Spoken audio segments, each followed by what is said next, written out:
This is a dark era, a time of blood and fire, swords and axes, scorn and dishonor. In this tumultuous world, the fates of two individuals quietly intertwine.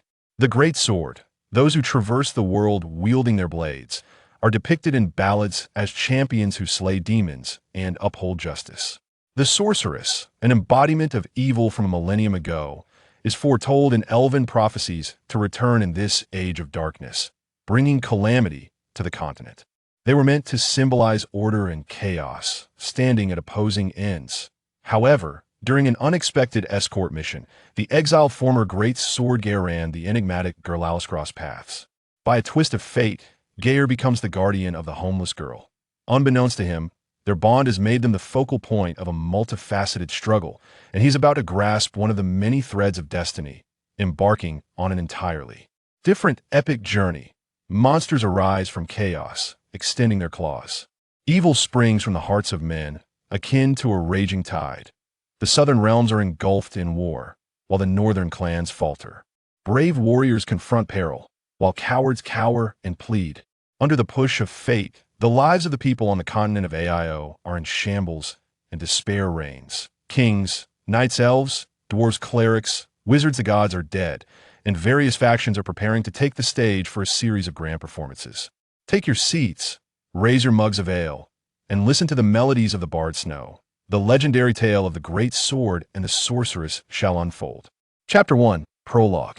The great swords of the north, the mightiest among the northern realms, heroes of the bard's tunes, renowned champions of justice, are born and raised in the north, yet their legends and tales are woven throughout the continent of AIO. They are the embodiment of righteousness, standing against injustice with their swords. Their sole deity is their blade, and their allegiance lies with the fairness and justice in the hearts of the people. But beware of the renegades among them. Though they wield the power of the great swords, their hearts are tainted, betraying trust and thus being cast out from the northern tribes, earning the title of exiles. They are fallen swordsmen who trample upon what others hold dear for their own selfish gain. Remember, offer fine wine to the great swords, and scorn to the exiles. For the brave confront peril, while the cowardly cower and plead. Legends of the North by Ottavisan Modal, Professor of Culture and History at Cripe Academy. Know this, in the old era, it was the innate controllers of the natural magic of chaos, the sorceress and the beasts that served them, who brought us unprecedented calamities. Despite the radiant glow of humanity illuminating the land, the wicked bloodline of the sorceress has yet to vanish. Elves, dwarves, humans, all intelligent species must unite against this common foe, for the sorceress is the source of our world's misfortune. Bear in mind, a millennium after the new era begins, the sorceress shall reappear in the world. At that time, fire and blood will drench the land, and scorn and dishonor will dwell in the hearts of men. The world shall be nearly obliterated, only to be reborn anew. Prophecy by Elven Sage in Nivea Calvison. Chapter 2, The Curse of the Treasure. My good fellow countrymen, if you plan to embark on a long journey, do not forget to prepare the following essentials: sufficient provisions, warm clothing, ample food, and a readiness for death. Bard, Vermu of Elu. The blaze of the fire illuminated the dark night sky as if it were daylight. Screams and cries echoed from the front, incessantly, yet he chose to ignore them all. Facing the sparks and wails, the young man advanced. The midnight wind was fierce, and the flames in the camp raged even more fiercely, making it nearly impossible for him to discern his bearings. The throngs of fleeing people surged in the opposite direction, their pale faces frantic as they hurried past, hindering the young man's sense of direction. Tell me, where is Grinno and his carriage? Amid the cries and shrieks, the young man seized a fleeing traveler, his tone harsh, causing the unfortunate soul to tremble. North, to the north of the camp. Kind sir, please spare me. I merely wish to return home. Thank you, he replied tersely, continuing his relentless advance. His dark cloak billowed in the wind, and a silver longsword, engraved with roses, was gripped firmly in his hand. It is the guide Lord Gai'er. The traveler recognized his identity and urged from behind, "Flee with us. Do not go back. The caravan is doomed, along with the other guards. The treasure must have been seized, and Lord Grinno is surely." "I must go." The young man's eyes gleamed with determination. I have a commission. The traveler watched the dark figure gradually disappear into the sea of flames, unable to suppress a shake of his head, and a sight his man must be mad, he thought, shaking his head as he continued to run into the dark wilderness. Gai'er knew well that he was marching toward death. Before him lay a tempest of flames. What was that saying? This is the baptism of fire. The flames will purify you, cleansing your sins. He leaped into the inferno that had transformed the camp into a hellish landscape. Dressed entirely in black hair, black attire, black cloak stood out starkly amid the flickering flames, an ostentation he had not intended. A bandit soon noticed him, discarding his torch and drawing a dagger. Yet the dark-clad figure moved too swiftly before the arsonist could react. A silver flash of light sliced through his throat. The last sight he beheld was the sword's blade adorned with roses, both deadly and beautiful. The bandit collapsed, and the young man pressed onward. He surveyed the surroundings with his clear blue eyes, gathering information. He did not overlook the emblem on the bandit's azure garment, a grotesque creature entwined with 7 wings. They were the Azure Gang, and their target was the treasure. Undoubtedly, it was Greeno's treasure that had attracted this notorious band of brigands, Gai'er mused. These villains had undoubtedly heard the rumors about that mysterious cargo, the treasure, symbolizing all wealth. Greeno had not even mentioned it to Gai'er, who was tasked with its protection. Yet, it was evidently significant otherwise. It would not have been stowed away in a large compartment behind Greeno's carriage, painted an inconspicuous dark red, locked with silver chains, and adorned with magical amulets shaped like stars and moons at each corner. Treasure. So was the term used to describe the mysterious cargo Greeno was transporting. As a renowned merchant, he must have amassed considerable wealth throughout his years in trade. The treasure, which he valued so highly, must have been worth a fortune, potentially enough to purchase a kingdom.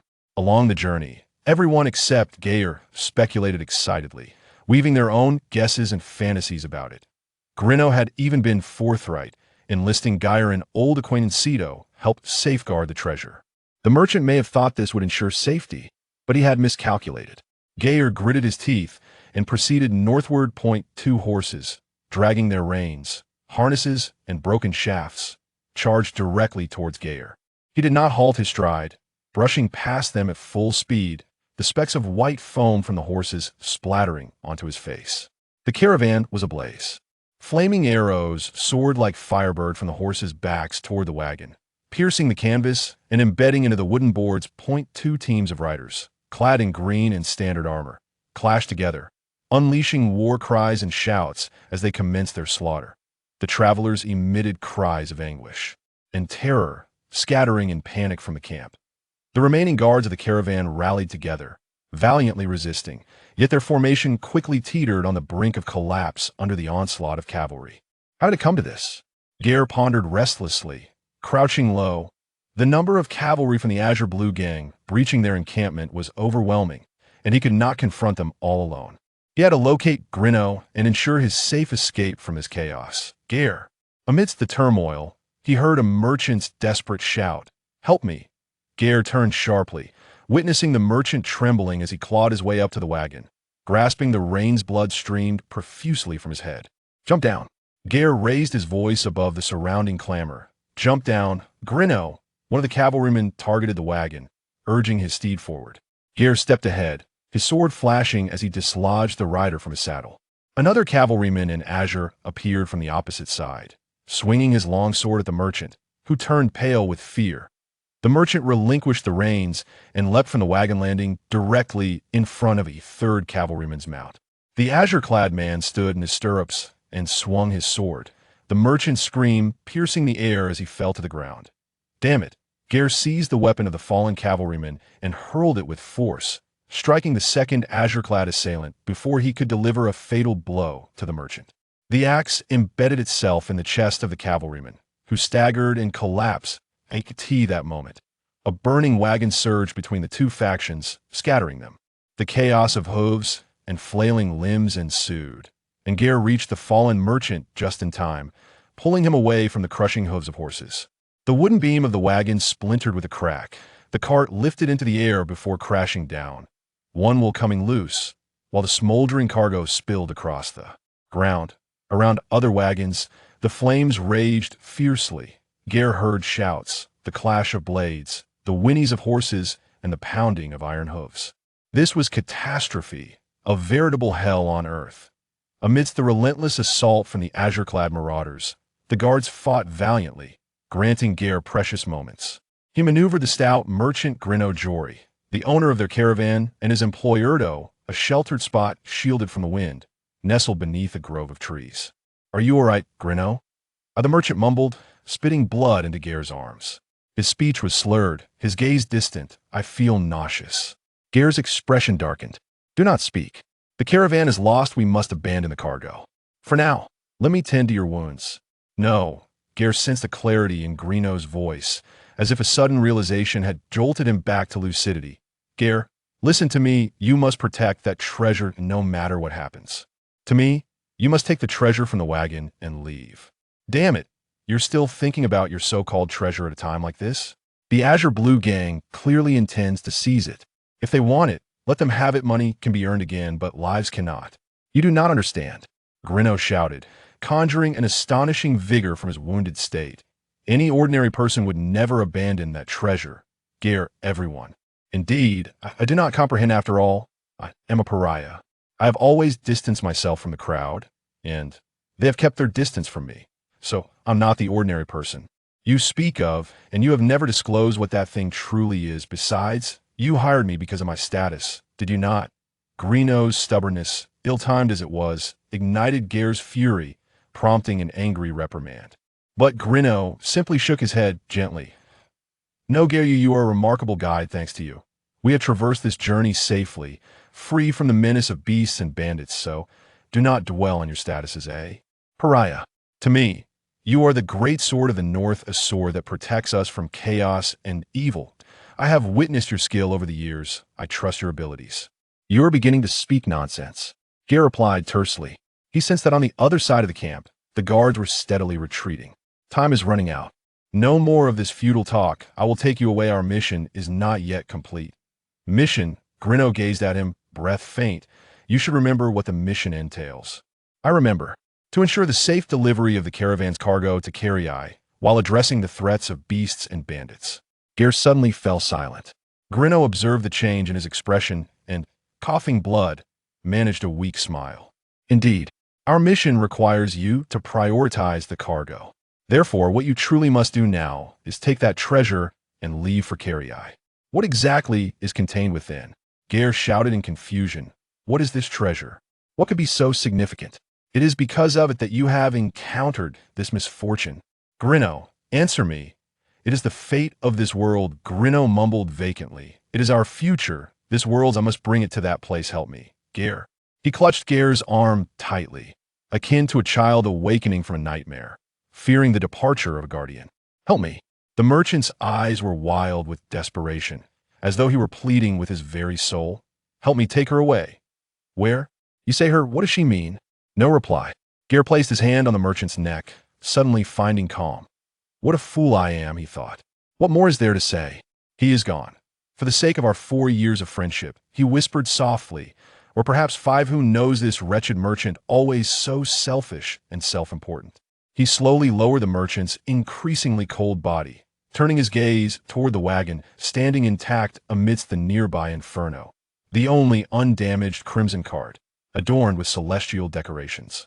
"But you happen to be one of my few friends," he said coldly, his eyes like ice. "What a terrible shame." Arrows whistled past as Gai'er shook his blood-matted hair, swiftly mounting an unclaimed horse, and shouted fiercely, urging it to gallop. The horse raced in circles, creating a barrier of flames and smoke, shielding the toppled wagon. Close by, a group of azure-clad marauders took notice of the galloping youth and charged towards him. Though the horse beneath him was not entirely obedient, Gai'er skillfully wielded his longsword, parrying the attacks from 2 approaching cavalrymen before maneuvering through their ranks. That he blocked one cavalryman's assault while deftly freeing his boot from the stirrup, acrobatically flipping on the horse's back and sending one rider tumbling to the ground. Seizing control of the fallen cavalryman's horse, he turned it around. Another cavalryman roared, recklessly charging at him, axe raised. With a swift motion, Gai'er responded with his sword striking faster than the man could react, decapitating him. The treasure that captivates everyone. What on earth are you? Why does everyone become so enraptured by you? The arriving guards shielded him from the remaining pursuers, granting him a fleeting moment of respite. Very well.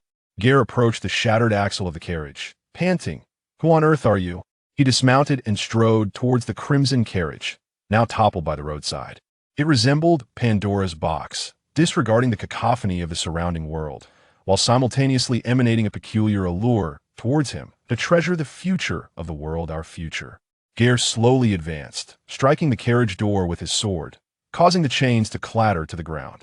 In that instant of severing the lock, a strange sensation surged within him like a tentacle enshrouded in water weeds, pulling him towards an unfathomable abyss. Suddenly, he realized he was not merely breaking a lock, nor opening a door. He was dismantling a seal that imprisoned secrets potent enough to annihilate this world, simultaneously unveiling a passage towards a new future. He shook his head, dispelling those peculiar thoughts, and pushed open the door. Then, his gaze trembled with astonishment and disbelief. What expression would a fairy tale prince display if, after traversing mountains and rivers, enduring countless trials to rescue the princess abducted by an evil dragon, he arrived at the dragon's lair only to find it devoid of the dragon, the princess, and even the golden treasures? Gai'er could not fathom what that expression might be, but it surely mirrored his own at that moment. For within this carriage, there was no so-called treasure of Gai'er.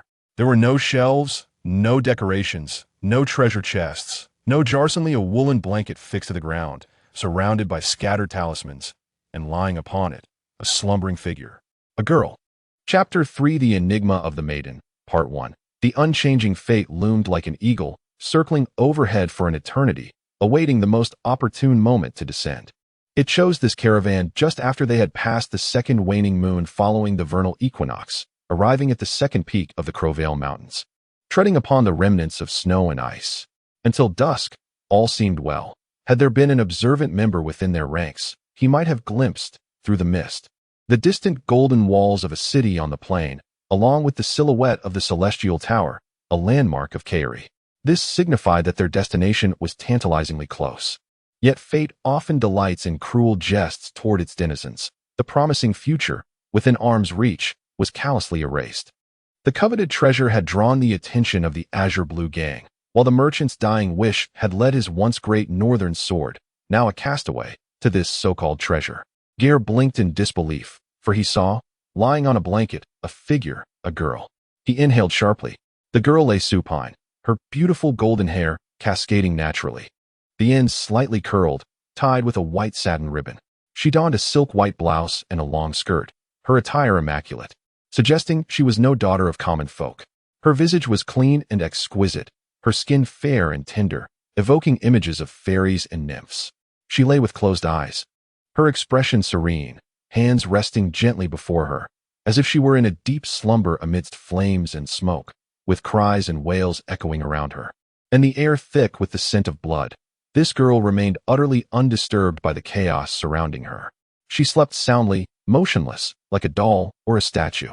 Within the crimson carriage, the gentle sound of her breathing could be faintly heard. This was the treasure that Grinno spoke of. Good heavens, that scoundrel has abducted a girl? Was this girl indeed the future Grinno referred to? In that instant, Gai'er's mind raced with various conjectures: child trafficking, slave trade, or perhaps aiding in the concealment of a noble's illegitimate offspring. Yet he dismissed each notion silently. Given Grinno's honest disposition, it was improbable he would engage in such nefarious dealings. Who, then, was this girl? As Gai'er wrestled with confusion and uncertainty, the girl stirred. She exhaled softly and opened her eyes. Her beautiful emerald green eyes sparkled like gemstones. Her gaze was both innocent and profound, as if it housed a constellation of stars within a raw gemstone. She sat up, observing the young man in black who had intruded into the carriage, her lips parting slightly, though no sound escaped. Who are you? The shouts of the villains echoed from nearby, and Gai'er slapped his forehead in frustration. How foolish of him. The girl had clearly been frightened by him, and his appearance was smeared with the blood of those in green. His attire far from tidy or clean. But there was no time to explain the origins and necessity of the stains upon him. The immediate priority was to escape with the girl. Since Grinno valued her so highly, it was likely she was connected to him. Gai'er made a reasonable deduction. Perhaps the merchant had offended someone in his business dealings, Such occurrences were not uncommon. If he could not save his friend, at the very least, he must ensure the girl's safe departure. He recalled Grinno and their contract. Priority to the cargo. Had he foreseen such an event? Come on, little one. There was no time for further contemplation. He leaped into the carriage, cradling the girl in his arms. Whether she wished to or not, she would accompany him now. The girl was light, petite, appearing merely 8 or 9 years old. Lifting her was effortless. He jumped out of the carriage with her. A group of men in green noticed them and waved to their comrades. Over here. This way. Zeke's. His steed, a gray mare, responded to his call. Galloping forth from the shadows of the forest, he held the girl tightly and ran toward the direction of his mount, leaping onto its back in a single bound, his black cloak billowing in the wind. He urged the reins with force, and the mare neighed melodiously as they raced down the path leading to the foot of the mountain. Capture them. The riders of the Azure Blue gang pursued relentlessly, brandishing torches. Alive. Alive. Grinno had said to take her there. Where was there? Gai'er? Gai'er's mind raced. He had accepted countless commissions, and dangerous situations had become a familiar companion, yet the chaos of the current predicament weighed heavily upon him. It was evident that the Azure Blue gang knew precisely what treasure they sought, but Gai'er remained entirely in the dark regarding the girl's identity. The girl lay silent in his embrace, merely leaning against him, as if she were non-existent. The combined weight of them was becoming a burden on the mare. Mere minutes later, the riders closed in from behind and beside him. Alive! Someone commanded loudly. 2 riders charged from either side, attempting to block Gai'er's path. One reached out, aiming to seize the reins. Gai'er kicked the mare's belly with his heel, clutching her neck tightly. The surge nearly unseated him and the girl, but it also allowed them to evade the grasp of the rider. Gai'er hunched forward again, jerking the reins, and Zeke's responded, veering right and crashing into the rider, sending him straight into a tree. The rider on the left mimicked his approach, attempting to ram him, but Gai'er accelerated, delivering a sharp elbow that threw the rider off balance, successfully unseating him. Shouts and whistles erupted behind him, followed by the ominous rumble of thunder. Dark clouds began to gather, and the stars and moon seemed to cower from the turmoil below, hiding behind the clouds in fear. Sweat trickled down Gai'er's forehead. In his current state, holding the unconscious girl, he could not draw his sword. Fortunately, the riders had no intention of confronting them as they would other travelers. Otherwise, he would have met his end long ago. He couldn't help but glance at the girl's beautiful golden hair. What was so special about this girl? Why did they regard her with such trepidation? The girl remained silent. Yet, both he and his steed had reached their limits. The cavalry finally cornered him. Realizing that direct confrontation was futile, they reformed their ranks, slowly encircling him from all directions. Gai'er pushed past one rider, trying to break through, only to be tripped by another who caught his horse's leg. He and the girl lost their balance and fell from the saddle, tumbling into a thicket of bushes. They rolled down the slope, with Gai'er fiercely protecting the girl in his arms. They continued their descent until they landed beside a stream, crashing onto a bed of pebbles. Gai'er felt dizzy, a buzzing in his ears, barely able to discern the excited shouts of the approaching riders. Damn it! Reflecting upon his not-so-long life, Gai'er felt unencumbered. This year marked the 1339th year of the new era, the 9th since his exile from the north. As an outcast, he had wandered the southern reaches of the EO continent, surviving by selling his swordsmanship and accepting various commissions. He had traversed dozens of nations and regions, including Eukelia, offering his services to all, from governors to farmers.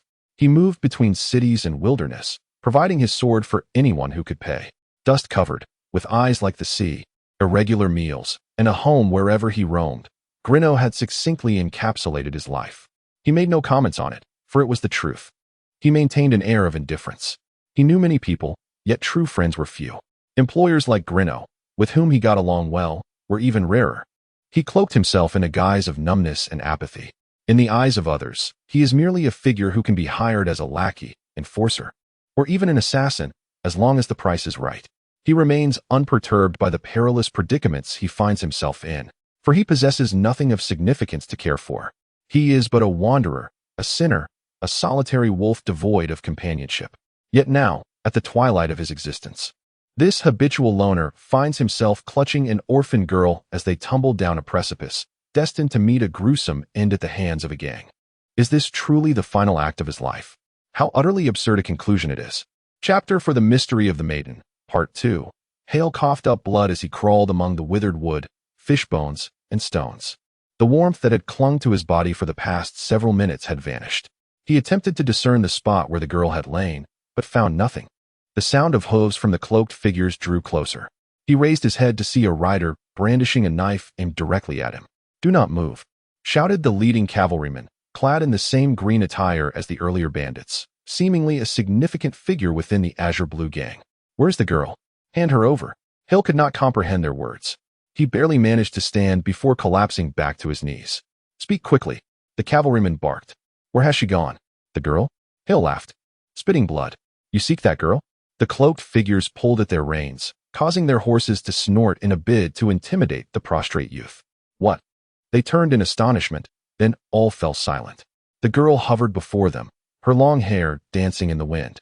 The innocence in her eyes had vanished, replaced by a profound and tumultuous glow of chaotic magic. Including Hale, all present believed they beheld the sun in the night. A golden orb transformed into a halo, floating in the clearing before the hillside.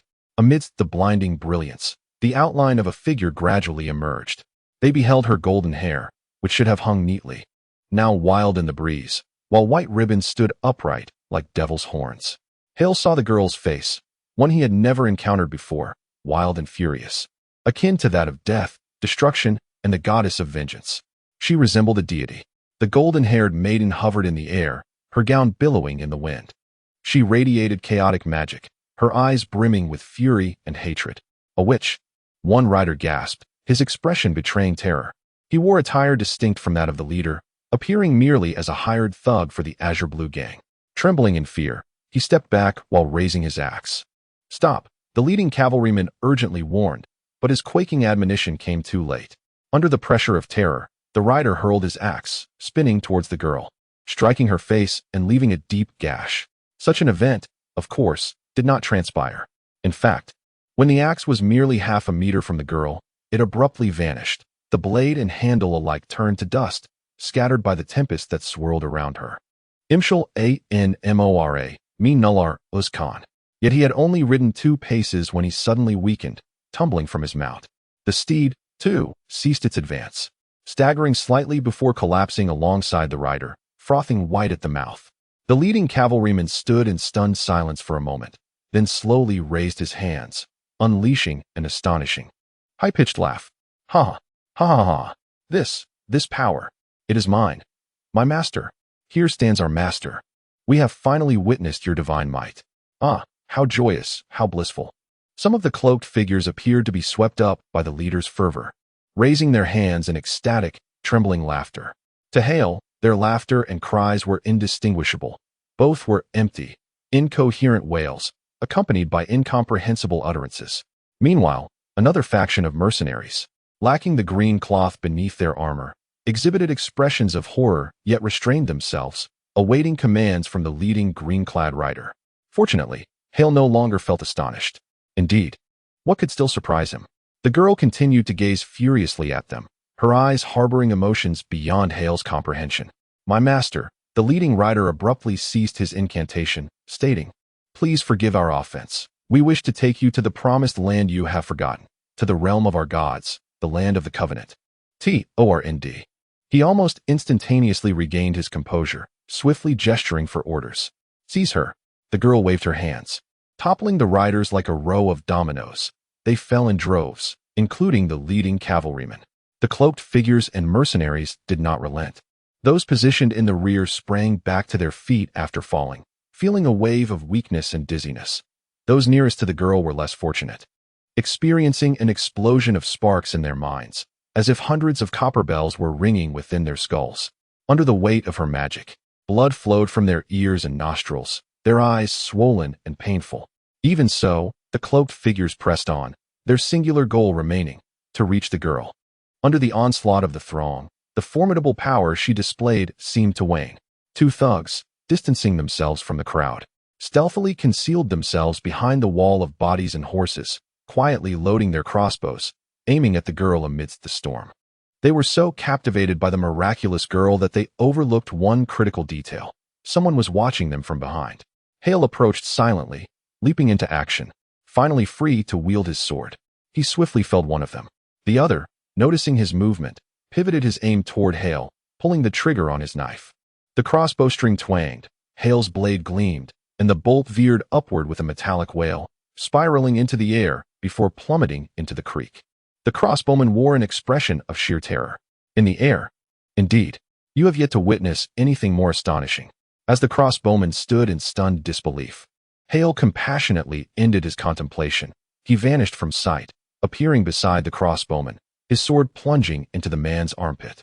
The cloaked figures were momentarily distracted by him, some redirecting their spears toward Hale. He met their charge with his sword. Like the girl, he was filled with rage. He needed to vent his fury, and damn it, he was a great swordsman. Even as an outcast, he had once been a northern greatsword. Chapter 5: The Mystery of the Young Girl, Part 2. The first cloaked figure charged at him with a sword. As he turned to locate Gai'er, he found her rushing towards him from the opposite direction. He hastily attempted to halt his advance, but Gai'er zipped past him just as he raised his sword. He felt a sharp pain in his lower back and collapsed to the ground, screaming in agony as he glanced back at the source of his injury. Gai'er, enveloped in her cloak, pressed forward. Two mercenaries, determined to join forces, simultaneously attacked the shadowy figure, only to collide under the influence of the girl's magic. In that moment, Gai'er's sword grazed their temples, sending one staggering into a pile of cobblestones while the other spun helplessly, collapsing into the brook with a resounding splash. A cavalryman dismounted, his expression a mask of fury. His machete was formidable, yet he lacked the swiftness required. He was pierced through the abdomen, and as he prepared to retaliate, he was struck in the neck, the wound extending to his ear. He staggered back, taking 2 faltering steps before crashing onto his former steed, which neighed in panic, causing him to tumble against a rock.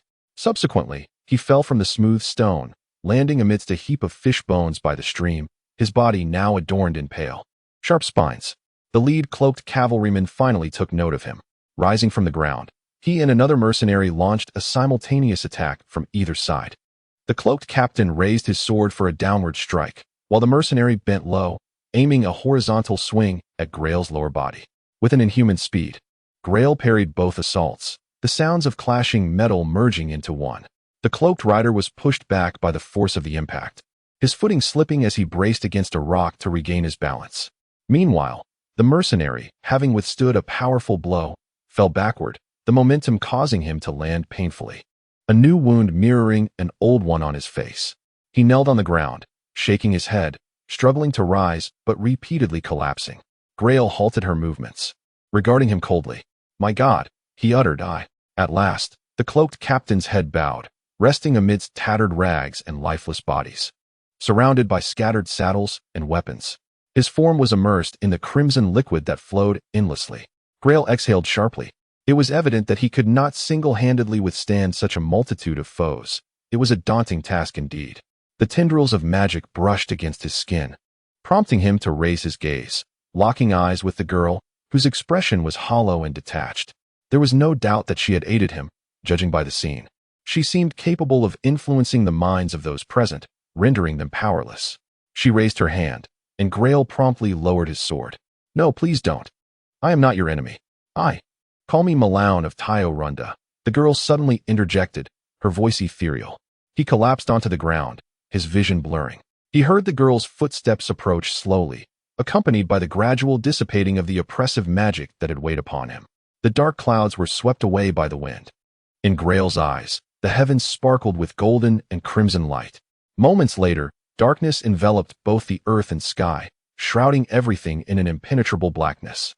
Within this space, clarity and tranquility emerged.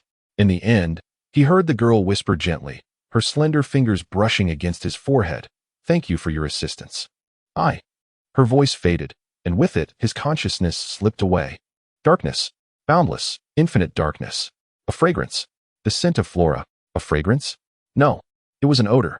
The mingled scents of water plants, moss, and damp fabric assaulted his nostrils, bringing a flicker of light to his shadowy awareness. He heard the gentle babbling of the stream and the chirping of sparrows above. Morning light streamed through the trees. Slowly, he opened his eyes. The hardness of the cobblestones pressed against his temples, while animal bones jabbed at his skin. His limbs began to regain form, pain radiating from various parts of his body as proof of life. He cursed under his breath, spitting out a mixture of thick saliva and dirt. Turning his head, he surveyed his surroundings. Calm. Countless bodies lay around him, most devoid of life. Supporting himself on his hands, he sat up, groping until he found his discarded longsword.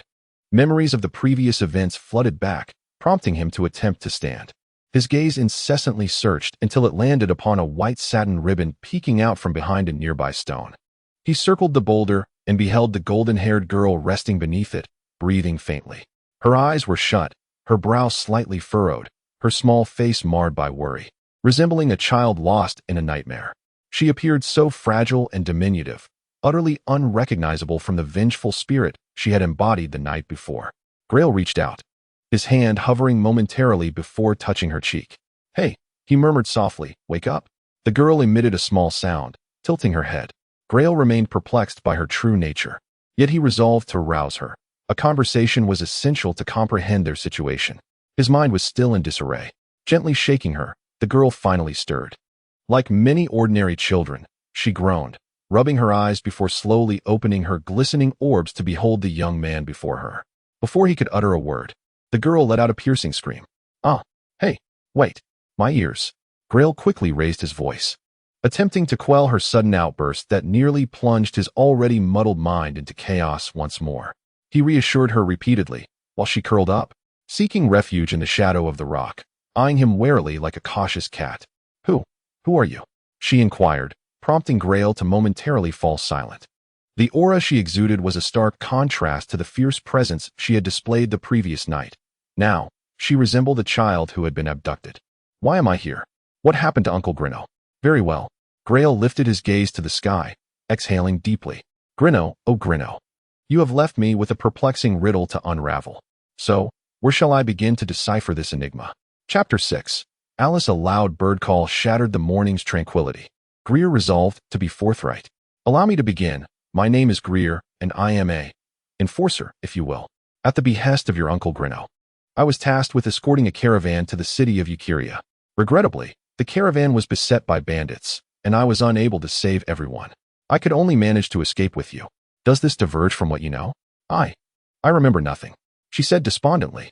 "After I boarded the carriage, Uncle Grinno told me to take a nap. I slept for an extended period, so..." Suddenly, she seemed to recall something and lifted her gaze to the dark-haired youth. "Just call me Gai'er." "Gai'er, you mentioned that there were bandits. Where is Uncle Grinno?" "I am deeply sorry," was all Gai'er could muster. The girl displayed a look of disbelief, shaking her head vigorously, tears glistening in her eyes. "Liar," she shouted at Gai'er. "Uncle Grinno, he was so reliable and kind to me. He promised that when winter ends, he would take me to find my mother." "Uncle Grinno promised?" "Yes, he made you a promise," Gai'er thought. "And I too vowed to protect his caravan. We have both betrayed our commitments. We are both deceivers. We wintered in Sammy." After a moment, the girl sobbed. "Each winter before its arrival, my mother entrusted me to Uncle Grinno's care. We have maintained this arrangement for 5 years.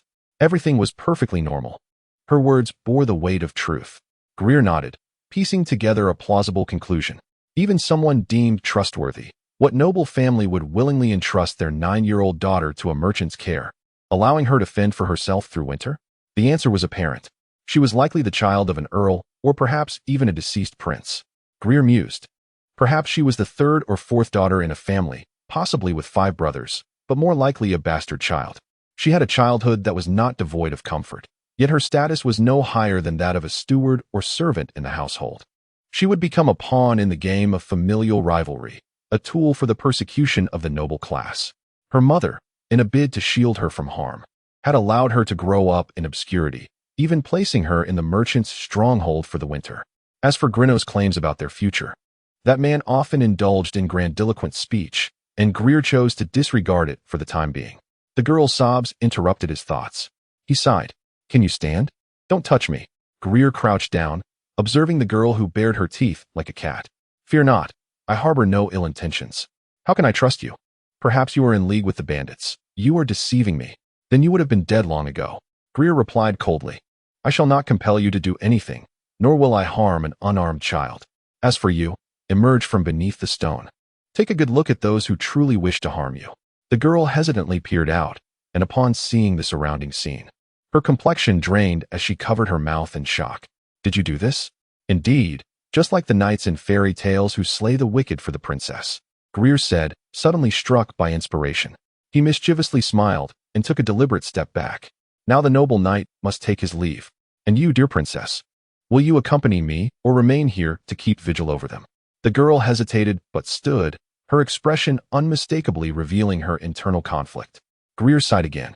"Do not weep," he stated succinctly. "I shall take you away. Come here." As he lifted the girl, he felt a slight resistance, yet the force of her rejection ultimately dissipated. She emitted the scent of damp feathers, warm to the touch.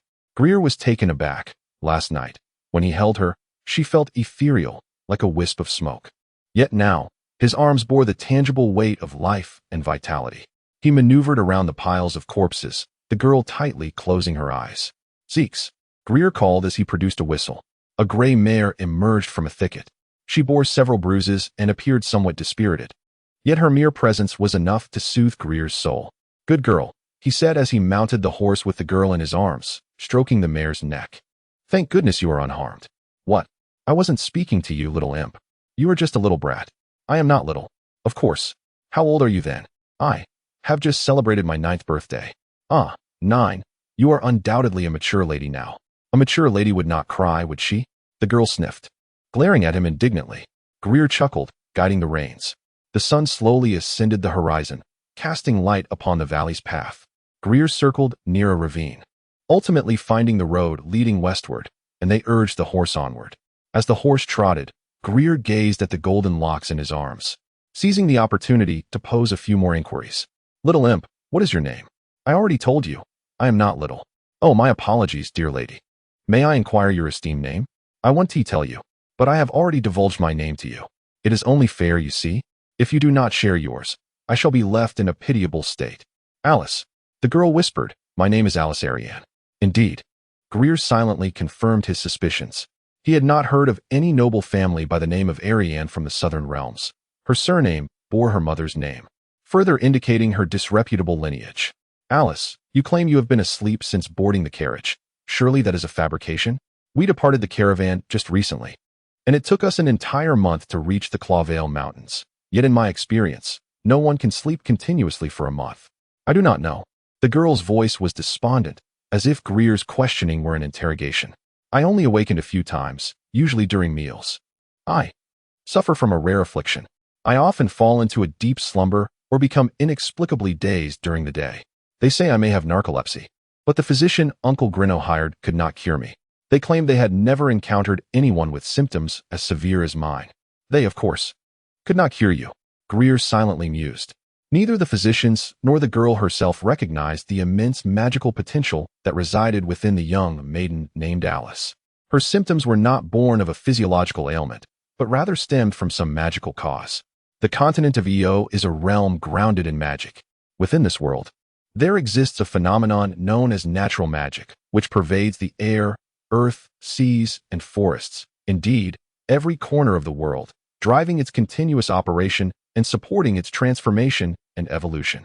Based on the girl's behavior last night, it was evident that she possessed magical talent. A rare few children are born accompanied by potent magical auras. This is the result of natural magic inadvertently mingling with the process of life as conception, a boon as much as it is a curse. These children are destined for a childhood unlike any other. Often, they attract the attention of mysterious sorcerers, who send them to magical academies at a young age, nurturing them to become sorcerers. For ages, sorcerers have kept a vigilant eye on children with magical potential. They are often born in regions rich in natural magic, typically inhabited by impoverished families. In these households, the price of a child is significantly lower than that of a cow. Alice was not taken away, and perhaps she owes her safety to her mother's clever concealment.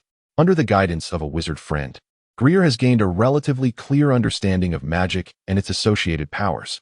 Thus, he is not thrown into a state of panic upon witnessing the girl wield her magical abilities.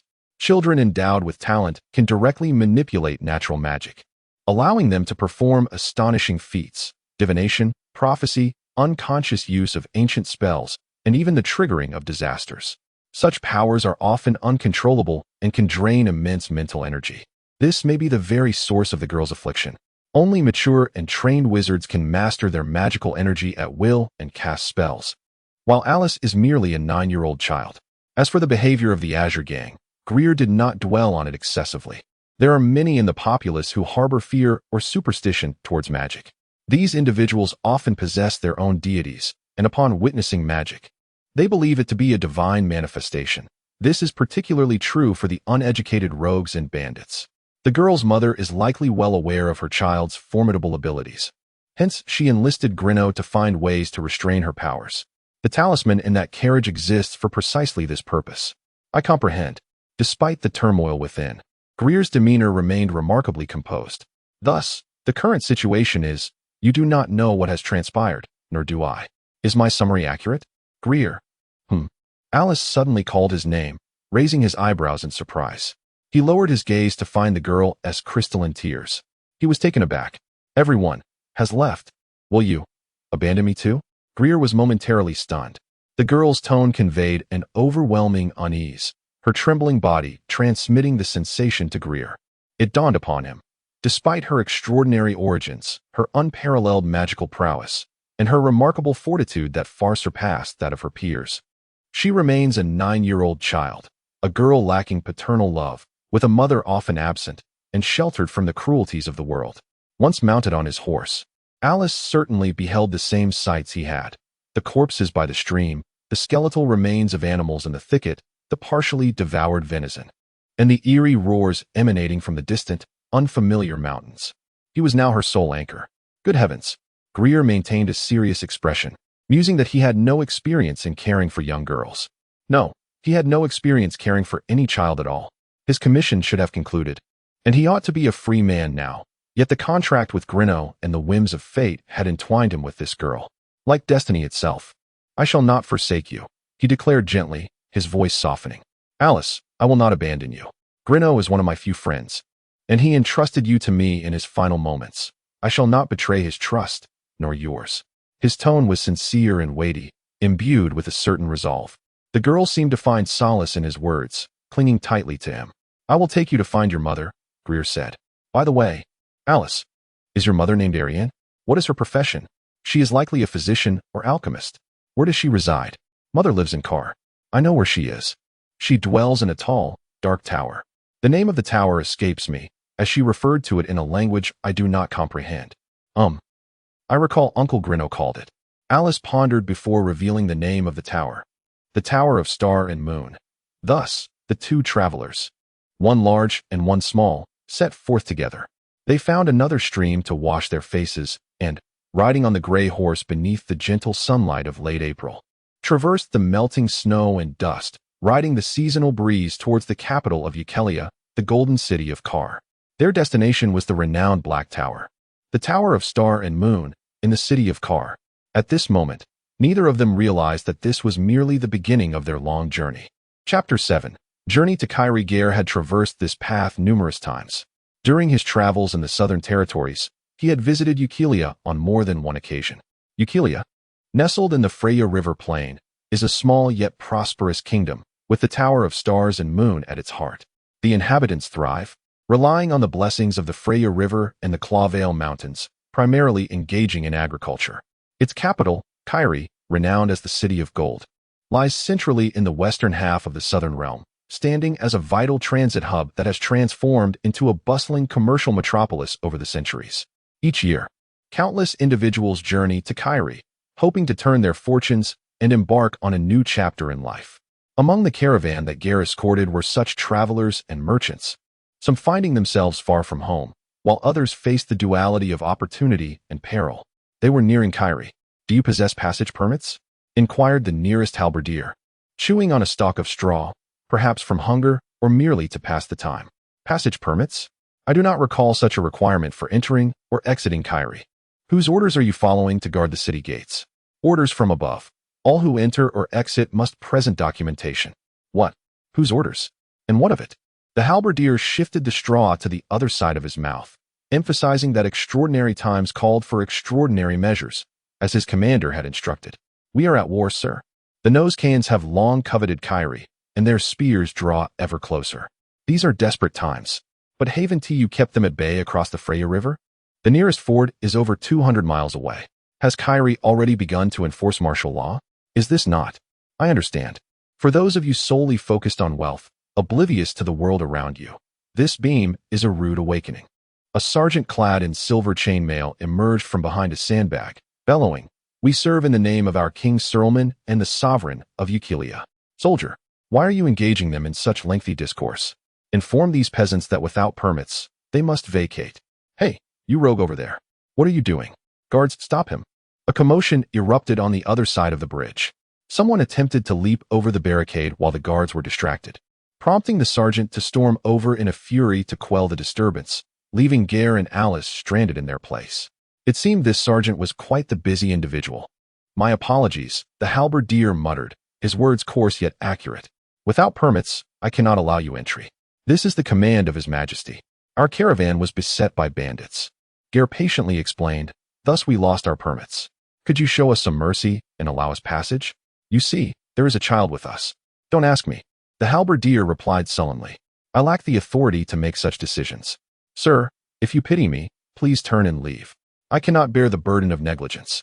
You have a daughter, and I have a son to care for. Very well. Gai'er feigned disappointment, nodding. What a shame. Let us go, Alice. He led the horse and the girl away from the bridge. Riders and carts formed a long line on the stone bridge. Travelers of various appearances gathered around the gatehouse, awaiting the guards to search them. The thought of a lengthy wait prompted complaints from women and children in the queue. Guards clad in chainmail, drenched in sweat, maintained order, using the shafts of their spears to prod those stubbornly refusing to move aside or those moving too slowly. Many sought to enter, while just as many wished to exit. This chaotic and oppressive atmosphere created a unique tableau at the entrance of Gai'er. They want to let us in, Alice remarked anxiously once they had escaped the din of the crowd. What should we do? Fear not. We shall avoid the main gate. We will take another route. They mentioned war. What does that mean? It means they are engaged in conflict. Gai'er proceeded along the tributary of the Freya River, which also served as Gai'er's moat, searching for a familiar location in his memory. To the west, the Nozikai Empire was advancing eastward, having seized half of Eukilia and now standing in confrontation with the forces of Gai'er along the banks of the Freya River. I don't quite comprehend. That is just as well. But there are so many people here, Alice observed, gazing at the throngs of livestock and humanity on the bridge. Gai'er, who are they? Some are refugees fleeing from the west. Others have come from the east. The east. Why would they come to Gai'er? Are they not afraid of war? They are, Gai'er replied softly, but they fear even greater things. What? Poverty or destitution? Gai'er could not suppress a curse as the croaking of frogs exceeded his expectations. As he cursed, he rummaged through the saddlebag, finally extracting 2 tattered talons and 4 florins, the official currency of Eukilia, placing them on a tree stump. The stump shifted slightly, then settled back into stillness. Soon after, a caw of a raven echoed, but midway through the call, Gai'er unsheathed his sword and plunged it into the stump, the hum of the blade drowning out the bird's cry. I have no objections to you taking advantage of my misfortune, shunnies, but I would prefer to be allowed credit. He paid no mind to the look of surprise on the girl's face behind him, stepping onto the stump and glaring fiercely at the wood. You would do well to comply. Otherwise, I shall uproot all this foul grass, ensuring you receive no business whatsoever. The stump trembled as if genuinely threatened. After a moment, a crisp sound emanated from beneath it, akin to a switch being activated. Immediately, a hoarse voice, reminiscent of rusty spoons scraping against abandoned crucibles, emerged from the ground. Wait. Gai'er, is that you? Gai'er spat on the ground. Yes, it's me, he replied impatiently. Hurry and open the door. Are you willing to conduct this business? Of course, I would not dare to delay. Come in, my good friend. Alice gasped in surprise as she witnessed the stump rise as if it had legs, shaking off the loose soil and shifting aside. In no time, a dark hole appeared on the lawn, and the unpleasant voice emanated from within. Gai'er winked at Alice. Fear not, he said, stay close to me. Alice nodded, reassured by the youth's reliability. Descending the ladder from the hole revealed a narrow tunnel, 3 meters wide and 5 meters high. They landed on damp soil, illuminated by torches affixed to the rocky walls. Alice saw a fearsome-looking man awaiting them, short and lean, clad in a floor-length gray fur coat, slightly hunched, with thick brown eyebrows and shrewd eyes, scrutinizing her with a calculating gaze. She hid behind Gai'er, clutching his cloak tightly. Is this your daughter? The man asked suspiciously, glancing at Gai'er. I do not recall you mentioning a marriage. That is of no concern to you, shunnies. Those in your line of work should refrain from excessive curiosity. I prefer to be called Sharon. Shunnies chuckled, his demeanor lightening as he dramatically turned away. Well, if you choose not to disclose, I shall respect your reasons. Very well, my esteemed guest. And you, honored miss, please do not be afraid. Follow me. The two followed Shunnies deeper into the darkness of the passageway. A rumbling echoed around them, occasionally accompanied by louder crashes overhead. Gai'er, who is he? Alice whispered. This is another route to Carrii. Gai'er lowered his voice as he explained to her. I met him a long time ago during a commission. Shunny specializes in this line of work. He is a smuggler, aiding those with sins to escape the city or, conversely, allowing the undocumented to enter the city for a livelihood and providing shelter. As long as one is willing to pay, he will guide us into the city through secret passages. I do not like him. He resembles a mole, and he is both foul and filthy. Alice nodded vigorously. Gai'er chuckled. That indicates your keen judgment of character. They traversed rows of flames and navigated numerous intersections, halting before a rusted iron gate. Shunnies emerged from the shadows with a pickaxe, laboriously prying at the door's seam and handle until the iron gate creaked open, a putrid, acrid stench flooding their nostrils. Ugh, it reeks. Quite normal. What you see now is but a glimpse of the entire drainage system of Carrii. The smuggler gestured theatrically. In other words, this is the sewer. Yet, for the sake of secrecy and safety, we must tread this path. Did your father not inform you? Do not make unnecessary probes. Shunnies, Gai'er interjected coldly. I am aware you also dabble in information trafficking, but trust me, I have no surplus business for you here. Do not harbor such hostility towards me, Shunnies retorted, retracting his head and grinning slyly. After all, I am the one currently assisting you, Northern Greatsword. Or should I refer to you as the exiled? Moreover, my inquiries stem not from inappropriate curiosity. With the current strict searches within the city, soldiers are entering and exiting residences daily. I must find a suitable identity for this girl, mustn't I? That is unnecessary. You merely need to escort her to the Tower of Stars and Moon. Thereafter, our affairs will cease. Her mother resides within the city. Once we reach the Tower of Stars and Moon, you shall simply hand her over to her mother. The Tower of Stars and Moon, he exclaimed in astonishment. You intend to go to the Tower of Stars and Moon? Are you jesting, Gai'er? Gai'er frowned. I am in no mood for jesting. What has transpired, Shunnies? Have you heard anything unusual within the city? What is amiss with the Tower of Stars and Moon? The smuggler grimaced, scratching his chin in distress. Both Gai'er and Alice observed the hesitation and contemplation etched on his face. Then, he disclosed a revelation that left both Gai'er and Alice in shock. The Tower of Stars and Moon has been ordered to be sealed by the king, the smuggler stated solemnly. All residents within the tower have been captured under the accusation of treason. I understand this may differ from your expectations. So let me take you to witness it for yourselves. Chapter 8. Undercurrents Part 1. The Tower of Stars and Moon, Teo Arluda Inn. The age and origins of this obsidian tower may be traced back to the Old Era, along with the murals depicting celestial bodies etched upon its walls. For the wise races that inhabit the continent of Ao, most remnants of this ancient epoch have crumbled into dust. Yet, this tower and its archaic name have endured, surviving the ravages of time. For the people of Eukelia, it symbolizes the arrival of the first ancestors of humans and elves to the Freya Plains, where the tower has stood sentinel. It has witnessed the establishment of Eukelia's kingdom, observing as the structures of clay and stone raised by Kyrie ascended into the skyline. It is well known that a sorcerer resides in the chamber at the tower's pinnacle, as only a wizard possesses the knowledge to maintain this ancient magical edifice. Thus, the king entrusted a sorcerer of his confidence to dwell within. Throughout the tower, various individuals reside: servants, barbers, apothecaries, chefs, and more. Most exist merely to serve the sorcerer. In Grail's conjecture, Alice's mother might very well be one such servant. The proximity of these servants to the nobility raised troubling implications. The sorcerer has committed treason, and all who dwell within the tower are implicated. Presently, the tower's entrance is guarded solely by a phalanx of armored soldiers, brandishing halberds and spears. Their countenance is grim as they scrutinize passers-by. The townsfolk hurry past, evading the soldiers' probing gazes. No one wishes to be entangled with the tower. The fate of traitors is universally acknowledged. Death is inevitable. Sensing agitation beside him, Grail swiftly extended his hand, restraining Alice just before she could venture forth. What are you doing? Don't go over there. It's perilous. Mother. Alice stared at the tower, tears welling in her eyes. By the gods, keep an eye on her, Shunnies exclaimed, wiping the cold sweat from his brow. He too was cloaked, concealing himself entirely. The girl almost revealed their presence. The world has changed, hasn't it? Even the sorcerers lead the charge against the king. Who would have believed such treachery could occur? Once, it was said that even the king would bow before this tower. But now, they scarcely wish to glance upon its ancient stones. Alas, perhaps that popular prophecy holds true. The end times may indeed be upon us. Speak less. Shunnies, you clamor like a partridge. You know, with all my titles, why do you refuse to call me Karen? Am I unworthy of such a gallant title? It is indeed gallant, yet far too ostentatious. Gai'er responded, are you not concerned that your reputation may reach the ears of the Eukilia guards? Surely, you have ample reasons to distance yourself from both the enforcers and the term rising star. As the saying goes, a strong dragon does not suppress a local snake. I have my own connections, Shunnies boasted. Moreover, our so-called strong dragon is at best a badger, a limping one at that.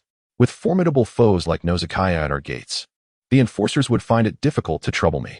Speaking of which, Shunnies, has Selman of Gai'er lost his wits? Even if the iron cavalry of Nausicaa has pressured him excessively, he would not resort to such self-mutilation. How dare I speculate on the king's will? Shunnies shrugged. However, you may be right. He could very well be terrified of the Nausicaan forces. Those brutes, upon landing on the western coast, nearly butchered every kingdom in their path, only halting at the Freya River. Who could have imagined? Yet, this war has birthed many opportunists. Did you know? In just the past month, I have entertained 3 arms dealers. I am not interested in your business dealings, Shunnies. I wish to know where those within the tower have been sent. To the dungeons, of course. Where else? Shunnies replied with wide eyes. Do you really need me to elucidate the fate of traitors? Damp cells, moldy bread rolls, sharpened stakes. The fortunate ones meet the gallows, displayed in the square or upon the city walls, waiting for crows to pick their bones. And that is considered a relatively lenient fate. My mother is no traitor. Alice turned to Shunnies, shouting vehemently, she is a good person. She would never do such a thing. Keep your voice down, little one. It would be disastrous if others overheard. We must go to the guards and plead our case. We must ask for mercy from Mother. Gai'er, please? We cannot go, Gai'er replied somberly. In times of war, once one is tainted with the stain of treason, even family and friends are not exempt. In other words, if they discern our intentions, we too would find ourselves imprisoned. How can that be? Gai'er remained silent, fully aware that even Shunnies did not believe such words. They were merely a ruse to deceive the girl. He knelt down, wiping the tears from her face. I promised you that I would not abandon you. He placed his hand on her shoulder, speaking softly yet firmly. This vow remains valid. I will find a way, all right? Trust me, I will devise a plan. For now, all you must do is obey. Can you promise me that? Shunnies turned his face away, feigning indifference as he whistled. Though Alice continued to weep, she nodded in agreement. Take us to your hideout, Shunnies. Gai'er turned to the serpent-headed man and added, as for this child, indeed, she is my daughter. If anyone inquires about her, direct them to me. Understood? Gai'er squeezed the girl's shoulder, his heart heavy with conflicting emotions. The whereabouts of her mother remained unknown, and Alice herself was a source of great concern. After enduring such misfortune, her mental state had evidently deteriorated. She was prone to lapses into oblivion, and Gai'er dared not contemplate the potential consequences. The girl's magic posed a risk, and now, with the protective talismans absent, he felt as though he carried a spark that could ignite into an inferno at any moment. One misstep could lead to calamity, or perhaps he had already found himself ensnared in the flames ignited by the girl. Chapter 9, Undercurrents, Part 2. In a candlelit room, a handsome man was gazing at his reflection in a mirror. Had anyone else been present, they would undoubtedly have been struck by his stunning appearance. He possessed a face of impeccable symmetry, with enchanting eyes, a well-defined nose, brows as elegant as pine, and sharp facial contours. Even celestial beings would blush in the presence of his beauty. As he smiled wickedly at his reflection, he meticulously groomed his short hair and beard, savoring his own image. Unfortunately, the room was devoid of company, leaving no one to applaud his allure. The door creaked open, and the sole spectator approached him slowly. Navigating around shelves adorned with various jars and containers, he settled onto the sofa behind the man, his face partially concealed in shadow. Do your kin share similar sentiments? Came the visitor's calm voice. Do they concur with your perspective? For you, maintaining a low profile is undoubtedly the wisest course of action, is it not? The man fell silent, mechanically twisting his neck to face the intruder, his gaze piercing like a shadowy specter. Have you investigated me? I am not accustomed to conversing with those whose intentions remain obscure. It is merely a matter of professional habit, the visitor replied from the shadows. If I have offended you, I sincerely apologize. That is of little consequence, for you have already committed the gravest offense. I have no tolerance for uninvited guests. You approached me before I even consented to your request. The situation is urgent. Our forces will cross the Freya River by the next new moon at the latest. I can no longer afford to remain idle. The man continued, meticulously outlining his eyebrows. Alas, the world truly unfolds as such. It indeed makes way for you humans. The numbers of elves and dwarves dwindle, while your kind proliferates. Every king across the kingdoms is, without exception, human. The world has submitted to your tyranny. And after seizing the cities, you now covet the resources of the wilds. Thus, ancient species teeter on the brink of extinction, and magical beings are regarded as heretics. Exterminated without mercy, the man slammed his pen down on the table, producing a resounding clatter. We are not the same as you, he retorted coldly. I am free. Unlike you sycophants, my actions will not be scrutinized or interfered with by my kin, for I am an autonomous individual. Well said. But please refrain from mocking us as sycophants. The guest smiled faintly, maintaining a respectful hierarchy and distinction between their kinds. This is the tradition of humanity and our source of strength. You humans are indeed peculiar. Logically, during times of hardship, races should aid one another. Yet, you choose to consume the weaker among your kind, nurturing the strongest or most unscrupulous individuals, much like a pack of wolves. If a day of reckoning were to come, I assure you, humanity would not fare well. I have received your letter. Yet, to be honest, this is the most peculiar request I have ever encountered, the man said, his hand moving slowly to his neck, as if checking for any marks from his earlier grooming. You wish for me to capture a mere girl, devoid of family or entourage, with no bounty on her head. I need not infiltrate castles, governments, fortresses, or even mansions in search of her, for she is a wanderer, with nowhere to go. Is this correct, esteemed Lord Merrick? Have I misunderstood? Indeed, that is accurate. Moreover, the man continued, once I capture the girl, I want need to hide for 6 months, as she has no relatives. No one will pursue or seek me. There will be no bounty on my head, nor will I be entangled in any feuds or vendettas. In other words, Lord Merrick, you wish for me to fetch an utterly inconsequential girl to you? Why not visit an orphanage and try your luck there? The man finally ceased his self-admiration. He turned his bare body, his beautiful, muscular physique illuminated by the candlelight, resembling a statue carved from ancient stone. For a mere vagrant child, he reiterated, you did not simply enlist the help of some common scoundrel, but instead sought me out and offered a full 100 talents? That is your usual fee. The guest, identified as Merrick, replied languidly. Is that not so? You are remarkably perceptive, the man remarked. Indeed. But the matter is more complicated than it appears. Our people failed to capture her because a rogue was protecting her. I know not whence he came, but he guarded her fiercely, and our men were eliminated without a trace. Hence, I believe this task necessitates a professional. I understand, esteemed lord, the man interjected. There is no need for further elaboration. I can manage, provided you are willing to pay. My price is 200 talents. If you agree, that rogue, who is not your friend, will meet his end, and the girl shall belong solely to you. If you refuse, seek someone more competent. I agree, the guest replied tersely. The reward will be 200 talents. When shall I deliver it to you? Tomorrow, or at the latest by tomorrow evening.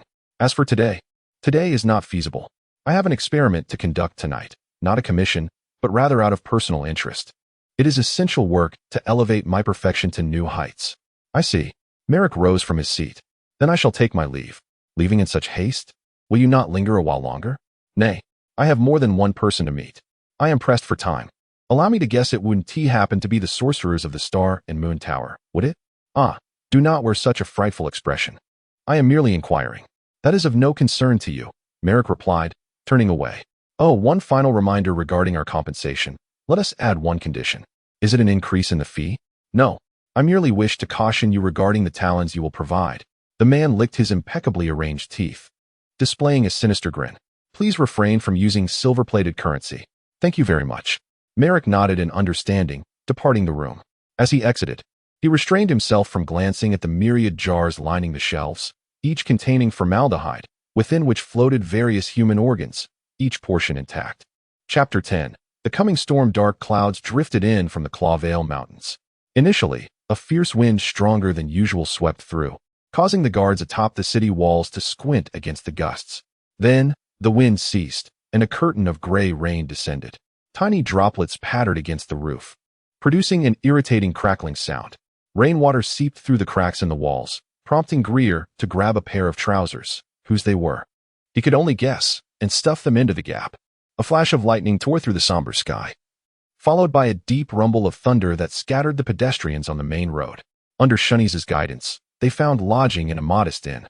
The proprietor did not inquire into Gai'er and Alice's identities. As Shanice had claimed, the owner was indeed a friend of his, who had prepared a room for them without demanding any payment. In the dimly lit room, Alice sat at the table, sipping the meat porridge provided by the inn. Though it was called porridge, it was merely thin gruel mixed with a bit of lard, which she consumed with gusto. Gai'er watched her silently. According to Alice, her last meal had been 3 days prior, and she must surely be starving by now. Shanice, with a mischievous glint in his eye, hinted that he could procure fresh bread and greasy ham, provided Gai'er was willing to pay a small gratuity. Gai'er did not hesitate. He merely dispatched him to undertake more meaningful tasks, and now he awaited the fruits of Shanice's labor. A knock sounded at the door. Gai'er signaled Alice to remain silent, then approached and opened the door. A tall, thin man clad in a raincoat swiftly slipped inside. Gai'er thought to himself that this fellow resembled a mole. By the gods, it hasn't he rained in Carrie for over a month, Shanice complained, brushing off the leaves clinging to his clothes. I'm soaked to the bone. A thunderstorm after a long drought. This is no good omen. Have you heard any news? Gai'er asked bluntly. Although Shanice was cunning, greedy, and loquacious, Gai'er did not underestimate his capabilities within the city of Carrie. Don't be so hasty. Look what I've brought you, Shanice replied mysteriously, producing 2 jars of wine from behind him and placing them on the table. I can't chat with parched lips, especially not with an old acquaintance. Well said. It's rare for us to be of one mind, Gai'er acknowledged. Is it? I'm flattered, Shanice retorted. The men opened the jars and poured the sweet liquid into their cups, toasting before downing the contents in one go. Alice, enjoying her porridge, secretly observed them. Little girl. Shanice noticed her gaze and teased. Would you like some? Me? Don't tease her, Shanice. Children shouldn't drink alcohol. What is wrong with that? I was a regular at the tavern by the age of 8. Shanice laughed heartily. I was probably about her age then. Indeed. It's precisely because you were her age that when you were caught stealing from a tavern, the guards merely whipped your backside a few times and let you go. Gai'er jested. I believe those guards must regret letting you off so lightly. Alice couldn't help but giggle, while Shanice slammed his hand on the table in frustration. Why bring that up? For the love of hell, you'll lose your tongue to the devil after you die. But those guards who whipped me may not only regret it. Most of them are likely 6 feet under by now. How the times have changed. What a wonderful era it was. It used to take 2 or 3 generations for the world to change, but now, in just a month, or even a night, you can't fathom how dire the situation can become. Is the situation in Carrie truly that grim? Gai'er asked. Could you please elucidate in simpler terms? We are drinking, not discussing politics over tea. To put it plainly, Carrie is in utter chaos. The snakehead has concluded that the city is now shrouded in shadow, not from the rain, but from war. Do you understand war? In these times, even the slightest misstep, even the most naive actions, can lead to catastrophic consequences and painful repercussions. Just now, I witnessed soldiers dragging a cook from a tavern into the street, accusing her of being a spy for the Norzicans. This city, Gai'er murmured, is left with nothing but disdain. Indeed, disdain, Shanice echoed, belching slightly. Justice, fairness, order, human life. Though I shouldn't be the one to say this, Gai'er, aren't you the Northern Greatsword? In the tales I've heard, the Northern Greatsword is synonymous with chivalry. What do you make of the current state of affairs? I am no longer a greatsword, Gai'er replied coldly. I haven't been for quite some time. His words drew Alice's curious gaze.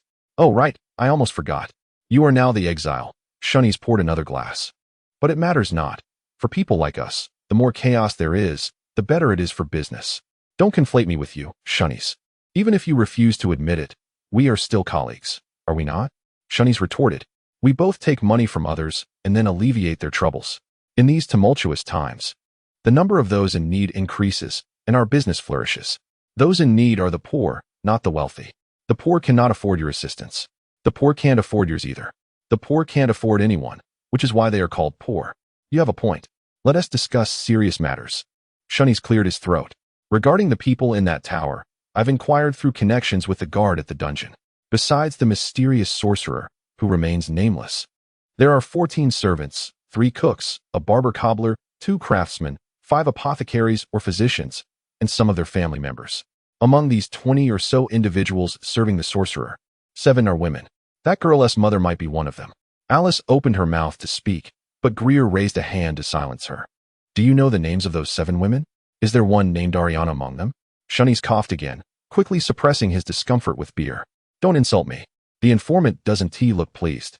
Do you think gathering information is easy? I've told you, the situation is perilous. Moreover, this matter involves treason and the Norzicans. Even I must tread carefully. Help us a bit more, Shunnies. Think about what else can be done. I can offer more in payment. I assure you I won't owe you anything. Of course, Shunnies replied with a sly smile. I'm not one to take advantage. I've already asked that guard to relay a message. Soon, the portraits of those 7 women will be delivered to you, along with any information found. I remember you mentioned that the girl's mother might be a physician or an apothecary. I'll have them draw those individuals more clearly. Can you find a way to exonerate them? I can't save everyone, but helping 1 or 2 clear their names shouldn't be an issue. I have reliable connections. Once you've seen the portraits, just tell me whom you wish to save, and she shall be vindicated. Even if she isn't innocent, I can make the evidence vanish without a trace. Just wait and see. Thank you. Gai'er fell silent for a moment and sincerely said, I truly appreciate it, Shunnies. I owe you a favor. Favors aren't worth much. If you weren't the great sword from the tales I've heard since childhood, I certainly wouldn't allow you to run a tab. Shunnies waved his hand, advising you to await news in the coming days, Gai'er, and to maintain a low profile.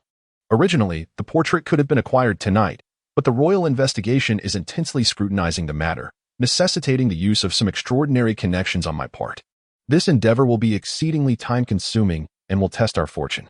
Are your connections reliable, Shunnies? They won't lead to any complications, will they? Do you think I jest? Shunnies proudly crossed one leg over the other, revealing, in the alleys of Gai'er, if you find yourself in trouble, uttering the name Sharon is far more effective than calling upon His Majesty.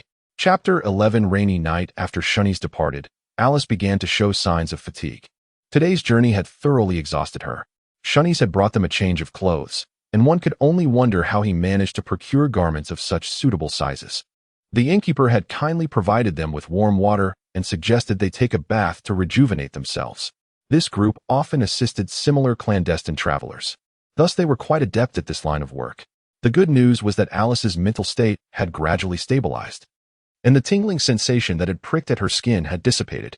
This sensation would be perceived by Gai'er whenever the girl's emotions fluctuated, signifying the flow of magic around him. Those with a certain affinity for magic, after undergoing training, could sense this subtle and wondrous feeling in places rich with magical energy, akin to tiny ants scurrying across their skin. While not entirely uncomfortable, it could be somewhat irksome. Gai'er was further delighted when, in the evening, he spotted Zeke's in the stable behind the inn. Although he had named the gray mare after a solitary spirit from ancient mythology, the creature remained calm and untroubled by the absence of her owner. Even the contents of the saddlebag were intact, which particularly astonished Gai'er. Compared to the afternoon's offerings, the inn's dinner was significantly more sumptuous, satiating the hunger that had plagued Gai'er and Alice throughout the day. The fragrant stewed eel and crayfish ignited their appetites, and their spirits lifted considerably. Culinary delights have always possessed the power to elevate one's mood, instilling a sense of optimism about the future. Shunnies made a brief appearance at the dinner table, hurrying in to leave a few words for the two. He succinctly relayed the coded messages they had exchanged over the past few days before hastily departing, stating, I must rush to meet an important person, so I cannot stay. As the rain intensified outside, the inn's lobby gradually fell silent with the encroaching night. Alice called out to the young man who was approaching the table, preparing to rest his head upon it for the night. Gai'er, what is it? Can you not stray too far from me? Of course. Gai'er found a chair and sat beside the bed. Not far from them, the fire crackled softly, casting a warm glow. Mother, the girl murmured beneath her blanket. Nothing bad will happen, right? I believe she will be fine. Uncle Grino says Mother is wise and reliable. She would never do anything wrong, wouldn't she? I have faith she will be all right, Gai'er replied. Can you tell me about yourself? I wish to know more about you. My story is nothing extraordinary, Gai'er pondered for a moment before continuing. I was born in the north, beyond the Malgan River. I grew up there. And when I gained the courage and ability to stand on my own, I journeyed south. I traveled through the southern territories, much like I mentioned before, living off various commissions. Some involved hunting magical beasts, while others entailed serving as a bodyguard. I lead a rather mundane existence, day in and day out. Nothing particularly remarkable. Then, how did you come to know Uncle Grino?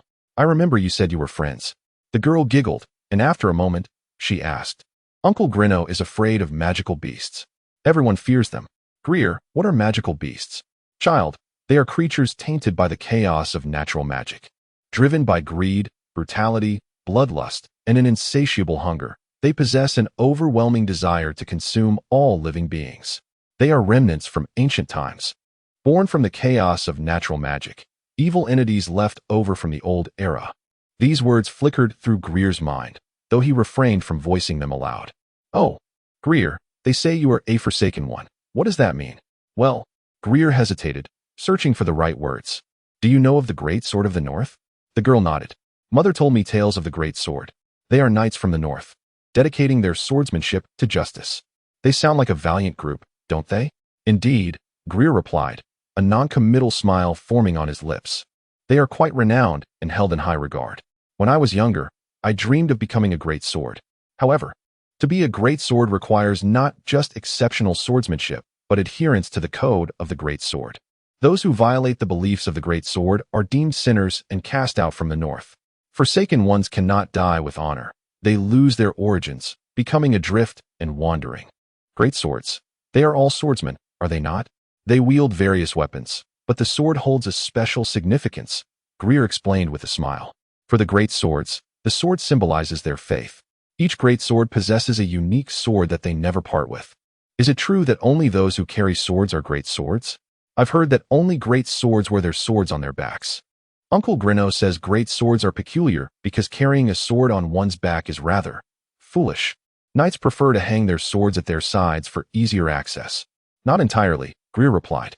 For the great swords, drawing the sword carries various symbolic meanings and represents complex implications. To avoid hastily resorting to weapons, they choose to conceal their swords behind them. It serves as a caution to themselves, for once they succumb to the allure of power, it is only a matter of time before they violate the code of the great sword and become sinners. The girl nodded, somewhat understanding, though the depth of Gai'er's words was still beyond her grasp. Gai'er, Alice hesitated, then slowly inquired, are you also a sinner? The wretched cries, dying screams, and furious interrogations formed the cacophony of nightmares he endured each night. How long had it been since that incident? For what purpose had he learned the art of swordsmanship? The girl remained silent, listening intently. Gai'er closed his eyes, and vivid faces flashed before him. His wise and spirited mentor, his robust and jovial companions, his clever and unyielding little sister. Those were familiar figures, yet they existed solely in the recesses of his memories. Where were they now? How were they faring? After 9 years, had they changed much? He possessed no answers to these questions. Perhaps he no longer had the right to know. I do not believe in deities. My spirit has no refuge. I have no one to pray to, no God to whom I can plead for forgiveness. To me, the places of worship where devotees gather hold no distinction from stalls selling pastries. As the turmoil of war escalates, the number of revered deities among the populace has proliferated in recent years. Yet neither the emerging sects in small villages nor the widely followed sacred law church across the continent stirs any interest within me. Ultimately, people worship deities for reasons, whether seeking peace or confessing sins. But for someone like me, peace and joy are unattainable, and sins are inescapable. I do not lack reverence for the ancient 12 gods of the Ao mythology. I simply can no longer seek their grace. As you can see, I am a person devoid of everything. No glory, no faith, no kin, no refuge. He suddenly fell silent, for his hand rested upon the bed, clenching the sword he had wielded for over a decade, stained with countless bloodshed. At that moment, it was firmly held by the girl's small, warm, and tender hand, conveying concern and hope to him. Gai'er was not truly devoid of everything. In the cacophony of the rain-soaked night, Alice's voice bestowed upon him an unparalleled solace. Grail has always been my protector. Grail is not a sinner. He is a good man. I will forever cherish the memory of Grail. I am your support. May it be so. Of course. After a brief pause, Grail laughed sincerely. He clasped the girl's hand tightly, savoring the warmth she radiated. Indeed. Alice, it is my honor, an immense honor. Chapter 12. The mutation. Shunnies braced himself against the howling wind that rustled the leaves, pressing down his hat and lowering his body as he crawled along the low walls of the old town. He cautiously navigated through the intricate alleys for a considerable time, arriving at the doorway of a house. Imitating the call of a raven, which was his signature skill in mimicking various animal sounds, the door opened in response. Swiftly, he slipped inside, exhaling a long breath. I sincerely apologize for troubling you repeatedly, Lord Brivich. The first thing Shunnies did upon entering was to remove his hat and bow repeatedly. I am truly sorry to have summoned you, who is so busy with affairs, out in this weather, and yet you graciously offered to come an hour earlier. I am greatly humbled. Oh, look at this bothersome rain. It is indeed untimely. Since you are aware of my busy schedule, let us get to the point, replied the tall man who had opened the door, sinking into a chair with a lethargic tone. Shunnies nodded repeatedly as he took a seat opposite the man.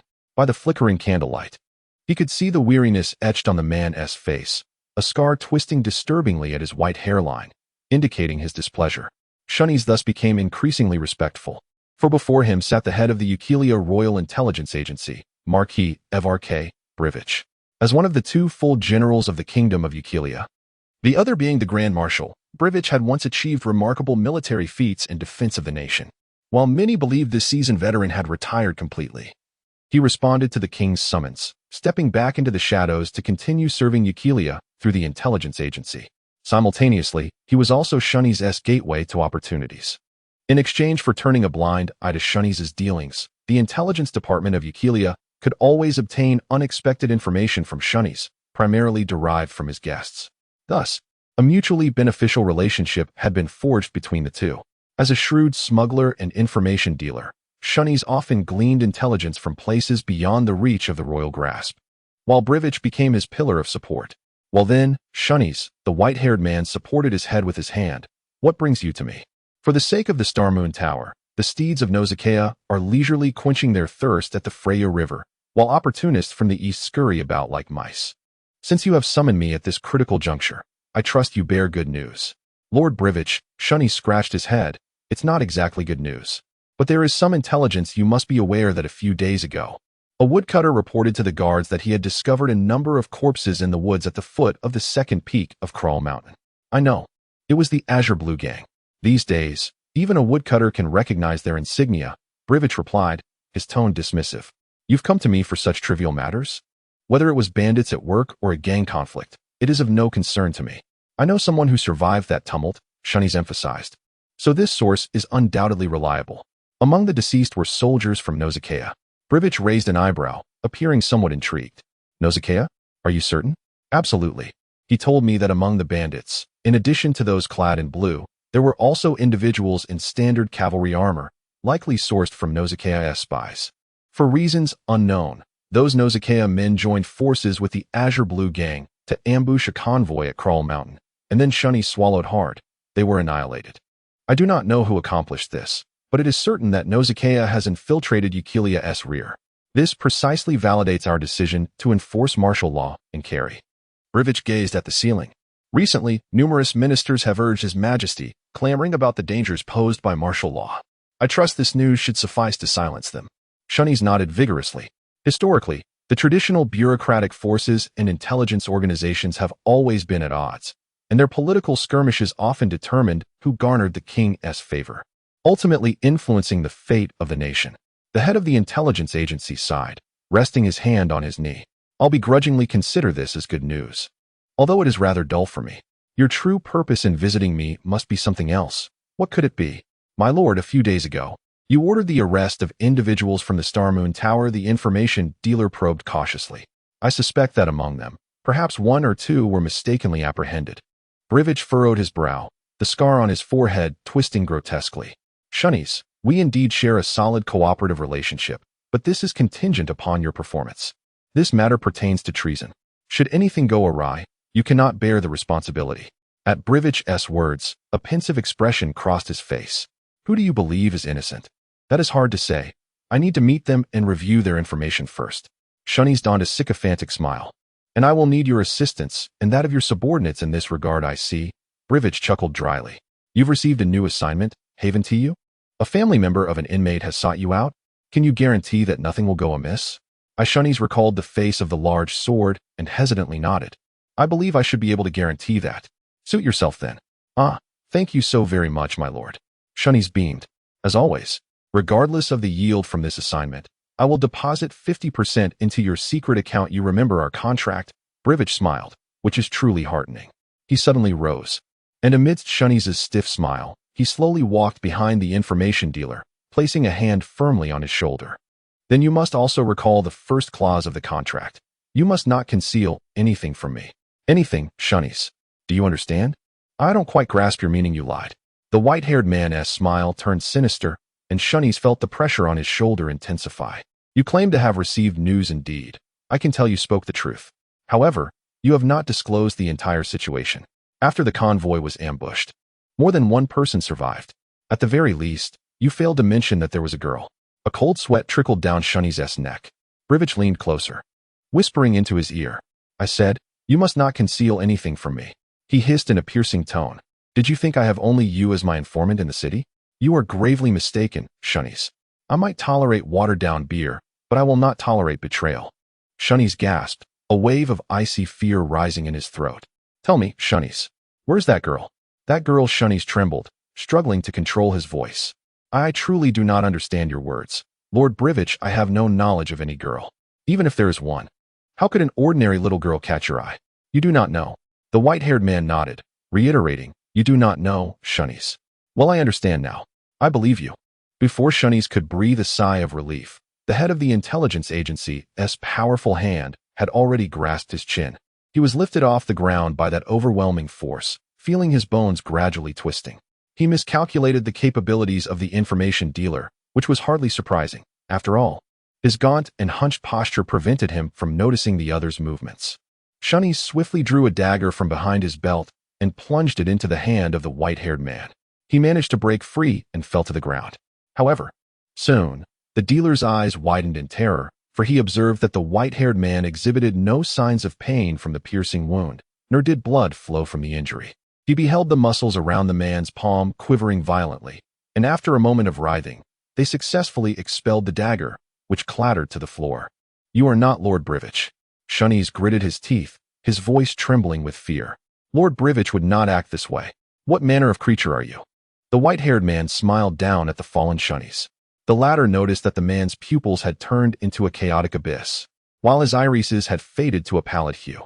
In the darkness, the man's eyes gleamed like ghostly flames, emitting a wan and dim light. Lord Brivich would not do such a thing. Is that truly your belief? The expression of the white-haired man betrayed contempt. He rubbed his palm and remarked, this man never truly trusted you, Shuni's. I merely mirrored his thoughts, his actions, his emotions. The man smacked his lips and shook his hand, revealing no trace of injury whatsoever. How dramatically tragic, is it not? How pitiable you humans are. He twisted his lips, and the scar upon his brow vanished without a trace, revealing a sinister smile. Chapter 13. The onslaught. As the night deepened, Gai'er found himself unable to sleep. Departing his room and descending the stairs, he intended to seek sustenance in the kitchen to lull himself into slumber when he unexpectedly beheld the hunchbacked informant burst into the inn, his vigorous entrance toppling the tables and chairs by the door. The informant was a flustered sight, his clothing and hair encrusted with clumps of mud and leaves. What troubles you? Gai'er inquired, startled by the informant's disheveled appearance. Did you not settle your bill at the tavern? The informant lifted his head, revealing a forehead marred by a gash from which blood trickled slowly. His hands bore various wounds, and he bent over, gasping for breath, wiping the crimson from the corner of his mouth. Where's that girl? Alice is in the room, just now falling asleep. Gai'er furrowed his brow. Keep it down, Shuni's. Do not wake her. What transpired? Did you not go to meet your connection? Did that notorious Sharon refuse you? Stop mocking me. This is serious. Shuni's exclaimed, his agitation palpable. Someone knows you brought the girl to Carrie, Gai'er. That fellow is a killer. An assassin. He attacked me at my contact's hideout and left me in this state. Killer? Who? God knows. Shuni spat. You've landed yourself in deep trouble, Gai'er. It's not just the bandits outside who want her. Others are eyeing that girl as well. What is her significance? Why does everyone circle around her? Enough, shunnies. Gai'er stepped forward, extending his hand. I confess I have withheld information, but it was out of necessity. Come here, let me tend to your wounds. Leave me be, shunnies subtly sidestepped Gai'er's hand. You have no time for that now, Gai'er. You must act swiftly. How swiftly? The sooner, the better, for he is right behind me. Shunnies pressed against the door, his expression one of terror as he peered into the street. That bastard, he has followed me. I should have lost him in the alley.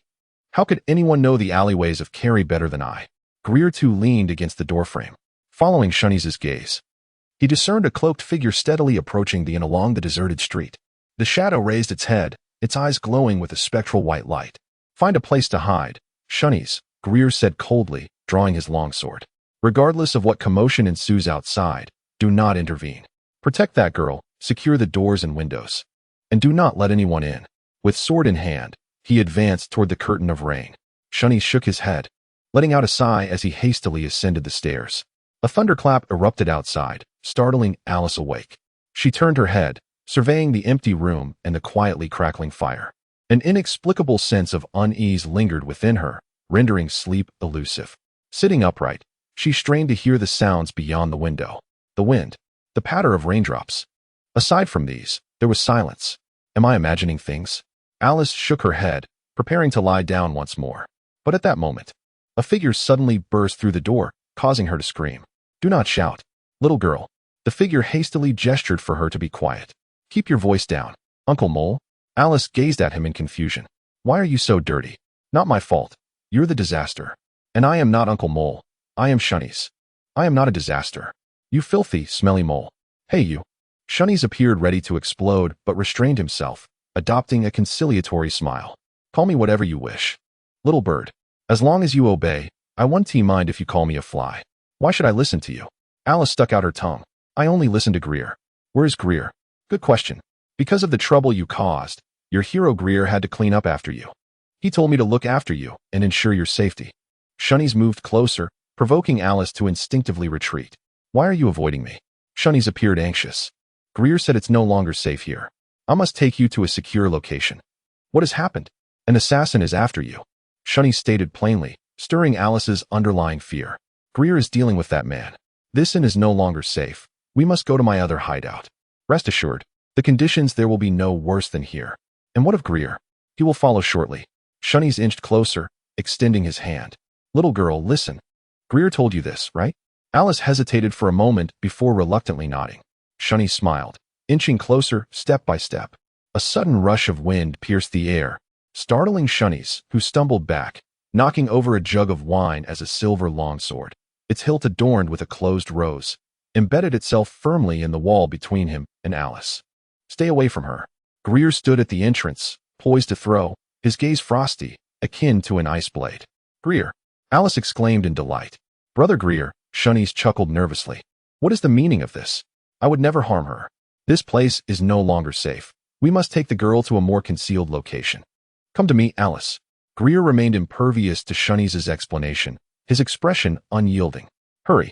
Alice glanced between Gai'er, whose face was like iron, and Shunnies, who wore a strained grin. Sensing something amiss, she threw off the covers and, like a nimble rabbit, darted behind the young man. Neither Shunnies nor Gai'er moved. The smile vanished from Shunnies' face. When did you realize? When you evaded my hand, specifically, when you avoided the silver nails on my glove, I sensed something was off. Once I discerned that the shadow in the rain was an illusion, your identity became suspect. Such keen observation. You are the guardian mentioned by them, that scoundrel. Are you not? Alice, hidden behind the doorframe, noticed that Shunnies' tone had inexplicably shifted, losing its characteristic rasp. Though I do not comprehend your words. Should you seek trouble with this girl, Gai'er's smile turned menacing. I regret to inform you that you shall be disappointed. I shall not let you leave. I must know who sent you, assassin. I will find out. Is that so? Shunnies, or rather, the impostor posing as Shunnies, tugged at his collar, wearing a taunting grin. I do not think so. Gai'er lunged forward, delivering a punch. The figure, mimicking Shunnies' hunched and slender frame, dodged, sending dishes crashing to the floor. Drawing a knife from his belt, he lunged at Gai'er, who deftly unsheathed the sword embedded in the wall, parrying the assassin's strike. The assassin swung again. But Gai'er refrained from using his sword. The room was too cramped. He sidestepped and swiftly struck the assassin's wrist, dislodging the knife. Gai'er reversed his grip on the sword, executing a rapid sweep to knock the fallen knife away while disrupting the assassin's balance. The assassin tumbled to the ground, and Gai'er pounced, landing a blow to the assassin's face, reshaping his features. Yet the man grasped a shard of the broken dish from the floor and slashed Gai'er's face, leaving a shallow wound. They rose, each retreating to opposite sides. Gray stood resolutely at the door, blocking Alice's path, while the assassin pressed himself against the wall, clutching his face and breathing heavily. "You are not my match," Gray declared. "Surrender, and I may spare your life. But first, divulge the identity of your master." "Do not be so self-satisfied," the assassin retorted, his voice laced with malice. "The true spectacle has only just begun." He let out a groan and released his grip.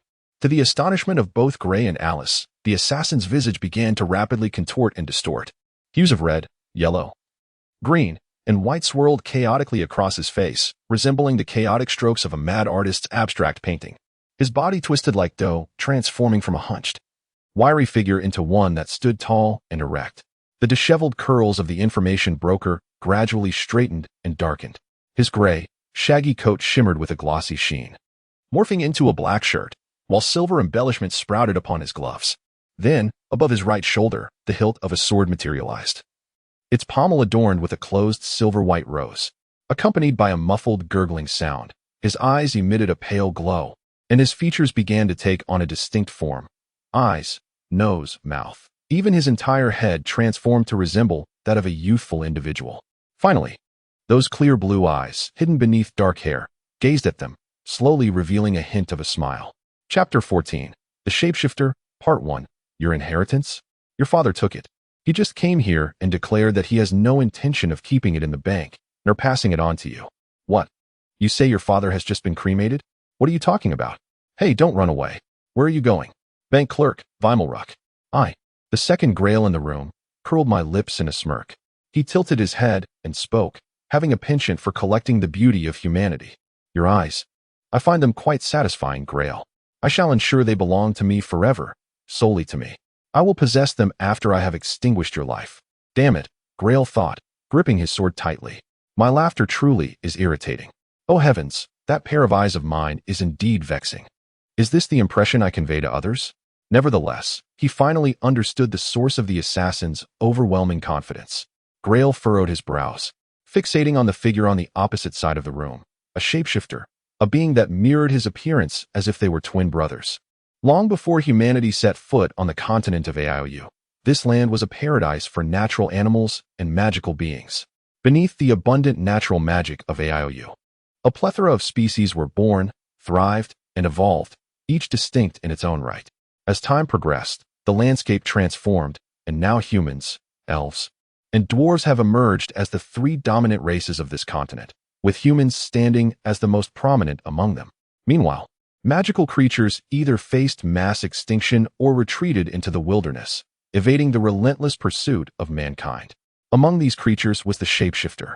As a rare intelligent magical species, humans typically distinguish them from mimicry monsters, which spontaneously disguise themselves in nature to entice others before launching an attack, such as treasure chest monsters. In folklore, they are known by many names: doppelganger, phantom mimic, metamorphic fiend, and so forth. Regardless of the appellation, they signify but one meaning to humanity. They are vile and chaotic creations, monsters meant to be eradicated. To this day, no one has provided a satisfactory explanation of the magical principles underlying their existence, nor does anyone comprehend how they achieve their transformations. Yet, that is not the most terrifying aspect of the shapeshifter. Beyond merely replicating a person's appearance, they can also mimic that individual's voice, expressions, thought processes, mannerisms, and even specialized skills and knowledge. This is because, as I take on the guise of another, the assassin, or rather, the shapeshifter, calmly gazed at the two individuals at the door as if they were formidable foes, and remarked, I can synchronize my replication of that person's thoughts and memories, provided I desire to. Everything you think, know, and even the dreams you've had but cannot recall, I will know. Disgusting, Grail candidly assessed. Thus, the shapeshifter continued, I genuinely do not understand, Grail. Why would you choose to care for a complete stranger with whom you share no ties? Given your nature, Abandoning her would seem to be your style, wouldn't you agree? Grail remained silent. Alice anxiously observed Grail, but he paid her no heed, fixated solely on the shapeshifter. What motivates you to act in this manner? No, I pondered, yet I have not discerned any shifts in your thought processes in recent years. So, your motivation stems from a time long past. What transpired in the northern tribes before you journeyed south? How did you come to bear the burden of being the exiled? Allow me to offer you a piece of advice. Grail finally spoke, his voice remarkably soft, like an arrow poised on the bowstring. Do not continue to delve into my memories, particularly those I have forgotten from a decade ago. Your tricks end here. This is not a threat, merely counsel, shapeshifter. The shapeshifter spat disdainfully. Do not refer to me solely as the shapeshifter. I, too, possess a name. I am Mikodu. He hissed, and also, do not presume to know me. I have no need to pry into your memories from long ago. The present me is more than sufficient to defeat you. You are incapable of overcoming me. For I am you. The shapeshifter drew a sword from his back, identical to the one held by Grail, its hilt adorned with intricately carved roses. It was hard to fathom that he had even replicated Grail's weapon. Can you defeat yourself? Grail ignored Mikodu's provocation, raising his sword horizontally. I will vanquish you. Alice observed as the two identical youths took stances with their long swords, cautiously stepping forward while searching for each other's weaknesses. They held their breath, as if the very air in the room had come to a standstill. Just as Alice could no longer resist the urge to blink, both combatants struck simultaneously, the clash of their swords resonating like a symphony of thunder. They were locked in combat, their strengths evenly matched. The sword wielded by the shapeshifter, Mikodu, possessed the same alloy characteristics as Grail's, boasting a sharpness that paralleled it. After both retreated, Mikodu was the first to initiate the attack. He pulled his sword, aiming for Grail's head while simultaneously brandishing a dagger in his left hand, feigning a deceptive thrust.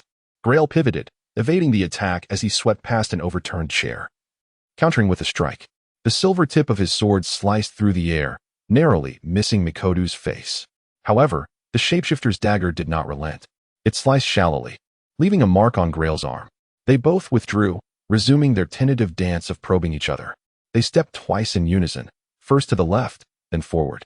They maneuvered their swords like reflections in a mirror, even the angle of their blade inclinations mirroring each other precisely. Their movements froze in time. You must have realized.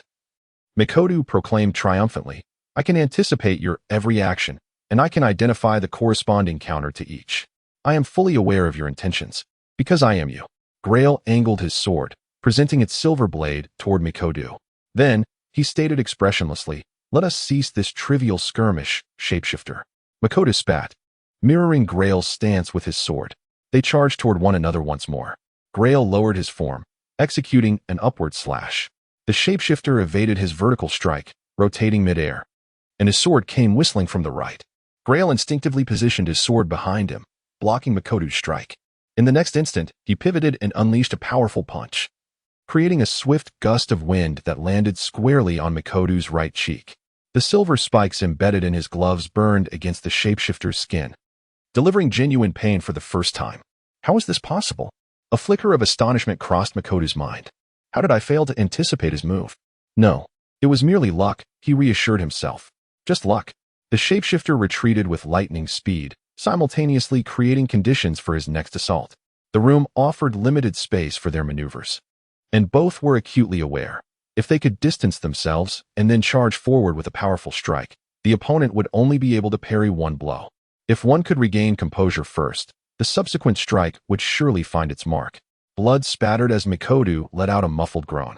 He spun again, retreating from the flickering curtain of Grail's sword.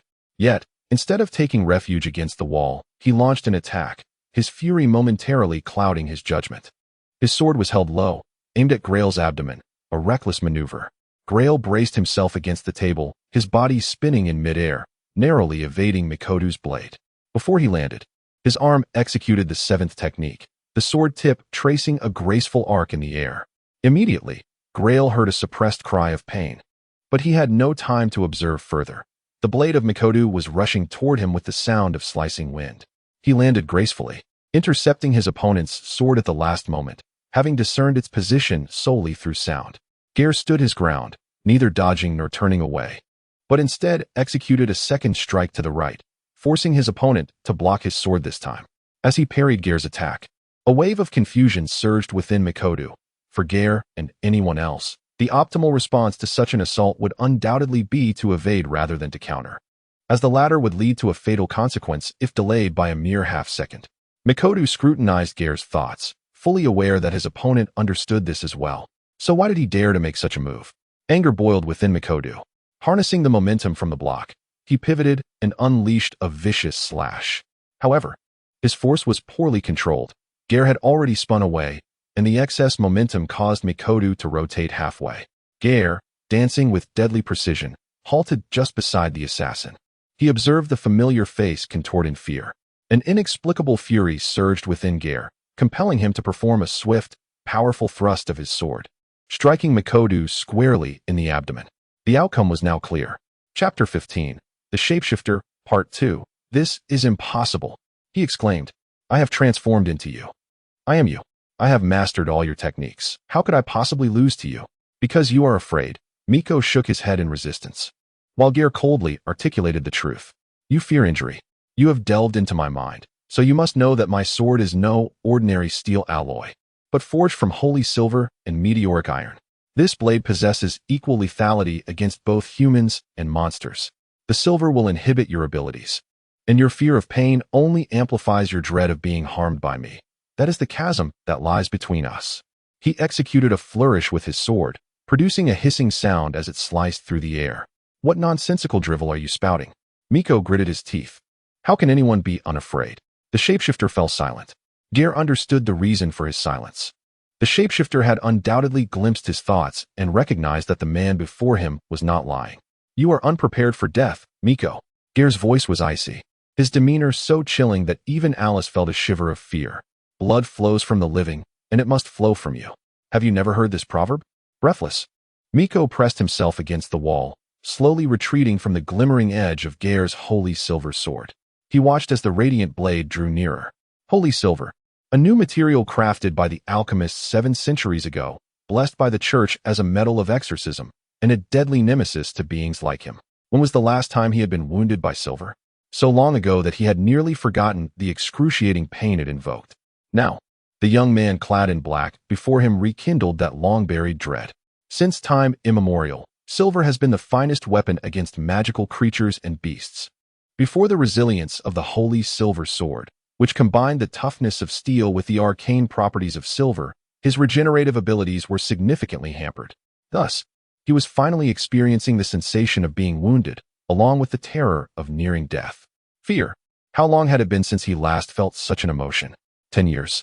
20? He recalled a time when the sun's rays had remained unchanged.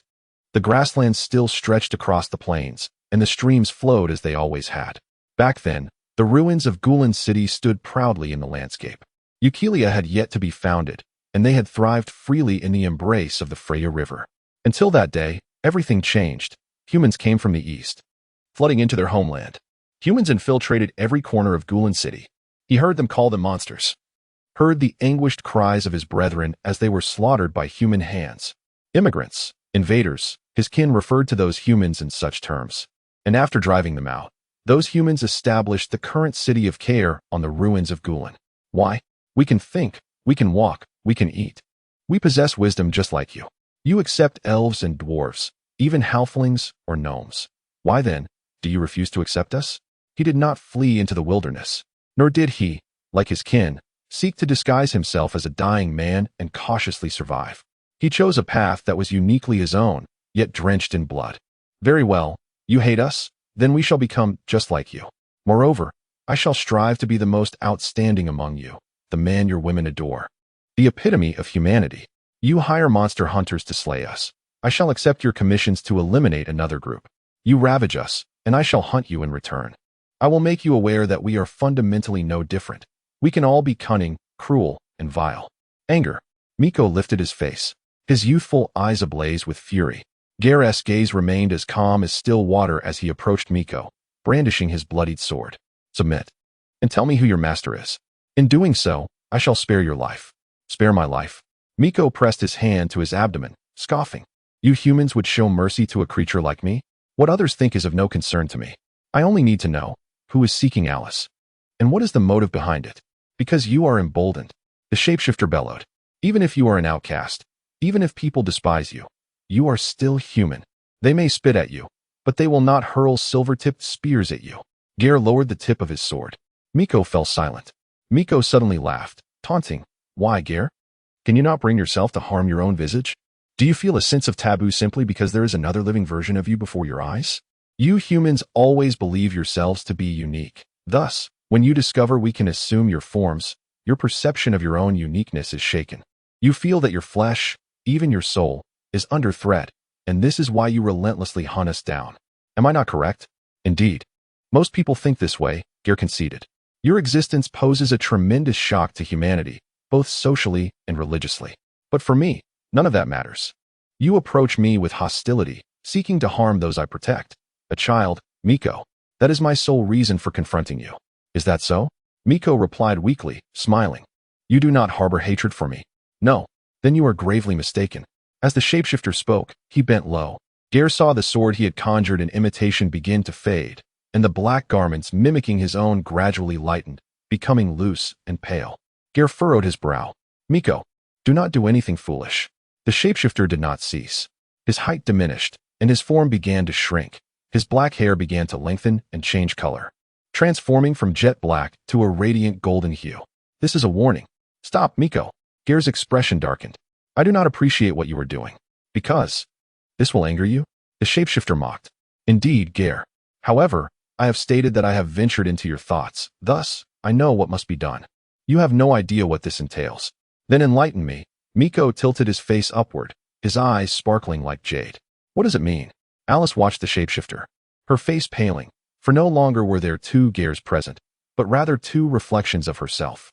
Since this girl is so important, Miko spun in place, gently grasping the hem of his skirt, performing a curtsy befitting a noble lady. Then, the face identical to Alice's turned toward Gai'er, revealing a smile. Then you surely cannot bear to harm her, can you? Chapter 16. The shadow of the witch, the golden-haired girl with piercing gray eyes suddenly rushed towards him, brandishing a glimmering dagger. Her movements exhibited no intention to evade. Rather, they were riddled with flaws, almost as if she were deliberately offering her body to Grail's sword. He raised his silver-long sword, yet hesitated for a brief moment as the girl lifted her gaze, her eyes pleading, rendering him unable to strike. It was precisely this moment of hesitation that allowed the shapeshifter's petite form to nimbly evade his blade. Makoto swung the dagger, a flash of white light accompanying it, and tore a crimson gash across Grail's abdomen. This strike, lacking any finesse, ironically inflicted the gravest injury upon him. Grail, the true Alice called out from behind him, her voice laced with concern. Was this the plight of a hero beset by the charms of a maiden? Makoto, having successfully landed a blow, swiftly retreated, her voice a blend of youthful innocence and malice. Grail, admit it, you cannot unleash your full strength against me in this form. Moreover, you are incapable of striking down any child. In this regard, you, as a mercenary who is paid for your services, are woefully inadequate. Grail pressed his hand against his wound, slowly retreating, yet his gaze remained unwavering. Grail. Alice emerged from behind the door, supporting the half-kneeling youth. Are you all right? Grail shook his head. The shapeshifter twirled the blade in his hand, looking down at them with an air of superiority. How enviable, Makoto growled, her distorted voice blending with the girl's, creating an unsettling amalgamation. Where did that bravado of yours vanish to, you despicable exile? I will not kill you. You dare utter such words to me? Let me inform you, opposing me is beyond your capabilities. Be silent, you little wretch, Makoto hissed. Does my transformation into your likeness disturb you? Well then, open your eyes wide. Witness the monster you perceive in me, speaking through your own body and thoughts. I can penetrate your innermost being, unveiling your most shameful, unmentionable, and fearsome truths. Do not intimidate a child, Makoto. Grail's voice, though soft, carried an unmistakable warning. Your current form is both despicable and grotesque. In your persecution and decision to retaliate against humanity, you may deceive yourself into believing you are a tragic hero. Yet, in you now, I see only sorrow, self-pity, and repugnant evil. Silence. Makoto leaped up, shouting, Nonsense. I tell you, you humans have no right to condemn my actions. For you are the guilty party. This is what you owe me, humanity. You deem me despicable and shameful? Very well. Then I shall unearth everything about this girl and lay it bare before you. Gai'er tightened his grip on the hilt of his sword, contemplating if necessary. He would not hesitate to use it. For the sake of Grinno's peace in the afterlife, for the promise made to Alice, he would employ it. Even if it meant sullying his own soul, as long as he could protect this child. He cast a discreet glance at the girl, trembling in fear, ashen-faced from the shapeshifter's outburst. The thorn of the rose pricked his fingertips slightly. You cannot deceive me. You wish to uncover this girl's secrets. Do you not? What a coincidence. I too am curious. Come, let us discover what makes her so extraordinary. Even if she herself is oblivious, I can delve into her dreams, excavating every detail without restraint. He suddenly halted. Under the tense gaze of Gai'er and Alice, the shapeshifter's actions came to an abrupt stop. His expression grew rigid. The girl's delicate features first displayed confusion, then a stupor, followed by an unparalleled terror. Ah! Mikoto emitted a ludicrous sound from his throat, retreating slowly. His limbs began to tremble, the dagger clattering to the ground, yet he showed no inclination to retrieve it. He raised a trembling hand, pointing at them, his eyes wide with horror. Initially, Gai'er assumed he had discerned his intentions, but soon realized that the true source of the shapeshifter's dread was none other than Alice, who appeared utterly harmless. No, it cannot be. Are you? The shapeshifter's mouth opened, uttering a word indistinctly. Gai'er thought he must have misheard. The word he spoke was witch. Hey you, monster! Gai'er began to speak, but Mikoto's furious roar drowned out his inquiry. Monster! Abomination! How? How is this possible? You dare! Alice, seemingly unaware of the gravity of the situation, pointed at herself in astonishment. What is wrong with me? Are you jesting? Mikoto shook his head vehemently, entirely oblivious to Gai'er and Alice's dialogue. At that moment, he was lost in his own thoughts. This girl, how can it be? No. Stay away. Do not come near me. Do not approach me.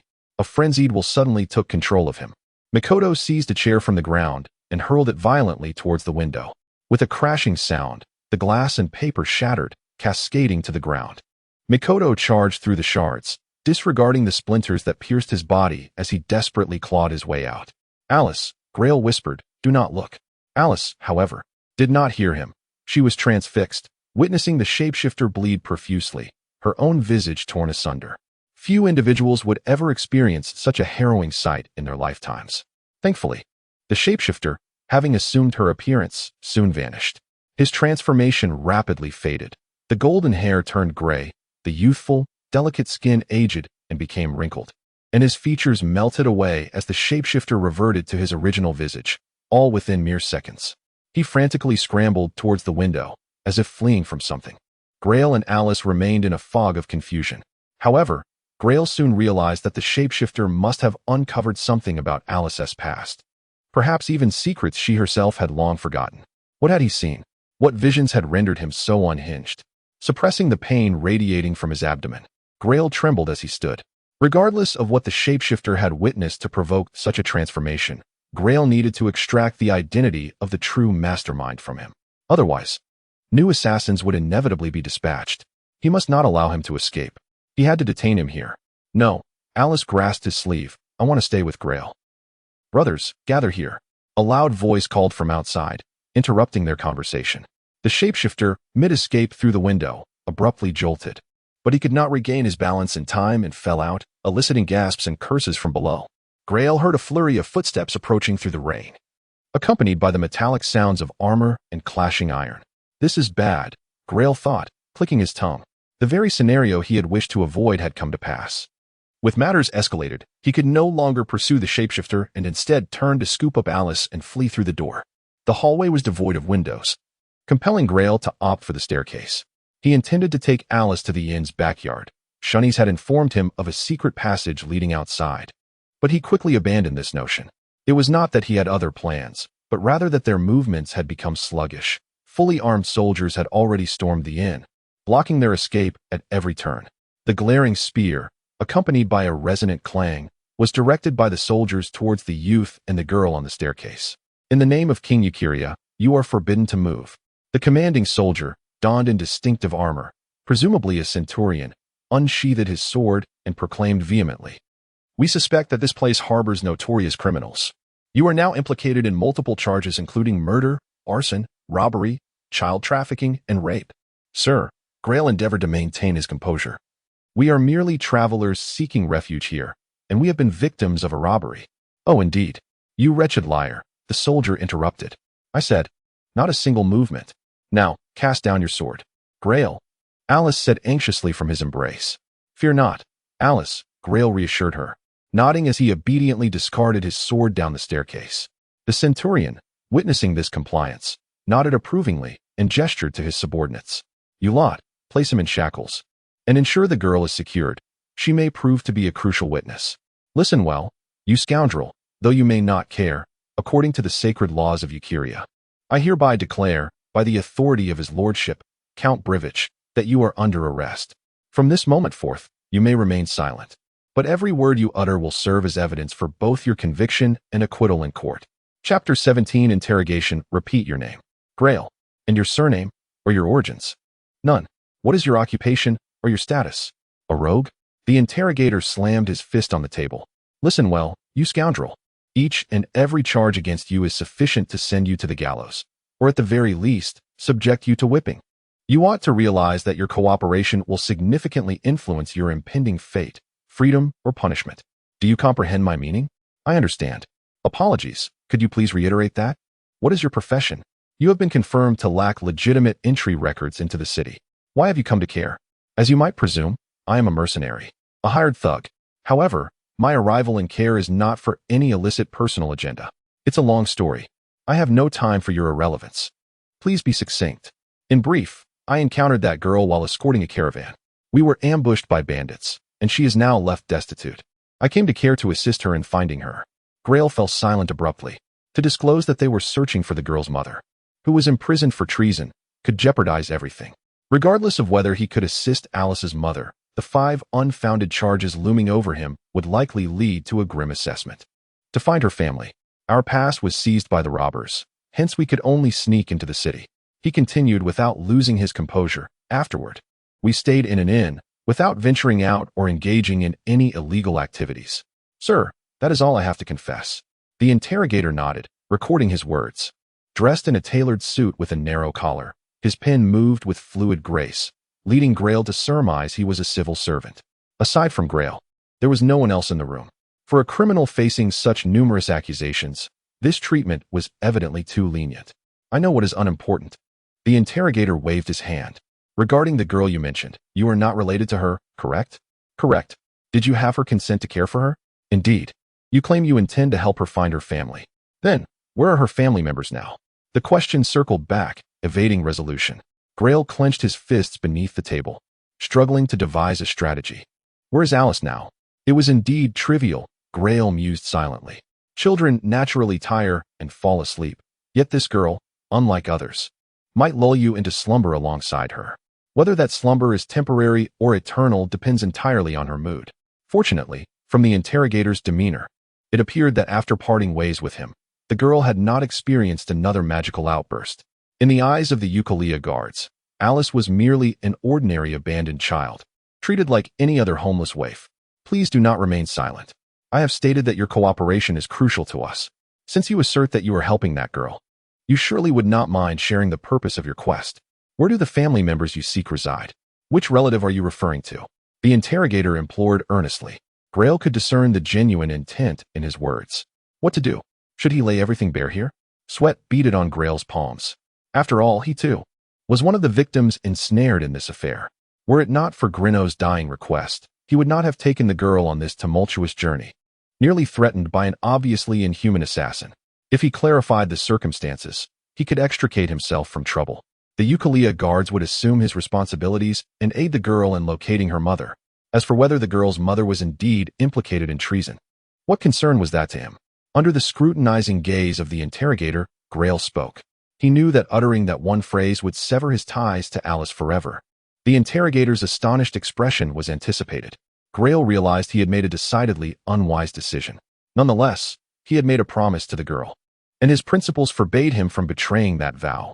He would personally assist her in finding her family and witness her reunion with her mother. That was his undertaking. Enough.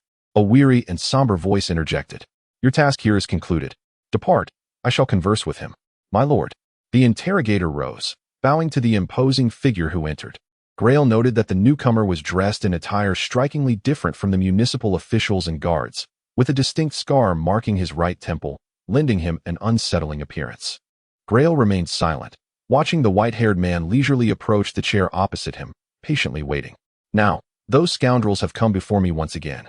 The difference being, previously I fought as a supporter, while now, I am their direct adversary. The white-haired man settled into the chair, scrutinizing Gai'er.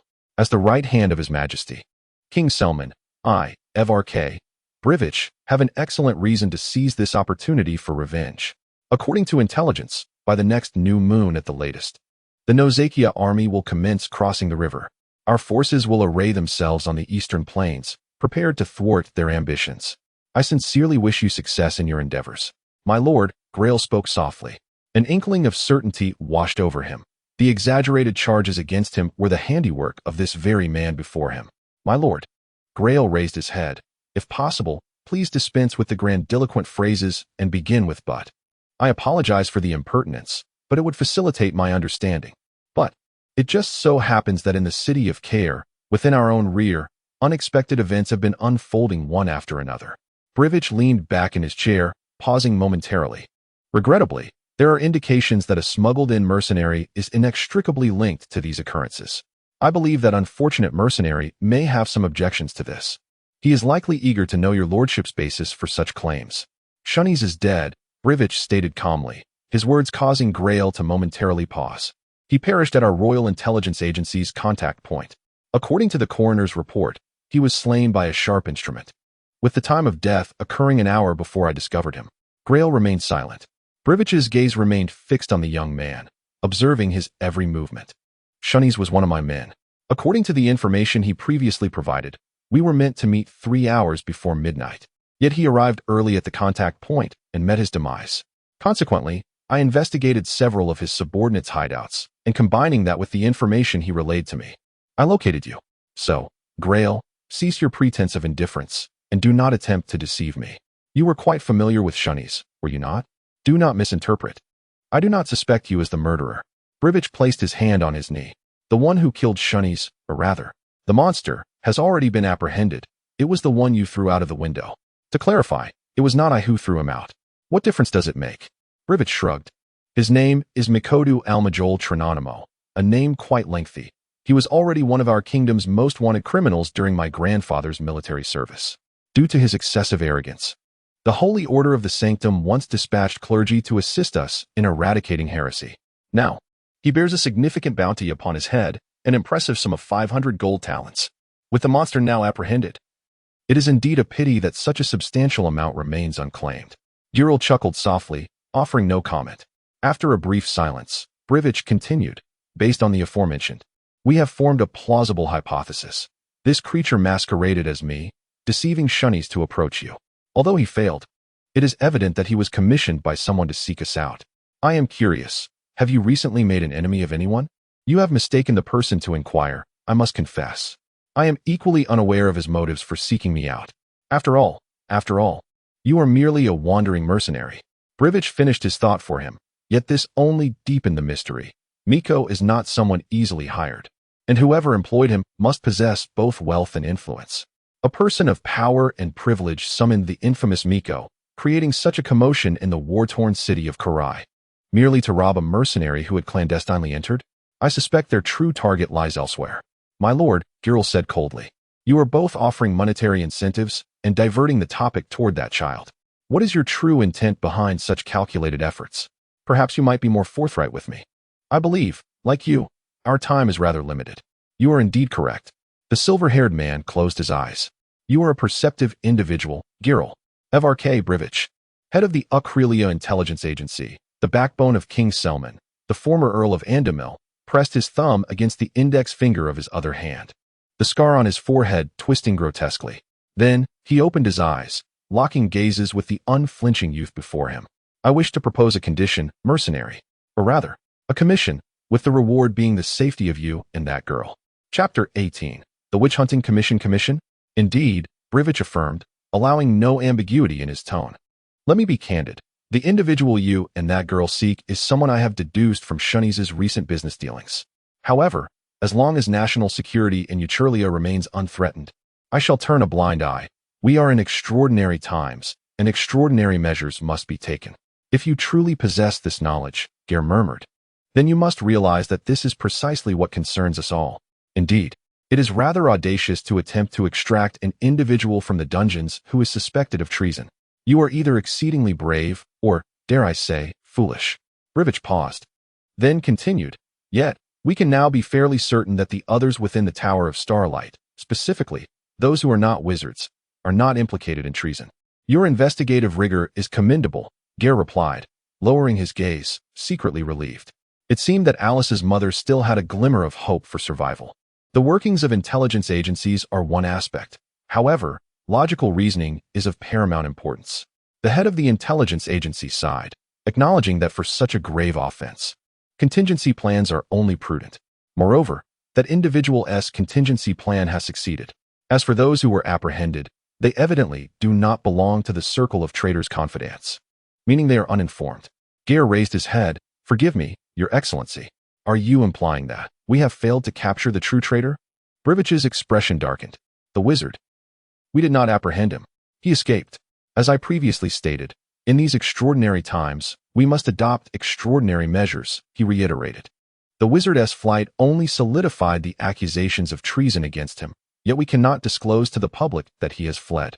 With the looming threat, we cannot permit the king's favored wizard to abandon his post. So, you have sealed off the Tower of Starlight and publicly declared that all within have been arrested for treason, Gai'er interjected. This is indeed a temporary solution, Your Excellency, but not a long-term strategy. That is true. The current turmoil extends beyond this. Infiltrators from Nozikai and Carrie summon monsters who are fugitives and serial killers, as well as the enigmatic girl whose origins seem crucial to both groups. Brivich paused, scrutinizing Gai'er's expression.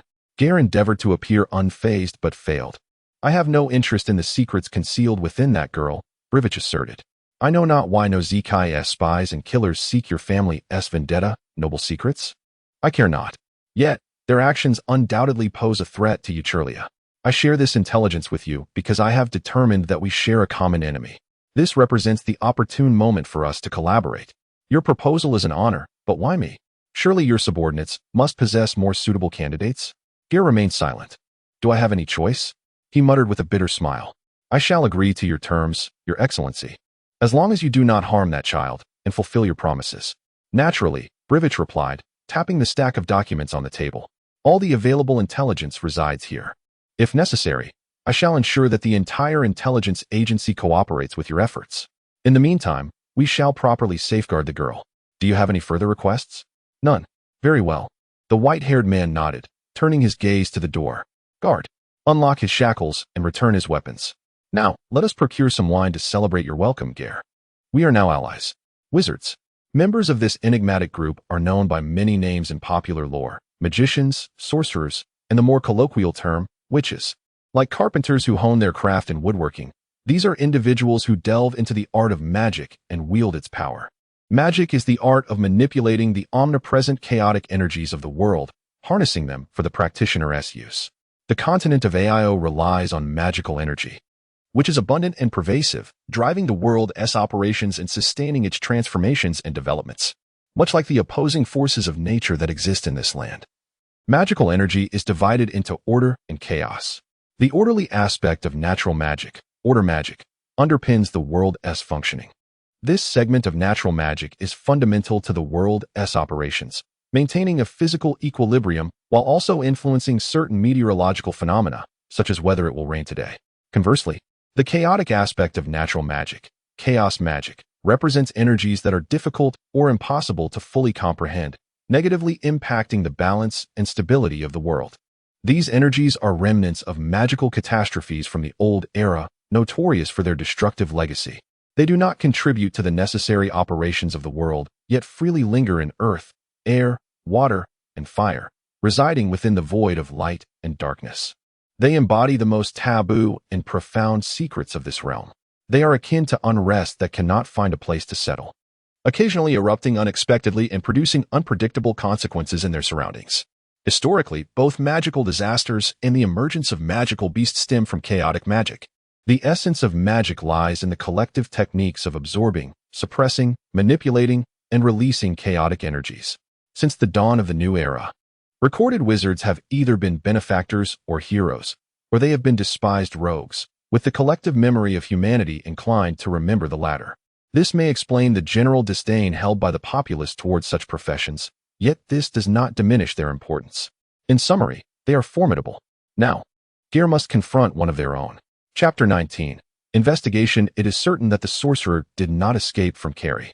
As the heavy rain subsided and the sun rose, the young officer sat opposite Gai'er, reporting the information they had gathered. The officer's name was Raniel Ayun, affiliated with the Royal Intelligence Agency of Eukelia. According to Brivich, Gai'er could inquire about any matters related to the commission and seek relevant assistance from him. Despite feeling somewhat unsettled, Gai'er resolved to cooperate with Brivich for the sake of Alice. Unlike the perpetually stern-faced Count, the young officer's demeanor was notably amicable and his posture humble, devoid of any airs of superiority. He did not display the arrogance characteristic of other young, influential officers Gai'er had encountered. Instead, his voice conveyed sincerity, leading Gai'er to trust him implicitly. "How did you ascertain this?" Gai'er inquired. "Are you merely grasping at straws?" He raised his head, adding, "If he chose to use a teleportation portal to escape, your alarms would be utterly futile. The configuration of teleportation requires considerable effort," Raniel explained. Moreover, from the outset of the sorcerer's residency, the Starmoon Tower was equipped with mechanisms to disrupt teleportation. As long as the Starmoon Tower stands, anyone attempting to use teleportation magic within Carrie will be distorted and redirected to our specially designed dungeon, which is fortified with anti-magic gold. "It appears your king harbored a pre-existing distrust of that sorcerer," Gai'er observed. "Nobody trusts a sorcerer," Raniel replied gravely. Gai'er nodded in agreement. "When did you discover the sorcerer's betrayal?" he asked. "I can understand His Majesty's sentiments, but is this not rather hasty? Not to mention, it has only been 2 days since you decided to seal off the Starmoon Tower. His Majesty has lost his final patience and mercy," Gai'er murmured, "and thus ordered the sealing of the Starmoon Tower. Have you searched the entire tower? Did you find no trace of the sorcerer?" Raniel inquired. "None. We apprehended the other residents within the tower and conducted a thorough investigation, yet the sorcerer's presence eluded us. Our preliminary assessment suggests that he may have other hiding places within the city." Gai'er's lips twitched, as if he were on the verge of a smile. "If I were you," he said, "after His Majesty expressed his distrust, I would have placed spies around the sorcerer to monitor his every move. Did you not do that? Did no one notice when the sorcerer left the Starmoon Tower?" Raniel cleared his throat awkwardly. "And no one saw his movements?" Gai'er pondered. "Prior to this, did the sorcerer exhibit any unusual activities in the past 3 months?" "In the last 3 months." Raniel contemplated, flipping through a stack of documents on the table. "Let me check the reports from our informants. Ah, here it is. All recorded here. Feel free to peruse it." The officer handed over a substantial stack of reports. Gai'er accepted the weighty documents, his heart a tumult of emotions. If possible, he wished to remain unnoticed. His outings mostly consisted of gathering magical materials or borrowing tomes from the royal library, Raniel noted, leaning in to point out specific entries. There were a few instances of meetings with nobles or royal members, attending various gatherings, but nothing particularly noteworthy. "I am quite curious," Gai'er inquired. "What manner of person is this sorcerer?" "Well," Raniel appeared thoughtful. "The sorcerer is relatively young and not particularly striking in appearance. How shall I put it? He gives off a somewhat shy demeanor. He typically issues orders to his subordinates in written form and, when meeting with nobles, he speaks little beyond what is necessary. Furthermore, his attire is quite outdated. He often shrouds himself in a black robe, favoring the shadow of a pointed hat to obscure his face. While he may appear ominous, it aligns perfectly with the traditional depictions of sorcerers, does it not?" Gai'er interjected, prompting a nod of agreement from the young officer, which deepened Gai'er's contemplation. An unremarkable, taciturn, and conventionally traditional image of a sorcerer emerged before Gai'er's mind, leading him to question, could such a person genuinely dare to bear the weight of treason and defy the king's will? Unless, of course, this sorcerer of the Starmoon Tower possessed some compelling justification. Starmoon Tower, stars and the moon. "Raniel," Gai'er called. "What is it?" Raniel leaned in, examining the document. "This is a record from a month ago. On that day, the sorcerer commissioned a servant to procure some rosewood and mahogany materials. requested a few emeralds and lapis lazuli from the royal treasurer, and arranged for a carpenter to carve some talismans according to his designs, stating they were for magical experiments. Given the amount of work and expense involved, we documented it. Do you have any records of those talisman designs? Certainly. Upon seeing the designs, and recalling the talismans surrounding the girl's carriage, Grinno's final words, Alice's mother's residence, and the sorcerer of the Starmoon Tower, Gai'er felt a surge of conviction. I have discerned the answers I sought. He could hardly believe he had overlooked such a significant coincidence. Fate had long plotted its course, intertwining their fates with intricate threads. My lord, Raniel ventured cautiously, when you mention answers, what do you mean? Gai'er straightened, grasping the sword resting on the edge of the table. Will you escort me to the Starmoon Tower? He asked the young officer. There are matters I must verify in person. Understood, the officer replied. I will make the arrangements. Thank you. By the way, do you know the name of that sorcerer? The name? Well, most people do not pay particular attention to the sorcerer's name. He is simply referred to as the Master of Stars and Moon. However, I did overhear the nobles discussing it at a gathering. It seems his name is Emmerich Senthal, or something similar. Gai'er nodded, a shape gradually forming in his mind. Chapter 20. The Tower of Stars and Moon. As Gai'er stepped through the imposing entrance of the Tower of Stars and Moon, he was immediately enveloped by a chilling coldness and an overwhelming gloom. This ancient tower, which had stood since the old era, was not designed with an abundance of windows, resulting in a dearth of sunlight within. The dark stone crevices and the bricks seemed to exude a frigid breath, while the polished surfaces were adorned with frost-like particles. Upon entering the vast hall of the first floor, he noted the open space around him, marked by traces of objects that had been dragged, presumably left by agents of the intelligence agency during a prior search. He strolled leisurely, taking in the sights within the tower. It appeared that Brivage had granted him permissions beyond his expectations.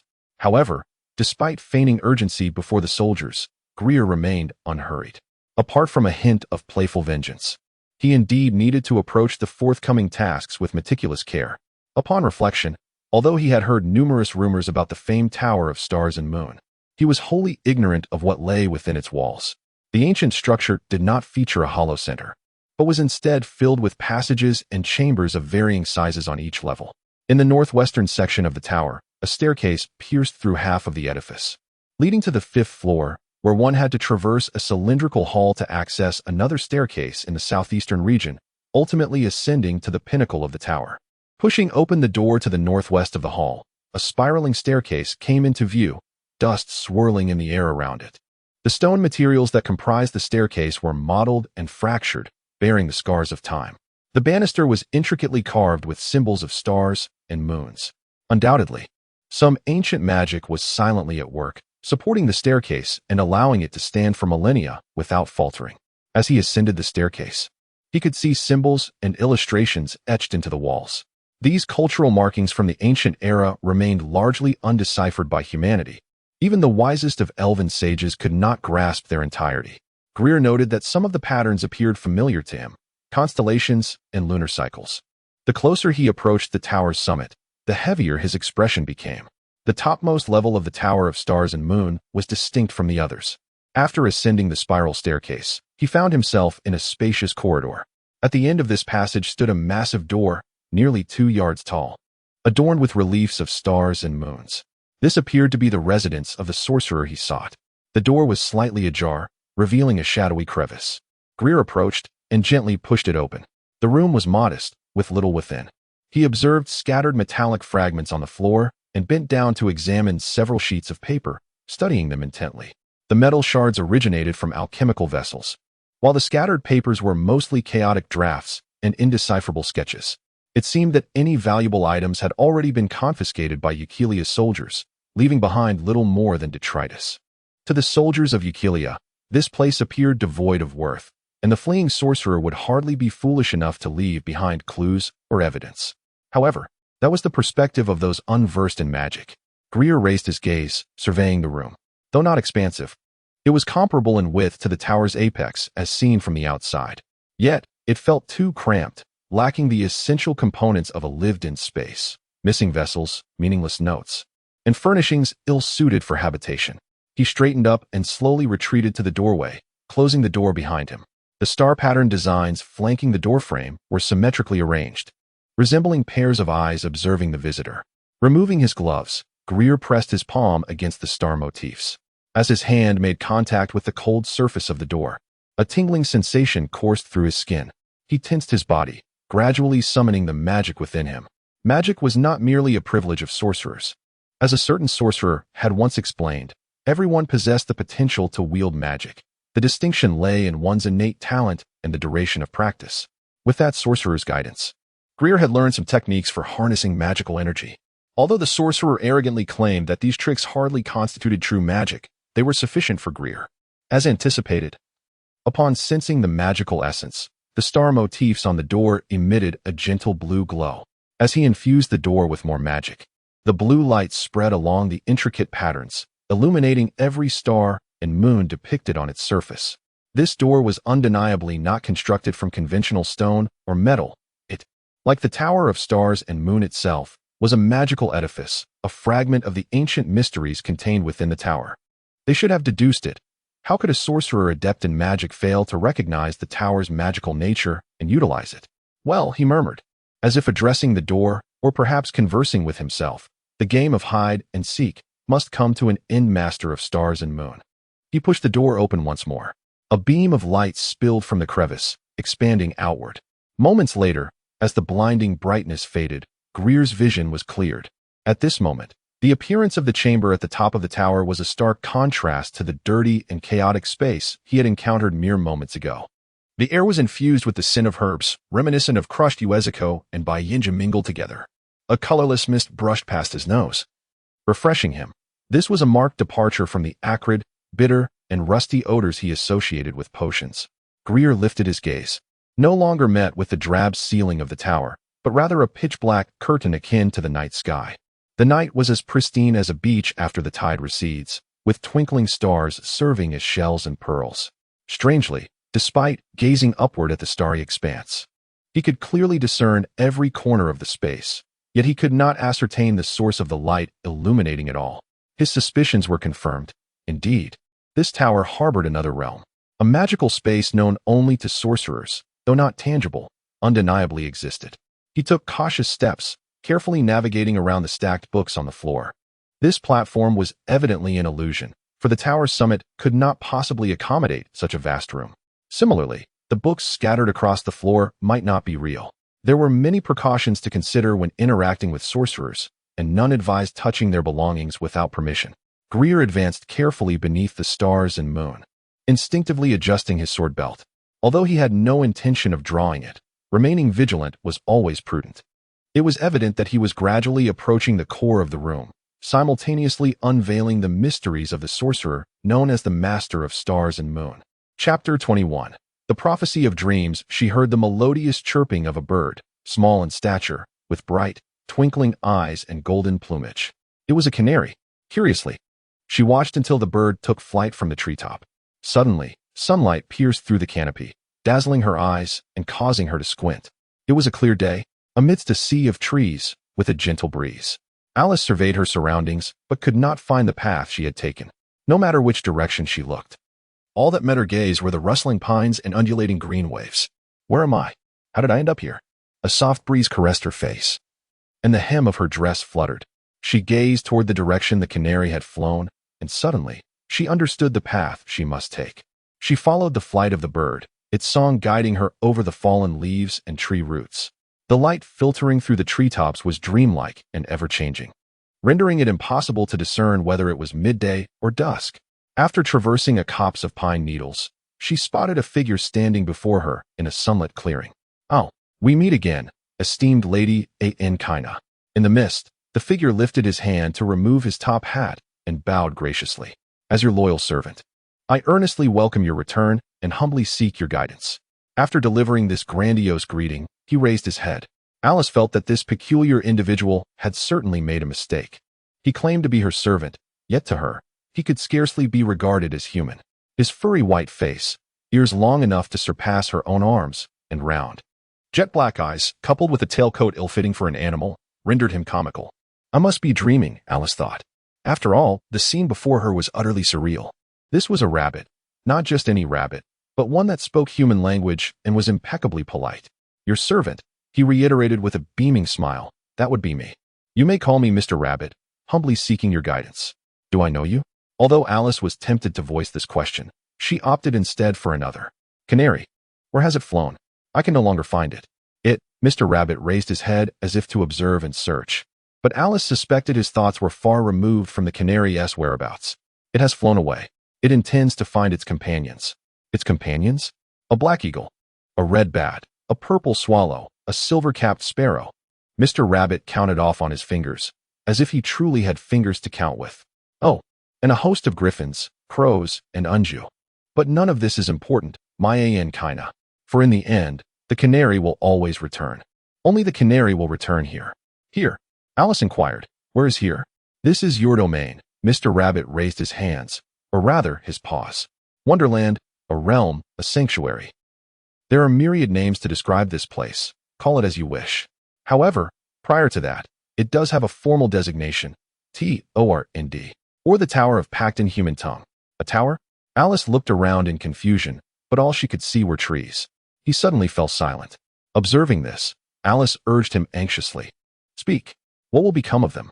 Mr. Rabbit lifted his gaze. If his little eyes could express human emotions, his expression would be exceedingly complex at this moment. "All the birds that accompany the canary," he murmured softly but heavily, "in the end, they will all perish, kinda, without exception." Alice awoke in a cold sweat, her hands gripping the bedsheets tightly. The room was enveloped in silence, the only sound being the gentle flicker of the candle on the table, dispelling the soft darkness. The dark forest, the Tower of Pact, the rabbit, and death. A nightmare. "I do not remember. I remember nothing." The crowing of a rooster echoed outside. The heavy rain had ceased at some point, and the distant sky was slowly being painted with the hues of dawn, tracing a purplish-red line upon the horizon. She hugged herself tightly. Once again, she was utterly alone. From a young age, her mother had restricted her interactions with others. Even at the trading post in Grino, people would choose to avoid her when they saw her. They whispered to one another, suggesting it was best to steer clear of unnecessary trouble. The feeling of loneliness was nearly maddening. This sensation propelled her to leap from her bed and hastily dress. She rushed to the door, knocking loudly. "Is anyone there?" She called out, "I am hungry." No one replied. This was rather unusual. Alice vaguely recalled that it was the boisterous captain who had separated her from Gai'er and assigned her to this small room, even calling for 2 soldiers to attend to her, who were also tasked with guarding her. Although a night had passed, was it too early for them to be slacking off? "Is there anyone?" She pulled at the latch, tentatively tugging at the door, which surprisingly opened with ease. The door had not been locked. Cautiously, she peeked out, only to find the corridor empty. Could it be that the municipal hall had not yet commenced its day's duties? Alice rolled her eyes, stealthily pushing the door open and stepping into the hallway. Her gaze met only emptiness, and there were no voices to be heard. The surroundings were eerily quiet, and the light from the candles on the iron stands was dim, suggesting that the guards assigned to watch over her were likely fast asleep in some inconspicuous corner. No one. Although unaware of the whereabouts of the guards and officials, the current situation was not entirely disadvantageous for Alice. She lingered at the doorway, hesitating briefly before deciding to seize this opportunity to escape. "I must first find Gai'er," she thought, "and then we can search for Mother together. Then we can leave this sinister place." But where could Gai'er be? Uncertain, yet remaining stationary was not a viable option. She chose a direction at random and proceeded forward. At first, she walked with caution, crawling along the wall. However, after passing through a hall and another corridor without encountering anyone, her apprehension began to dissipate. She began to walk confidently down the center of the corridor, remaining attentive to her surroundings. The guards had brought her to the municipal hall of Carrie, mere paces away from the Tower of Stars and Moon. As a governmental facility of the Golden City, the municipal hall adhered to the traditional architectural style of Carrie, constructed with golden yellow stone bricks, forming this grand building and its intricate passageways. The girl was evidently unprepared for this revelation. Alice stopped in distress. She had only just realized that she had been circling the same floor. Yet throughout this time, no one had appeared before her. Then, as if to provide her with direction, a peculiar sound suddenly emanated from the opposite side of the corridor, like the popping of a bottle or the unplugging of a bathtub. Alice quickly concealed herself behind a nearby potted plant, straining her ears to listen, but no further sound followed. The surroundings remained silent. Well, what else could she do? She approached a door from which the strange sound had originated. After a moment of hesitation, she placed her hand on the doorknob and slowly pushed it open. Behind the door was a pitch-black void. As the candlelight from the corridor illuminated her path, Alice saw that a staircase descended into darkness. She ventured down the steps, and at that moment, a faint moan accompanied by clattering sounds and the shattering of glass containers reached her ears. Before her lay a vast kitchen, its cupboards brimming with an array of utensils, permeated by the mingling scents of flour and resin. On the stone floor lay a shattered earthenware pot, while upon the stone steps knelt a man, his head bowed low. Alice stood frozen on the steps. The man lifted his gaze, and Alice felt a chill seize her as she beheld a brown, undulating entity, indistinguishable as a tentacle or a jagged horn, piercing through various parts of his body, including his shoulder blade and abdomen, creating multiple ghastly openings. Blood flowed profusely from these orifices, while the brown appendage supported the man, who was too exhausted to collapse entirely. A wave of dry, icy dread and revulsion surged up Alice's throat. At that moment, the man parted his lips, emitting a sound that was far from human. Help. Help me. Before he could finish, he coughed up a copious amount of blood and let his head droop. He was dead. The brown appendage swiftly detached itself from the man, burrowing into the abyss of darkness below. Subsequently, Alice, pale of visage, beheld a pair of eerie red lights glowing where the entity had vanished. Chapter 22. Illyria sent how despite being mentally prepared, Gaius could not help but feel astonished when that peculiar object suddenly sprang forth. A rustling sound emanated from beside him, prompting him to nimbly leap back, narrowly avoiding a bookshelf that had slid into his path. The moving entity was indeed a row of bookshelves. It gradually came to a halt, laden with ancient tomes inscribed with archaic script, obstructing both Gaius's route and his line of sight. "Please stop, mercenary," a murky, metallic voice resonated in his ears, its origin indiscernible. He surmised that the voice emanated from the bookshelf itself. Thus he maintained his gaze fixed and refrained from turning. "You are indeed here," Gaius remarked. "They all believed you were hiding elsewhere. I doubt anyone would have anticipated the master of the stars and moon to be so audacious as to remain within the tower of stars and moon." "That is correct," the voice replied, adopting a different tone. "In truth, the voice of the bookshelf is ever-changing. I do not wish for them to discover me, nor do I desire any interruptions at this critical juncture. There are matters of great importance that I must attend to." The voice was evidently enchanted, leaving Gaius unable to discern the speaker's gender or age. "Yet, you have allowed me entry, have you not?" he inquired, reaching back to rest his hand on the hilt of his sword. The bookshelf quivered, the pages of the books flapping open. Gaius sensed a magical aura slowly unfolding. He turned to witness a wooden basin descending from above, landing beside him with a cloud of dust. To his astonishment, the basin brimmed with steaming hot water, exuding the scent of soap, without a single drop spilling onto the floor. "I am uncertain of your purpose here, but as a guest, I have no reason not to extend my hospitality. However, prior to that, you must cleanse yourself and change attire. I shall provide you with garments suitable for receiving guests. Though they may not fit perfectly, rest assured they are clean." Gaius paused in silence. "Are you jesting?" "Jesting?" The voice expressed surprise. No, the star and moon never jokes. Rather, it is you, mercenary, who must clarify your intentions, should they not be born of amicable intent." "You are aware that I am a mercenary," Gaius retorted, "yet you remain oblivious to my purpose for being here? Allow me to correct you. I do not know your identity, but I can speculate." The voice continued with a chuckle. "I can deduce that you are a traveler, one who has made a living through violence. I also surmise that you possess a steed, a gray horse. Should you draw nearer, I might even ascertain the age and breed of that horse." "Oh, you are quite filthy. Why does the esteemed master of the stars and moon not take a guess at my intentions for being here?" The bookshelf trembled, closing the pages of the books. "You still have the opportunity to explain that directly to him, provided you cease your resistance." Gaius tightened his grip on the sword hilt. "The choice is yours." "Choice?" The voice laughed bitterly. "Alas, the moment has passed." However, at the instant he sensed the magical aura flickering once more, Gaius nearly unsheathed his sword. Yet, he restrained himself, for this magic was evidently not directed at him. The bookshelf once again glided, this time not to obstruct him, but to clear a path. Gaius observed as the shelves parted before him. "What a reckless man! Very well. Star and Moon has decided to grant you an exception.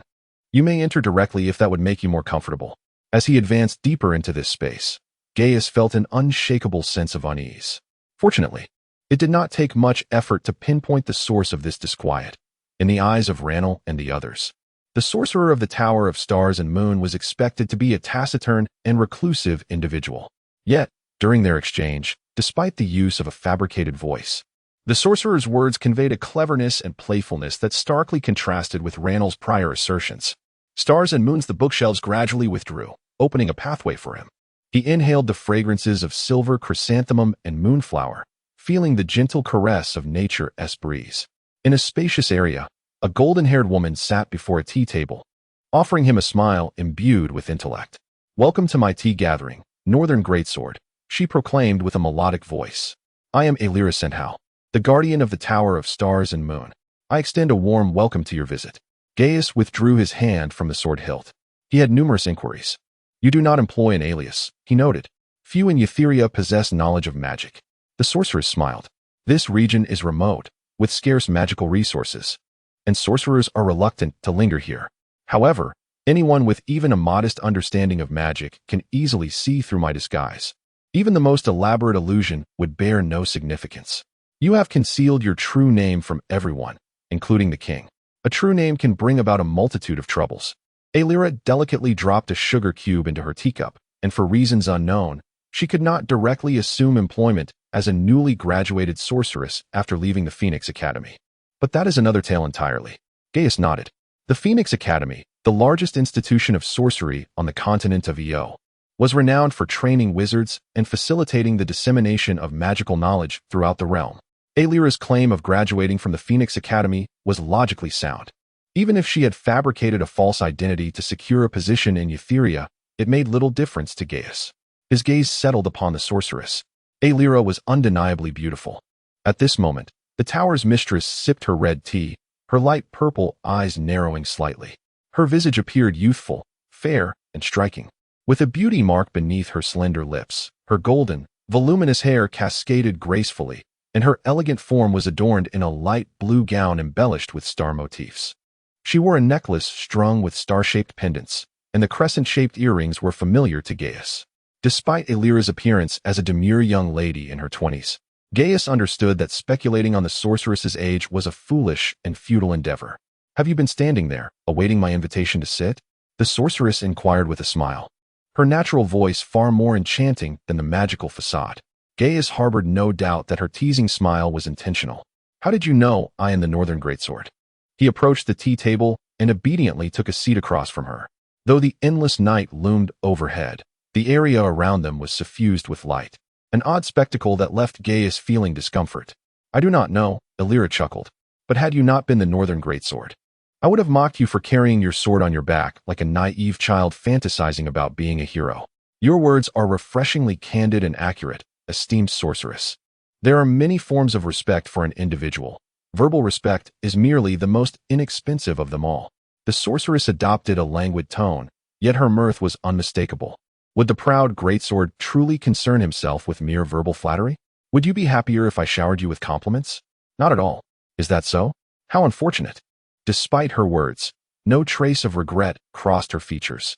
Gaius quickly realized that this sorceress possessed a rather sharp wit. Within the brief span of their encounter, he had made one of the most astute and judicious judgments of his life.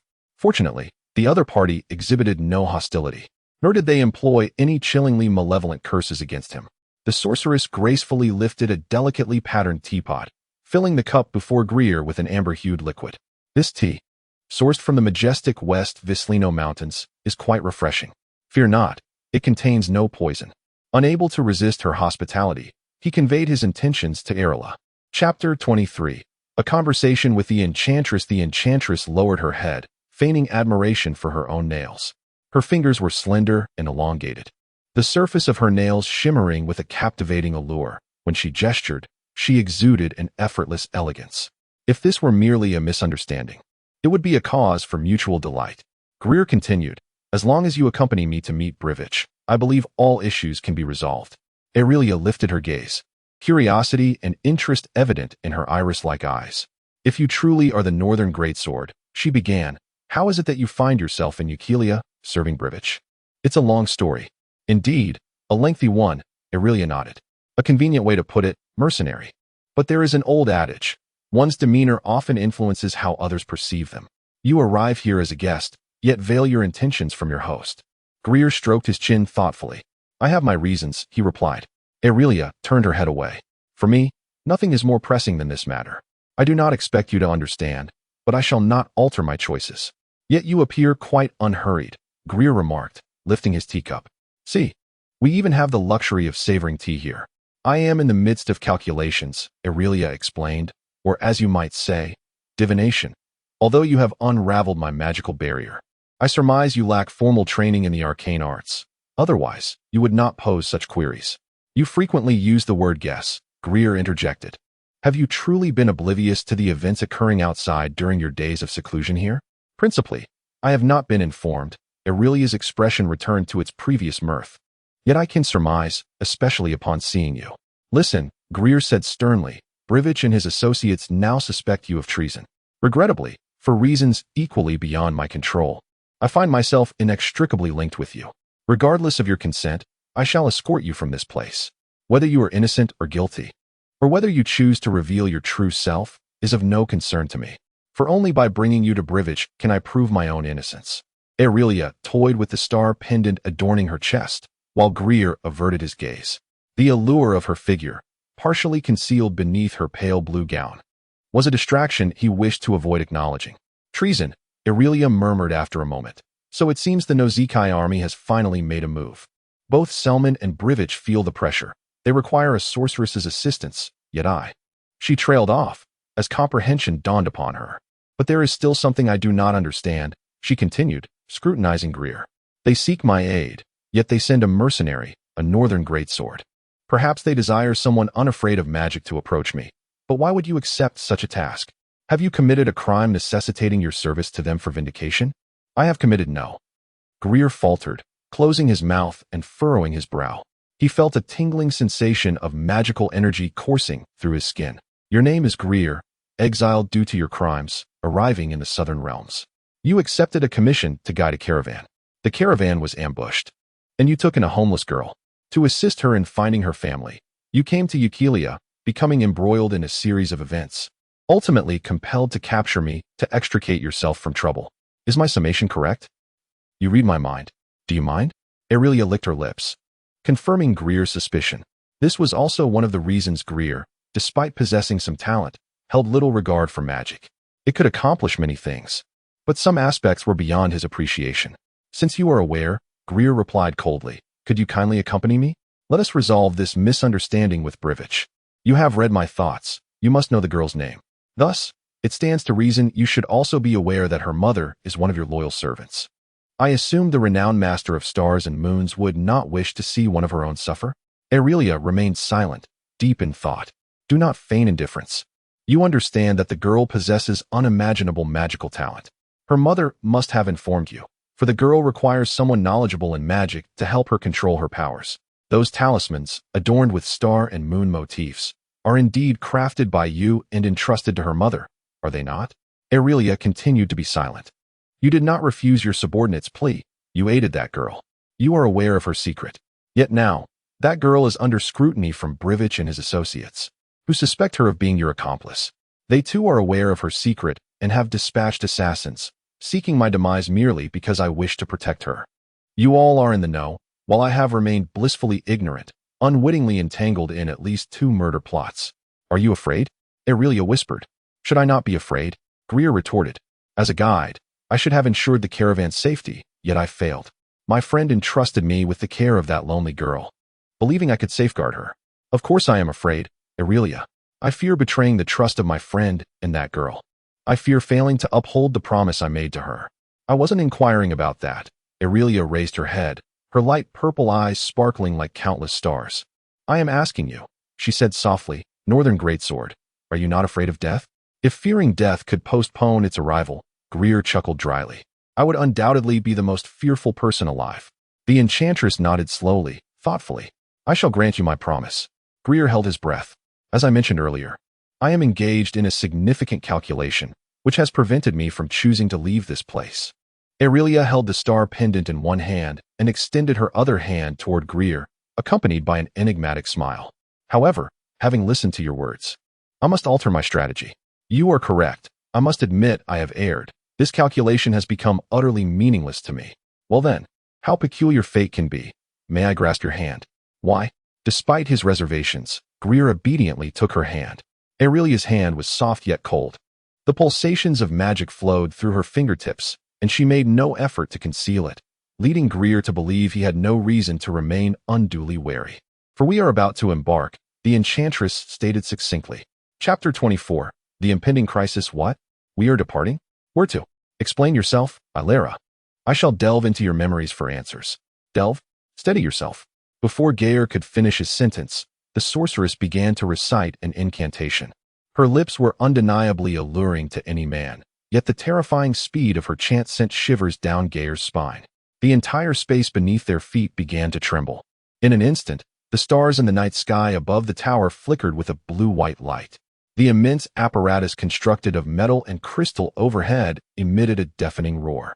Gai'er grasped the table with his free hand as he witnessed rows of bookshelves sliding in all directions, toppling chairs and vessels in their wake. He saw petals drifting across the floor, scattered pages, a collection of unrecognizable objects, and even a pair of stockings. Ilera. You. I have no reason to remain here any longer. Ilera abruptly pulled Gai'er towards herself. I have constructed this magical space for divination to ascertain the fate of a certain individual. But now, there is nothing left for me to do here. The night sky vanished amidst a dazzling array of lights. The apparatus behind them collapsed with a thunderous crash, creating a cacophony that resonated in their ears. They pressed closely against one another, supporting each other amidst the tumult. Hold me tightly. What? I said, hold me tightly. Do not be so reserved. For heaven's sake, I am not a fragile doll. Yes, just like that. Are you ready? It may be a bit disorienting. The sorceress's star pendant radiated brilliant light. Gai'er hurriedly attempted to stop her. Ilera, do not use the teleportation spell. You will be sent to the dungeon. The sorceress laughed heartily. Those magical novices under my guidance created that barrier? Oh, Gai'er, remember my words. While you ponder, do not forget to look up at the sky. Before you draw conclusions, do not forget to contemplate the stars and the moon. Gai'er had no time to think. He could hardly articulate a response. A flash of white light enveloped him, followed by a kaleidoscope of colors, and then darkness. Aside from the bone-chilling cold that enveloped him, none of his senses received any other signals. He cursed inwardly, firmly believing that he would never grow fond of the sensation of teleportation. As her legs began to ache, Alice finally discerned the source of her disorientation. Something was undeniably amiss. She concealed herself in the shadow of a potted plant, breathing softly. Without a doubt, something dreadful was unfolding around her. The desolate town hall, the elusive corridors, and the blood-red eyes that followed closely behind her. She covered her mouth, striving to stifle any sound. The creature was not far from her, lurking around the corner of an archive room.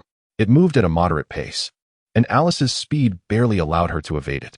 Yet the creature, with its blood-red eyes, possessed a clear advantage in stamina.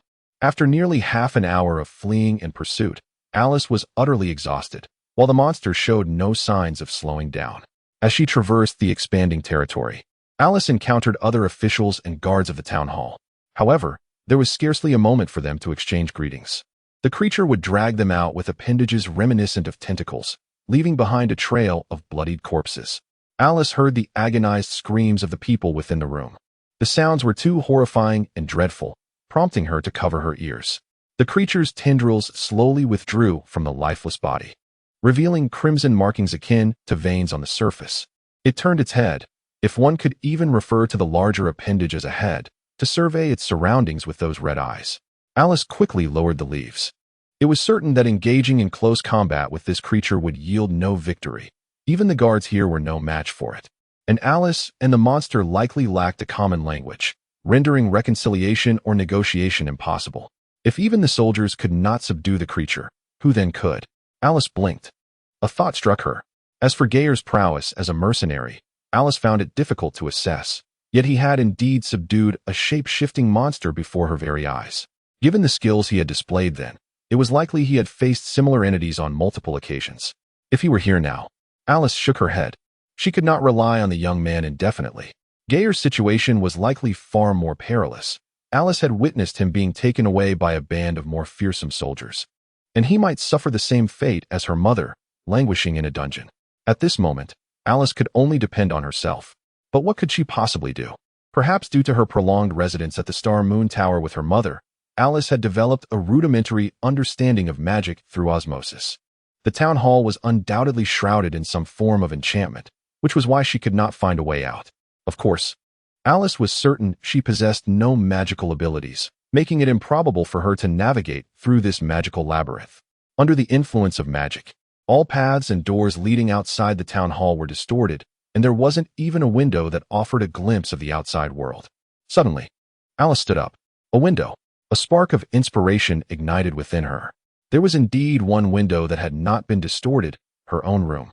She remembered having seen the morning sun through the window upon waking, and at that time, the magic distorting the space must have already taken effect in the town hall. For reasons unknown, some individuals, even monsters, seemed intent on troubling her and Gai'er. Perhaps they had left her room unaltered to lure her into the corridors. Resolute, she set off immediately, but in her haste, the sound of her hurried steps alerted the creature. It turned toward the corridor where she had hidden, writhing its tentacles as it pursued the girl, leaving behind a trail of translucent, pinkish slime. Chapter 25. Predicament before she could exhale in relief. The monster appeared at the end of the corridor like a shadow. Alice dashed towards the door from her memories, slipping into the room just before the creature's grotesque tentacles could touch her, slamming the door shut behind her and securing the bolt. The monster's appendages thrashed against the solid wooden door, producing a dull thud. Alice turned, searching for a window, only to be disheartened upon seeing it. Outside was not a street or sky, but a swirling crimson fog. The mist rolled slowly like a thick porridge at the window. She seized a rotting apple from the table and hurled it outside. The apple fell into the red mist without a sound, vanishing in an instant. She instinctively took a step back. The wooden door rattled with a series of loud bangs. Frustrated, Alice clutched her head.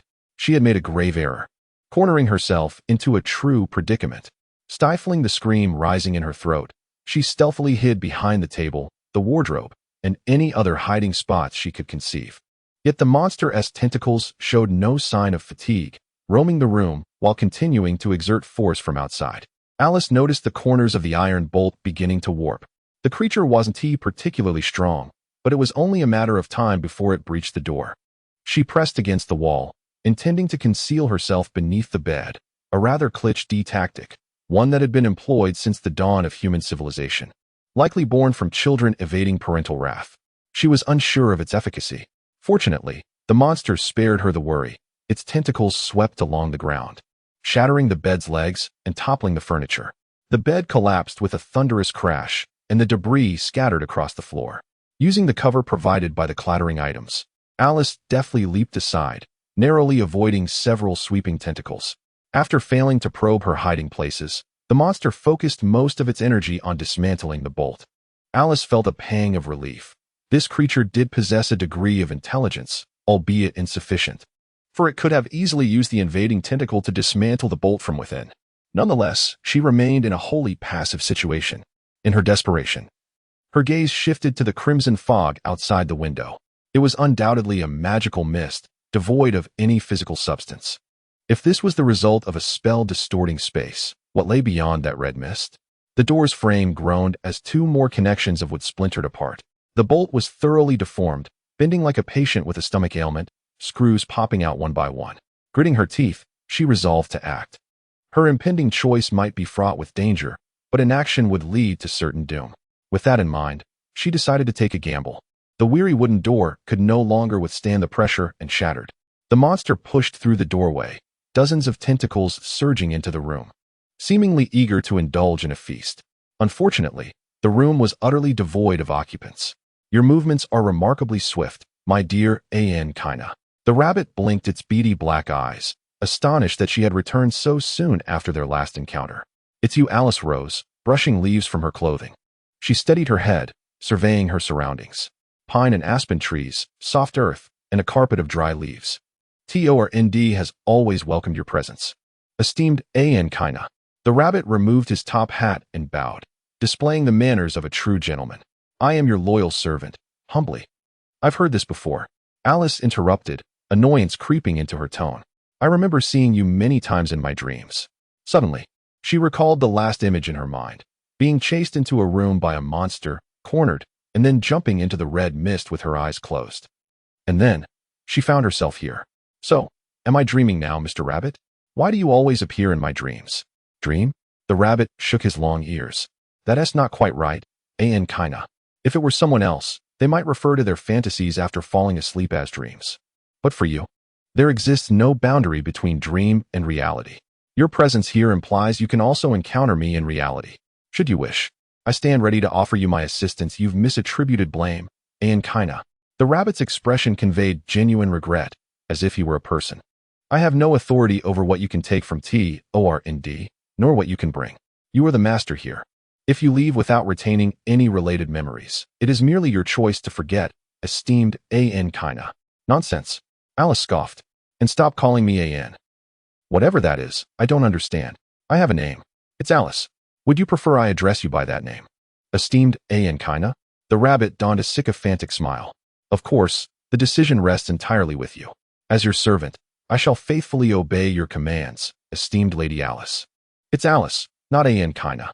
Alice corrected him. Your pronunciation in the common tongue is quite peculiar. Is it because of those prominent front teeth? The rabbit instinctively touched its mouth. His demeanor was strikingly human, save for the prominent teeth that constantly reminded Alice she was conversing with a rabbit. Oh, very well. Alice clasped her chest. Since you claim to offer me assistance, and say there's no boundary between reality and dreams, you must know I am currently facing a predicament, correct? Even in her confusion, she realized one thing. The rabbit was not lying. His demeanor towards her was one of utmost respect. Although she did not understand why this dream rabbit held her in such regard, or what capabilities this boastful creature possessed, she recalled the adage, sometimes desperate measures are warranted. The rabbit assumed a contemplative pose, though it might have been merely an illusion. Do you consider your current situation a predicament? May I interpret this as your desire for my assistance in escaping the clutches of the Sea Maiden? Sea Maiden? Alice inquired. The unsightly creature pursuing you. The rabbit gestured with its paw, evidencing its awareness of Alice's real-world experiences. That wretched being is a magical creation, an artificial monstrosity. Such dark magic has been thoroughly prohibited by the Wizarding Council since the dawn of the new era. Yet the sorcerer who conjured this creature must have defied their rules, clandestinely practicing forbidden arts. Truly despicable. You know so much, Alice remarked, astonished. At this, the rabbit puffed out its unimposing chest with pride. I am nothing like that wretched being. As an advanced magical creature, I possess wisdom incomparable to those foul pests. Naturally, it is precisely for this reason that I am worthy to serve you, esteemed Lady Alice. All right. Alice hastily interrupted the rabbit's unnecessary rambling. I do wish to escape this so-called Sea Maiden. But before that, I have another question. Do you know what kind of magic is binding me? It is a common form of spatial distortion magic, known as the Sakalo-labyrinthine art. The rabbit once again demonstrated its erudition, employing the principle of constructing short-range portals interlinked by illusionary magic. With a sufficient understanding of the surrounding environment, one could create a labyrinthine area with interconnected exits. Prior to arriving here, I found myself enveloped in a crimson mist. What might my reality entail? The rabbit's expression grew contemplative. That is indeed difficult to ascertain. Perhaps I would be teleported to a random location within the labyrinth, or perhaps I would be ejected and faint on the spot. It ultimately depends on the intentions of the sorcerer who constructed the maze. It appears I have fallen into the latter scenario, Alice sighed. Otherwise, I would not be in your presence. Well then, is there any way to extricate myself from this predicament? While she seemed to engage in a leisurely conversation with the rabbit, her concern for the current situation in the real world loomed larger. Chapter 26. Murik the rabbit stared with wide eyes, appearing quite astonished. A method? He repeated, such a thing is entirely unnecessary. If you wish to do something, simply do it. Of course I wish to, Alice retorted, hands on her hips, but the issue lies in how I am to accomplish it. Think, the rabbit reiterated. You heard me correctly, Lady Alice. Simply think, and you can free yourself from the Sea Maiden's grasp. Moreover, you can achieve anything you desire. Anything, Lady Alice. Despite being a talking rabbit dressed in a rather dapper manner, he seemed to sense her distress. You appear troubled? Isn't that obvious? Alice replied, vexed, feeling as though she were being toyed with. Even if you claim I can do whatever I wish, I still do not know how to proceed. That monster, and the one who summoned it, they wish to kill me, yet I am unaware of the reason. There are always nefarious individuals coveting the power of Anmora, the rabbit stated solemnly, akin to a mouse always yearning for cheese. For those ignorant insects, they must be made to recognize their folly through absolute force. For some reason, whenever the rabbit spoke of those who posed a threat to Alice, his emotions would swell with fervor. You are uttering words I cannot comprehend, Mr. Rabbit. If you truly wish to assist me, please elucidate. What precisely should I do? Do not endure. Alice blinked in disbelief. Do not endure? You need not show mercy to those lawless miscreants who offend you, the rabbit emphasized, nodding his ears. You possess great power and authority, Lady Alice. Therefore, if you disapprove of them, simply eradicate them without mercy. Alice scratched her head, convinced she harbored no mercy for that abomination composed of countless tentacles, and suspected that the creature would not be grateful for any kindness she might offer. More importantly, she could not fathom the meaning behind the rabbit's words. He seemed to understand everything, while Alice was left oblivious to the very truths he believed were common knowledge. Was it naive to expect that something from her dreams could aid her? Alice pondered, when suddenly, a realization struck her. She coughed, lifted her chin, and adopted a demeanor reminiscent of a figure of authority she recalled. I do not wish to take matters into my own hands, she proclaimed, striving to imbue her voice with an air of authority. Since you profess your willingness to heed my commands, you must certainly be eager to assist me in resolving this predicament, yes? Her motivations were complex, partly revenge against the rabbit's riddles, partly a sense of resignation. Unexpectedly, Mr. Rabbit smiled broadly and executed a graceful bow. It would be my utmost pleasure to serve you, Lady Alice. His voice was high-pitched yet clear, as if laced with a hint of suppressed laughter. It shall be my honor to show that wretched species who their true master is. Whether it be an illusion or a tainted reality, whether soft or the sticky darkness of an encroaching world, all began to fade away from her. The forest of trees, sunlight, and the dapper rabbit, all vanished, leaving only the sensation of pain, a tangible reality. Alice groggily opened her eyes, feeling her limbs tremble uncontrollably. She attempted to move, yet found herself utterly restrained. As she hung her head, she noticed the ground retreating behind her, leaving a viscous, pink trail. No, it was not the ground that moved. She beheld a mass of tentacles, resembling the roots of an ancient tree or writhing venomous serpents. They writhed, with some connecting to her rear.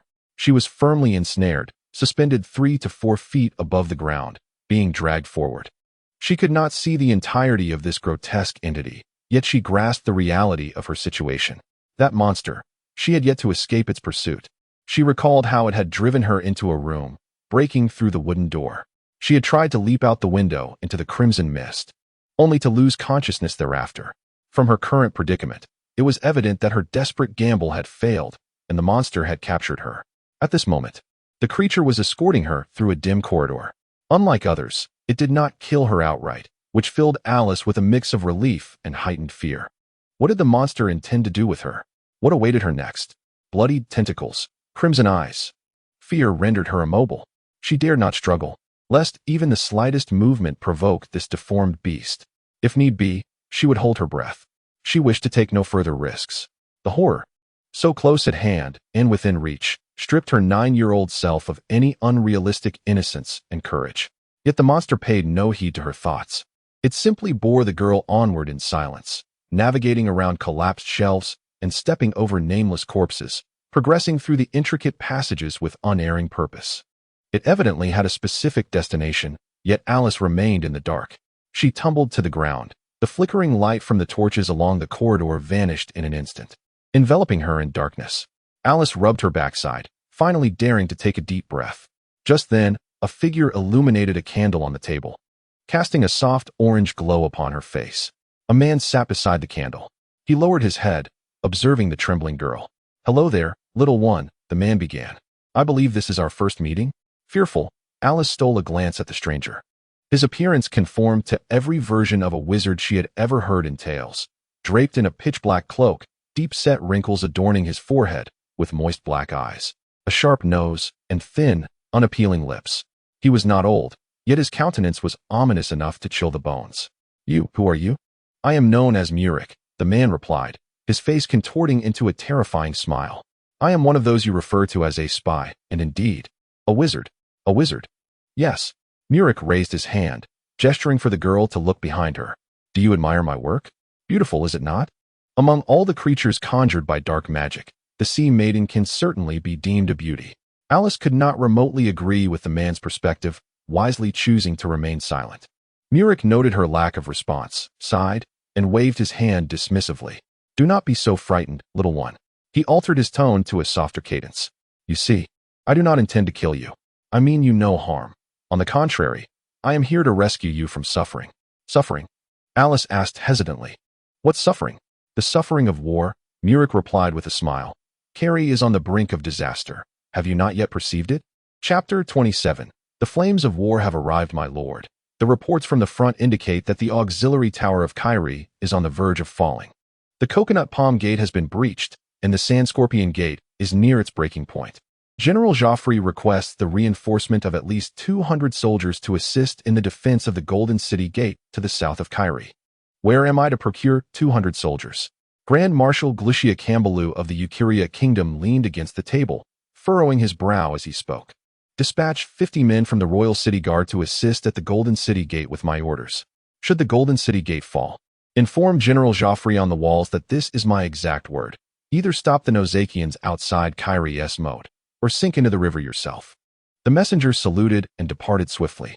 In the strategic command room, numerous soldiers with similar responsibilities reported loudly, receiving their orders. No one dared to speak. The officers clustered around the table, tightly packed, yet not a single voice was raised. Some appeared exceedingly anxious, such as Mayor Millville Michaelik of Gai'er, Minister of Guards Barius Vanlo, and Centurion Brand. In contrast, those who had personally experienced the ravages of war, like the seasoned General Trake Glenn, who had participated in the Western expedition of Andamil, and the Grand Marshal's adjutant, Akelmodas, remained notably calm. At that moment, all those holding significant positions in Gai'er were gathered there. Across the table, a silver-haired man intently studying the map lifted his gaze, the scar on his forehead prominently twisting. Brand. Yes, my Lord Brivich. The Centurion tightened his nerves. Is there still no news from Rannall? None, my lord. Do you wish me to press them? Unnecessary. The head of the intelligence agency, Evar Company, Brivich, replied. The mercenary's actions are already delayed, of that I am certain. An intricate balance of silence maintained itself in the command center. Aside from the flurry of the messengers and analysts, the officers led by the kingdom's Grand Marshal remained silent, their gazes fixed on the strategic markers upon the map or exchanging glances. The Nozakians crossed the Freya River under the cover of night, he stated gravely. And this event was obscured by the commotion within the city. We all believed that the Nozakian spies would first dismantle the internal forces to ensure chaos. We were mistaken. Our intelligence network has been infiltrated. Grand Marshal Glucia continued, Mikodu. The shapeshifter, that beast capable of altering its form, has gleaned your thoughts and plans, Evar. It has relayed everything to the Nozakian spies. This is your dereliction of duty. Their gazes converged on the strategic map spread across the table. The emblematic black flag of the Nozakian army was positioned on the western bank of Gai'er's moat, while the golden flag of the Ukirian troops retreated in succession from the Andamil plains to the right bank of the Freya River, and further east into the defensive line of the auxiliary city. All present understood that if several towers in the outer city, referred to as gates, fell one after another, the golden flag would withdraw further until it found refuge within the main city of Gai'er. The current situation was dire.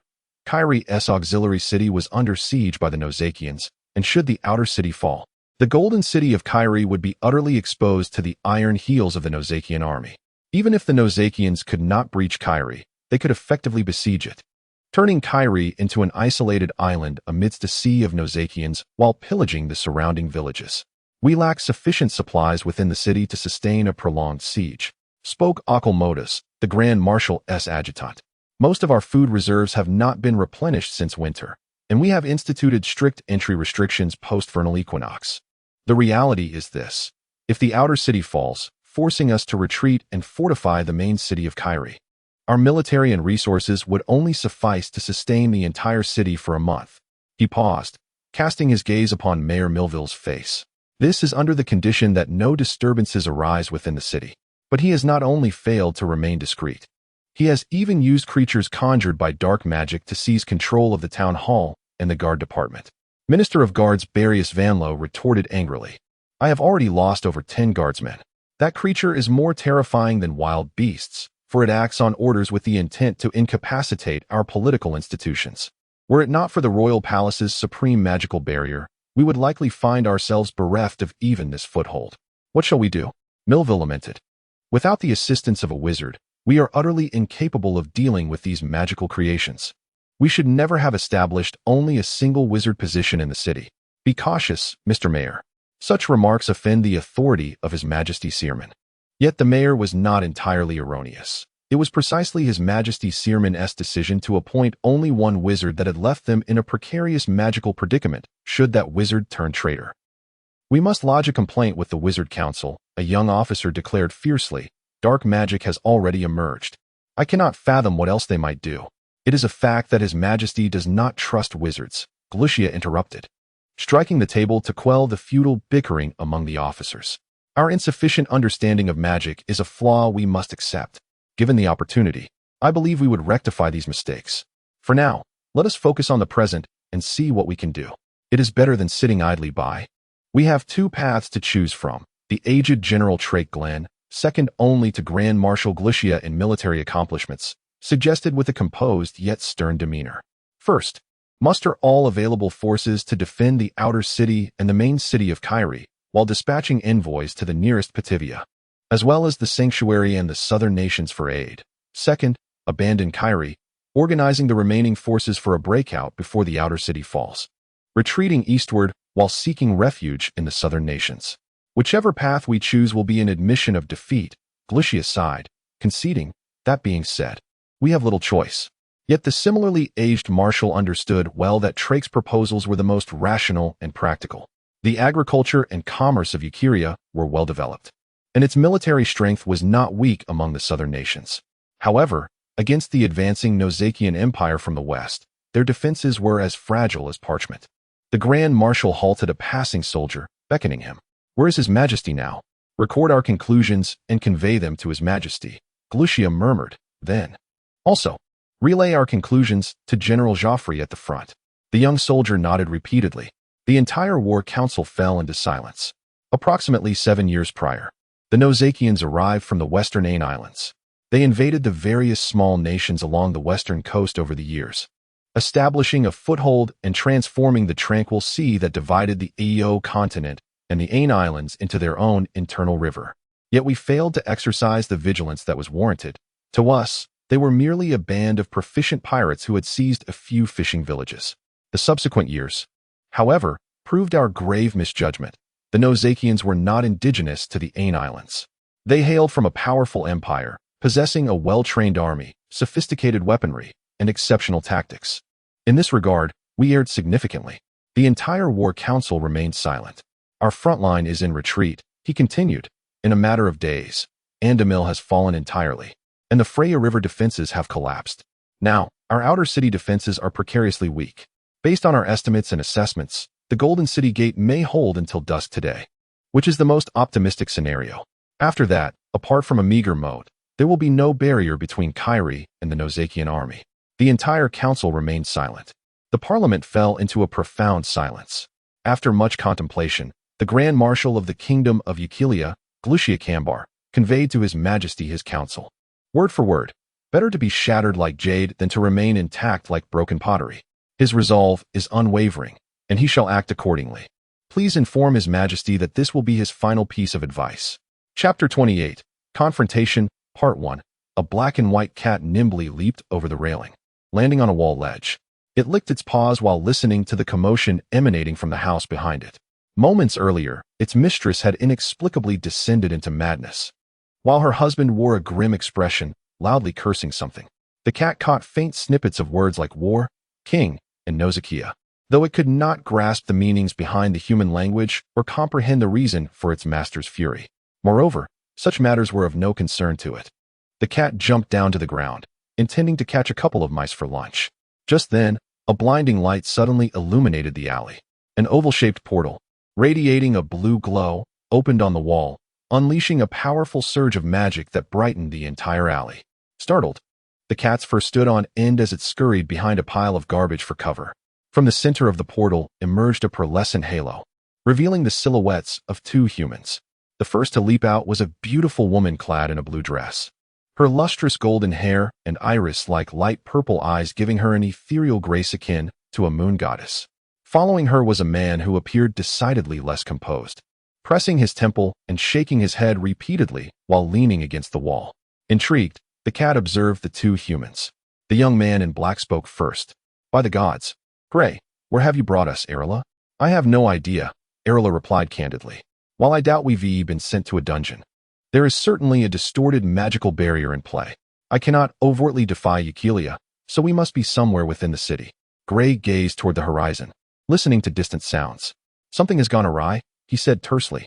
From atop the city's rooftops, wisps of gray smoke could be seen, accompanied by the cacophony of chaos and commotion on the streets, signaling the turmoil of war. "The barrier I set up at the town hall and the guards department has been breached," Erla stated, gripping her star pendant. "Indeed, there are other sorcerers wreaking havoc in Carrie City. It's no wonder they suspect me." Gray contemplated his next move. He had initially intended to escort Erla away from the Star Moon Tower and head directly to the town hall to seek proof of his innocence from Brivich. However, according to Erla, there were likely few safe places left within the city. Brivich had undoubtedly retreated with his men from critical areas, making it improbable to contact him now. Yet those concerns paled in comparison to what troubled Gray more. Alice was still at the town hall. As Randall had informed him, she was secured in a room there under supposed protection. Gray harbored deep skepticism regarding the efficacy of this so-called protection. "Carrie," Erla closed her eyes, channeling her perceptive magic. It appeared that this sorceress had set numerous magical beacons throughout the city and its outskirts, now under attack. Had the Nozikia army reached the gates of Carrie City? "It seems I have indeed been played," she mused. "Erla, you know the way to the palace, don't you?" "Of course. You go find Brivich or Selman. They must be there now." Gray unsheathed his longsword. "I need to head to the town hall." "The town hall? It's no longer safe there." "Why would you go?" "The girl I protect is there. I must find her." "Wait," Erla grasped his hand. "I will accompany you." Gray raised an eyebrow. "You still carry the burden of treason. Is that truly wise?" "There are other sorcerers in the city aside from me," Erla blinked. "The current turmoil is inextricably linked to them. I believe you may require the assistance of a skilled mage. Moreover, you are correct. I do feel a sense of compassion for that child.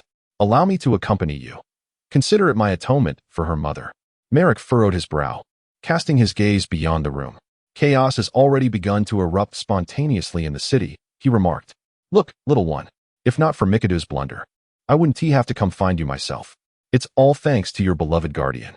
But regrettably, he is not by your side now." Though exposing himself would incur substantial risk, he smiled faintly. "But you are worth it, little one. And as of now, everything seems to be proceeding smoothly." "I can't hear. It's unclear." Alice felt as if she were traversing through water, sinking deeper into a cold, dark lake. Sounds around her were muffled, and the images before her began to shimmer in waves of light. "I will take you away from here." Merrick appeared oblivious to Alice's distress as he stood up. "But the city is certainly a wreck now. To facilitate our task, I must have you sleep for a while. You will cooperate. One to you, good child?" "Aye." Alice felt her voice fading into the distance. "I should." All right. Merrick extended his palm, conjuring a ghostly green light within it. "Relax. You must be terrified right now. But fret not. I will take you to a place of absolute safety, far from all the noise and chaos." He placed his hand atop Alice's head. At that moment, the golden-haired girl suddenly lifted her gaze, startling Merrick. Her pupils radiated pure magical luminescence, fierce and predatory. She raised her hand, and a beam of light erupted from her fingertips. Merrick dodged quickly, but the intense light still pierced half of his face and earlobe, eliciting a heart-wrenching scream from him. The girl sprang to her feet. Just a second ago, she had seemed as frail as a long-term invalid. Now, she moved with the agility of a rabbit, turning away from the sea maiden blocking her path and deftly escaping toward the door. "Stop her!" Merrick shouted, clutching his face and panting. The sea maiden sprang into action, raising her form and shooting out long, thick tendrils with the speed of an arrow toward the girl in the corridor. "Be a scent," she roared. "Mess anmora me, Nilyut." The monster's movements froze. White lines began to spread across its tentacles, thousands of them extending from the closest appendage to cover its entire body.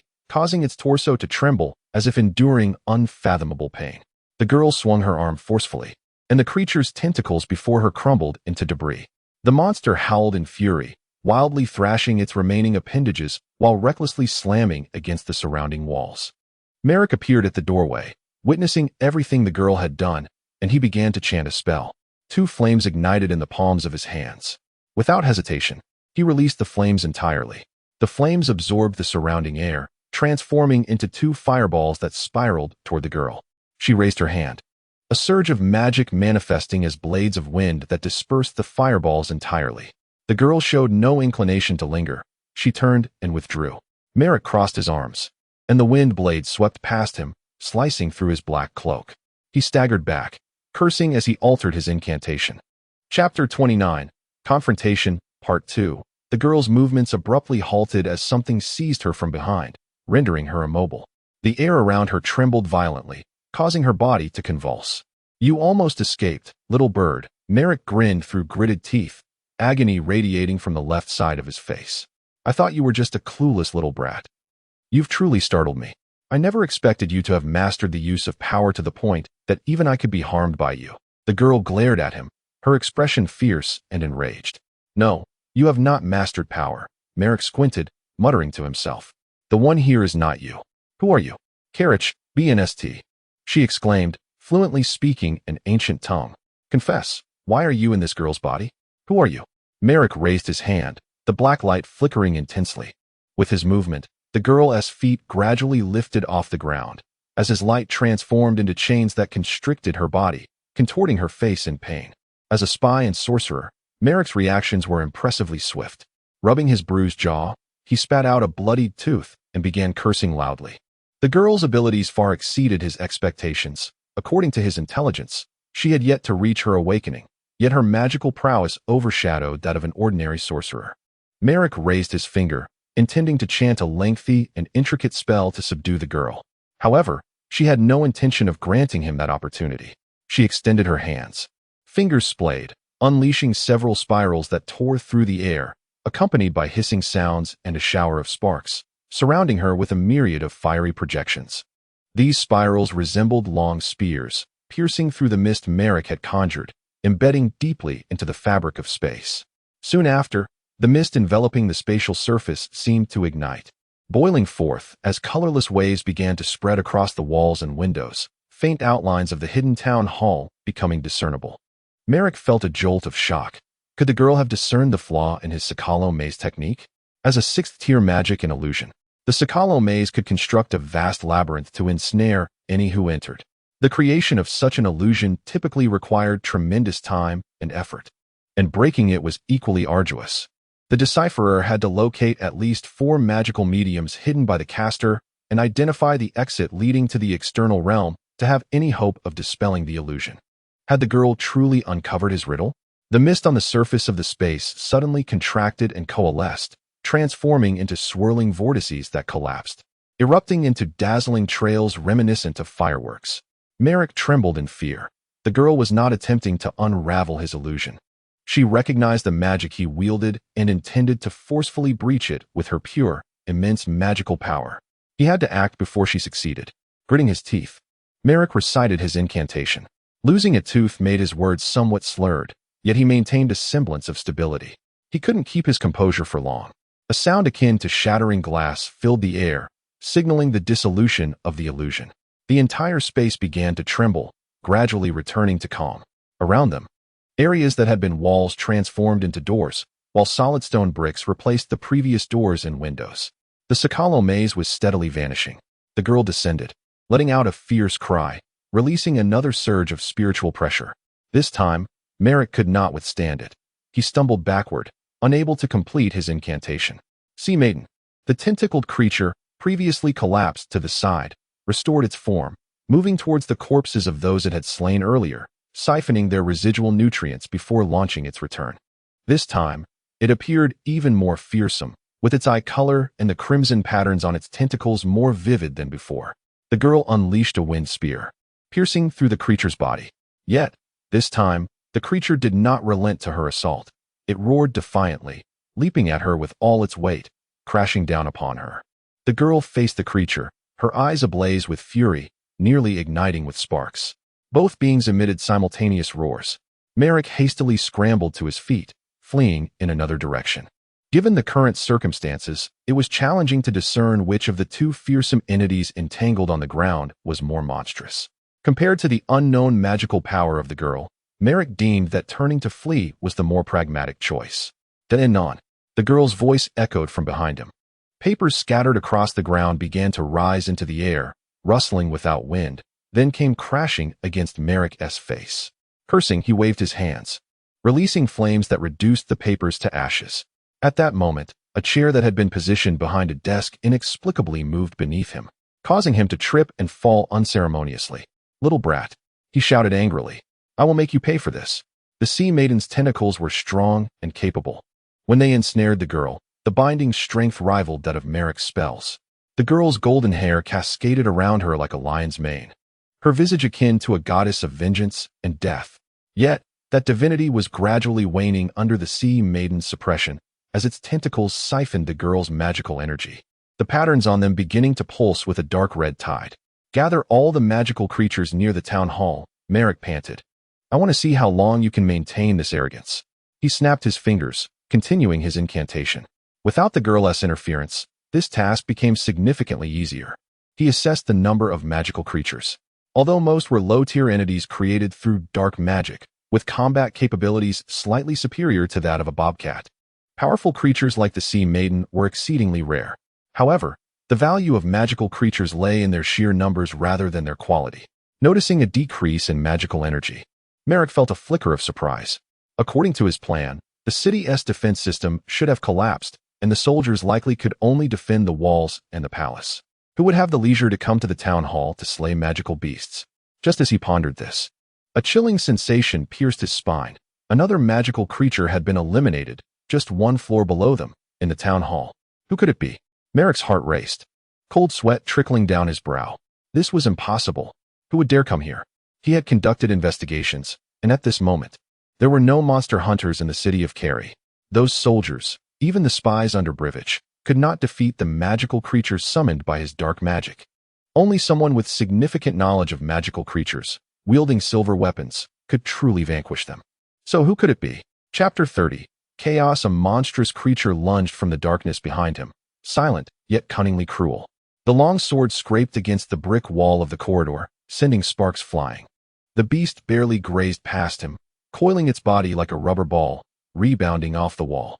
It crashed to the ground, writhing as it slowly unfurled, its spine covered in dark red patterns and its membranous flesh. The strike Gray had aimed failed to wound it.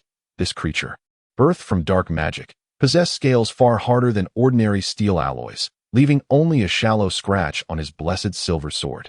How troublesome, he thought to himself. The cramped space of the corridor hindered his ability to fully wield the advantage of his long sword. Fortunately, he was not alone.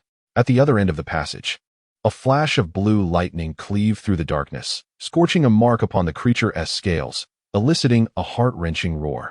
"Just as I told you," came the melodious voice of Errol Centaur from behind him. The monsters created by dark magic are no different from those born of nature. However, the distinction lies in their unwavering obedience to their creator's commands, endowed with certain traits by human design. "I had suspected as much," Gray muttered, raising his blessed silver sword once more. Errol, filled with concern, glanced repeatedly at the women weeping while clutching their children. Several times, she paused to guide them toward the correct escape route. Gray had no grounds to impede her, nor did he wish to. He heard the roars of the creatures echoing from various directions, and soon found himself confronting one, expending considerable effort to sever its head. The guards bellowed to maintain order, refraining from looting or assaulting the civilian populace amidst the chaos, which surprised Gray and afforded him a newfound respect for the discipline of Euclia's forces. Yet, they still seemed overwhelmed. The war and the invasion of monsters cast a pervasive atmosphere of terror throughout the city. Citizens fled in panic while beggars, thieves, and robbers reveled in the turmoil. The guards were severely outnumbered, with the main forces stationed at the city walls and royal palace, leaving little manpower to attend to the civilians. Consequently, they struggled to reach the town hall. Outside the town hall, numerous lesser monsters prowled. Half of the guards originally stationed there had fallen victim to the creatures, while the remaining ones clung to their posts, oblivious to the presence of Gray and Arela. Thanks to this, the two were able to enter the town hall unimpeded, soon realizing why Arela's teleportation magic had failed. They were ensnared by the labyrinthine enchantments of the Sokolo. Within the building, they could only navigate by foot. Inside the town hall, the monsters were significantly stronger than those outside. The creature did not succumb easily. It slowly unfurled its form, revealing a massive, segmented body beneath its hardened scales. With visible veins and membranes coursing through its purplish skin, topped with dark green armor-like scales. One could not help but wonder if this beast, tainted by the chaotic corruption of dark magic, was once akin to an eggplant before its mutation. Its head gaped open, releasing a putrid stench of decay and blood, filled with jagged teeth. "It is a hydra," Arela warned as she approached Gray. "This form is its true offensive stance. Be cautious." "I am aware," Gray replied, both understanding that this posture indicated the creature, named Chimera, was ready to unleash its full potential. It deliberately exposed its vulnerable abdomen, sacrificing the protection of its scales in pursuit of greater speed. He raised his long sword, its dwarven runes glowing with an arcane light. The monster's tail emitted a squelching sound, prompting Gray to act swiftly. Do not be deceived by that absurd noise. When the Hydra attacks, its speed can surpass even the most galloping steeds. His long sword met the creature's maw, producing a sound that grated on the ears. After a brief stalemate, both parties instinctively altered their tactics. The Hydra propelled its robust form towards Gray, who retreated while freeing his left hand to draw a silver-coated dagger from beneath his cloak, thrusting it deep into the exposed abdomen of the Hydra. The blade sank slowly and effortlessly into flesh, releasing a sickeningly sweet stench that nearly caused Gray to retch. The Hydra roared in agony, thrashing its massive body wildly, its tail potentially crashing down upon Gray, sending him crashing against the wall. The compressed force of wind pierced the Hydra's wound as Arela chanted incantations, conjuring a protective barrier to cushion Gray's fall. The beast emitted a hissing sound, shifting its direction towards Arela. It crawled towards her, its decaying maw opening and closing like a male cricket drawn to a female. "Stay still," Arela implored, seeing the monster's intent as she halted Gray's attempt to rise, raising her palm. The Hydra maneuvered around the overturned tables, advancing on Arela. Its instincts drove it to open its gaping maw before the woman, for each human consumed replenished its vitality and nourishment, enabling it to escape the grasp of the one wielding the sword. Its limited intelligence reasoned thus, but it overlooked a crucial detail. This woman clad in blue, though appearing fragile, was far from ordinary. She recited her incantation, her irises reflecting an eerie and profound light, as a terrifying force struck the creature from within. The Hydra howled in torment, the power acting upon it from the inside, inflicting excruciating pain that disregarded its scales and skin, leaving it in agony. Its movement slowed considerably. The light in the sorceress's eyes dimmed as she opened her mouth, calling out the name of the great sword, Gray. The sound of steel slicing through the air followed, and as the sorceress closed her eyes, her final sight was of the creature lunging at her, and behind it, a young man in black leaping forth with a fierce gleam in his eyes. The blessed silver sword descended from above, piercing the monster's throat from an angle. The creature's bodily fluids gushed forth as it toppled to the side, yet it immediately writhed back to its feet, howling in a frenzy. Gray twisted his sword, compassionately ending its life. Chapter 31 Encounter. "You are quite adept at dealing with magical beasts," AI Rayla remarked, adjusting her sleeves and collar after the Hydralisk's body had crumpled to the ground in a bloody heap. "Do you often sustain yourself through part-time work as a monster hunter?" "Not particularly," Gai'er replied evasively, wishing to conceal the fact that this was indeed his primary occupation. As they navigated the passageway, they eventually reached the central hall of the first floor. Throughout this time, AI Rayla clutched her star pendant, its dim magical glow flickering against her chest. "There are far too many magical creatures here, and illusions are obstructing our progress. If this continues," Gai'er expressed his concerns candidly, his anxiety escalating with each passing moment.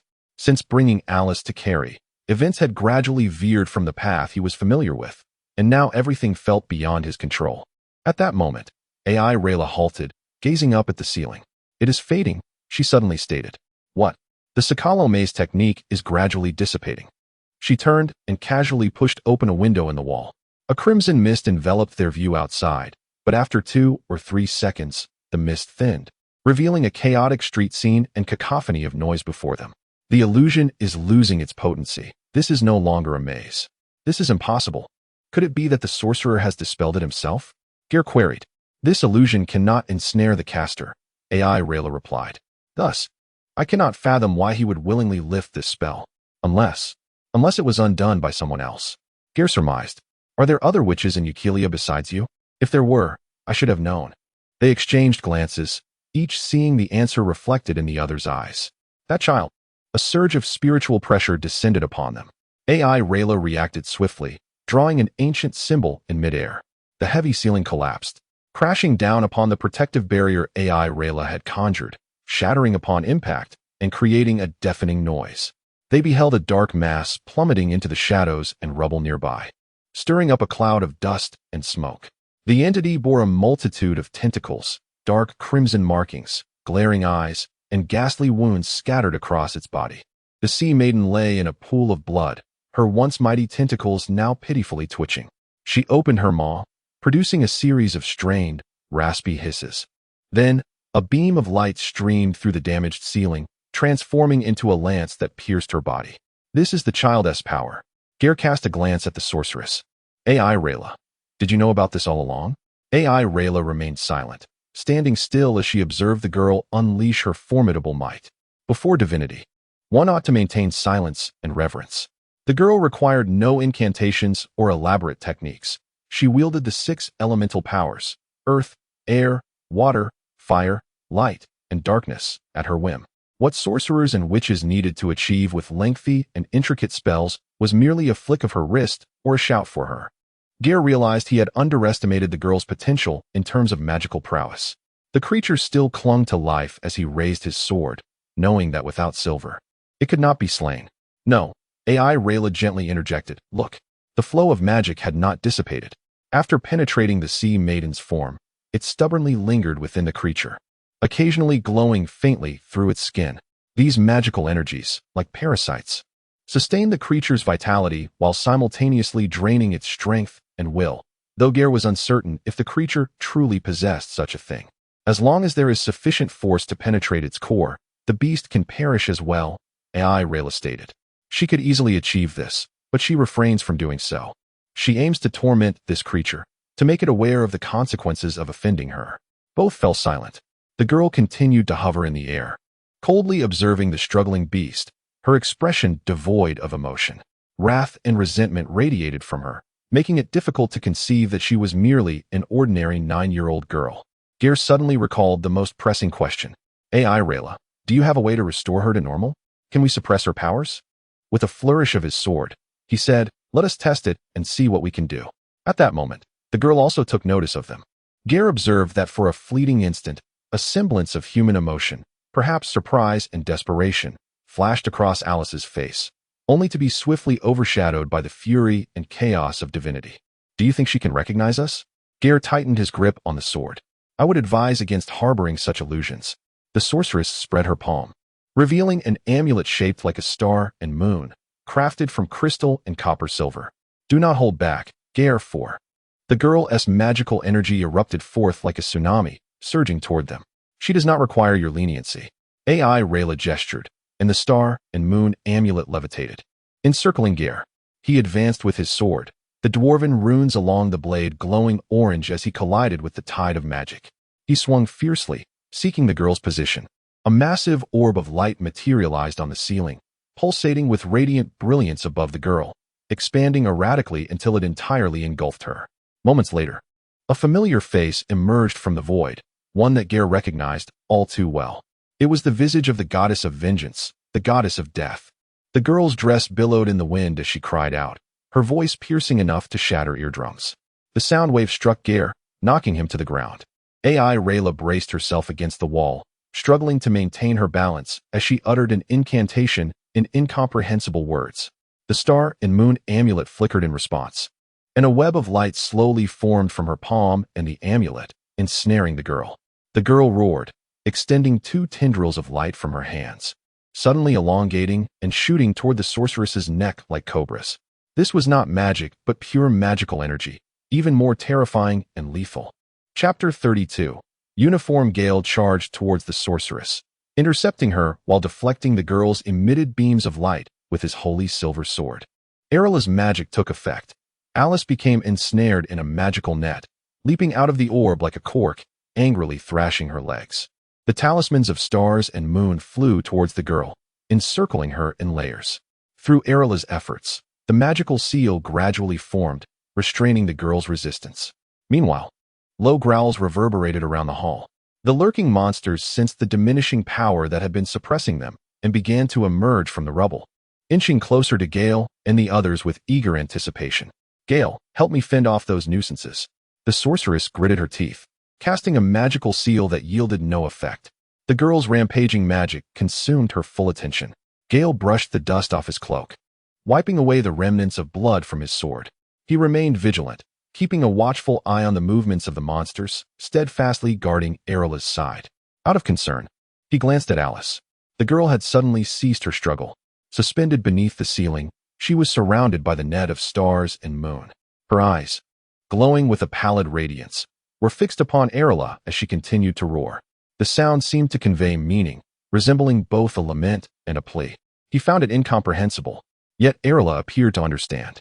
She closed her eyes, her fingers casting forth slender violet beams, gradually infusing the talismans with magic. Within the hall, only the talismans surrounding the girl emitted light. Dense darkness enveloped them, bringing an aura of danger. "Alice." Gai'er exhaled softly. The monsters surged forward with chaotic roars. Gai'er spared no effort, showcasing the skills he had honed over his lifetime. The first to approach him was a small, misshapen creature, standing no taller than a meter. Its bald head and emaciated figure rendered it adept at stealth and ambush. Its self-proclaimed cleverness appeared juvenile in the eyes of the young man cloaked in black. Gai'er's piercing blue eyes clearly discerned its lurking presence amidst the debris. With a simple swing of his sword, he dispatched the nameless little dust demon on the spot. A horde of monsters advanced, grotesque in appearance, moving with an odd gait, reminiscent of herons as they stepped into the light, their swollen arms raised awkwardly in the air. Their flat faces, adorned with dark red markings, bore bulging eyes akin to those of a jaundiced individual, and their frog-like mouths were lined with sharp fangs. They drew nearer, hissing ominously. Gai'er recognized them. Their scholarly name was Ferg, documented as creatures tainted by chaos over a millennium ago. If sighted on the streets, these beasts might be mistaken for humans masquerading as upright frogs. Yet they were not as incapable of recognizing stationary objects as frogs. In fact, they were not particularly mobile. However, once in motion, their mutated hind limbs could unleash a force capable of toppling a half-ton water buffalo, bolstered by the strength of their oversized arms and heads. Standing in the center of the hall, enveloped in the dust-laden light, Gai'er remained tranquil, like a statue. As the Ferg approached, he suddenly sprang into action, spinning into the midst of the monsters. The first Ferg was struck in the eye, retreating with a hissing cry. Another attempted to leap, but found its legs cleanly severed by Gai'er's blade. Two Ferg emerged from behind a pillar, raising their stout forelimbs like wooden mallets. Clawing at the air, Gai'er did not even glance their way. Like a water lily gliding on a stream, he effortlessly slipped between their attacks, and before they could react, his sword had dealt them two brutal strikes, transforming them into 4 heaps of mangled flesh upon the ground. Gai'er's speed quickened, the holy silver sword reaping the blood of the monsters like the scythe of death, gradually staining with a dark crimson hue. A sound of claws slicing through the air drew his attention as a spider-like creature emerged from beneath a piece of rubble, followed by others racing towards him with astonishing speed. Gai'er pivoted. A flash of light from his sword sent the head of the creature, whether spider or scorpion, soaring 6 feet into the air, trailing a chaotic yet poetic line of blood. The remaining monsters hesitated, perhaps still in shock. Gai'er pressed on, charging into the remaining throng, his sword dancing in a deadly arc. Monsters lunged at him from all directions, shrieking as they brandished their limbs, some possessing 6 appendages. Yet regardless of how many legs they bore, Gai'er's gleaming sword offered them no opportunity to close in. The holy silver blade was as sharp as a razor, effortlessly severing their limbs even if it did not frighten them away. Aside from high-level beasts like the Sea Maiden, the remaining minions were utterly inconsequential to him. A sanguine object plummeted at Arilla's feet. She looked down to find a skeletal forelimb, connected by 4 clawed digits, covered in a scaly texture reminiscent of a hen. She inhaled deeply. That's enough. Gale, she murmured, your handiwork is truly striking. I can no longer bear to admire it. In the darkness, it seemed as though more writhing monsters lurked, yet they dared not advance. How are you, Erila? Quite smoothly. The sorceress replied, spreading her arms wide. Above them, the girl who had struggled moments ago was now considerably calmer. Her eyelids fluttered, resembling an ordinary child succumbing to drowsiness. I have quelled the magic that had driven her into a frenzy. If all goes well, she will sleep for a long time. She has exhausted herself and needs a proper rest. As Erila spoke, her tone was gentle, with a hint of affection in her gaze. Gale couldn't help but feel a subtle unease, unable to discern what felt amiss. The glow of magic gradually faded, and the girl's body slowly descended. Erila stepped forward, gently cradling the girl's soft form in her arms. The girl's eyes remained closed, her expression serene, as if in a deep slumber. She appeared uninjured. Gale moved closer, releasing a sigh of relief. That's wonderful.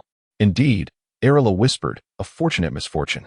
By the way, Erila, what of the sorceress who impersonated you in the city? Gale recalled the important figure who had yet to appear and inquired. Can you sense her presence?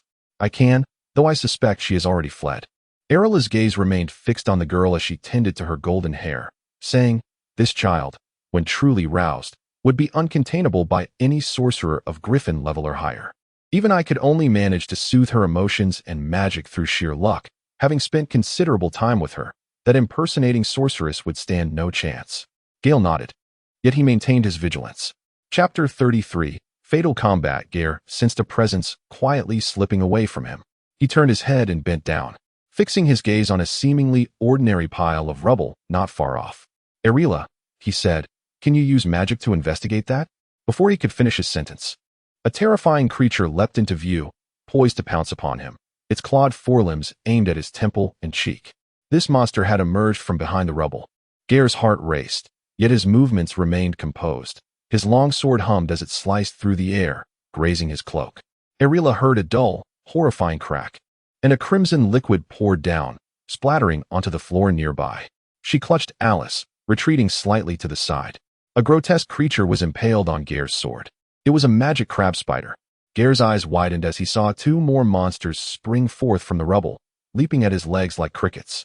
He cleaved one in two with a single stroke, its rigid form flying backward and crashing to the ground. The second was pierced by the tip of his sword, bleeding profusely as it collapsed, its broken body convulsing uncontrollably. The remaining creatures, as if receiving a signal, swarmed around Gai'er like ants, driving him closer to Erila. The rubble trembled with agitation, whether from fear or excitement. Should anyone be near the town hall, they would have heard the victorious cries of the monsters echoing in the chamber, soon replaced by the swish of swords, screams, and roars of agony. In the darkness, the sounds of colliding stones and the crackling of crushed tiles filled the air, followed by the whistling of blades, culminating in a blood-curdling scream that abruptly ceased. Silence enveloped the surroundings. Even the dust seemed to freeze in place. The entire ruin lay still in fear. The afternoon sun struggled to penetrate the window, casting a deeper gloom within. Come out. The rubble trembled again as Gai'er, having approached silently, kicked at the broken bricks with a tone laced with menace. Stop hiding. I have little patience. From beneath the debris emerged a disheveled figure clad in tattered black robes, his grotesque face marred by a missing tooth. Trembling as he gazed at Gai'er's fierce, soared like a black reaper. Spare me, he stammered, turning to kneel on the ground, pressing his forehead against the floor. I did not harm that girl. I saved her. Are you the spy causing chaos within the city? Erila approached, cradling the sleeping Alice in her arms. What do you intend to do with this child? I only wish to bring her to His Majesty the Emperor. Merrick wept, as though burdened by an endless grievance. I was ordered to disrupt the defenses of Carey City and abduct this girl. I did not know she was special. Lie. Erila coldly punctured his deceit. If you were unaware of this child's magical gifts, why would you pay her such special attention? If you didn't know of her abilities, you would have sent a band of thugs to kidnap her, not a clumsy sorcerer like yourself. Merrick clenched his teeth in frustration, lowering his head in silence. Now, Erila's gaze hardened. Do you intend to speak willingly, or shall I assist you? I assure you, taking the initiative is far preferable to having others intervene, with far lighter consequences. Should I be compelled to read your mind, I cannot guarantee the condition of your brain afterward. Merrick remained silent, Kneeling, Gai'er pressed the sword against his neck, eyes icy. Speak the truth, he demanded coldly. That shape-shifting assassin was also hired by you, wasn't it? What is your employer's intent with this girl? Tell me the name of your employer. Ariela's focus diverged entirely from Gai'er's. You have 3 seconds. Suddenly, she fell silent, her pupils constricting. Instinctively sensing danger, she raised her right hand, tracing a protective sigil as she warned Gai'er, get down. Gai'er leaned back, narrowly avoiding a powerful beam of magic. Merrick escaped from beneath his sword, emitting a shrill laugh as a dazzling light appeared in the void behind him. A flickering vortex of magic materializing out of thin air. It was a square-shaped portal, and Gai'er instinctively sensed that the magic contained within was far greater than that which Ariela had unleashed when they departed the Star Moon Tower. The blinding light struck Ariela's magical barrier, shattering her hastily constructed defense in an instant. The frail sorceress was thrown backward, colliding with a half-collapsed pillar. She coughed up blood, collapsing to the ground with the girl in her arms. Ariela, Alice, Gai'er. Ariela strained to call out, propping herself against the pillar. That is not Merrick's magic. He is help. Someone is aiding him. Yet no ally emerged from the portal. Instead, a torrent of magic radiated forth, and Merrick absorbed it. The sorcerer raised his finger, unleashing small, sharp tongues of fire like steel nails. Gai'er rolled aside, deflecting the fiery projectiles with his holy silver sword, only to be met with a massive surge of energy erupting from the dissipating flames, impacting his chest and shoulder. He staggered back, feeling intense pain and hearing the sound of bone cracking. Merrick scrambled to his feet, lunging for the portal. Gai'er gasped, throwing the dagger he had concealed beneath his cloak. The silver blade streaked like a meteor, embedding itself in the spy's left leg. Merrick screamed, collapsing onto the ground, scrambling toward the portal with hands and feet. Gai'er leapt forward, a tempest of fury coursing through him, recalling myriad memories. The ambush of the caravan, the merchant's plea, the girl's tears, the brawl at the inn, the remnants of the Star Moon Tower, and the chaos in Carrie. He tightened his grip on the hilt of his sword. He was enraged. Just as Merrick reached for the portal, Gai'er seized the hem of his black robe. With a swift stroke of his sword, he rendered the spy's already injured leg utterly incapacitated. Merrick let out a scream, struggling as he tore at the clasps of his cloak, but his movements had slowed. Gai'er discarded the long sword, grasping his collar and forcing him to turn as he delivered a punch to the sorcerer's left cheek. Merrick's knees buckled. Before he could fall, Gai'er deftly caught him, his fist crashing down below the ribs. The sorcerer groaned, collapsing helplessly. Gai'er seized the front of his tight-fitting tunic, throwing him to the ground and pinning him with his knee. Merrick spread his palms, mouth opening to chant a spell. But Gai'er clenched his fist and struck down with ferocity, connecting squarely with the spy's mouth. Merrick's lips split open like a chestnut. This is for Alice, Gai'er rasped, his voice chilling like a specter, then added, and this is for Grinnell. He swung his fist once more.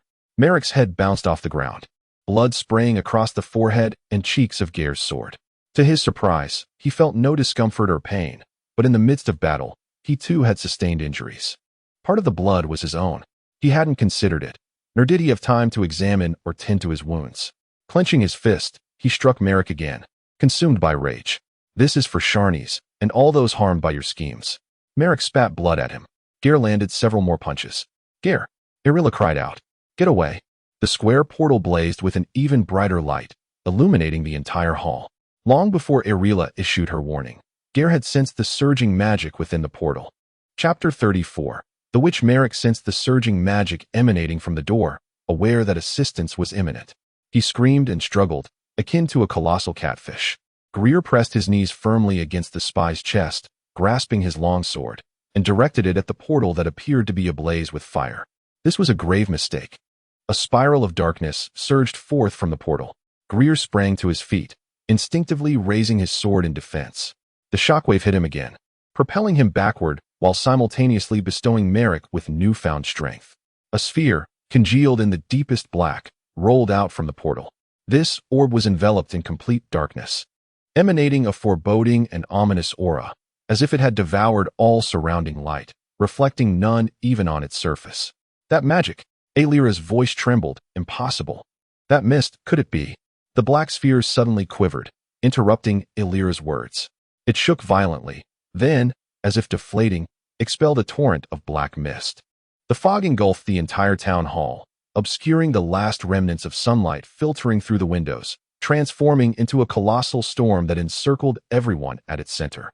Tentacles composed of black mist explored within the storm, as if infused with life. Merrick moved unsteadily but still staggered toward the portal. Gai'er was about to pursue him when Aelira blocked his path. "We must leave," Aelira urged, tugging at his sleeve. "You cannot chase him any longer. Stay away." Gai'er observed that the mists were not drifting aimlessly. They swirled in the air, searching for the corpses of the creatures he had slain, and then all surged into them. The remains of the creatures on the ground began to writhe slowly, emitting ominous sounds. He watched helplessly as Merrick leapt into the portal. Akin to a seabird plunging into water, the spy's form quickly blurred and then vanished. Moments later, the portal disintegrated into motes of light, fading into the air. The hall was shrouded in complete darkness. "Aelira, why do you stop me? The creatures will be resurrected." Aelira extended her hand, conjuring a radiant light. "We must leave this place, Gai'er." She opened a portal.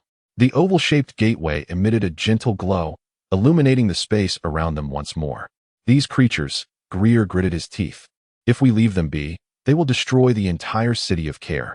The bodies of the creatures he had shattered were now slowly coalescing under the influence of the black mist. They were decomposing and then reconstituting. With some forms of creatures Gai'er had never encountered before. "This level of dark magic," the sorceress remarked, "is not something a pathetic sorcerer like Merrick can conjure. To harness such chaotic power, one must be at least a Phoenix-level wizard. This individual possesses a background and support far more troublesome than we can fathom. His allies or employers are no trivial matter. I do not care who his employer is. I only wish to know, why are they so interested in a little girl? This child," Aelira lowered her gaze, "is a witch." Gai'er fell silent, unsure of what to say. The sorceress straightened, holding the golden-haired girl securely. "Have you heard the prophecy of the elven sage, Anavyakarvazin?" She began calmly. "In the 1,000 years of the new era, the witch shall re-emerge in the world. At that time, fire and blood shall drench the land. Disdain and contempt shall reside in the hearts of men. The world shall be utterly destroyed, only to be reborn from its ashes." Her prophecy was indeed well known, and the infamy of the witch Anmora was equally notorious. Gai'er remained silent. Aelira gazed at the girl with deep affection. She paused for a moment. "It is merely superstition," Gai'er replied dryly. "I believe she just possesses a slightly greater affinity for magic than other children. Surely, you sorcerers have encountered children with even more talent than her? Mother." At that moment, the girl in Aelira's arms murmured softly, lost in a dreamy haze. "Mother, don't leave me." Gai'er silently observed this scene. At this juncture, neither he nor Aelira could deceive the other or weave lies to convince themselves any longer. "I am Alice's mother," Aelira revealed with a bittersweet and helpless smile. "My full name is Aelira Ariannual Centaur. You must have sensed it long ago, haven't you?" "No." Gai'er averted his gaze. Despite his long-held suspicions, he had consciously chosen to ignore them. Throughout the journey to bring Alice here, he had never genuinely associated her with the terrifying notion of a witch. Yet everything that had transpired today proclaimed the undeniable truth, one he had chosen to overlook. "I told you, for certain reasons, I cannot pursue the profession of a sorceress under my true identity. This reason stands before you now. The blood of a witch flows through my veins, and that lineage has been passed to Alice." Aelira closed her eyes. "The unjust treatment Alice has endured is my fault. Is it because of you that Grinno has been taking care of her?" "Yes. I once aided him. He owes me a debt. I knew the fate of the witch, but naively thought disaster would not come so swiftly." The sorceress paused. "Gai'er, is it cruel of me?" "As a mother," Gai'er replied with difficulty, "everything you have done is beyond reproach, Aelira." Aelira exhibited a hint of surprise, soon followed by a smile. "Thank you, great sword," she said. "Grinno has a keen eye for people. You are indeed a reliable ally." Enough of this. Gai'er tightened his grip on the holy silver sword, scanning the surroundings. The creatures would soon revive. "You take Alice and leave. I will hold these creatures at bay in the town hall. None shall escape." To Gai'er's astonishment, Aelira shook her head. "I cannot. Only you can take this child away, Gai'er." "Aelira, listen to me." She crouched down and removed her star pendant, placing it around the neck of the girl in her arms. "Accept my entrustment, great sword." The sorceress suddenly looked up, revealing a smile familiar to Gai'er, calm and wise, just as it had been when they first met. "Protect this girl," she urged. "Flee with her before the fate of death catches up to you. You must find the other witches." Only then is there a glimmer of hope to alter destiny. Chapter 35. Mother in ancient tongues. They were referred to as Anmora. During the transition between the old and new eras, a catastrophic magical disaster swept across the continent of Aio and the entire world. Countless beings were annihilated, and numerous races vanished into the annals of history. Those who survived, while reconstructing their shattered civilization, became aware of the true source of this calamity, the existence known as the witch. This cursed bloodline was destined to be lost to time, yet the elven sage, Ainevia Calvizen, prophesied that the witch's bloodline had never truly perished, merely lying dormant, waiting to awaken. A millennium later, when the witch is reborn, her powers will reshape the world entirely. Just as the natural elements of earth, air, water, fire, light, and darkness exist, so too do witches, with 6 distinct embodiments. Beyond their supreme mastery over natural magic, each witch possesses unique powers that far surpass those of ordinary humans, even the mightiest sorcerers and the wisest sages. Many fear this power, while others covet it. Gai'er doubted his ears. Other witches? What are you saying, Ilera? There is more than one witch, Ilera reiterated. According to the elemental divisions of natural magic, there are 6 witches. If their powers are left unchecked or fall into the hands of the malicious, chaos will ensue. Only by locating all awakened witches scattered throughout this age, uniting their strengths, and destroying them can we avert the fulfillment of Ainevia's prophecy. You appear quite astonished, she remarked. How can I not be surprised?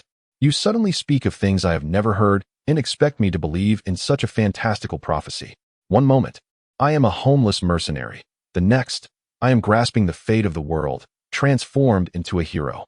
How can I accept such a fairy tale? Do you know when fairy tales become reality? The moment people choose to believe in them. Ilera smiled mysteriously. I have told you, Northern Greatsword. While you ponder, do not forget to look up at the sky. Before you draw conclusions, remember the stars and the moon. I will not believe it. Gai'er turned away. He could not meet her gaze, those iris-like eyes, for he knew his words were not sincere. Take Alice away. Leave this place. You will die? Magic has dulled your pain. You are gravely injured, yet you remain unaware. Perhaps, he replied. I have never faced so many unfamiliar beasts at once, let alone those that can resurrect. I once asked you this question at our first encounter, and now I shall ask again. Northern Greatsword, are you not afraid of death? Perhaps, Gai'er murmured, I fear other things more. Ilera chuckled softly, exhaling a gentle sigh. Indeed, this is the essence of you. Northern Greatsword, you are the one worthy of my trust. In that moment, Gai'er suddenly comprehended. He understood who she had been. He grasped her unforgettable past, her troubled history, and her true identity prior to becoming a witch. Her mysterious, sharp, sorrowful, and wise iris-like eyes bore the weight of so much. He was gripped by fear, not from the truths unveiled, but from the dread that she might read his thoughts, that she might discover his silent acknowledgement of everything. That was precisely what she desired. She would undoubtedly act resolutely and decisively, making choices that Gai'er would not dare to contemplate. She possessed both the ability and the will. Gai'er struggled to banish these thoughts, to erase them from his mind entirely.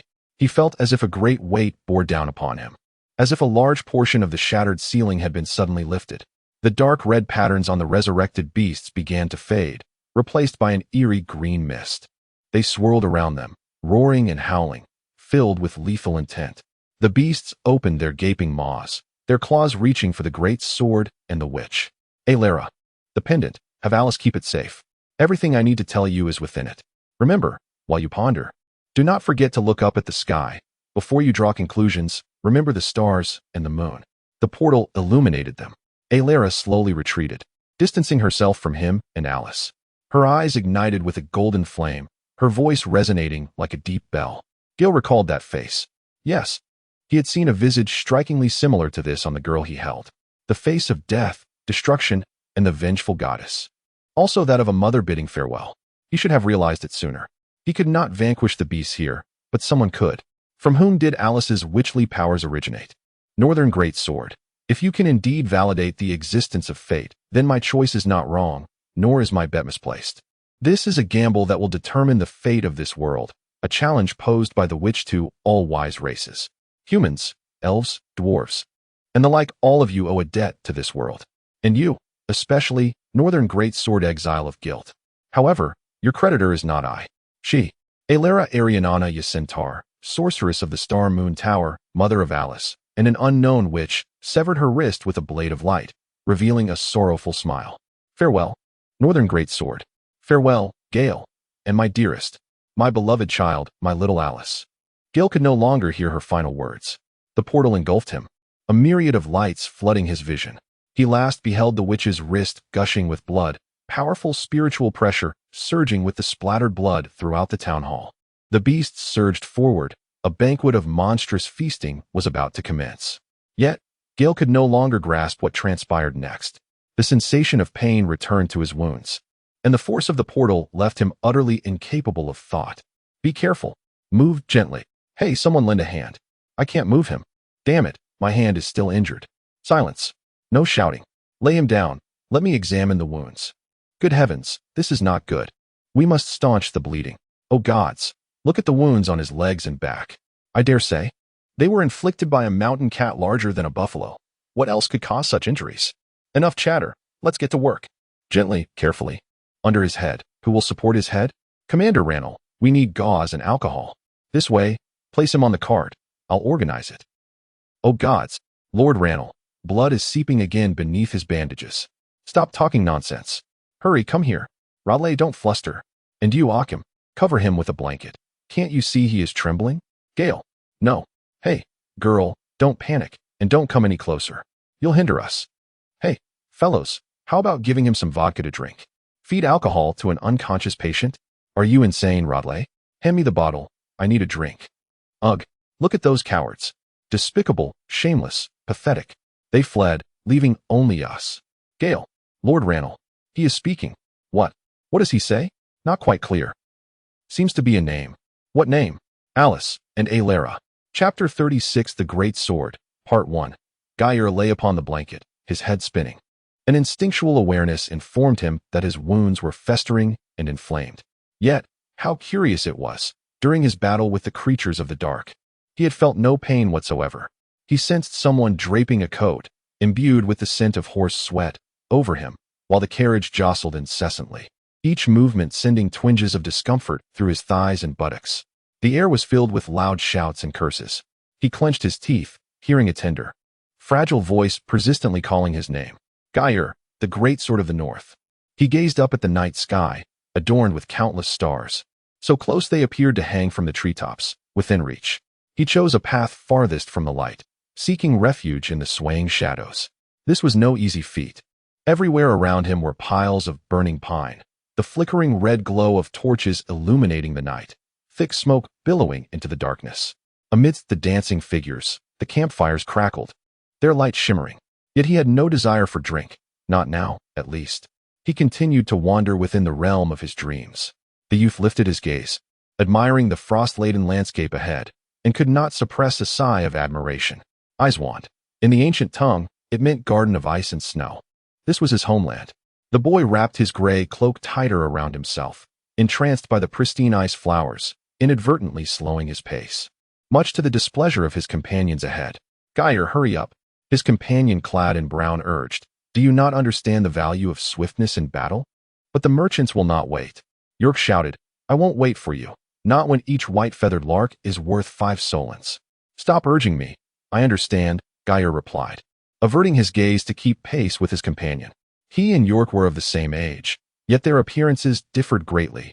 York was muscular, with dark skin, robust and swift. Gai'er, on the other hand, was slender, fair-skinned, and moved with caution and agility. They adeptly traversed ravines and river valleys, climbing frost-covered treetops and rocky cliffs with the grace of monkeys. They grasped a cedar branch, swinging skillfully across the gorge. The first time I met you, he chuckled, I thought you were the scholar they spoke of. After all, you are so slender and pale, resembling an elf. But your skills have truly exceeded my expectations. Gai'er, are you not just showing off? Do you wish to take a break? How about a wager, York? Let us see who can find the plumpest white-feathered lark first. You've chosen the wrong opponent. York grinned slyly, for I am quite the expert. My future lies in becoming a full-time beast hunter. Just wait and see. Who knows? They both set off simultaneously. York, having prepared in advance, took the lead, while Gai'er, having stumbled earlier, took a moment longer but still kept up. The youths darted through the forest like the wind, each dispersing to scan the branches and treetops with their keen, hawk-like eyes. One after another, they discovered the nests of the white-feathered larks, these lazy birds often building their homes in the low branches of trees or in naturally formed hollows. They were currently in their post-nesting repose, significantly lowering the difficulty for the boys to catch them. As Gai'er quietly climbed an oak tree and reached into a nest, the white-feathered larks remained oblivious to the impending disaster. With a rustle, Gai'er startled the mate of a white bird, which immediately fled. He seized the plumper of the two, landing lightly on the ground. My heavens, he marveled at the plump white bird in his grasp. You must weigh at least 400 grams. This is quite the catch. The white-feathered lark seemed to understand the source of Gai'er's delight, flapping its valuable wings in a futile struggle. Gai'er chuckled, leaving their nest, despite the presence of several eggs. For every child knew the wisdom of not depleting resources. York, come see what I've found. He called out. York, he repeated. Gai'er, over here. Following the voice, he sensed something amiss. Their planned activities had not extended this far. Gai'er. York's voice beckoned again. Hurry. York, what are you up to? Gai'er reached a slope. Where are you? Don't ask too many questions, came the voice from above. Gai'er looked up to see York waving him over. Forget about those foolish birds. I've discovered something far more thrilling. Gai'er wore a skeptical expression, yet he tied the plump bird to his waist with a small cord and slowly climbed the slope. As his view unfolded before him, he beheld his companion in brown crouched beside a grassy patch, intently examining something hidden among the hay. Gai'er, he said, his voice barely concealing excitement. Look. Gai'er approached, taking a sharp breath. My goodness, this is a wolf, York whispered. A litter of wolf pups. York reached out, unafraid, to poke at the tangled ball of fur. They were so young, their eyes still shut, lacking any sharp fangs. They're here, Gai'er cautioned, glancing around warily. His cautious nature urged him that their parents were surely nearby. Let us go. York, don't stir up trouble. Of course I'm not afraid, York retorted defiantly. The children of ice and snow do not fear mere wild wolves. If their parents come looking for them, we can easily handle them. Rest assured. First, that saying is not used in this context. Secondly, York, how do you plan to fight a wolf? Run a few meters on your two legs and scare it away? We have no weapons. This will suffice. From a nearby thicket, York produced a sturdy branch. I told you, I will become a full-time beast hunter. These pups are my first prey. Just watch. Wait, Gai'er suddenly frowned, crouching down to poke at the wolf pup in York's arms. This doesn't seem like a wolf. Don't speak nonsense. Look at this fur, its eyes, and these paws. The elders taught us. These are all characteristics of a wolf. I remember it well, but it seems to possess some other characteristics. Gai'er boldly opened the puppy's mouth, revealing the emerging gums. My heavens, York. There are magical runes. It is not a beast. It is a creature of magic. Beneath the puppy's gums, dark green patterns faintly glimmered beneath the flesh. Good heavens, York exclaimed, cursing, this is not a wolf. It is a snowfang. As if to corroborate their assessment, a resonant roar echoed from the darkness of the forest, shaking the snow from the leaves above. Chapter 37, The Great Sword, Part 2. It was the roar of the snowfang. Gai'er and York dropped the wolf cubs, their senses heightened as they scanned the shadowy surroundings. Snowfang was the colloquial term children used for such creatures. In reality, it referred to Fenrir, a wolf-like beast that roamed the northern snowfields and forests. Unlike the more common Tar's blood wolves, Fenrir was a rare sight. Yet each one was capable of obliterating a squad of over 10 soldiers single-handedly. Furthermore, unlike other beasts birthed from chaos, Fenrir had the significant advantage of being able to reproduce. Consequently, it became one of the most feared creatures for merchant caravans traversing the north. Suddenly, a thunderous crash erupted from behind a massive tree. Gai'er seized his companion's hand and leaped towards a nearby haystack. In the next instant, a tree at least 10 meters tall toppled toward them with a deafening roar. Amidst the swirling snow and dust, the two coughed and desperately sought the shadow they imagined. The Fenrir appeared swiftly, embodying a peculiar beauty. Overall, it resembled an Arctic wolf. Its fur was sharp and iron gray, its stature tall with long limbs. Its jaw was pointed, and unlike typical wolves, its elongated snout was more pronounced, with ears that were sharper and more erect. The forehead and crown were adorned with soft, grayish-white fur, while its eyes glimmered in a piercing blue, as if capable of freezing all it beheld. This was an adult Fenrir, standing elegantly and haughtily atop the fallen tree. gazing down upon Gai'er and York. It bared its teeth, revealing a set of snow-white fangs, which were the source of its name. Gai'er was certain that those sharp teeth would encounter no resistance as they pierced their flesh. "Split up and run, York," Gai'er decisively shouted. It was clearly enraged. "We haven't harmed its young. It should understand this." Fenrir was a beast. Gai'er yelled as he stood up, realizing there was no reasoning with it. He began to run, but not away from Fenrir. He dashed straight toward the beast, wielding a stick that York had dropped earlier. "Gai'er, what are you doing?" York cried out. "Get help. I'm going to hold it off," Gai'er replied, but his words were cut short. Fenrir howled into the sky. Its powerful hind legs propelled it forward, vanishing from Gai'er's line of sight. Before he could react to its new position, York's alarm alerted him to the imminent danger. Instinctively, he swung the stick to the left. His prediction was accurate, yet a mere piece of wood was insufficient to contend with the immense force of the Fenrir, which knocked Gai'er over. The beast's massive jaws clashed, shattering Gai'er's only weapon as it clamped down on the stick, buying the boy a precious half-second to dodge and escape a dire fate. He was flung into the snow like a rag doll, his head buzzing with a loud hum. Through blurry vision, he saw the Fenrir nimbly avoiding the rocks on the ground, slowly closing in on him. No, Gai'er despaired. He and York stood no chance against this killer of the snowfields. Even the most seasoned trappers would avoid Fenrir, let alone two children. He could hear York's voice nearby, shouting something, but Gai'er could hardly make it out.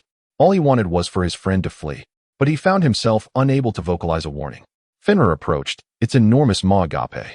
The beast suddenly widened its icy eyes, emitting a hissing sound from its throat, the warning of a creature feeling threatened. Gai'er heard footsteps crunching on the stones of the path, coming straight for them. A silver blade intervened between Gai'er and Fenrir. The beast was forced to retreat. Gai'er looked up to see a figure cloaked in darkness, standing tall with a long sword in hand. To the boy, the silhouette appeared enormous and robust, akin to a towering giant. "Gai'er," York rushed to his side, helping him to his feet. "Are you hurt?" "Just a bump on the forehead, a bit dizzy," Gai'er replied, shaking his head while focusing on the man before them. Since his arrival, the swordsman had uttered not a single word. He merely gripped the silver blade, slightly turning his body while keeping a vigilant eye on the growling beast. Gai'er and York instantly recognized the man's identity. Fenrir roared in fury, its claws leaving deep impressions in the snow. The man let the silver blade slice through the air, forming a glimmering arc directed at the oncoming creature. Upon seeing the color of the sword, the beast halted abruptly, scattering the pebbles in its wake. The man stood his ground, his gaze sharp as a blade, scrutinizing the monster before him. Fenrir's eyes gleamed with a ferocious light, its mouth lined with razor-sharp fangs, a blood-red tongue flickering like a banner. Its back arched like that of a leopard, and it let out a piercing growl directed at the man. The sound waves produced by the beast slammed into the man, constraining his throat and assaulting his ribs, akin to sharp spears piercing the ears and minds of all present. Gai'er and York clamped their hands to their ears. Beyond that, they could do nothing to aid the man against the beast. Yet both boys understood that the man required no assistance, for he was one of the mightiest swordsmen in the north, a member of the Great Sword, renowned throughout the northern lands and the entire continent of Ao. The swordsman, draped in a black cloak, took a step back, breathing heavily. Fenrir opened its mouth, revealing rows of blade-like teeth, its muscular limbs moving silently as it lunged forward like a crossbow bolt aimed at the great sword. However, the strike missed its mark. Fenrir cunningly dodged, opting for a feigned attack. As the swordsman's footing was disrupted, Fenrir skillfully adjusted its stance and charged once more, its claws striking the man's cheek, its sharp mane pricking at his neck. The great sword rolled on the ground, channeling all its strength into its right leg, delivering a fierce sweep at the beast's lower body, only for the agile Fenrir to evade once again. The wolf created distance, resuming its leisurely pace. Gai'er and York held their breath. Fenrir was remarkably intelligent, recognizing that the great sword wielded a holy silver blade, and thus adopted a strategy of exhausting its opponent. In terms of strength, the beast and the swordsman were nearly equal, yet when it came to stamina, Fenrir held a tremendous advantage. The great sword regained its balance, shaking the blade and circling around the pristine white expanse. His expression remained stoic, as if the previous encounter had not deterred him in the slightest. Fenrir bared its teeth, lowering its head in a display of its murderous intent. Once more, the wolf transformed into a silver-gray war chariot, its mouth agape and filled with fangs, roaring as it charged forward. The great sword endured the tumultuous sound waves, yet instinctively reacted. He leaped into the air, his boots sinking into the earth, quickly matching the beast's speed. He took 3 steps forward, avoiding Fenrir's assault, then pivoted halfway around, wielding his sword with unparalleled swiftness. The silver blade descended, yet there was no sound of piercing flesh, only the metallic scraping of the sword against Fenrir's iron-like hide. The blade nearly slipped free due to the resistance. But only nearly. The boys heard Fenrir emit a shrill cry, not one of battle rage, but a cry of pain from the contact with pure silver. Its steel-like mane, which could easily withstand an axe, felt soft as cake before the great sword's holy silver blade. The silver burned deeply into its beastly blood, causing it to yelp and leap back, distancing itself from the great sword. I hit it. Gai'er and York erupted in cheers. The magnificent form of the great sword was indelibly etched in their minds. Even the formidable Fenrir, the wolf that roamed the snowfields, could not hope to escape unscathed before its might. Yet, to their surprise, the great sword's wielder furrowed his brow. This strike, which could have cleaved any beast in twain, had merely left a scratch upon Fenrir's form. Chapter 38. The Great Sword, Part 2. Nevertheless, in this confrontation, the great sword held the upper hand. He readied himself once more, the silver blade humming softly. As the pain subsided, Fenrir stiffly turned his head towards him. Seizing the opportunity, the great sword raised his long sword and swung it forward. Yet, the magical wolf reacted swiftly. Another piercing scream erupted, sending the great sword crashing to the ground. The sound wave knocked him flat on his back, and his arms were scraped by the jagged stones hidden beneath the snow. Fenrir arched his body, tensed like a coiled spring, leaping up with fangs glistening like daggers. Like most magical creatures, Fenrir's roar was imbued with arcane power, a trait that rendered magical beasts far more formidable than ordinary wildlife. As one of the strongest creatures of the tundra, Fenrir's roar could even kill a child from tens of meters away. Gai'er and York tightly shut their eyes and ears, attempting to mitigate the damage from the wolf's sonic assault. The great sword spread his arms wide, attempting to confront the magical wolf. But as it raised its head to howl, the sound wave propelled him backward into a tree, which cracked audibly, burying him beneath the snow. The wolf plummeted to the ground, kicking up a cloud of white dust. It swiped with its claws, but missed entirely. This time, the wolf refrained from its shriek. It recognized that excessive use of its magical roar would hinder its ability to launch effective attacks. It understood that merely relying on sound waves would not suffice to vanquish the human before it. To bring the great sword to his demise, it needed to inflict tangible harm. Thus, it had to be more judicious about the timing of its magical roars. The great sword knew that Fenrir had exhausted a significant portion of its strength. Yet, even so, he dared not let his guard down. Fenrir was indeed weary, but its lethality remained astonishing. The great sword sidestepped to the left, twirling his longsword in a graceful flourish, attempting to befuddle the rapidly approaching magical wolf. Fenrir transformed into a gray-white blur, accompanied by the sound of its roaring wind. The great sword underestimated it, and the wolf howled once more. He was flung backward by the sound wave, crashing painfully against the tree again. Pain radiated from his spine, spreading throughout his body, rendering his legs weak as he half knelt on the ground. The wolf let out a triumphant and delighted howl, pouncing towards him. Yet, unbeknownst to it, this was a trap. The boys witnessed the great sword leap up without hesitation. He took 3 swift steps, one to steady his balance, a second to assume his stance, and the third, as if rehearsed 100 times, he solidly planted his left foot down. He twisted his torso, delivering a powerful strike. At this distance, he could even see the wolf's eyes. Those eyes resembled the icy depths of winter, as if merely gazing into them would envelop one in frost and snow. Yet at that moment, they no longer inspired fear. Now, everything was predetermined. He heard that sound, the chime of destiny sealed by his sword. The great sword roared with fury, his human form overshadowing the wolf's final howl. Everything was now fated. He brought his sword down. Gai'er understood that this was a motion the man had undoubtedly practiced hundreds of times before becoming the great sword. The head finally fell onto the cobblestone path. The forest returned to a profound silence. Wow! The first to shatter this silence was York. He sprang to his feet, his face flushed with excitement. Indeed, the great sword is remarkable. Slaying a snowfield wolf is as simple as catching a songbird. Hey Gai'er, you saw that too, right? You think so too, don't you? Isn't it impressive? Gai'er remained silent. He gazed at the man's silhouette, feeling a spark ignite within his heart. This was the northern great sword, the hero of songs, the strongest swordsman on the continent. Are you all right? He advanced with his sword. Gai'er realized something, stepping forward, his words faster than his thoughts. Esteemed greatsword, are you going to eliminate the threat? The man's voice was hoarse. Let me see. Oh, there are 6 of these pups. Though perhaps only 1 or 2 will grow up, they still pose a threat. They are new lives. Isn't this a bit cruel? The greatsword looked at Gai'er, raising an eyebrow. When Finra knocked you down into the mud, did you think it was cruel? Gai'er was momentarily speechless. The greatsword perceived the hesitation on the boy's face and altered his tone. Young one, remember, I am the Northern Greatsword. My mission is to protect humanity from the encroachments of evil, regardless of its form. We made such an oath not for glory or wealth. We have forsaken many things, including unnecessary sympathy and mercy. He raised his longsword. The radiant silver light was blinding. To protect something, one must sacrifice something. You cannot safeguard everything, child. The moment you embraced your dream to become the Greatsword, you should have understood this. You must know what it is that you truly wish to protect. Gai'er was somewhat taken aback. How did you know I wanted to become a Greatsword? The Greatsword smiled, a sight Gai'er had never seen on the man's face before.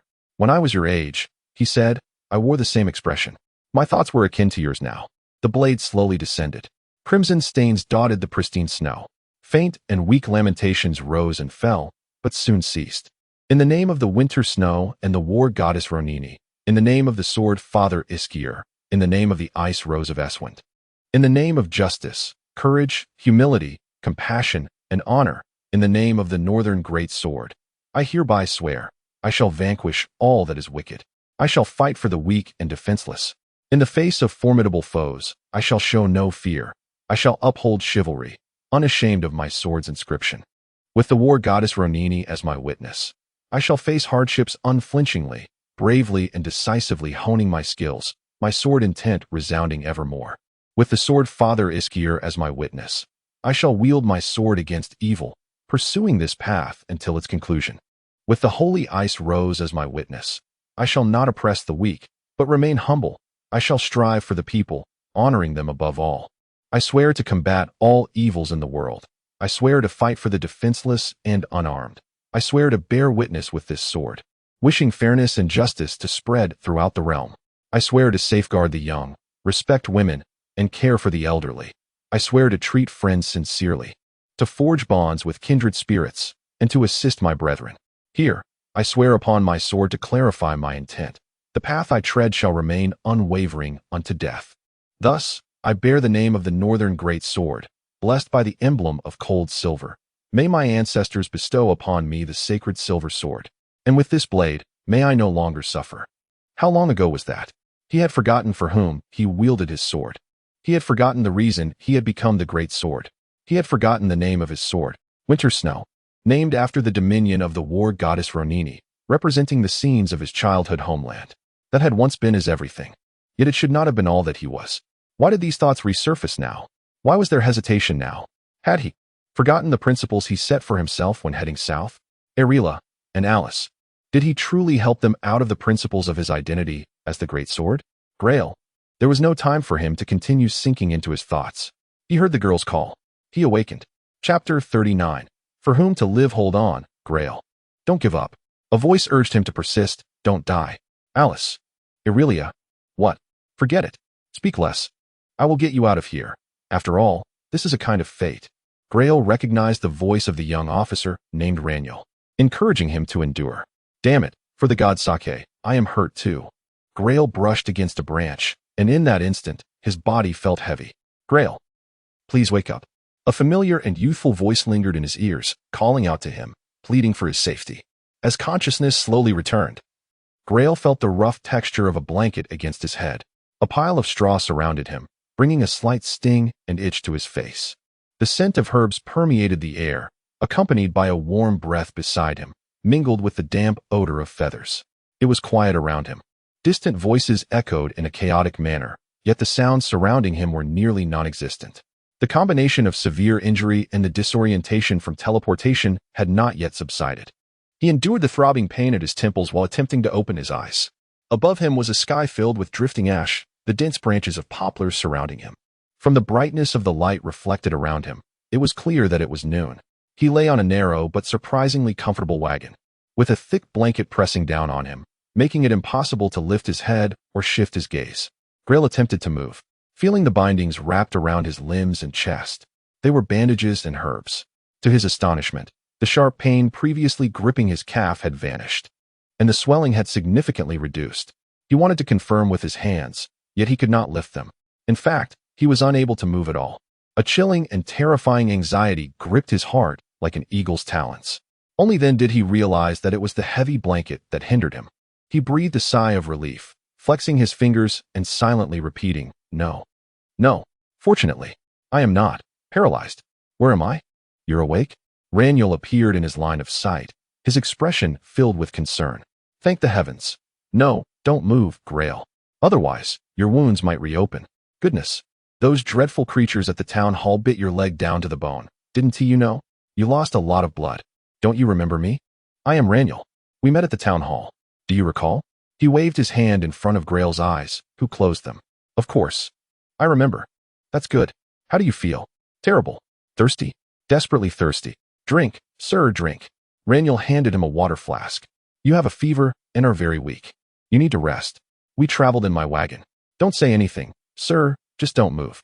We must pass through the forest, cross the Crovel Mountains, and head to Port Via to find the nearest human settlement and get you another physician. I only learned basic first aid. I am not trained in monster medicine. Your wounds are not bandaged thickly enough. They have been bleeding." "Raniel, what is it, sir? I forgot to thank you. We should be the ones thanking you, not the other way around. You fought for Eucharia and battled the monsters at the town hall like a true knight. But what about me? What have I done? Merely fled from Carrie while taking care of an unconscious casualty. I lifted him onto the wagon to prevent him from dying. That's quite ordinary for a mercenary from the north." "Ordinary, Raniel. In similar circumstances, I have been discarded like a dog. Indeed, such people exist." He finally said softly, "This world will often reveal its cruel side unexpectedly. But that is not a reason for us to indulge in depravity and act basely. One should be kind and remain true to oneself. That is what my father taught me, and I have always remembered it." Gai'er fell silent, his gaze vacant as he watched the birds flit between the branches above, observing their appearances and disappearances. His limbs were regaining sensation, and the pain was gradually subsiding. "Is that so?" "Certainly." Raniel looked at him with mild surprise. "Why do you think that, Mr. Gai'er? Did you not stay at the town hall to fight against hordes of monsters for Carrie? Do not say any more. What happened is not as you think. In reality, I owe you a debt of gratitude. At the town hall, I was merely doing my duty, Raniel. I was acting on behalf of your superior, Brivich.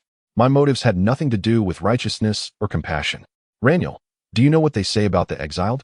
No one knows which is more frightening, the one who hunts monsters or the monsters he has slain." At this point, Gai'er paused. "I am a man exiled for my sins."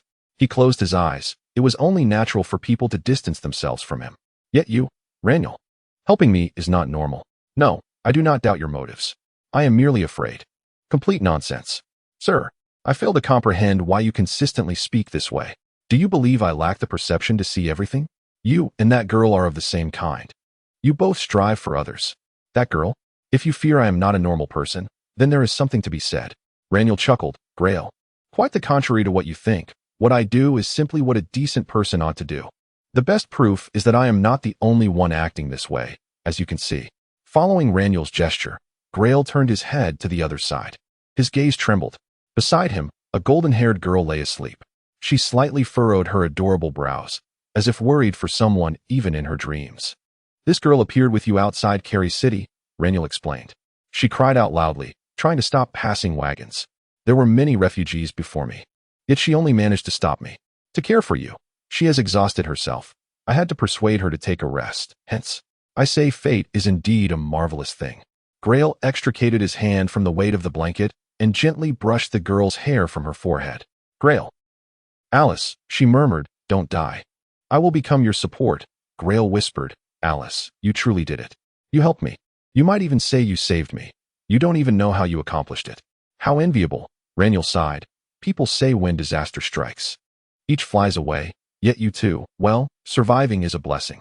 Although we have endured many trials, we are still alive. What could be more important than life?" "Indeed." After a prolonged silence, Gai'er spoke. What could be more important than life? He had not been abandoned. He was meant to be alone, wandering as an exile in a chaotic world, struggling to survive.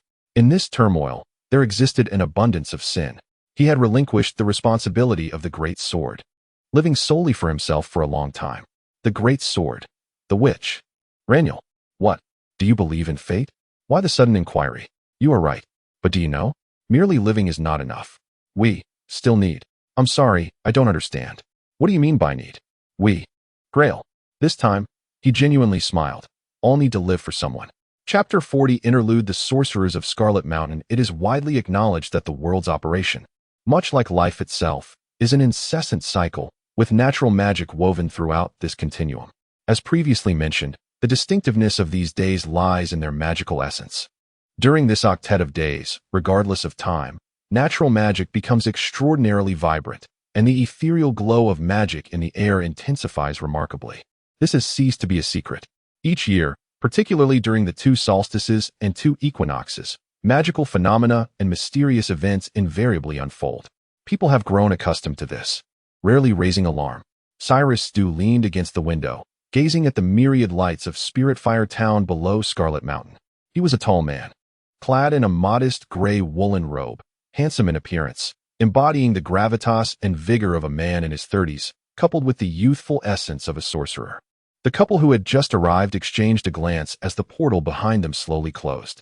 Egodric, you are already aware that Selman is fleeing east, correct? The first to speak was the woman among the visitors. The sorceress exuded an air of wisdom and authority, clearly preferring not to draw undue attention to herself. She wore merely a touch of lipstick and light makeup. Her attire consisted of a cream-colored gown, simply accentuated by a teal belt. Her supple, deep brown hair cascaded casually over her shoulders, adorned with pearls, coral, and amber jewelry on her fair neck and earlobes. Indeed, Mostina, I received news from the Raven 3 days ago that the exiles of Etheria have reached Portavia. Cyrus smiled. Few knew that Egodric was the true name of this esteemed sorcerer.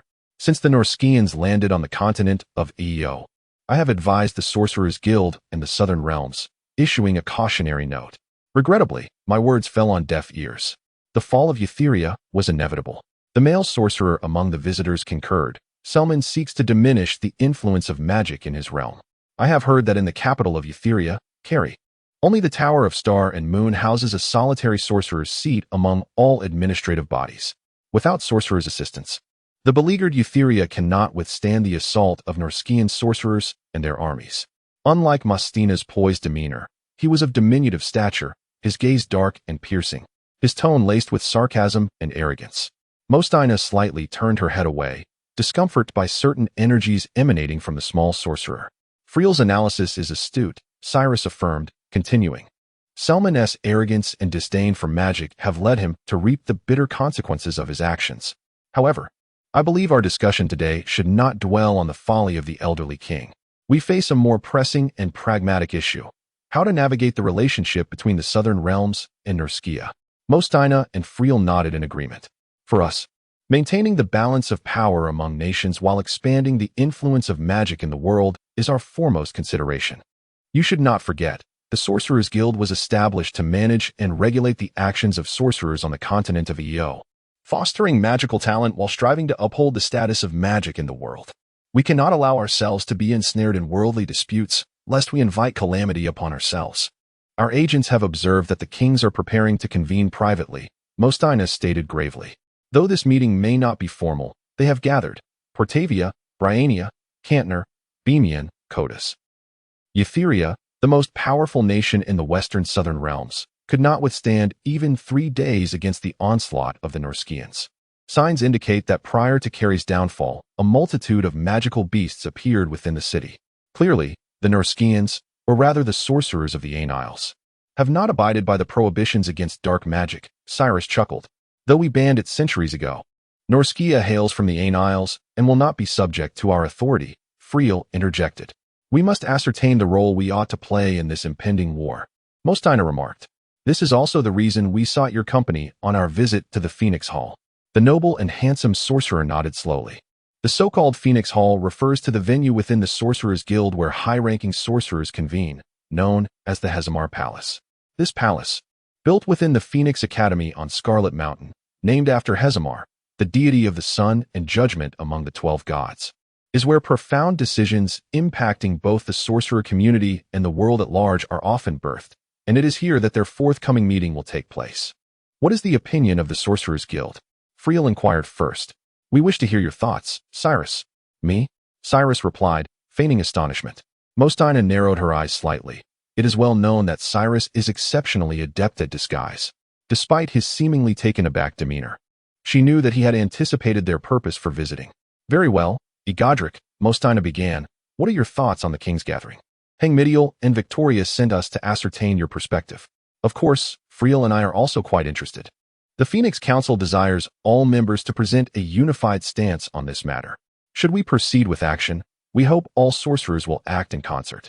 So, what recommendations do you have? So, let me get this straight. The young sorcerer interjected. The Sorcerers Guild is troubled by how to respond to the King's meeting?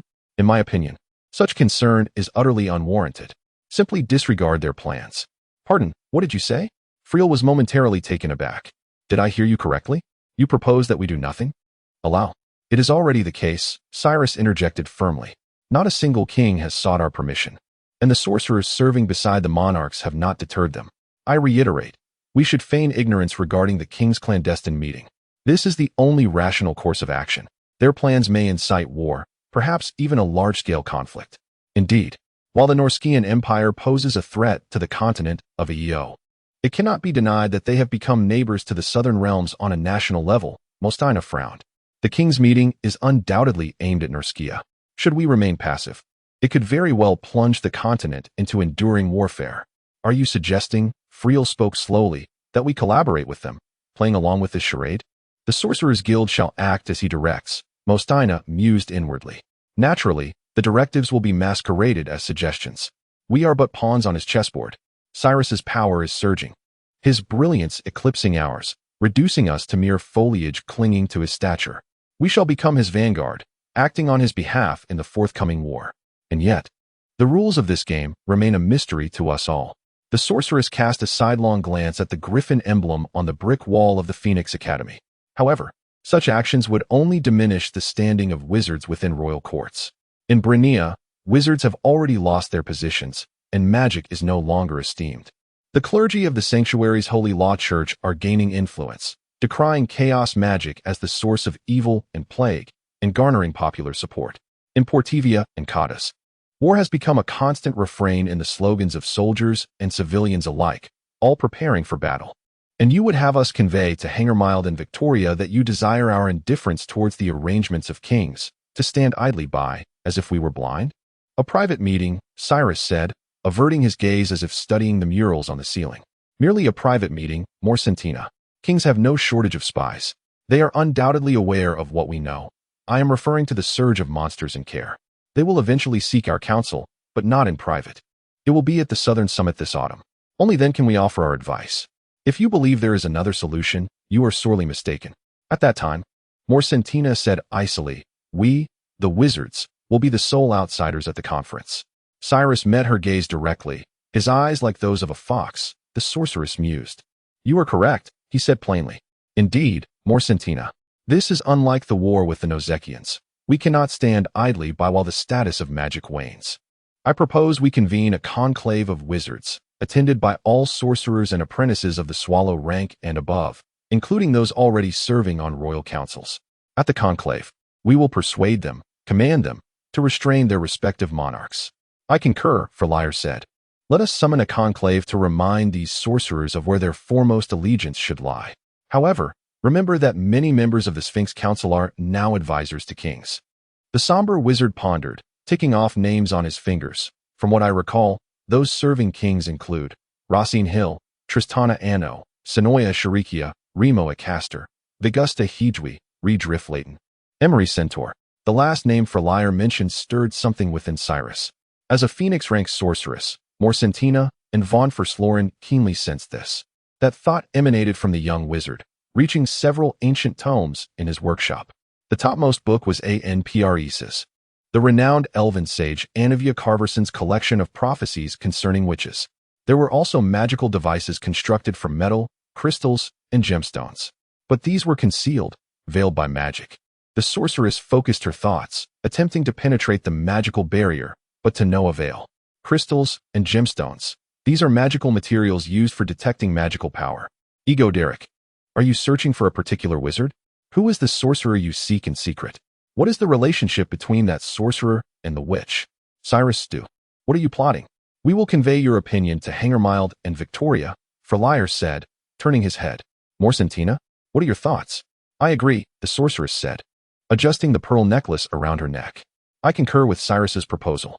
Let us convene the conclave, and as soon as possible. Chapter 41. Interlude. The Kings of the South, Part 1. We are traversing a perilous and turbulent river, King Dequid of Cantner declared. His hand adorned with a golden ring pressed against his temple, his tone grave. We must navigate with caution and composure, keeping a vigilant eye on the direction of the storm. Otherwise, we may plunge into the depths, never to resurface. Within the castle of Greengarden Fortress, the other attendees encircled a grand round table, listening in silence. To Dequid's left, the young King Iris of Binmian sat with his eyes half closed, lost in contemplation or perhaps on the verge of slumber. Warwick, the ruler of the recently recognized Eukelia Protectorate from the realms of Pordovia, Blaunton, Aineberg, and Lesburg, reclined in an armchair, his gaze fixed on the beer mug resting on his abdomen. We cannot afford the consequences of error, Dequid emphasized. Mistakes yield grievous losses. As Eukelia has already demonstrated to us, we should heed the lessons of our forebears. Consider how our ancestors landed on the continent of Ai millennia ago. The elves, dwarves, and those long-extinct magical beings believed we would grow complacent once we secured our foothold. Like ostriches burying their heads in the sand, they allowed our ancestors to gradually seize their lands. We must not be so foolish. Dequid Vidal sighed heavily. At over 60 years of age, even presiding over such a simple private meeting left him utterly fatigued. On the second day after the fall of Carai, Emperor Einsdar Aloma of the Nozakaya Empire sent forth an agreement requesting our acknowledgement of their legitimate rule over the lands west of the Clavile Mountains. Yet this ploy to buy time has been employed by our former kings numerous times. I trust you are all familiar with it. Now it is our turn. He paused momentarily before continuing, echoing the sentiments of the indigenous peoples of Aio a millennium ago. When the Nozakayans landed on the western coast, there were voices saying, "Let them lie there in the sand. They will be satisfied with merely occupying a fishing village. They would not dare to advance." But they came. They invaded our lands, as they have in the past, and shall continue to do so. You shall see. Thus, I reiterate, let us not repeat the mistakes of our predecessors. Rain pelted against the window panes, the candlelight flickered, and the eerie, mournful sound of wind howled outside the chamber. Queen Lenata lifted her head. She thought she had heard the hoarse cawing of a raven, but it was merely the wind. The wind and the rain. The forces of Kodas are already assembled, Queen Lenata of Rhine added coldly. Our army will harass their flanks. Their soldiers cannot safely traverse the Aineberg Pass. Indeed, soldiers cannot. King Iris Klosterman of Binmian suddenly interjected, but other entities can. Kings, have you ever seen the draconic lizards of the Lysir Desert? Their scales are said to be the hardest substance in the world, impervious even to the sharpest blades. Yet, such a formidable species has nearly been driven to extinction by a parasitic disease. They possess no defense against the threat from within. Imagine, if we were these draconic lizards. What should we do? The spies and sorcerers of Nozakaya, Warwick of Pordovia acknowledged, indeed pose a significant threat to us. Kings, you all have spies. You must be aware of the recent outbreak of monstrosities in Carai. Dark magic, King Misranti of Blania remarked with disdain. I have long asserted that magic is the root of all calamities. Do not be complacent, Misranti, Iris frowned. The plight of Carai serves as a warning in the opposite direction. We require the assistance of wizards, otherwise, we shall be unable to withstand the dark sorcery of Nozakaya's sorcerers. We all know of your aversion to magic. It is evident in the policies of Blania. However, if we are to confront Nozakaya, the sorcerers are indispensable. Are you suggesting we cede the command of war to wizards? Lenata retorted coldly. A magical war? Gentlemen, do not jest. The instability of magic is a well-established fact from past warfare. Moreover, the mages of Scarlet Mountain will surely prioritize peace over exerting themselves for our cause. Let us set that aside for now, Dequid urged, soothing the increasingly sharp emotions of the kings. At the Southern Summit, we shall have ample opportunity to negotiate with the sorcerers. It would be prudent to discuss this further then. For now, we need only seek the assistance of the sorcerers already serving in our courts. Speaking of which, who among us has not yet employed a sorcerer in their palace? I require no sorcerer. Miss Ranty waved his hand dismissively under the collective gaze of the assembly. Why must you all look at me so? Blania has indeed prohibited magic, yet my people continue to thrive. What sorcerers can accomplish, clerics and believers can also achieve. In the relief houses of the Holy Law Church, the nuns care for children and aid the sick. In towns, there are also spiritualists who believe in the 12 gods assisting the residents. I see no benefits from magic. Rather, the presence of sorcerers poses a more tangible threat. The betrayal of the mages of the Star Moon Tower is a prime example. Be cautious, Miss Ranty, Dequit warned. Do not allow clerics to gain too much power in your land. Since the onset of the war with Nausicaa, the influence of the church has been increasingly difficult to restrain. Speaking of this, Warwick scratched his head. It seems we have indeed overlooked the stance of the sanctuary. How do the clerics independent of our nations perceive the Noscan invasion? Without question, they shall be our allies, Miss Randy asserted, for their sacred sanctuary is also a target of Noscan aggression. Would the Nausicaa invaders spare the heart of the continent, the sanctuary? I do not believe those savages from the Ain Isles hold any reverence for the holy flame of the Holy Law Church. They rely on a horde of cavalry who fear neither God nor death, along with vile spies. They are no longer savages, Lanata objectively remarked. Do you truly think such a vast army and superior weaponry come from nowhere? Since a decade ago, the merchant powers from the Sea of Watchers have been steadily growing. And when the Nausicaans landed on the western coast, transforming several petty kingdoms along the coast into their vassals, a flood of cheap and plentiful goods has been surging into our markets through the caravans to Carrii. Our markets are on the verge of being inundated by Noscan products. Indeed, Warwick seemed to have realized something, looking glum. Rumors have long circulated. It is said that in the duchies, towns, and villages under Noscan rule, farmers and artisans live far better.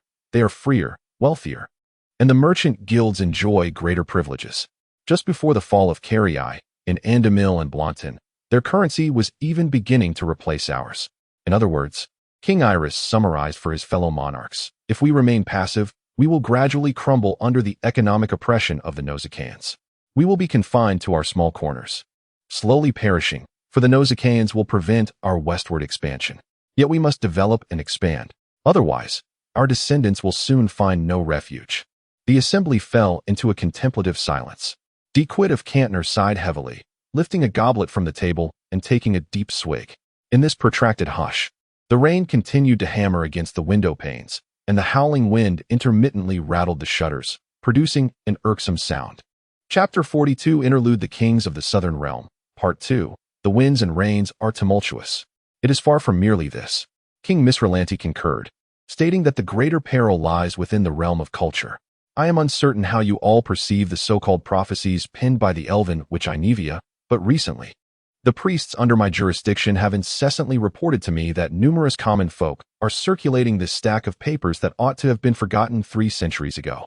They seem entranced, incessantly murmuring about how the sorceress will annihilate all existence, asserting that the Noscans are the incarnations of the ancient demon race, and that their armies are poised to herald the arrival of the witch, wielding the whip of purification to cleanse the world of all life. Such superstitions and ignorance emerge whenever war ignites, Lanata remarked. And behind these occurrences, Dequivit interjected, the shadow of Nausicaa looms. Undoubtedly, their spies have commenced their endeavors. I propose we take action. Action. What shall we do? Silence enveloped the room once more.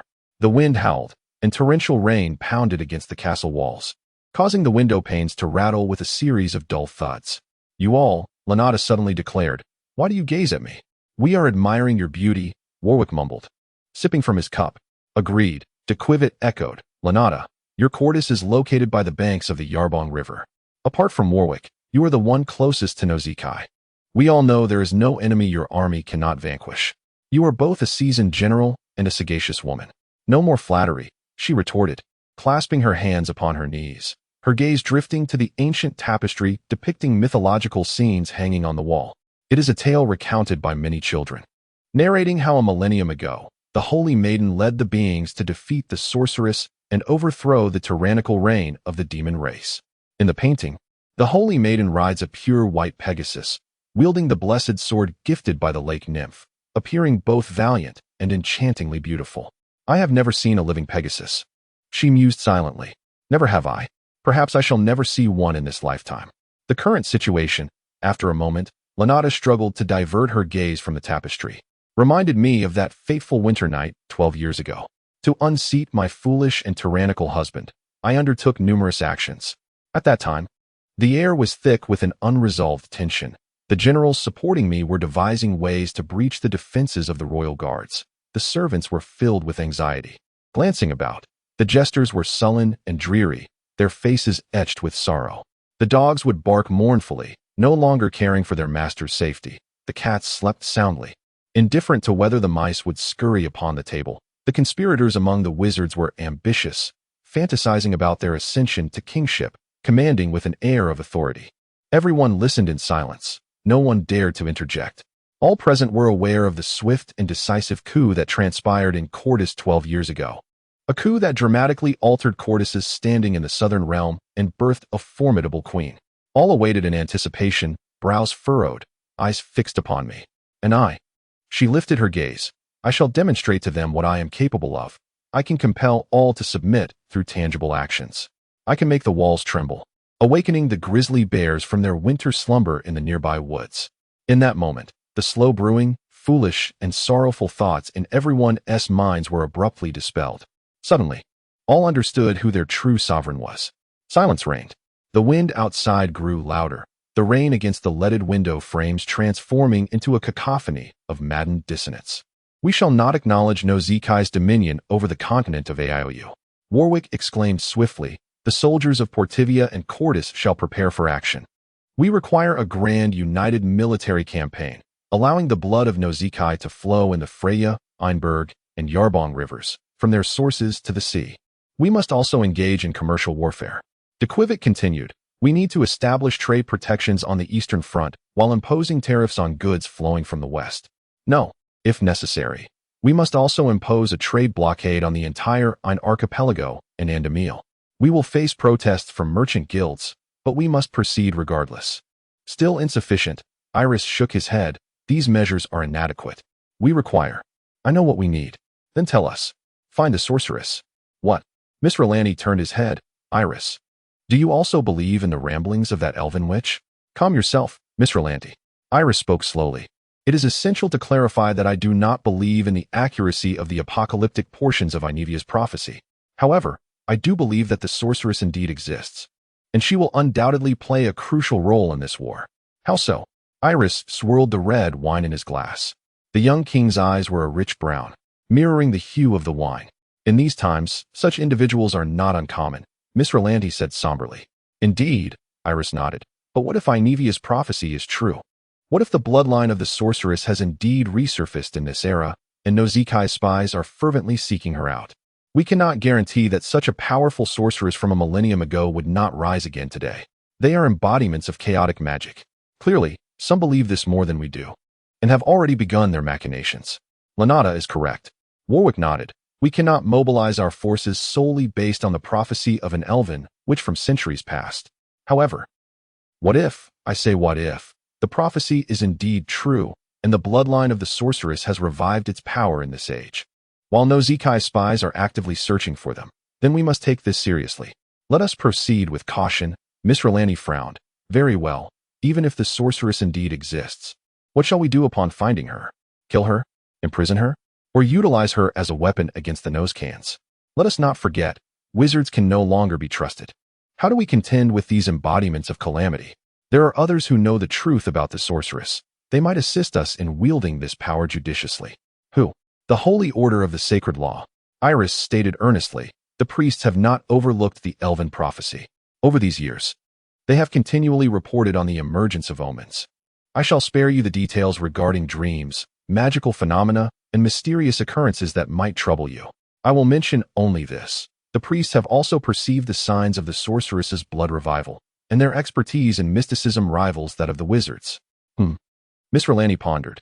Indeed, if the sacred law order concurs, then what shall we do? Should we commence sending personnel to search for those possessing the blood of the sorceress? We will entrust the court sorcerers and that group from the church with this task. De Quivit nodded. Regardless of whether through magic, divination, or divine revelation. Or by arranging informants and scouts, we must employ every means at our disposal to locate the sorceress. This concerns the very survival of our nation, kings. The raindrops continued to batter the window frames. The howling wind swept through the castle of the Green Garden, resembling the wailing of vengeful spirits. The kings fell into silence. Chapter 43 Interlude The Maidens of the Sacred Realm, Part 1. The so-called 12 gods, specifically the 12 gods of Ao, refer to the 12 deities venerated in this land favored by the divine since ancient times. This faith boasts a long and widespread history.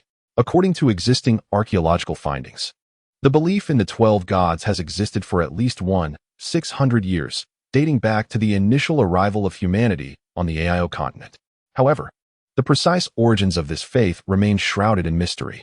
From the perspective of magical studies, the belief in the 12 gods is regarded as a reflection of natural magical forces, with the revelations received by devotees being a form of invocation of these powers, essentially a type of magic.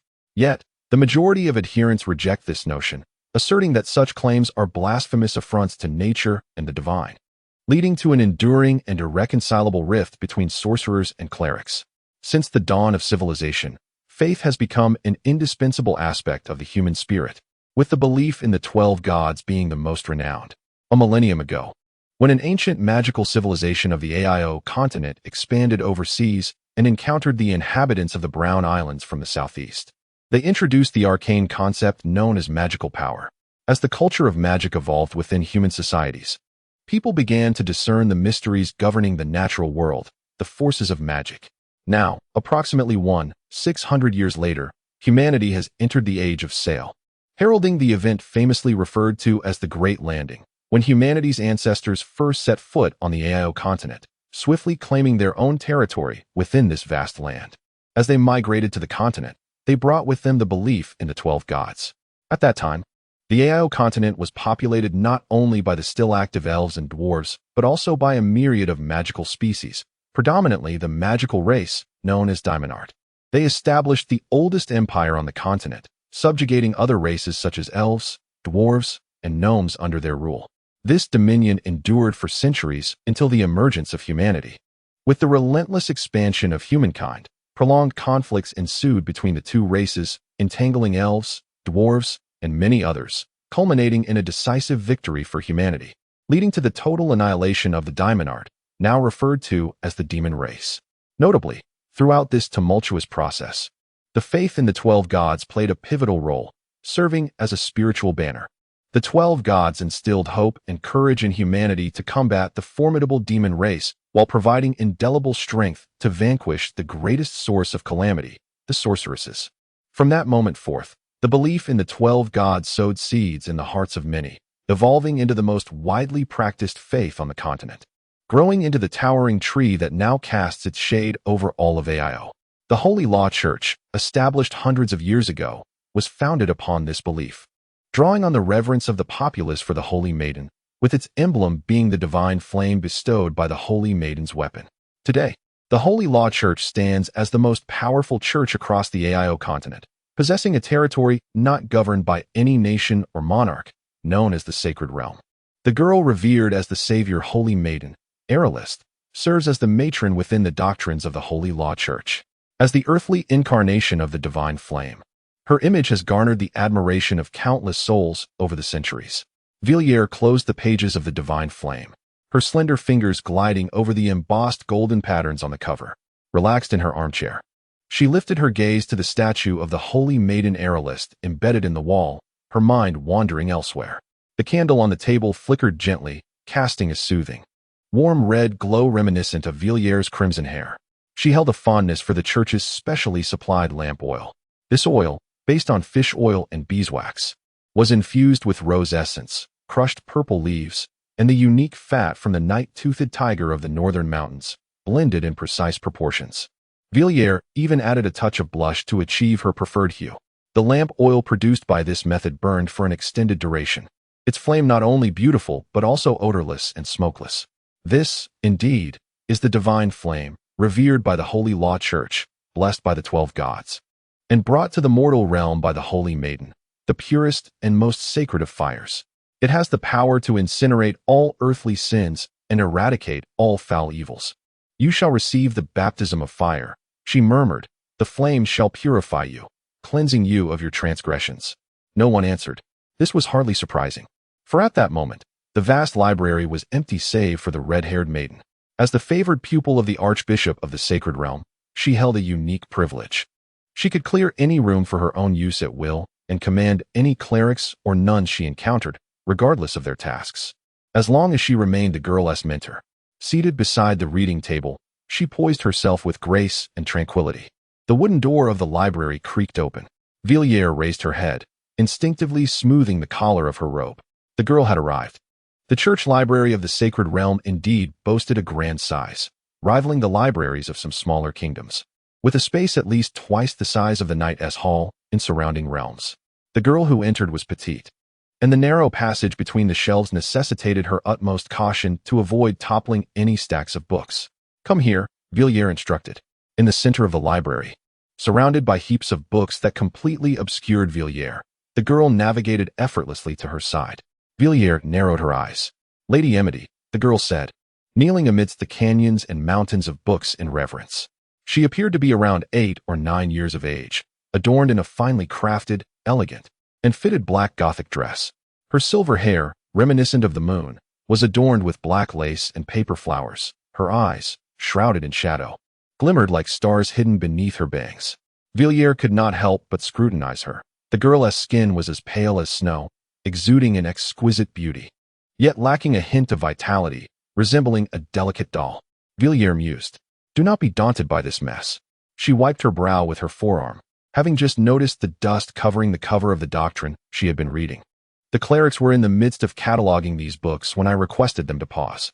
I desired solitude in the library. I cannot concentrate on my work with strangers staring at the nape of my neck. The girl nodded softly. But whether it be I or those clerics, our work must not be neglected, Gai'er continued.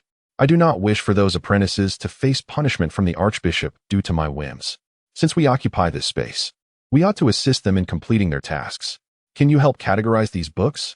She gestured to 3 small piles of books on the floor, varying in size and thickness, with content ranging from simplistic to profound. This was Gai'er's test for the girl, and she was acutely aware of it.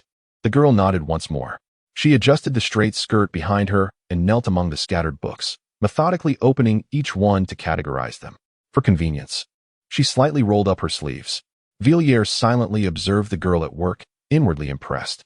The girl's knowledge far exceeded that of her peers, even surpassing many who were considerably older.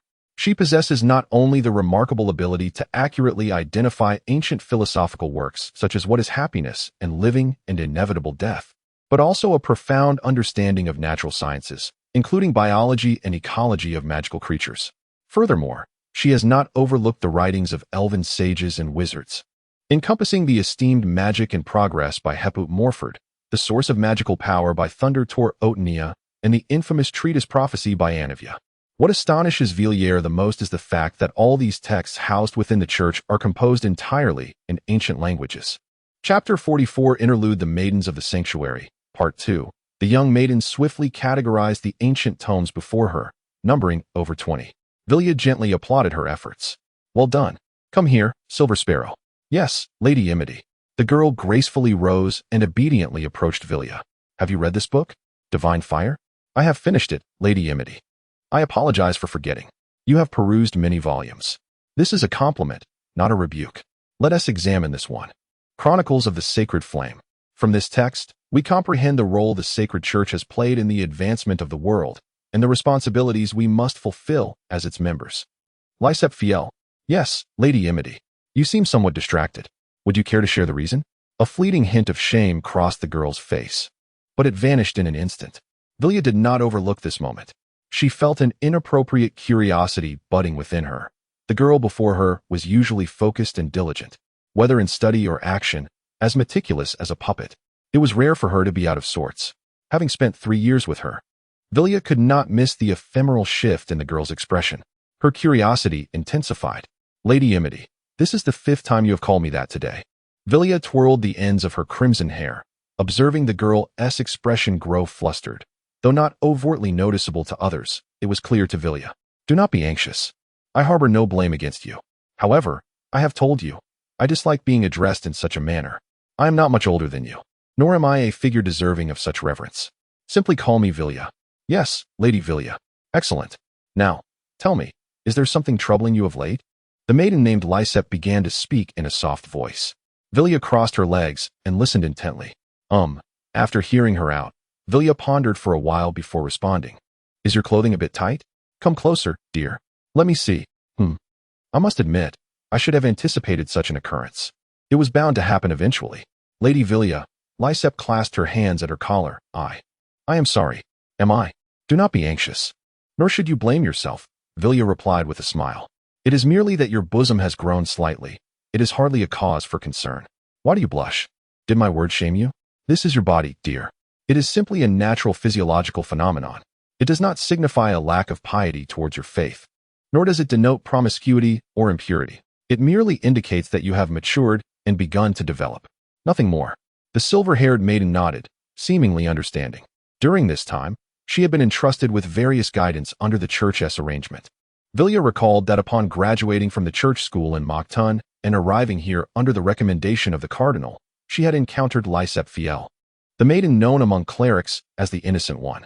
The silver-haired girl was taciturn, her face marked by indifference and apathy, clad in a drab and laughable linen shirt. Miss Vilya Amidst is the most outstanding apprentice at the Moktun Church School, excelling in all subjects, with a particular prowess in mysticism and history. Thus, the priests introduced Vilya to the girl, and they quickly became familiar with one another. In the days that followed, Vilya gradually grasped the origin of the title Innocent One bestowed upon Lysep. Lysep Fiel was a name imbued with religious significance and elven tradition, not the girl's true name. Yet, in truth, her actual name remained unknown to all. She had been taken by the sacred church from birth, severed from all kin, never having laid eyes upon her biological mother. Raised by the church's nuns, Lysep spent her first 6 years within the headquarters of the sanctuary. She was forbidden to venture outside and prohibited from interacting with other children her age. She was like a pure, untainted lotus, innocent, delicate, and frail. Lysep was an exceptionally intelligent child, a fact that Vilya quickly verified. The girl absorbed knowledge with remarkable speed, her aptitude for ancient languages and mysticism far surpassing others, even catching the attention of Vilya, who was hailed as the church's finest apprentice. Her words gradually became more numerous and meaningful, though this transformation predominantly occurred in Vilya's presence. She no longer maintained her icy demeanor. While perusing certain texts, when she believed no one was watching, Vilya would catch glimpses of her soft smiles. Vilya could not fail to understand her. The church's constraints were exceedingly harsh. The girl was deprived of many activities and forbidden from engaging with numerous subjects. Lysep's concerns regarding her bosom were akin to those of many innocent girls. The church had shielded her from knowledge related to sexuality, yet Vilya, with years of learning, understood that two elements were inescapable in the pursuit of knowledge through reading: vulgarity and sexual descriptions. At times, these two elements converged. Yet Vilya did not shy away from them. Within the framework provided by the church, she taught Lysep in her own manner. The Innocent One finally began to imbibe the colors of this world, albeit not as profoundly as other children. Yet, it was precisely for this reason that, upon discovering Lysep's true identity, a shadow flitted through Vilya's heart. Lady Vilya, I have completed the organization. Come to me. Vilya beckoned, collecting her thoughts. Sit upon my lap. The girl complied obediently. Her form was light, and her waist supple. She turned her back to Vilya, preventing her from discerning the girl's expression. Despite having engaged in this act numerous times, Vilya worried that the girl might not adapt, even fearing that Lysep might distance herself as a result. Lady Vilya, Lysep's voice revealed no fluctuations. I can endure. Please trust me. Let us begin. Vilya took a deep breath. Relax, she instructed herself. Vilya Amidst, appear at ease. Do not transmit your anxiety to Lysep. Do not harbor guilt, for this is one of the necessary teachings for the girl, a form of devotion to the church and a submission to the sacred flame. What you are doing is right. No one can reproach you. Her right hand gradually encircled the girl's waist, resting upon the warm skin. Vilya removed her sacred flame silver pendant and carefully fastened it to Lysep's left wrist, their left hands intertwining. She felt the girl's body tremble slightly, prompting Vilya to lean closer to the girl's head, cautiously approaching her face, as if afraid to frighten away some exceptionally timid creature. "It's all right, Silver Sparrow," she whispered, turning her head and then closing her eyes. Lysep tilted her head. Their foreheads touched, sharing warmth. The girl began to breathe more rapidly. Vilya concentrated, moving her lips to softly intone the incantation. They simultaneously closed their eyes. Vilya beheld a towering black spire, stars and moons flickering in the pitch-black night, dancing above the tower's pinnacle. A sharp cry of a raptor echoed, and Vilya suddenly realized she had transformed into that great bird, a black falcon. With astonishing speed, she soared, the stormy ocean raging below. The sea roared, waves crashing violently against the coastal rocks, white froth splashing amidst the boulders. Vilya flapped her wings, chasing the briny sea breeze. She dove with indescribable exhilaration, her talons brushing against the crests of the waves, and then soared once more into the sky. She cast off a cascade of droplets, gliding through the wind. As the howling gale swept past her newly formed plumage, the cry of a falcon resonating far into the distance. Virial beheld the black banner of the Hague fluttering in the sea breeze, producing a sound akin to a drum, as the obsidian warship surged through the waves, racing towards the land where the dark tower stood. It was Nausicaa. The power of suggestion, she reflected calmly. It was indeed the power of suggestion. The guidance of the sacred flame, an inspiration from the divine, a resonance of the witch. Virial altered her course, soaring over the towering peaks. The thunder of hooves echoed as riders clad in azure galloped under the cover of night, the horizon reflecting numerous glimmers of fire. She heard her name being called repeatedly, first by a merchant, then by a young mercenary, and finally by a silver-haired girl, Lispu Fiel. She felt a shiver run through her. What she and Lispu were engaged in was nothing less than a ritual known as the resonance of witches. Indeed, she mused. I too was taken aback upon discovering the girl's identity. Lispu Fiel was a witch. More precisely, Lispu was one discovered by the church, possessing the bloodline power of a witch. Through her devotion to the faith of the 12 gods, along with a series of intricate yet essential stringent conditions, Virial could conduct the resonance ritual utilizing Lispu's witchly powers. They would enter a trance together, allowing Virial to connect with Lispu on a spiritual level, delving into the girl's thoughts and awakening her prophetic abilities as a witch. The effects of this ritual were not always immediately clear-cut. Each resonance required extensive preparation and a considerable amount of time. However, if all proceeded smoothly, they would unveil the whereabouts of other witches in this world for the church. This was their unique contribution of power to the Holy Law Church. In the realm of the illusion, Virial could not see Lispu, but if she heard a call resembling Lispu's, it signified she was on the right path. For it was not the true girl calling her, but rather someone with a deep spiritual and blood connection to the girl. Naturally, such a person could also be someone closely related to Lispu, perhaps akin. Yet, Virial knew that the girl had been deprived of such ties since childhood. The one calling her name could only be another witch. She swooped down, approaching the source of the sound. Soon, she discovered it, a crimson carriage adorned with celestial motifs. Suddenly, Virial spotted a rabbit clad in a tailcoat, its eyes gleaming with mischief. She froze, and in the next instant, her black eagle wings vanished, and she found herself transformed into that very rabbit. Golden sunlight illuminated the surrounding glade, as the gentle magic pulsed with the rustling of fallen leaves. She beheld a tower, but not the one she had seen just before entering the trance. The tower before her was pitch black, its upper portion turning to face her, its windows resembling the hollow eyes of a giant, fixating upon her. The Tower of Secrets. T-O-R-N-D. Thunder roared. The sunlight vanished, and the maple and aspen withered in an instant. For a fleeting moment, Virial gasped in terror as she witnessed the tower absorb the lightning. Following this, blue flames erupted from the tower's windows, the great door swung wide open, and a chilling call reverberated across the land, sending ripples across the lake before the tower. Virial's reflection shimmered in the water.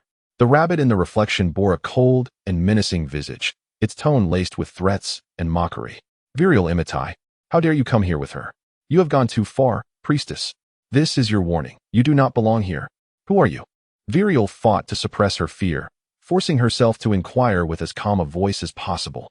When death catches up to you, the rabbit's reflection cackled wickedly. You shall know.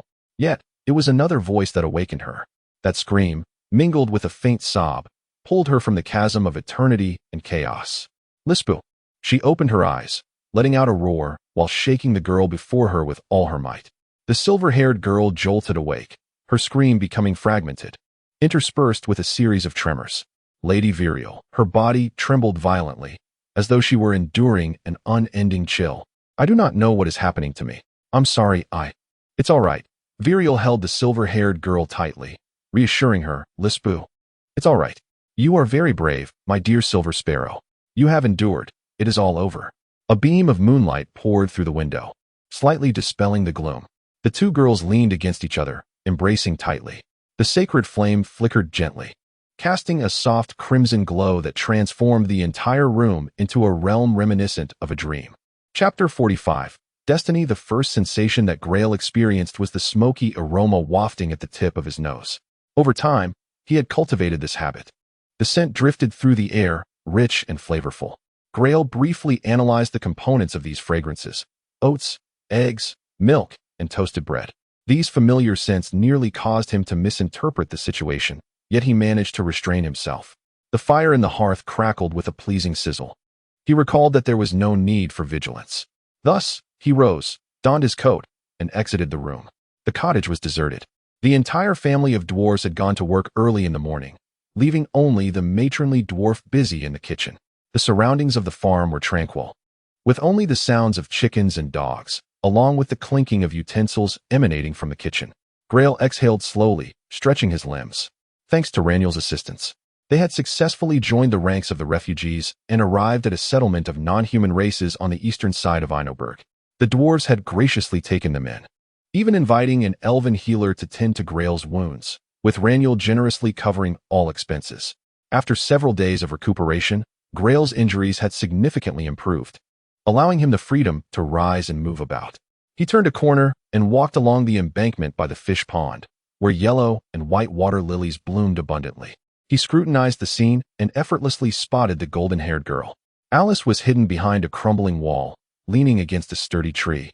Her head bowed as she intently read a piece of paper. Gai'er noticed a star-shaped pendant hanging around her neck. She believed Gai'er was still asleep, but she was mistaken.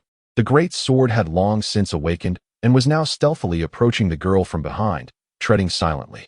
He swore that he had intentionally employed his silent footsteps, concealing his presence, not out of inappropriate curiosity. The girl was engrossed in reading a letter. It was a lengthy missive, penned in an elegant and graceful script.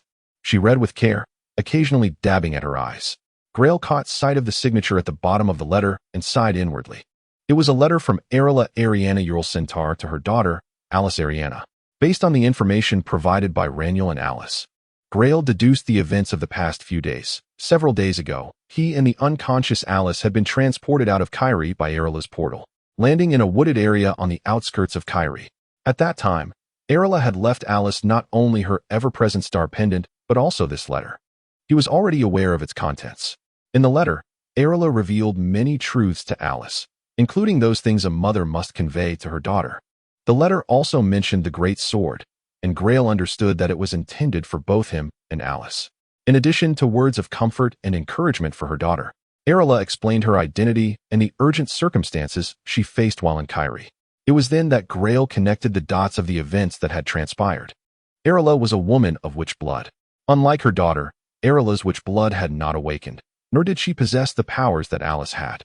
Nonetheless, she had drawn the attention of wizards and the church. Forced to go into hiding at a young age, she did not cower from her fate, but instead adopted the guise of a peasant girl to attend the Phoenix Academy. She endeavored to master the immense magical power within her through the study of sorcery. She worked diligently and graduated as a sorceress. However, she soon realized that those within the wizarding community had begun to take notice of her witchly potential. Consequently, she altered her identity once more and retreated to the remote Eukelia. With the assistance of a wizard friend from the Phoenix Academy, she masqueraded as an elderly witch and lived in Gai'er, maintaining peace for 7 years. Then, in the year 1339 of the new era, circumstances began to shift. At that time, Nozikai launched a full-scale assault on Eukelia, and the spies of the wizarding community began their pursuit of witches. Sensing the impending crisis, Arella had sequestered herself within the Star Moon Tower, attempting to devise a complex and grand magical ritual to discover a means to break the tragic fate of witches and locate other witches. However, This plan was abandoned due to Grail's unexpected intrusion and the ensuing changes. What transpired afterward was entirely beyond Arilla's control. The Northern Great Sword, the exiled Grail, a man from the north, seemed to share an inexplicable bond with Alice. Arilla keenly sensed this connection, pondering if it was fate guiding her. Thus, Alice was entrusted to him. Grail silently mused. How fantastical, how bizarre. Yet, it all unfolded seamlessly, without warning, as if orchestrated by some unseen hand. The threads of their destinies had intertwined, becoming inextricably linked.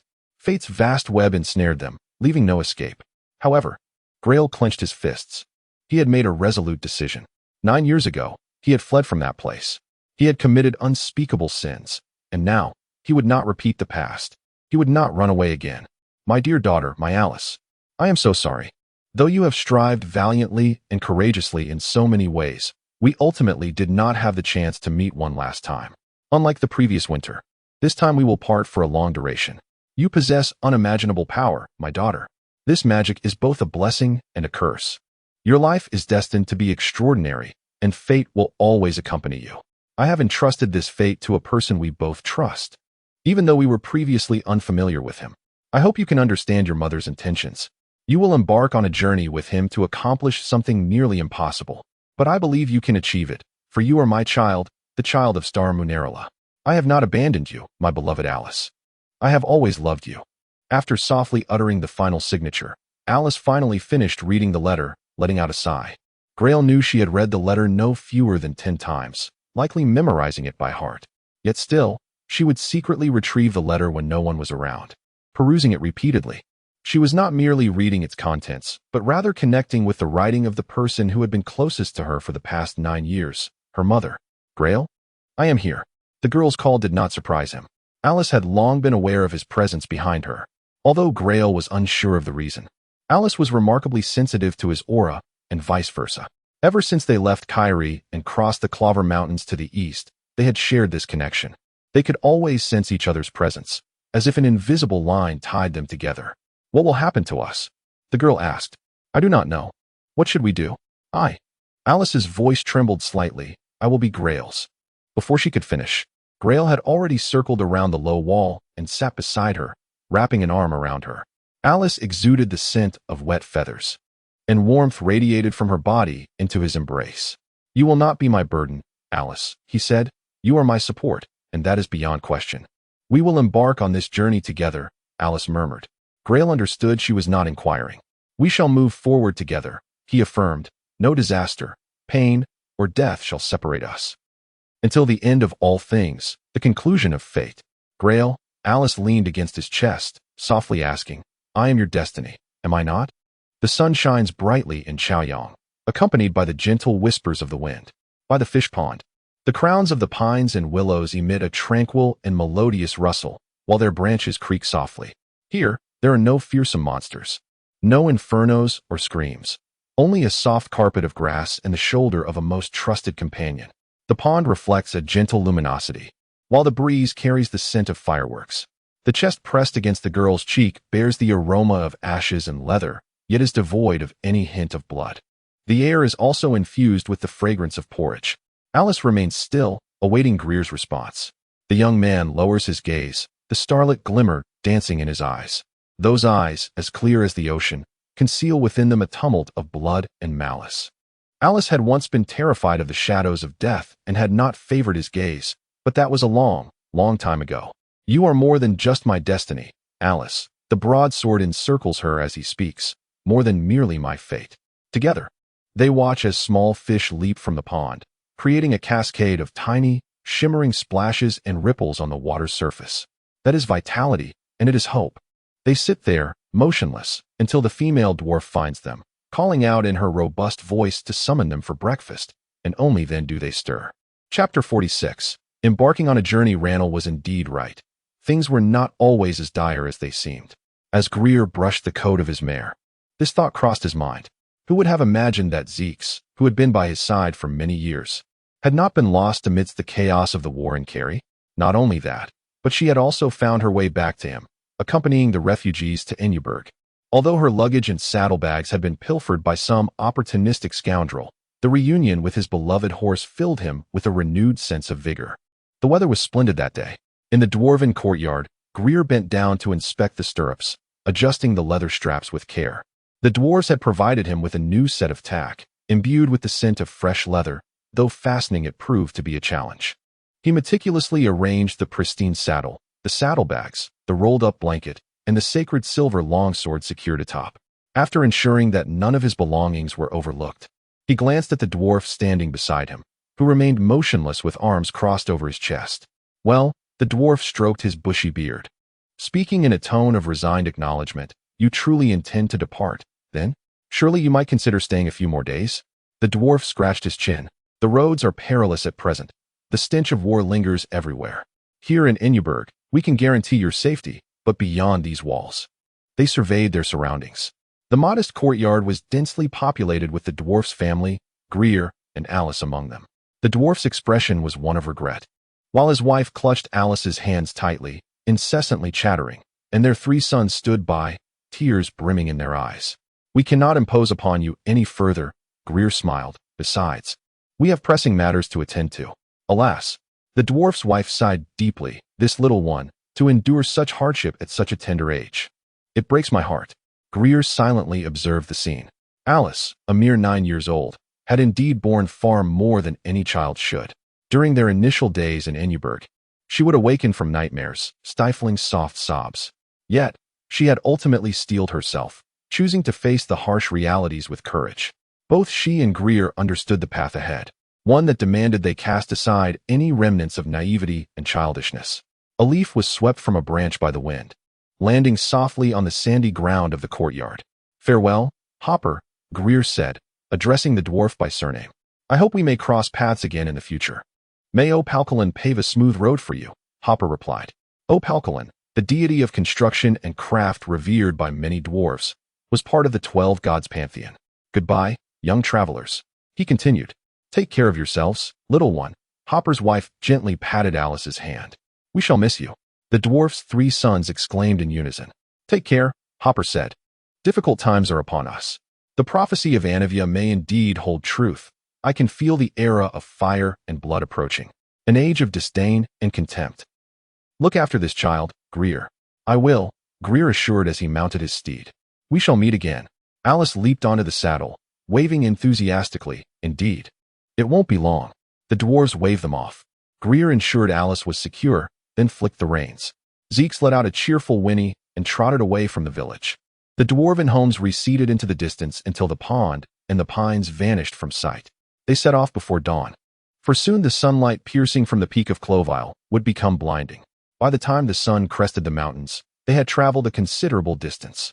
They embraced the tranquility of the landscape, ascending the desolate hills and ridges, where the wind greeted them with every step. The various tributaries of the Jarlbrown River accompanied their journey, undulating and frothy.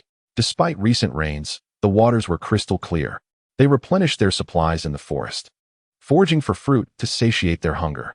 The banner of Lesburg flickered on the horizon, drawing nearer with each passing moment. The sun descended from its zenith, weaving through the clouds, briefly illuminating their path before it retreated behind them, disappearing into the western mountains, casting the sky in hues of gold and purple. The first night of their journey was approaching. Both knew that their adventure had only just begun, and it would not conclude easily. "Gai'er? I'm here." "What is it?" "Nothing. I merely..." "Merely what?" "I simply wanted to call your name." "Oh, Gai'er?" "Yes, Gai'er. I'm here, Alice.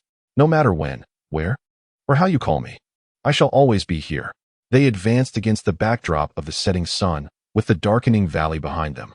Crows cawing from the treetops, echoes resonating in the hollow. They passed by a serene lake, its surface smooth and azure, reminiscent of polished jade. Behind them lay the scattered boulders by the riverside and the trees on the slopes. The great sword Gai'er and the sorceress Alice did not linger on these sights.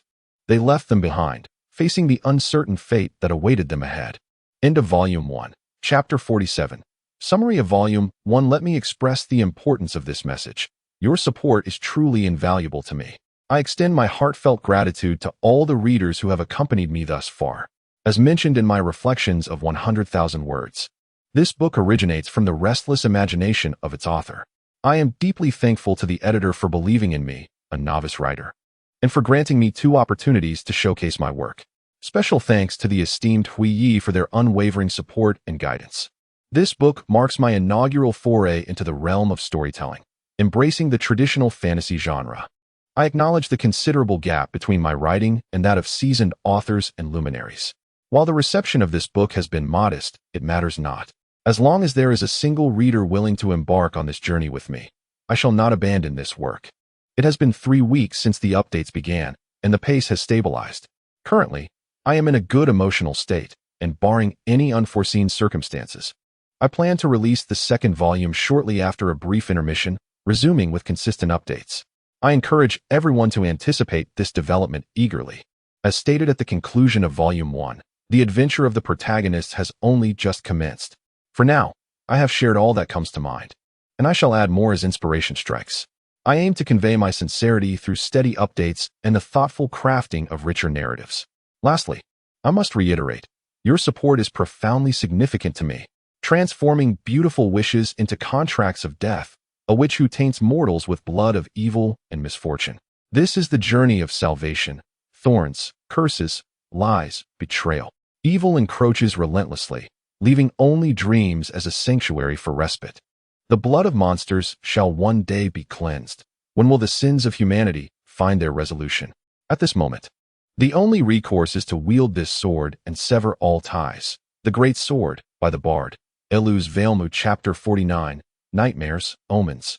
Fate. This world is a realm of enchantment, a tapestry woven with threads of civilization and savagery, where swords and sorcery coexist, and reality intertwines with illusion. To unravel the mysteries of this world is an arduous task, a journey laden with challenges. It perpetually erects a shroud of enigma, separating mortals from the phantasms lurking beneath the surface of reality. Yet, for many, there exists a shortcut to breach the barrier between the tangible and the ethereal, dreams. To this day, countless souls believe that through dreams, humanity can glean omens of the future or even prophesy what is to come. Thus was born the profession of dream interpreters or soothsayers. Most compellingly, this belief is supported not only by sorcerers but also by clergy, 2 groups notoriously at odds, yet remarkably aligned in this regard. Therefore, the credibility of this theory remains notably high. Alice raised her gaze. Around her, the town was engulfed in flames. The main thoroughfare to the city gates lay obstructed by overturned carts, while acrid smoke and ash billowed from the shattered windows of nearby homes. The inferno steadily consumed the haphazardly constructed huts, licking at the towering brick walls. From the western side gate came the furious roars and chaos of battle, the sound of battering rams striking the walls resonating like a thunderous bell. Alice attempted to cry out, but only a feeble chirp emerged. She realized, to her bewilderment, that she had transformed into a canary, perched upon a cart with a broken axle. A group of people rushed past her, reeking of sweat and blood, their faces etched with terror and despair. Armored soldiers emerged from unexpected corners, galloping forth to encircle them. There were 4 or 5, each fully armed, wielding long pikes. Their steeds bore black banners and trappings adorned with a white cross of walrus ivory. The cavalry soared over the makeshift defenses erected by the townsfolk, their glinting blades reaping the heads of the fleeing populace. "Follow me, Canary," a swallow called to her, and she obeyed. They soared over rooftops belching forth clouds of ash, weaving through a cacophony of desperate cries. She heard the anguished shouts of people calling the soldier's name. Nozikia. Nozikia people. Nozikia cavalry. The golden-armored city guards rushed in, engaging the black-armored soldiers in a fierce struggle, retreating as they fought. A glimpse of battle caught Alice's peripheral vision. Black and gold cloaks whirled amidst a torrent of steel. Their blades clashed against shields, producing a symphony of metallic clangs. The war horses neighed in agony, their heads severed from their bodies amidst the chaos. "Keep close," the swallow urged. "I am afraid," Alice confessed, shutting her eyes. Her fear was overwhelming, sapping her strength, rendering her voice a mere whisper. The screams enveloped her. She had never heard such piercing cries. What could they have done to evoke such terror from men? The clang of steel rang out once more, accompanied by the neighing and panting of horses. Suddenly, flames erupted from a window, catching the swallow off guard, consuming it in a cloud of ash. Alice plummeted onto the muddy street, surrounded by corpses and the belongings abandoned by fleeing residents. She lost her way. A warhorse stumbled beside her, nearly crushing her beneath its weight. She dodged desperately, the clattering armor and gear falling upon her like a deluge. Heavy, dark hooves thundered past her, the horse's belly and worn girth brushing over her head, followed by another horse's belly and the fluttering ivory cross. A cry rang out, hoarse and low, then came a cough, rough and guttural. In her line of sight, a massive black figure crashed into the mud beside her, blood splattering. An armored foot convulsed, kicking and thrashing, the enormous boot piercing the ground. Fortunately, a voice emerged to guide her escape. "Follow me," it beckoned. She felt a tug on her wings. A red bat, with white fur, joined her in flight. "Stay close. Do not falter, little bird. Otherwise, you shall perish." She could not stop gasping. She longed for a safe haven to rest, yet found none. It was impossible, utterly impossible to find solace. All she could touch was blood. Flames and dust obscured her sight, and the muck and gore robbed her wings of their buoyancy. Another warhorse collapsed beside her. She could not evade. She could not escape. Bump, dizziness, then tremors. The mud splattered, and man and beast collided with the earth. The horses groaned in pain and whinnied, struggling to rise. Nearby, horseshoes thudded against the ground, a fleeting shadow. Along with dark trappings and cloaks, the ivory cross, resembling a skull. Voices called out. The projectiles missed her. The bat collided with her at the last moment. Pushing her aside, Alice rolled on the ground, scrambling to find the bat that had saved her, yet her search was in vain. "Do not stop." A silver-throated sparrow perched atop a rooftop, gazing down at her. "Do not pause, Miss Alice. You must flee until you have shed everything, including death." "Why? Why must it be this way?" "Because that is your fate." The streets blazed fiercely, a roaring wall of crimson fire. A figure loomed amid the flames. A man in a gray robe, towering above the burning rooftops. He wielded a long staff, gazing down at her. Alice saw the gray-robed man approach her, his cloak billowing behind him like a pair of dragon wings. She also beheld the glimmer of his eyes beneath the hood, glowing like molten lava. The man's gaze was unyielding. Alice found herself paralyzed. The sensation of fear was palpable and heavy, pressing down on her, forcing her to collapse into the mud. Unable to rise. "Flee, Miss Alice." The sparrow screeched overhead. "Run," it called out before darting straight towards the man. Alice beheld blue sparks flickering, accompanied by acrid smoke and scent. The explosion sent the gray-robed man staggering back, but the sparrow fell to the ground, reduced to a pile of ashes. Alice hastily fled. Fear seized her thoughts, overwhelming her with a visceral dread. The sounds of wounded horses, the roaring flames, the cries of the dying, and the thunderous drums faded from her ears.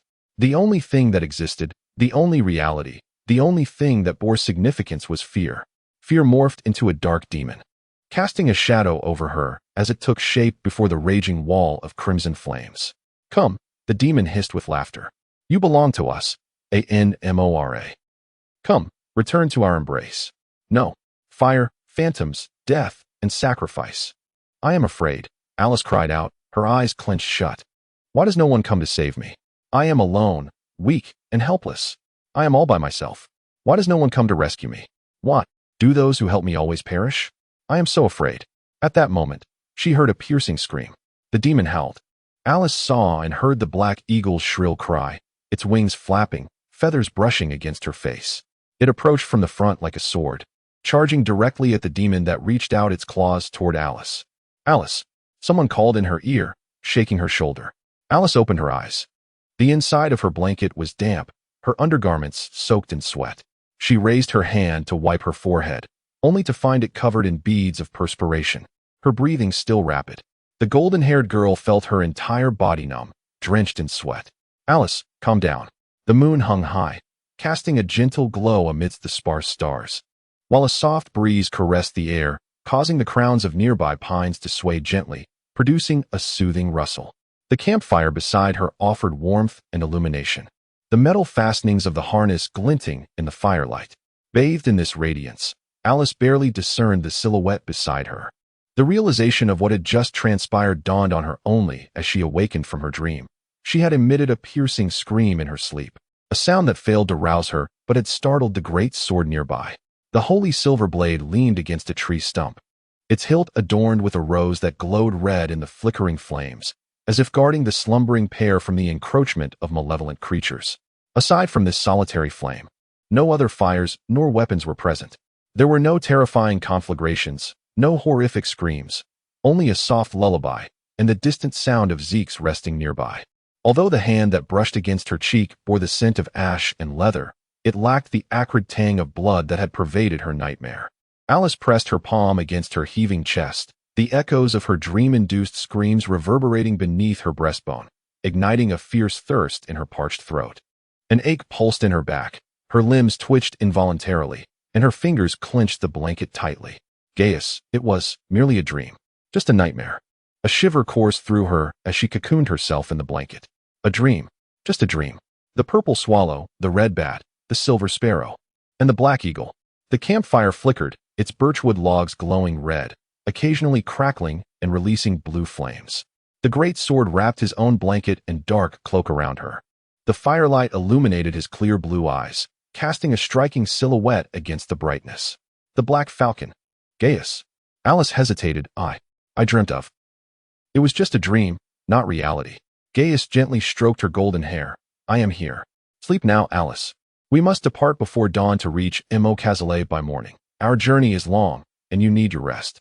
Suddenly, she recalled the omens. Whether amidst the leaping flames or the whispering woods, signs were everywhere. Her mother had once told her that she possessed the powers of a witch, a gift that rendered her dreams unlike those of others. She could foresee the signs of fate, for she was the embodiment of chaos and calamity, the witch of destiny, cursed bloodline, the progeny of a damned lineage. My fate. Gaius of the Northern Sword, and his fate. No, those are not omens. We will remain together. We have made a vow. No calamity or pain, not even death, can separate us. Not even death. The purple swallow, the red bat, the silver sparrow, and the black eagle? Flee. Escape. Gaius? What is it, Alice? What else did I dream? I screamed in my sleep. You must have heard it. You surely know. Tell me. No. Gaius caressed her head, smiling gently. There was nothing. Truly. I saw a man in a gray robe, and that shadow with devilish horns. Alice murmured, I cannot remember. I only know that the demon shouted at me, and looked at me, he said. I cannot recall his words. I just know I was terrified. I was so afraid. It was just a dream, Alice. They have vanished. Sleep well. They will not return. Alice had heard similar reassurances before. During the winter months at the Merchant Guild, she would occasionally awaken from nightmares, screaming. At those times, someone, including Uncle Grino, would always repeat the same words. It was just a dream, nothing to worry about, go back to sleep. But this time felt different. This time, she believed it wholeheartedly. For the one uttering those words was Gaius, the Northern Sword, the one destined to embark on a journey with her to unravel the witch's curse. When enveloped by solitude, despair, and death, it was Gaius who had found her, redeemed her, and promised, regardless of calamity, pain, or death, he would never forsake her. Though the uncertainty surrounding her mother brought her close to unbearable sorrow, at least he remained by her side. She was his anchor, and he was hers. Alice tightened her grip on the great sword, surrendering once more to slumber. She truly needed rest. Their journey had only just begun. Chapter 50. The rumors of vampires in a bustling tavern not far from Lesburg. The air was thick with the mingling scents of sweat and flour. Alice maneuvered her way past a rotund man, carrying 2 overflowing mugs of beer, carefully sidestepping an elderly gentleman who was persistently harassing a maid. She murmured inaudibly as she passed a group of men engrossed in a card game, skillfully avoiding the scraps of food strewn across the floor, and weaved her way through the tavern's hall, protectively cradling the bread she had brought from the counter. She approached a table near the window, where a number of local residents had gathered. After placing the bread down, she found a nearby seat. By listening to the conversations of those around the table, Alice quickly discerned that there had been no progress in their discussions during her brief absence. I am capable of performing the work of a monster hunter, the young man in black reiterated. I am neither a merchant nor a wizard. I do not sell potions for such ailments. I am a mercenary. Do you understand this? The elderly village chief wiped the froth from his lips, his brow furrowed in contemplation. This is a profession, Gai'er explained once more. I can assist you in driving away the bandits nearby, and I can help you eliminate the monsters that plague your village. Do you comprehend? For instance, Taz bloodwolves, Portlow wyverns, or the more common monster crabs and bog monsters, even dragon lizards, and phantoms and demons. Alice interjected. Yes, Gai'er replied dismissively, choosing to gloss over her input. And a variety of pests. This is how I earn my living. I can contend with any monster, provided you are willing to pay. Do you understand, esteemed village chief? Uh-huh. The village chief's furrowed brows finally relaxed somewhat. A monster hunter. A mercenary slayer of beasts for hire. I grasp it all now. Why did you not say so sooner? Indeed, Gai'er concurred, though he had been consistently stating this very thing. It is my fault for not articulating it earlier. Now I ask you, is there any work here that I can undertake? The chief's brow knitted once more. Work? Are you inquiring if there are any monsters nearby? Indeed, there are, the chief concluded after a lengthy pause. Sir, in our fields, there are many monsters. They? You mean the monsters? I believe they must be. You see, they always appear at night, gathering on the edges of our fields, stealing our grain. Oh, Gai'er's eyes brightened. Do you know what they look like? I suspect so, Gai'er replied coldly. He had already surmised the likely scenario. The chief, due to his old age, had mistaken mere thieves for monsters. After all, during these times, hungry refugees and thieves were in abundance. The villagers surrounding the table began to chatter animatedly about the matter. At that moment, a stableman clad in a dirty towel squeezed to the table, slamming his beer mug down, spilling froth across the floor. Sir, do not heed the ramblings of the village chief, the stableman bellowed with a coarse voice. Those monsters do not resemble humans. I have seen them. Their skin is dark, and they have sparse hair. I suspect they are a group of goblins. Or perhaps mist wraiths. Gai'er nodded. While he considered the stableman's claims to be utter nonsense, they were at least more reliable than the chief's. Nonsense. Another voice interjected, belonging to a younger man who appeared to be an apprentice carpenter or shoemaker based on his attire. You all have merely watched from behind nettles, while I have encountered them face to face, without any concealment. Respectable Mr. Gai'er, I assure you, those monsters are undoubtedly the minions of vampires, a horde of blood-sucking fiends. They are pale, devoid of color. They obey their master's commands to emerge from their graves in search of the werewolf descendants hidden within the village. What a fairy tale you've spun. Another voice retorted. Youngster, do not interrupt. Otherwise, I shall mark your face with bruises. Wait. An elderly woman's voice cut through the men's quarrel, her tone surprisingly youthful for her apparent age. This young man, though rash, naive, and foolish, is not entirely wrong. We do indeed have vampires here, sir. Genuine vampires. Gai'er raised an eyebrow, and Alice's large eyes sparkled with interest. They are true monsters, the old woman ominously declared, her gnarled hands trembling like twigs. They come in the darkest hours of night. They possess enormous bat-like wings, sharp fangs, vicious claws, and eyes redder than blood. I bear witness. A man clad in a fur coat, with a checkered cloth tied around his forehead, exclaimed.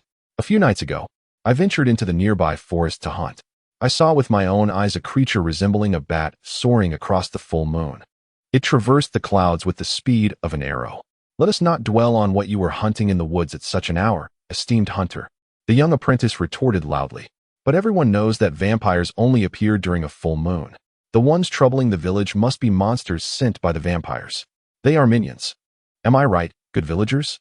This declaration stirred a commotion among the villagers gathered around the table, who suddenly seemed invigorated by the tale. I dreamed of a blood moon half a month ago. One person exclaimed, pounding their palm. Indeed, this young man speaks the truth. It is an omen of disaster. This signifies that a vampire is coming. Earlier this evening, an old man insisted, I saw a beautiful young girl walk through the village. She passed by the livestock pen, and all the lambs perished. She is a vampire, and a blood-sucking fiend. A village guard added, appearing to be on break. They have entangled the manes of the horses in the stable. And the blood plague. There is a blood plague here. They spread viruses and spores. Our rashes are all they're doing. The ensuing minutes were filled with the villagers' accusations of the various misdeeds of the local monsters, including some rather blush-inducing tales. Gai'er and Alice were regaled with a series of peculiar stories, including those of a chaste widow driven to madness by a seductive vampire, parasitic beasts that drank from cows and ewes, pale human heads with spider legs wandering the woods, and succubi in revealing attire luring men. They also heard tales of witches colluding with vampires, soaring through the skies on broomsticks at night, millers mixing acorn flour into their grain, and one fellow who insisted that the tax collector sent by the Lord of Lesburg was a certified rogue. Alice listened intently, occasionally gasping in astonishment. Even though at 9 years old, She could not fully grasp much of the content. Gai'er calmly absorbed the tales, feigning interest as he nodded, occasionally offering a comment of indeed. He then inquired about the roads, the nearby terrain, and the directions to other villages. Ultimately, he rose from his seat and exchanged a glance with Alice. They silently departed the tavern, mounting their horses and riding away along the cottages and fences. Barking dogs and raucous children bid them farewell. Gai'er, Alice said, holding an apple, where shall we go to seek traces of the vampire? We shall not seek the vampire. Gai'er replied glumly. We shall try our luck at the next village. Why? Shall we not accept their commission? We shall accept the commission, provided that its content is credible. I do not quite understand, Alice said with a puzzled tilt of her head. Yet we are indeed in need of funds, are we not? You mentioned that to reach Imo we must procure a pass from the guards. However, our finances are insufficient. In this village, we are not a single coin. Why is that? The commissions they wish to entrust to me, Gray sighed, do not exist, Alice. They neither lied to me nor played tricks, yet that is the stark reality. Alice widened her eyes and shook her head.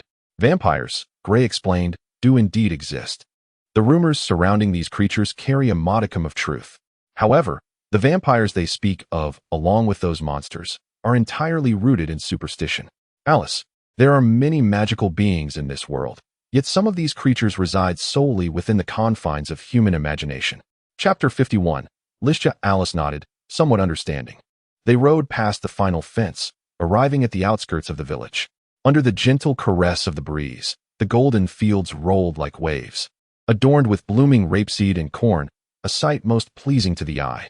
They ambled along the main road. As a heavily laden cart passed them by from the opposite direction, farmers bore sturdy rakes upon their shoulders, while women sat at the doorsteps of their homes, stitching in the glorious sunlight. Gai'er knew this was the daylit visage of the village. The ravages of war had yet to reach this place, but as night fell, refugees would quietly infiltrate the farmlands, while the bolder, or perhaps the more unruly, would venture into the village houses. War, he sighed, casting his gaze upon the majestic city walls standing firm on the eastern horizon. Imo, the capital of Portovaya, was a sprawling metropolis with a thriving secondary industry. It boasted a population only surpassed by Cantner, the capital of the southern kingdoms, and the free port city of Lioli, possessing tens of thousands of residents. Here, one could find numerous dye works, weaving mills, and wool spinning factories, as well as the nation's largest malt houses and breweries. Notably the famed Eastern Rose wine originating from this very place. After their belongings were stolen, Gai'er and Alice were left with merely 200 Euchelia florins, a sum insufficient even for the deposit required for a travel permit. Thus, they lingered in Lesburg, located to the southwest of Imo, hoping to receive commissions for monster hunting from nearby villages to earn some money. Unfortunately, business was scarce, while opportunities did abound. Gai'er would not accept payment for superstitious and baseless commissions. This seemingly impractical principle prevented him from capitalizing on the villagers' ignorance. Speaking of which, Gai'er and Alice finished their apples, leaving only the cores. Alice inquired, can we avoid passing through Imo? Oh, a kingfisher chirped from a branch by the roadside. A group of children clutched nets, attempting to catch the little creatures frolicking among the trees. Gai'er and Alice observed the children, and she pondered aloud, why do people conceive so many strange monsters? Clearly, there are plenty. They must not have truly seen them. People, Gai'er replied, turning his head, enjoy fabricating bizarre tales, such as those of vampires and other monsters. The creatures of their imagination often appear real and uncanny, committing acts most appalling.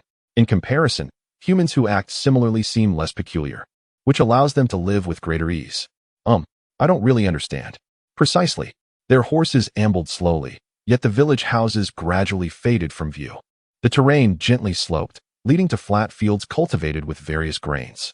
They traversed a wooded hill, and in the center of the fields, a circular pond shimmered like alfalfa leaves, surrounded by rows of poplar trees. Alice gazed into the distance, where misty blue mountains loomed above the oddly shaped black forest, outlining the horizon's direction. Let us head to the next village, Gai'er said. There is always a way. This path, strewn with straw and nettles, led them directly to the lakeside. They advanced along the embankment, passing the clusters of poplar trees. Gai'er noticed the pond teeming with noisy wild ducks and herons, and he was somewhat astonished. The embankment was remarkably well maintained, lined with bundles of wood, and the sluice was reinforced with stone and timber, indicating a human settlement. It was indeed rare to witness such a vibrant avian presence in the vicinity. Suddenly, Alice shifted uneasily, rising to scan their surroundings. "What is it?" Gai'er inquired. Alice furrowed her brow in confusion, as if sensing a gaze. Perhaps it was just an illusion. A gaze? As they conversed, a rider approached from behind, halting their horse. Draped in a sheepskin cloak, the rider threw back the hood, revealing silvery hair that shimmered like a mirage in the sunlight. Gai'er regarded the rider with surprise. She was a young woman. "Greetings," the silver-haired maiden beamed. "May Canota bless your journey, esteemed northern sword, and this honorable lady." However, the newcomer hardly appeared to be a local, as her attire was excessively ostentatious. She seemed scarcely of age, her figure exceptionally slender. From the front, beneath her sheepskin cloak, she wore a strikingly Gothic dress. The color scheme of red and black enveloped her. The form-fitting gown lent her an air of maturity and poise, while black stockings and red-soled high boots accentuated her elegant silhouette. Red accessories and sashes adorned the black fabric of her dress, adding an alluring touch. Yet, what was most captivating were her cascading silver tresses and ruby-like eyes. Under her serene smile, her beauty was unparalleled. Gai'er thought that should she let her hair down, she would appear even more enticing. However, the young woman had chosen to bind it into 2 braids with a distinctive chestnut-red ribbon, which he found somewhat regrettable. Gai'er noticed a small, antiquely adorned book hanging from her side by a silver chain. Its diminutive size did not diminish the silver cross upon its cover, which held his gaze for a moment longer. "This is my tool of the trade," she remarked, noting his interest with a smile. "Like you, I am a monster hunter." "How did you know I am a monster hunter?" "I was present when you overheard the tavern tales," she replied. "It is no surprise for the residents near Lesburg to speak such nonsense. I have heard them recite these absurdities more than once. But I did not disclose that I am a northern sword. Speaking of which, I seem to have forgotten to introduce myself." The young woman alleviated the increasingly tense atmosphere with her words. "My name is Listja, a dedicated monster hunter. It is a pleasure to meet you both. I believe this is fate. For we are all travelers, and among you, there is even one of my kind. I am Gai'er, the sword," he responded, "pleased to make your acquaintance." "I am Alice Ariane." The golden-haired girl hid subtly behind Gai'er, her cheeks slightly flushed. Listja's beauty seemed to embody the essence of womanhood, rendering Alice inexplicably shy in her presence. Chapter 52 Companionship. Thus, Gai'er straightforwardly redirected the conversation, addressing the beautiful lady. "What brings you to halt us?" "Indeed, it is unfortunate that there are no worthwhile commissions here. Clearly, you have sought the wrong individuals." Listja gently stroked her steed's neck, which occasionally displayed signs of restlessness, as if its owner's prolonged pause had tested its patience. "The inhabitants of this area live in modest means. They must collectively gather funds merely to eliminate a single swamp creature. It would be far more pragmatic to inquire with the traveling merchants frequently passing near Lesburg about the tasks of escorting caravans. Currently, Imo is under martial control." Gai'er gripped the hilt of the longsword tucked within his saddlebag. Being so close to the war front had significantly reduced the number of merchants passing through, not to mention the hefty deposit of 2,000 Gai'er required. "I doubt there is any business to be had with them. However, I have come to extend to you a fortuitous proposal." Listja smiled. Gai'er endeavored to maintain a neutral expression. The girl's smile possessed both innocence and allure, wielding considerable charm over men. "I wish to discuss a proposition with you." "What suggestion do you have, Miss Listja?" "As I mentioned previously, I sought you out because we are of the same profession." She continued, "I do not intend to boast, but I have garnered a modicum of renown in Imo. The Lord of Lesburg sent me an invitation along with a commission. The remuneration for this task is substantial, yet the Lord has chosen not to disclose its particulars in the invitation, which has left me somewhat apprehensive." "So, you seek a partner to collaborate on this commission and share the rewards?" Gai'er interjected. "You are astute. It is indeed a fine proposal, but why me? We were strangers prior to this encounter.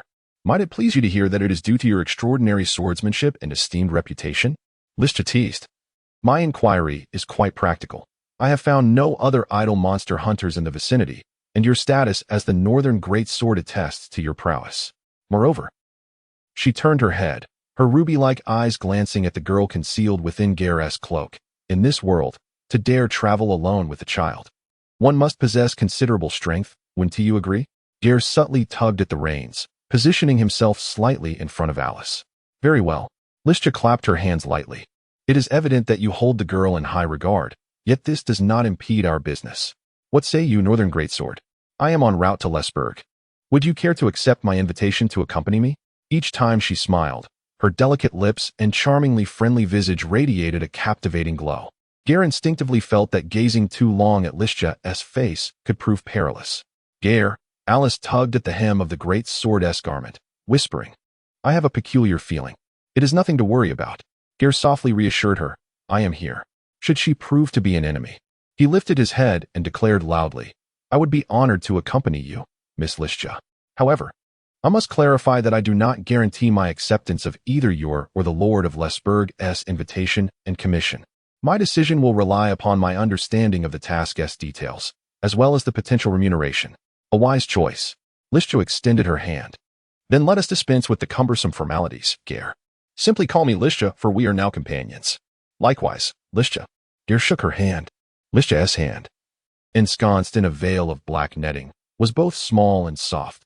Gai'er swiftly determined that this woman before him was undoubtedly a figure of danger. In every conceivable sense, Lesburg is situated along the eastern tributary of the Yalzhong River and was once a military stronghold of Blanton.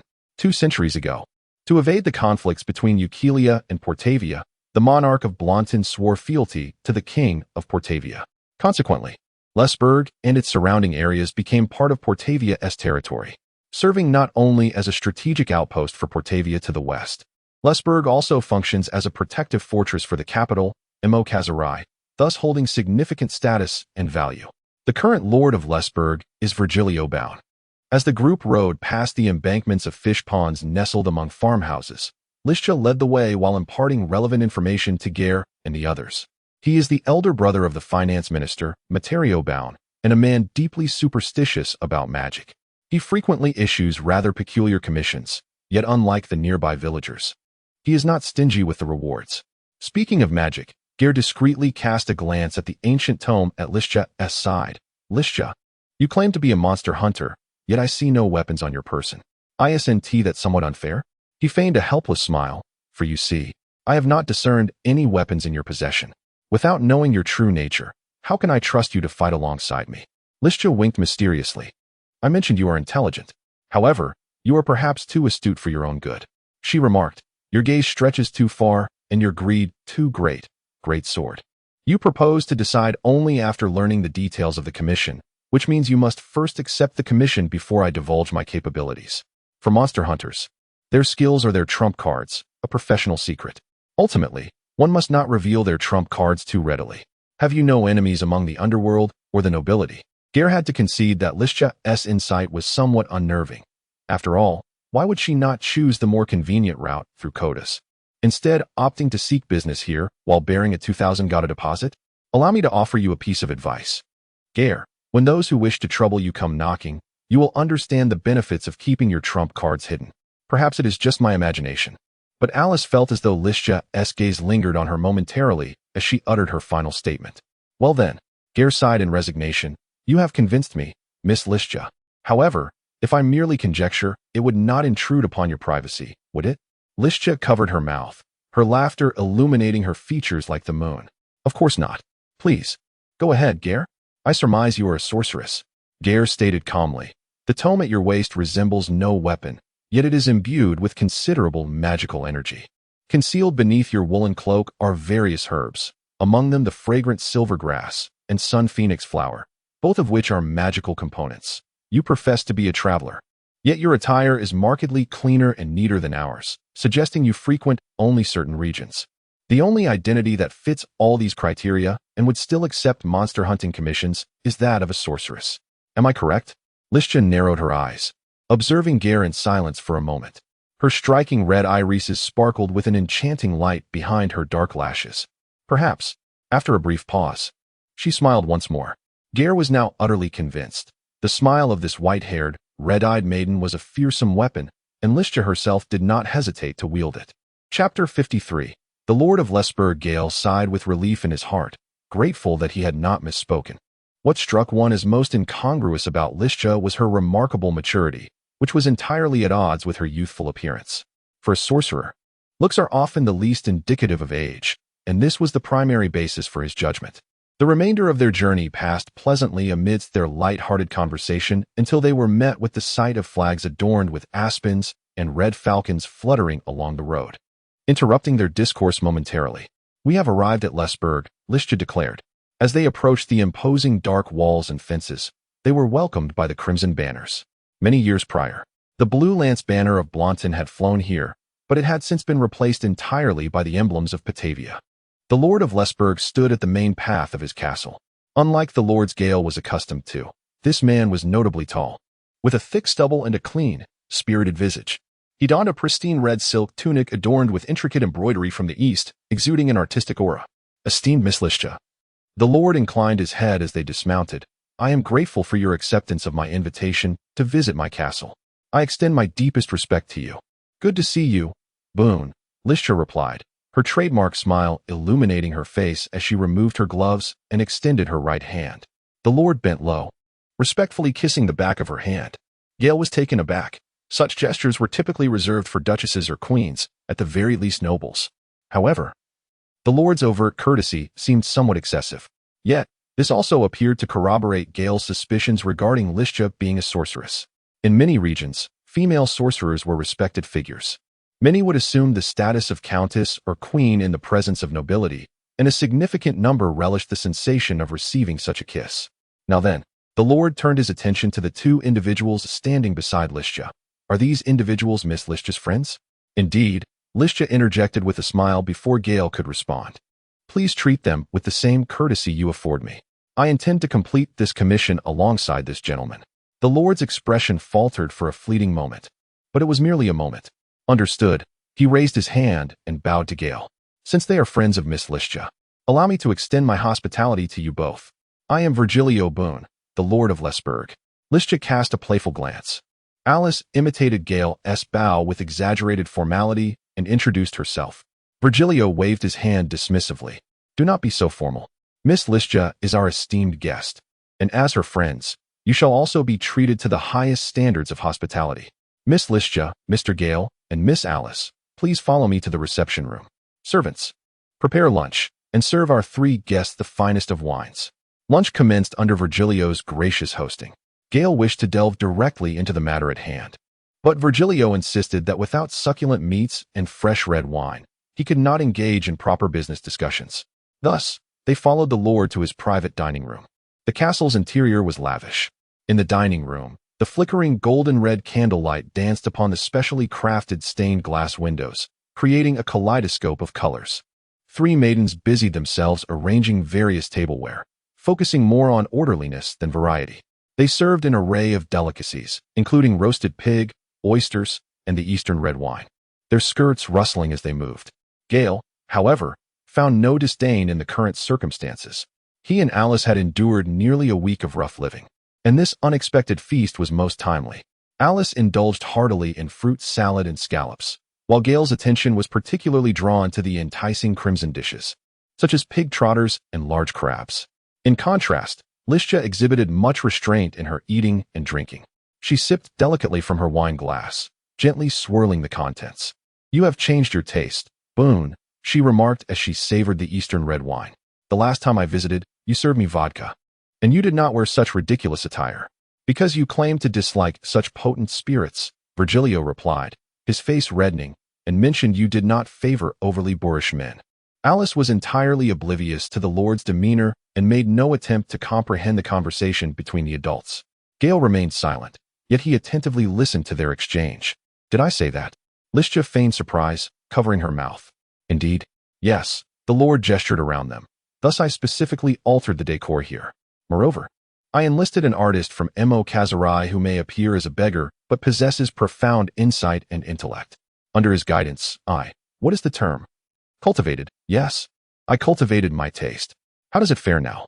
Am I not rather refined?" "It is aesthetic appreciation," Listia corrected, "but Virgilio, your transformation is truly astonishing. I must concede. Your progress in matters of taste has indeed surprised me."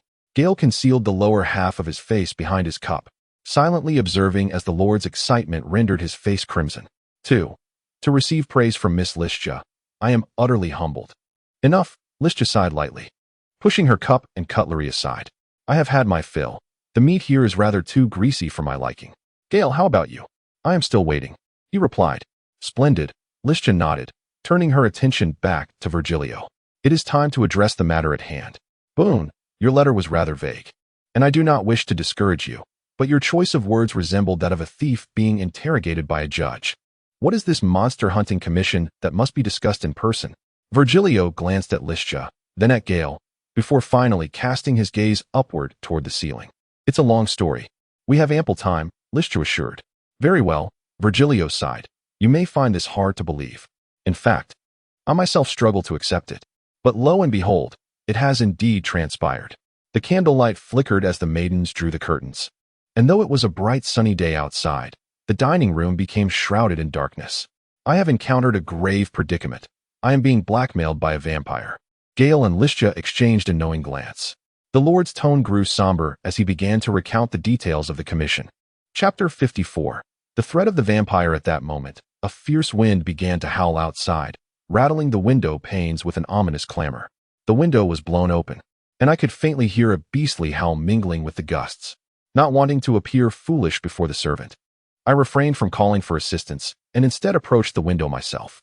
However, as I neared the opening, I discerned a shadow hanging precariously from the ledge. After some effort, I realized it was a person, inverted and clinging to the window. I was thoroughly terrified. At first, I suspected it was a burglar, or perhaps an assassin sent by a rival faction. I called out for the guards, yet no matter how loudly I shouted, the servant outside remained unresponsive. Moreover, apart from the wind, there was an unsettling silence enveloping the castle. Not even the chirp of an insect or the call of a bird could be heard. At this point, Virgilio inhaled deeply. That person, his voice revealed a palpable fear, his complexion pale, his face gaunt and skeletal, with pupils resembling those of a cat, glowing faintly in the darkness. I contemplated various bravado-filled phrases, but upon glimpsing the fangs peeking from his lips, I abandoned all pretense. He indeed bore the unmistakable traits of a vampire. After catching a glance from Lystia, Gai'er added, I refer to the rumored one. Mr. Gai'er, do you doubt my words? It is true, these elements alone may not suffice.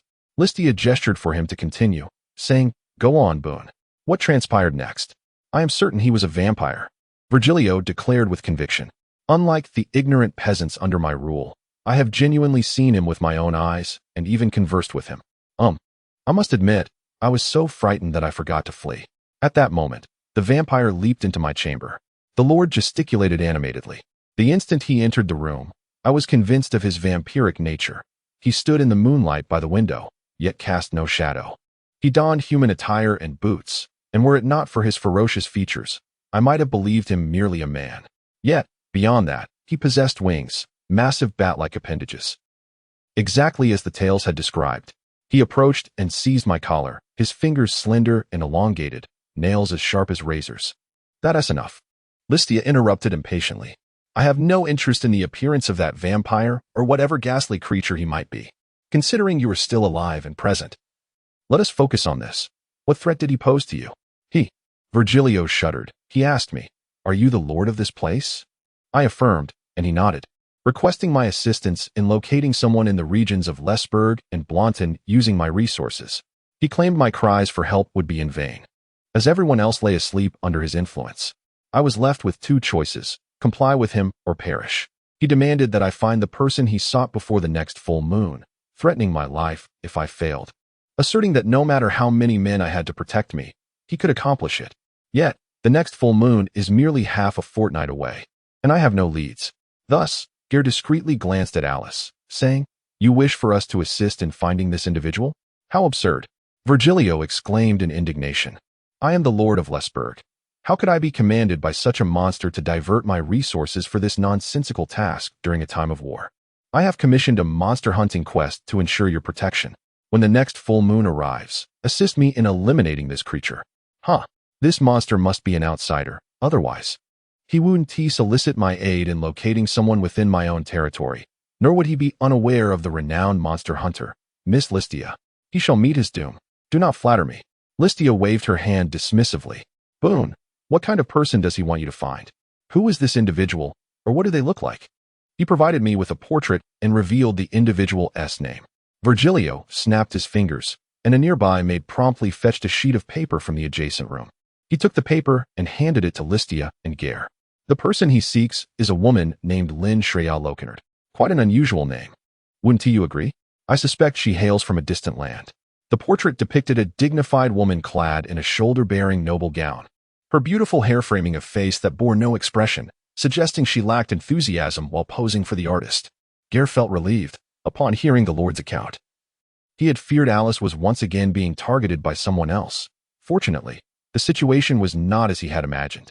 Of course, who this woman is matters little. Virgilio shrugged. Though I do not comprehend what he desires with her, it is evident that the one who threatens me possesses formidable powers, a vampire. My request is straightforward. Eliminate him before he troubles me again. In return, I shall offer each of you a reward of 3,000 gata. Upon concluding, he cast a stern gaze at Gai'er. Naturally, I must ensure your capabilities are sufficient to confront this vampire. I hold great faith in Miss Listia's prowess, which the residents here have witnessed. And you, sir? Without a doubt, the silver-haired maiden interjected. He is capable. Gai'er looked at her, and Listia turned her head, winking at him. She was truly beautiful, he thought. Now he understood why the Lord was so attentive to Listia. The young woman had an undeniable charm that captivated at first sight. Since Miss Listia has vouched for you, I shall place my trust in your abilities. Virgilio beckoned the maid to clear the table, instructing the servants to prepare the rooms, stating that none of you should wander outside during these days. Should you require anything, inform my servants. They will assist you as best they can. Do you have any further inquiries? I do. Gai'er said, My lord, apart from yourself, has anyone else encountered this vampire? This is the ability of an ancient vampire. Listia raised her head, noting that more powerful vampires possess a gaze imbued with magic, capable of rendering weaker beings unconscious or dazed. Thus, it appears we may indeed be facing a genuine vampire. I knew it. Prior to our arrival, did you summon others for assistance, my lord? Gai'er nodded, continuing his questioning. Perhaps renowned priests from the Holy Church or other monster hunters. No. Virgilio's expression darkened. I have encountered a few charlatans from nearby villages. These individuals, having heard from one of my subordinates about the nocturnal creatures, approached me claiming they could assist. Some asserted they could slay the vampire, while others insisted they could help me locate that woman, yet all demanded payment up front. Oh, what could I do? I had no choice but to invite them to ponder the worth of 3,000 gata in the dungeon. Did that vampire appear again afterward? No, but I have not relaxed my vigilance. In fact, every 3 days, one of the livestock on my estate dies. You should witness the sight of those lambs and calves eviscerated. I dare say, this is his warning, or perhaps a form of coercion.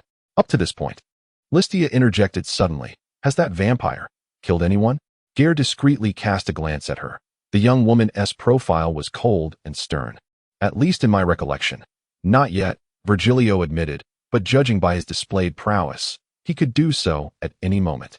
This is also the source of my concern. Chapter 55. The Night of Red Wine. Ultimately, Gai'er accepted the Lord's commission alongside Listia, not out of optimism for the venture, but rather due to the immense pressure of 2,000 gata, coupled with the Lord's sufficiently sincere offer. His conversations with Virgilio Boone had yielded no further clues, prompting Gai'er to gather information from the surrounding villages. After all, he had previously heard numerous rumors about vampires from the villagers, while most were likely exaggerated. There might be 1 or 2 pieces of intelligence related to the enigmatic vampire. The gathering of intelligence and reconnaissance in the nearby areas consumed the entire afternoon, yet the results were underwhelming. Villagers had indeed witnessed some signs of vampire activity, but they quickly embellished those accounts with their own conjectures, stripping away the fabrications. Gai'er discovered a scant handful of truly valuable information. He did not conceal his movements as he passed through the door, stepping into the embrace of the night and the starry sky. Would you care for a drink? He inquired, approaching Listia's side. It was then he noticed the fragrance of roses and green plums that enveloped the girl, a scent that evoked memories of green apples and red wine. It was a familiar sensation, as if he had encountered it not long ago, yet it felt like a distant memory to Gai'er. On the railing's surface rested a platter, which held a bottle of red wine and several glasses, seemingly not brought over by Listia herself. Perhaps the castle's master enjoyed sipping wine while basking in the evening breeze, admiring the nocturnal beauty of Lesburg, though Gai'er was uncertain if this was a personal interest of the Lord or a mere influence of the girl before him. They clinked their glasses in silence, savoring the smooth, delicate, and tangy liquid as it flowed down their throats, the intoxicating aromas of alcohol and grapes enveloping them. The evening breeze wafted in from the dense woodlands, refreshing their spirits. The silver-haired girl radiated a sweet and warm aura, drawing one irresistibly closer. She wore a black gown adorned with vivid red embellishments and exquisite embroidered patterns. "Do you have any worries?" she suddenly inquired. "Why the sudden question?" Gai'er asked, intrigued. "Nothing much, just a casual inquiry," Lystra replied, sipping her wine. "I stand here alone because I have my own troubles.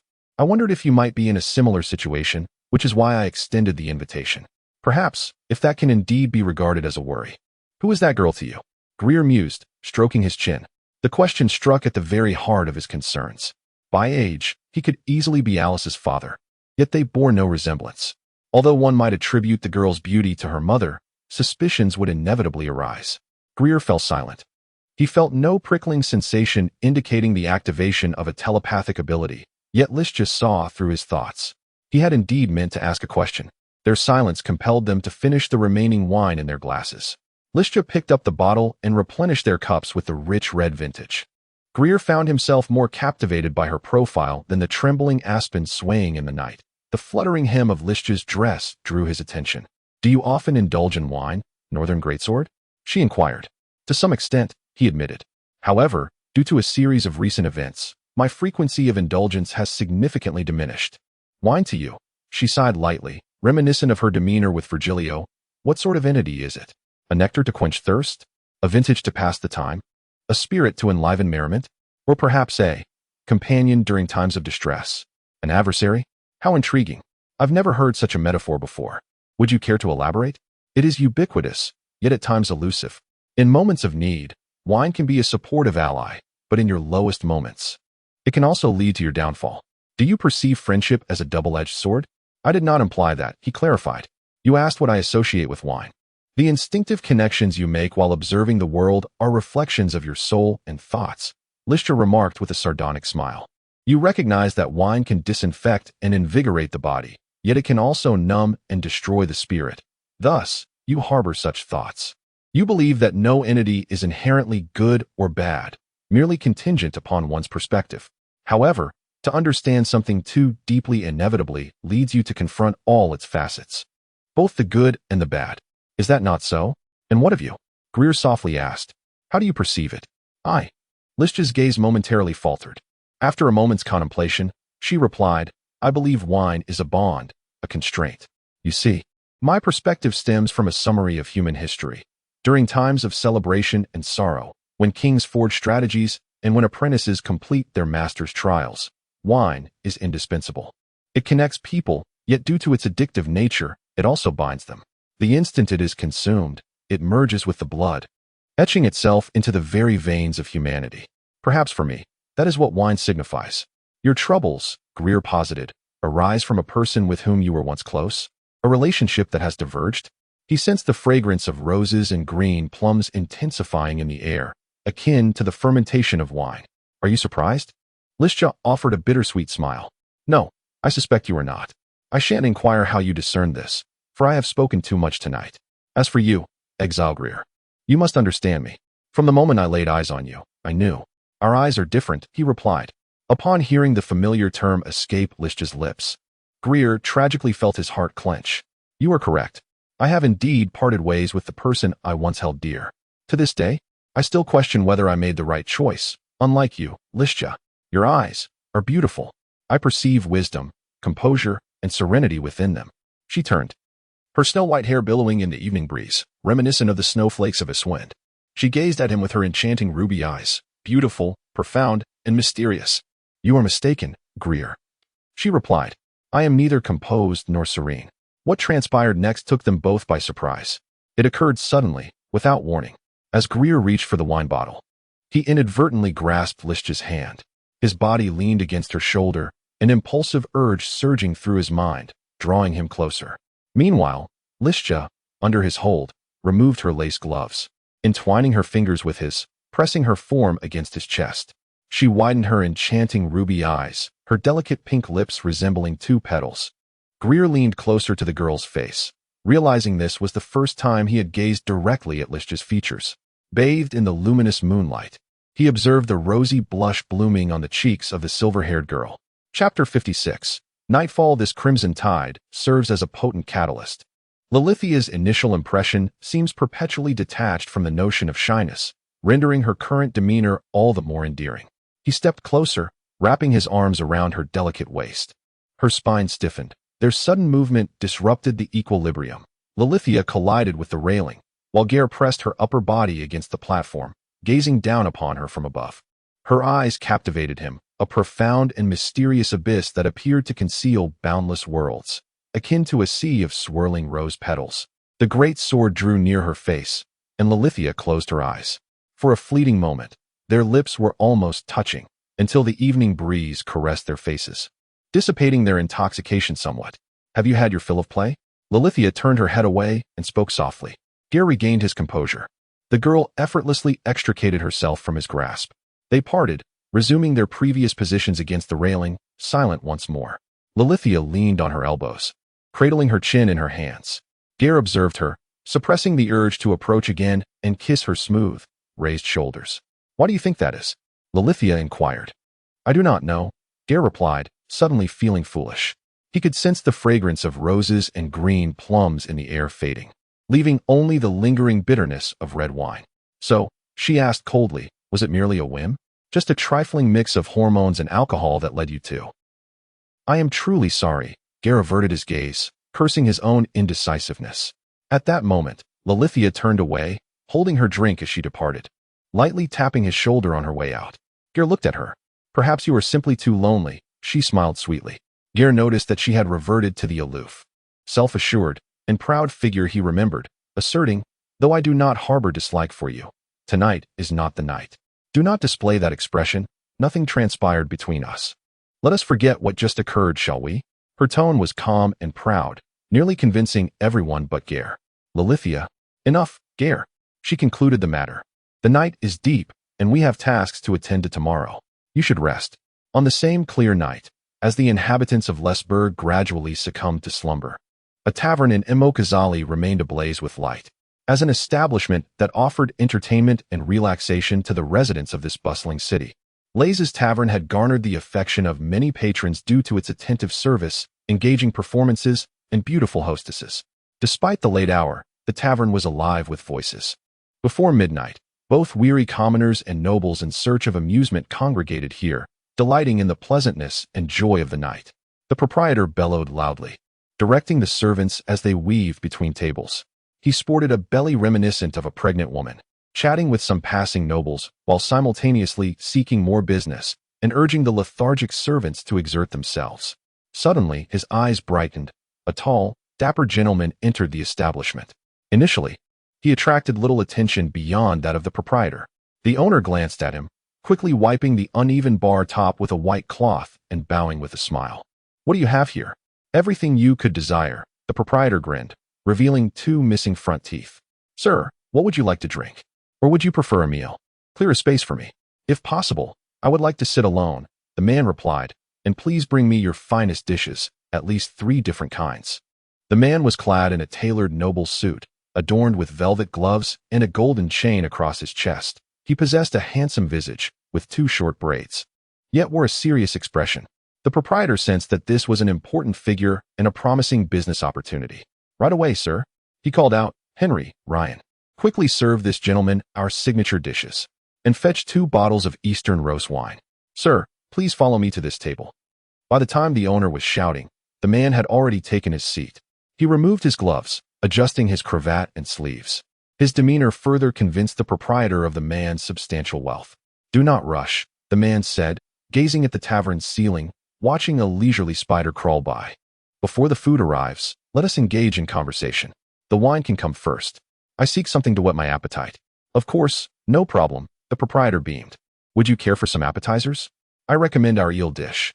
Our stewed eel is marinated with garlic and vinegar." "No need for that. I prefer to pass the time with conversation rather than food." The man leaned back in his chair, his emerald eyes deep and sharp. "I hail from Herelgi, here on official business for the state, but also for my own travel interests. I wish to hear local tales." "Local tales?" "Precisely. More specifically, the stories of Emokazali and the surrounding areas of Lesburg. The man leaned forward, producing a gold coin from his sleeve as if performing a magic trick. The proprietor's eyes sparkled at the sight of the coin, minted by the royal house of Portavia, valued at 100 gata. I will pay for good stories, he said earnestly, meeting the proprietor's gaze. If they intrigue me, I shall offer even more. At your service, the proprietor grinned widely, revealing more than just a lack of two front teeth. Sir, I have resided in Emokazali for 8 years. This tavern hosts a myriad of people daily, so I possess a fair amount of knowledge regarding the happenings in this city and the surrounding areas of Lesburg. What tales would you like to hear? Excellent. The man smiled, his expression possessing an almost magical quality that inspired trust. Well, I come from a martial lineage. My ancestors have participated in numerous wars. However, I am not interested in the conflicts between humans. I am far more curious about the battles with monsters. How many monster hunters reside in this city? You have come to the right person, the proprietor boasted, though his gesture resembled more of a pat on his belly. Many monster hunters have lodged in my tavern, and I possess a wealth of information on the subject. To my knowledge, there are currently over a dozen monster hunters within the city. As luck would have it, 3 specialists in monster hunting are residing in my tavern at this very moment, just upstairs. Would you like me to summon them? Unnecessary. I merely wish to enjoy a pleasant conversation. Too many people would only create a cacophony. Have there been any recent incidents of monsters attacking humans in the nearby areas? Rarely in the city. After all, most creatures prefer to remain in the sewers and seldom venture outside. However, there have been numerous reports from the Lesburg area. I have heard that a vampire has been wreaking havoc nearby, attracting a multitude of monsters. Oh, the man's tone indicated interest. A vampire? Indeed. The proprietor nodded vigorously. I have heard from merchants in the city that there have been several incidents of monsters disturbing the residents in the villages surrounding Lesburg. All these creatures are closely associated with a vampire. They say this vampire has come to Lesburg, seeking to usurp the Lord's position, and has summoned a host of apostles to wreak havoc. Oh dear, what a terrifying tale. Did they mention, the man stroked his chin, whether they intend to hire a monster hunter to rid the people of this menace? Not that I am aware. After all, to us, such claims sound very much like superstition. Inhabitants of this city, often engaged in the profession of monster hunting, are generally skeptical of the villagers' fanciful notions. The proprietor pondered for a moment, then suddenly clapped his hands together. Ah, my lord, you have jogged my memory. It seems that in recent days, an outsider has indeed arrived, a traveler who claims to be a monster hunter, offering his services for a fee to rid the villagers of the creatures they speak of. Chapter 57. The departed an outsider, a monster hunter? Indeed. The innkeeper affirmed, claiming he had heard they fled from the west, likely escaping from Eukelia. Only those desperate for survival would be swayed by the villagers' superstitions, chasing after a non-existent horde of monsters, wouldn't they? Quite intriguing. The man nodded thoughtfully, tossing a handful of coins onto the table. Very well, bring forth the dishes. Allow me some solitude for a while. I understand, sir. The clinking coins fell into the innkeeper's palm, eliciting a broad smile. He turned and bellowed, Henry, are your ears deaf? Move swiftly. Serve our esteemed guest. A raucous cheer erupted from a corner of the tavern, stirred by a dancer shedding her garments in the midst of her performance. The man sat alone in a shadowy corner, savoring his drink while observing the vibrant revelry that enveloped the hall. The atmosphere was saturated with crimson fabrics and flickering candlelight. The innkeeper, grumbling, urged his staff to hasten their service. A slender yet sturdy young man hurriedly emerged from the kitchen, placing a platter of roasted lamb, a pot of corn chowder, and a mound of crayfish before him. Bon appetit, sir. Wait. The man called out just as the youth set down the final dish. The server, visibly trembling, gazed at him with trepidation. What is your name? The man narrowed his eyes. Henry. Henry Bott, the youth replied, lowering his gaze. Esteemed sir, I have been working here for over a year. Lord Lazes is my cousin. I assist him here. The man pondered for a moment. Have you always been a server? Yes, sir. Always. How much have you earned? A flush of embarrassment crept across the youth's face. The man nodded in understanding and retrieved a coin from within his garments. My lord. The youth expressed his gratitude profusely, hastily retreating from the table. Amidst the din, the man regarded the young man's retreating figure with curiosity, observing him approach the kitchen, where the innkeeper intercepted him, seizing the coin from his grasp. He fell into contemplation. That morning, Gai'er had not spotted Listia in the dining area. Of course, it was not surprising, Listia could traverse the regions surrounding Imokazali and Lesburg freely, utilizing her reputation, and was likely gathering pertinent information elsewhere. 3 days had passed since the quest for information regarding the monsters had commenced, yet progress remained elusive. Even Gai'er began to question the existence of the vampires spoken of by the Lord. Nevertheless, he maintained an optimistic outlook for the future, according to Virgilio. Should he fail to fulfill the requirement of locating the creature by the next full moon, the monster would seek him out personally. This meant he could enjoy several days of ample sustenance with Alice, free from the worries of sun and rain and the rigors of the road. All he needed to do was wait patiently for the opportunity to present itself. Although he had not gathered sufficient intelligence prior to the impending confrontation, Gai'er felt capable of handling a blood demon or a bat-winged fiend, especially with Listia's assistance. Moreover, there was another matter that brought him solace. Alice was gradually overcoming her fears and anxieties regarding their travels. The villages near Lesburg were home to many children, and during the day, Alice would play with them under the watchful eye of the castle servants. Surrounded by peers, her spirit flourished, becoming brighter and more cheerful. Gai'er believed this was beneficial for her, and it seemed that no one paid heed to her true identity, allowing him to feel at ease as Alice reveled in her youthful exuberance. With the star pendant entrusted to her by Era, Alice's formidable magical powers as a witch were now under control, resulting in fewer episodes of drowsiness and confusion. Once the next full moon passed, he would secure the necessary funds to purchase their travel permit and continue their journey together. Lost in these thoughts, he felt a surge of optimism. "Come with me." Her tone brooked no argument. "There is something I must show you." On a hillside to the west of Imokazali, Gai'er beheld a familiar brook before them. Listia led him along the watercourse, his gaze darting across the dense canopy that concealed the stream. The birds perched upon the branches were startled by the arrival of the unexpected visitors, scattering into the air, leaving behind a cacophony of harsh cries. Gai'er caught sight of several crows, an ominous premonition unfurling within him. "Over here," Listia directed him.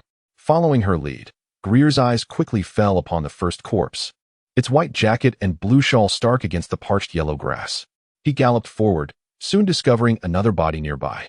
A few crows lingered beside the corpse, raising their heads to fixate on Gai'er with an unsettling stillness. As Zeke sneezed, the crows took flight, as if commanded, retreating into the depths of the forest. Gai'er squinted. In the direction the crows had flown, under the shadow of an ancient tree, lay a third body. "Listia, what is this?" "They are monster hunters," Listia replied somberly, though their skills in slaying monsters were not particularly remarkable. "One of them was an acquaintance of mine. I intended to inquire about some information in the city, but as you can see, my plans have not come to fruition." The man in the white jacket and blue shawl was indeed the friend Listia spoke of. His demise was gruesome. His face and throat were unrecognizable, reduced to a mere pool of blood. The other body appeared less mutilated, though his heart had been pierced from behind, thick clots of black blood congealing on his fitted sweater. Gai'er did not bend to examine them closely, instead turning his attention to the third corpse. The man lay face down. Gai'er refrained from flipping him over, for the ravenous wolves and crows of the wilderness had not departed empty-handed, and the corpse no longer warranted meticulous inspection. For the third individual, the fatal wound resided at the back of his neck, inflicted by some sharp object with considerable force. Gai'er concluded silently, though these 3 monster hunters had all been discarded here, they had met their end at the hands of 3 distinct assailants. Chapter 58. In battle, the 3 of them shared lodgings at an inn within the city. Lizitia leaned against him from behind, and they were supposed to stay in Imokazali for at least a month, seeking potential business opportunities in the vicinity. A leather pouch hung from a wide belt next to a wooden-sheathed dagger. Gai'er yanked it down and emptied its contents onto the grass. A flint stone, a marker pen, a small amount of port vagoda, a handful of silver coins, a folding silver-plated knife with a beast bone handle, 3 silver keys, and a talisman bearing the emblem of the Holy Flame Church. "It is not for robbery," Gai'er remarked, and there were 3 assailants. They had not even put up a fight, nor drawn their weapons. Lizitia added that had it not been for the assailants' swiftness and the suddenness of the attack, they might have had time to be on guard. Gai'er noticed 2 letters in the pouch, one written on canvas and the other on parchment. Most of the writing was illegible due to the ravages of dew and bloodstains. Fortunately, through the undamaged portions, they could barely discern the contents. One was a receipt issued by the Lazes Inn in the city, serving as proof of their expenditure and accommodation. The other parchment appeared to be an invitation, seemingly a commission addressed to them, but the signature and content were obscured by bloodstains, rendering it unreadable. Gai'er bent down to examine the neck of the corpse beneath the shade. A long, gaping wound extended from the neck down to the shoulder blade, marking the direct cause of death. This was not a wound inflicted by a monster. Laetitia instantly recognized it as being made by a knife. The technique was quite amateurish, yet the force behind it was astonishingly great. Had they offended someone? Gai'er pondered. Even if they had, I doubt they would perish from such clumsy knife work. Laetitia shook her head, convinced that something grave had transpired, something far more perilous than they had anticipated. Let us examine the first body, Gai'er suggested. The condition of that corpse was such that even those with fragile psyches would retch at the mere sight of it. Gai'er covered his mouth and nose with gloved hands as he inspected the disfigured face. This wound is indeed from a monster, he declared, unless someone used a shovel larger than a man to scrape off his face. I can sense residual magical energy. Laetitia closed her eyes, whether out of compassion or to perceive the magic in the air. Thus, it appeared that they were attacked by a monster, accompanied by two humans. Humans and monsters colluding to slay monster hunters? Gai'er frowned, finding the notion somewhat far-fetched. Or perhaps, Laetitia's tone shifted. A high-ranking monster coerced or manipulated humans into committing such acts. They exchanged glances, both thinking of the vampire. They approached the second corpse. This time, when Gai'er turned over the body with the stabbed heart, he felt something prick his finger. It was a thorn caught in the corpse's sweater, resembling a rose thorn. Though the thorn had withered, it still retained color. Dark red and deep green hues mottled its surface, with swollen areas resembling both veins and arteries. A broken thorn was also present at the bloodied neck of the corpse. Gai'er was certain that this was not from a naturally occurring plant. Laetitia picked up a thorn, sensing powerful magical residue. Seems to be the work of a monster. And one of considerable intelligence. Gai'er completed her thought. They cautiously surveyed their surroundings while mounting their saddles, then carefully examined the ground. The situation is becoming clearer, Laetitia softly summarized. My friend and 3 monster hunters arrived in Emokazali, seeking monster hunting commissions in the area. The Lord of Lesburg, Virgilio Boone, extended invitations not only to me, but also to other monster hunters. They may have accepted or declined, yet they all stayed at the Laze's Inn. Then, for reasons unknown, they ventured outside the city to this desolate mountain region. 2 monster hunters, oblivious to the lurking threat of humans behind them, were struck down. One monster hunter, my friend, sensed something amiss and ran a few steps, only to have the very monster orchestrating the attack tear off his entire face. Zeke snorted uneasily, adding a layer of terror to Gai'er's words. The entity that killed them, Laetitia fixated on the forest's edge, is neither a werewolf nor a forest gnome. These creatures would likely devour the corpses entirely. If there were a swamp nearby, it could be a kikimo or a bog snake. But there is no swamp in sight, and these monsters lack the power to control or compel humans to act as they desire. Laetitia, this is serious. Gai'er rubbed his face, gritting his teeth. We are dealing with a highly intelligent, human-savvy monster, a thing that typically exists only in ancient legends. Regardless of whether it is a vampire, it is not something to be trifled with. We must uncover its weaknesses and prepare accordingly. Are you having second thoughts? Laetitia slowly inquired. Are you afraid, Greatsword? This has nothing to do with my fears. My life is secondary. I have a child to protect. Very well, Gai'er. Laetitia nodded. We stand at a crossroads. It is imperative that we ascertain what manner of monster attacked these 3 hunters. If we recklessly depart, come the full moon, Lesburg and the surrounding villages may well transform into a blood-soaked hell. Gai'er sighed. Laetitia was correct. He could neither abandon Alice nor idly stand by, as that monster wreaked havoc when the next full moon arrived. The horses obediently continued forward under the control of their riders, cautiously navigating the uneven ground as they traversed the wilderness. Do you trust me, Gai'er? Laetitia suddenly asked, regarding both my stance and strength. Do you trust me? The girl earnestly repeated. The great sword undid the clasp of his saddlebag, revealing the hilt of his holy silver sword. The hilt, bound by silver chains, swayed as the mare trotted, the closed rose reflecting a furnace-like glow in the setting sun. As for me, Gai'er paused before adding, I will slay all monsters that threaten humanity. That, you need not worry about. Chapter 59. The prisoners of Patra. On this particular morning, the Patra city prison, overseen by Mo Kazalai, welcomed a most extraordinary visitor. Warden Kelly walked alongside a silver-haired maiden in the corridor, unable to suppress his furtive glances at her. Today, Listia was attired not in the customary red and black garb that lingered in his memory, but in a masculine short jacket and leather trousers. Her snow-white braids gathered into a practical ponytail. She bore an air of unwavering determination, exuding a formidable presence. Garino recognized that this renowned monster hunter was poised to take decisive action, thus he adopted an even more respectful demeanor. As they passed rows of iron bars imprisoning the inmates, the girl cast a few glances into the dank cells, silently retrieving a perfumed handkerchief from her attire to cover her nose and mouth. In Mo Kazalai, minor offenses typically resulted in a straightforward resolution, either punishment or release. However, those guilty of heinous crimes or particularly obstinate individuals were dispatched to the notorious Patra prison. The atmosphere here was indeed far from pleasant. Noticing the girl's unabashed disdain, Garino awkwardly scratched his head, apologizing, "My sincerest apologies, madam, but we have arrived." He produced a set of keys, selecting a rusted one with his large, heavy hand, and inserted it into a formidable iron door. It creaked open, revealing the customary darkness of the room beyond.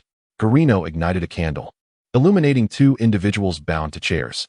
One was a stout, balding man whose current misery could not conceal his usual opulence. The other was a younger, leaner man, appearing to be in his early 20s, with a more honest countenance. Both men bowed their heads, only daring to glance up when they heard the door creak open.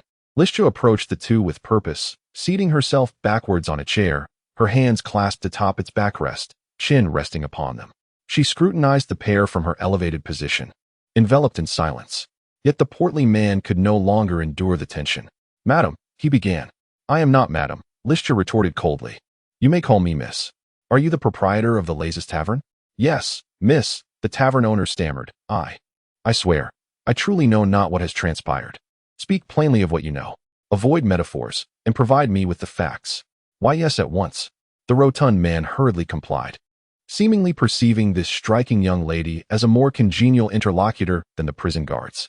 He began recounting the knowledge he possessed. "In essence, you have said nothing. You have effectively murdered my friend. Do you expect me to let you off the hook?" "Esteemed miss," the young man interjected, raising his head as he struggled to speak, "I can attest that what the owner claims is true. We truly know not what has happened. For us, it was merely a matter of waking from slumber to find ourselves accused of murder. I implore you, show us some mercy. We are but common folk. Please, understand our plight." "I pity you, but who will pity me?" Listia murmured. "My friend is dead, and my new companions face dire choices. I too must act, and you must comprehend that." Despair flickered across the young man's face. The tavern owner squirmed, refusing to concede defeat. He turned to Garino, exclaiming, "Warden, I am acquainted with many noble lords and have cultivated relationships with them. If you spare me, I could." "No, Garino. We will require that information, but not at this moment." Her gaze was icy. "Heap the iron rods for now. Allow me a brief interlude with them, alone. Miss Listia, this may not be prudent for you. I am aware of my limits. Rest assured, they pose no threat to me. Do as I say. Now, close the door." Garino nodded obediently and closed the iron door behind her. Darkness enveloped the chamber once more, save for a small cluster of candlelight casting an eerie glow upon Listia's visage. "Miss," the young man pleaded, "please, show us some compassion." Listia leaned forward, her expression subtly shifting. "Rest easy," she said softly, her voice akin to a vessel gliding across a tranquil lake. "I have yet to commence, but I shall soon begin. Whatever you have done, whatever you have envisioned, even if you perceive it as mere phantoms, I will compel you to divulge every detail you hold." Her ruby-like eyes glimmered with a haunting crimson glow in the darkness. The tavern owner and the youth gazed at her, their pupils widening in terror as they emitted inhuman shrieks. Reflected in their eyes was Listia's silhouette, yet it was a form that did not belong to the maiden. A moment later, as the mingled sounds of horror and anguish echoed from behind the iron door, Warden Kelly, standing at the corridor's end, merely scratched his ear, offering no further acknowledgement. Chapter 60 Resolution. Gai'er bowed cautiously, lowering his head and tapping his chest with his fist as a sign of respect. Virgilio glanced around. "Is Miss Listia not with you? Where has she gone?" "She entered the city. She mentioned something about visiting the prison. She seeks information about the monsters from certain individuals." "Miss Listia is not here," the Lord exclaimed, stamping his foot. I've searched for her all afternoon, looking like a fool. Alas, this is truly unfortunate. I must inform you. What has happened? The greatsword inquired. Many things. The Lord replied, exasperatedly. It's not that I distrust you. I simply sent invitations to several monster hunters currently in Embarking for safety's sake. However, those letters have vanished without a trace, and I am unable to reach those hunters. They are all dead. Gai'er's words left Virgilio astonished. They were found dead on the outskirts of Embarking. Miss Listia went there today to investigate the matter. The Lord let out a heavy sigh. No wonder that. Well, that is not the only issue troubling me. Upon entering my office today, I discovered a letter on my desk. Let me guess, it was left by that vampire? Indeed. Virgilio met his gaze. A threatening letter. He stated that he is aware of the messages I sent to the monster hunters and warned that I would witness the consequences of angering him. It seems I have led to the demise of those hunters. That is our line of work. We always gamble with our lives. It is not your fault. But now the residents of Lesburg have begun to resent me, the Lord lamented. Reports of monsters plaguing the villages have doubled today. They claim it is due to my incompetence in not dispatching troops to eliminate the beasts causing unrest. Yet my soldiers are all stationed in the western defense of Blanton. We are at war. Furthermore, another group asserts that it is my recruitment of monster hunters that has incited the vampire's revenge, leading to daily monster attacks. Absurd, Gai'er remarked. How am I to know what is absurd or not? The Lord replied mournfully. How can I discern the truth of the matter? I cannot fathom what that creature is capable of, what it thinks, and what means you possess to combat it. By the gods, the anxiety is driving me mad. I can only hope that before the next full moon, you will prove to me how absurd these statements are. Otherwise, should the unrest escalate further, His Majesty will lay blame at my feet. This is not your concern, my lord, Gai'er reassured him. While monsters may have the capacity to communicate with humanity, they cannot be viewed through the lens of human thought and morality. They are perpetually fickle, even if you meet their demands. They may still slay you and your people for reasons as trivial as mere curiosity. Virgilio shrugged. Gai'er patted his back. Thus, the greatsword declared, the solution is simply to slay them. There is no need for dialogue, nor room for compromise. Monsters harm, and we shall repay blood with blood. He recalled the 3 corpses he had seen in the outskirts yesterday, faces erased, blood, and wounds. He had finally made up his mind. An eye for an eye, he continued. When the monsters arrive, I assure you they shall not depart unscathed. They will receive their due punishment. After he managed to calm the Lord enough to retire for the night, he heard a faint rustling from outside the hall. Gai'er approached the door and peered outside, yet saw no one. As the sun kissed the western horizon, a handsomely dressed man, adorned in lavish attire, strolled leisurely along the village path. The villagers, either in the fields or behind fences, raised their heads to observe the man passing by, occasionally whispering to one another. Look, that noble's attire surely marks him as a gentleman of high standing. What business does such a distinguished lord have in our humble abode?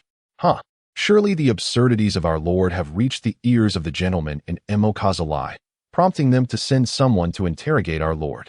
They exchanged hushed words, attempting to lower their voices, yet remained oblivious to the fact that the man on the street could hear them clearly. He merely continued forward, his emerald eyes fixed ahead, the golden chain upon his chest swaying gently. Sir, please halt. Someone called out to him. He turned, and the speaker, a weathered farmer wearing a straw hat, bore the sun-kissed skin of one who has labored outdoors for many years. His simple garments and calloused hands revealed his identity. Is there something you require, old man? He inquired of the farmer. The elderly farmer straightened his back. Are you a gentleman from Embarking? One might say so, the man replied noncommittally. I am here to seek someone, as well as for official business. Could you perhaps speak to our lord on our behalf? The farmer requested earnestly. Recently, the number of monsters roaming near our village has increased alarmingly. People no longer dare venture into the woods to hunt or approach the lakes to fish. Yet our lord remains inactive. Thus, we hope you could assist us in persuading him. Have you not summoned any monster hunters for assistance? This matter, strictly speaking, does not fall under my purview. We have tried, but most monster hunters merely laughed at our plight, the farmer lamented. We heard that a new monster hunter arrived from the west, but he too declined our offer. However, he later headed to Lesburg. I am uncertain whether our lord has engaged him, but our circumstances remain unchanged. Strange occurrences seem to be on the rise. Wait, the man suddenly interjected. Did a monster hunter go to Lesburg? Yes, my lord. We sincerely hope that he will take action. The farmer exclaimed. Now, our children do not dare wander far while playing, fearing being snatched away by unknown monsters. A pervasive atmosphere of panic has settled around the village. We do not know how long this situation will persist. A group of children dashed past them, laughing and playing. They appeared blissfully unconcerned. The farmer hesitated. For at that moment, the man offered a friendly smile and placed a reassuring hand on his shoulder. "Fear not, good villager," his voice conveyed an inexplicable reliability. "I shall speak with the Lord of Lesburg. I trust that this situation will not endure for long. My lord, we are immensely grateful. Do not mention it." He smiled again, halting a passing child nearby. The young boy, with an innocent face, gazed at him with wide eyes. The man smiled gently and produced a gold coin from his pocket. "Take this and buy something nice to share with your friends," he said softly. "All right. May the 12 gods bless you, my lord," the boy exclaimed, his eyes sparkling as he gratefully accepted the coin. Watching the boy and his companions frolic away, the man narrowed his emerald eyes, his expression a blend of contemplation and resolute determination. Chapter 61. Catastrophe descends. Gai'er cast one last glance out of the castle window. Beneath the fading light of the setting sun, dust danced chaotically in the air, crossing the golden fields adorned with canola and corn. The flickering lights from the tower of the Emokazali city gate struggled against the encroaching darkness. Surrounding it was a desolate expanse. For the past 2 centuries, the city had drawn a clear line against this treacherous land, leaving behind only a few low walls, decayed beams, and dilapidated fences. These remnants were evidently not worth dismantling or relocating, thus standing as the boundaries between Lesburg and Emokazali. The monarch of Portavia had constructed his palace as far away as possible, situated on the opposite side of Emokazali, where even from the highest point of Lesburg, it remained out of sight. Thus, Lesburg and its surrounding villages, along with the desolate mountains beyond, formed an artificial defensive line for the capital of Portavia. Within a studio meticulously prepared for him by Virgilio, Gai'er stood beside a grimy table, calmly and meticulously making his preparations as the sun gradually descended. With 4 days until the full moon, Gai'er understood that this number held no significance. He was uncertain how much time he truly had. Yet he was acutely aware that the adversary he was about to confront was one that could not be underestimated or taken lightly. He placed a small wooden box on the table before him and opened it. Inside lay 2 tiers of wooden drawers, the bottom lined with hay, while the upper compartment was separated by wooden planks, neatly containing a series of glass vials. Gai'er nodded with satisfaction. Over the past few days, he had enlisted Virgilio's help in gathering these materials, and now they were finally ready. The great sword inspected each vial, marveling at the efficiency with which Virgilio had executed his task.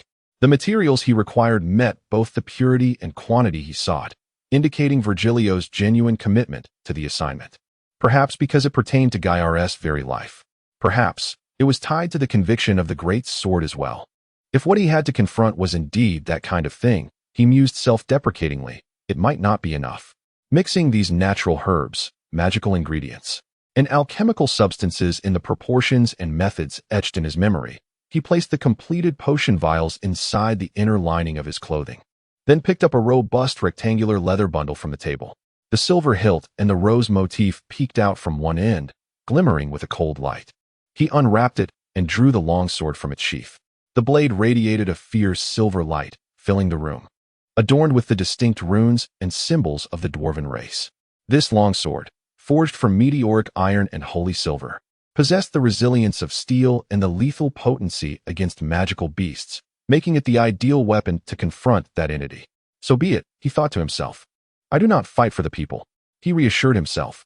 I merely accepted Virgilio's commission, and it is for the protection of Alice that I do this. Just then, a commotion rose from the courtyard below. Gai'er glanced out the window, but could see nothing from that angle. Fortunately, his heightened focus rendered his hearing acutely sensitive. He discerned the sound of hurried footsteps traversing the courtyard, their owner treading upon the castor beans. The footsteps belonged to someone quite small. They could not possibly belong to the vigilant target he was wary of, for they were far too light. Gai'er slung the silver sword across his back, hastily stuffing the remaining items from the table into the long-abandoned fireplace of the room, and then quickened his pace down the stairs. The courtyard was still illuminated. Gai'er spotted a golden-haired girl racing toward him, drenched in sweat. "Gai'er," she exclaimed, emerging from the darkened doorway, her expression one of relief at finally seeing the light. The girl's tone swiftly restored Gai'er's composure. He enveloped Alice in a protective embrace, revealing his concern without reservation. What has happened? Why did you not leave with the guards of Lesborg? Monsters? Gai'er furrowed his brow. But did not the Lord position numerous guards around the village? How could the monsters have infiltrated the village in such numbers? I don't know why they haven't appeared. Gai'er recalled the 3 corpses of monster hunters and shifted to a gentler tone. Do not be afraid, Alice. I will head there immediately. Stay in the castle, find Virgilio, and have him and his men look after you. Wait for me here, all right? He lifted his hood. The village gate, as he remembered, was gone.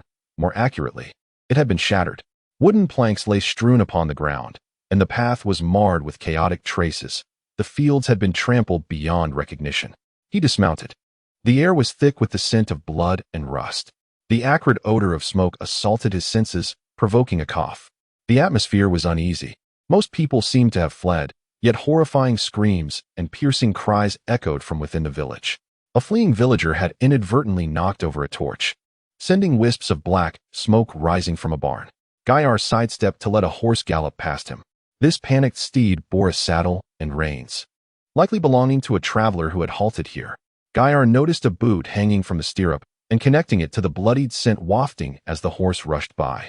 He could easily imagine the fate of the unfortunate soul now. He reached for his right shoulder, slowly drawing his sword.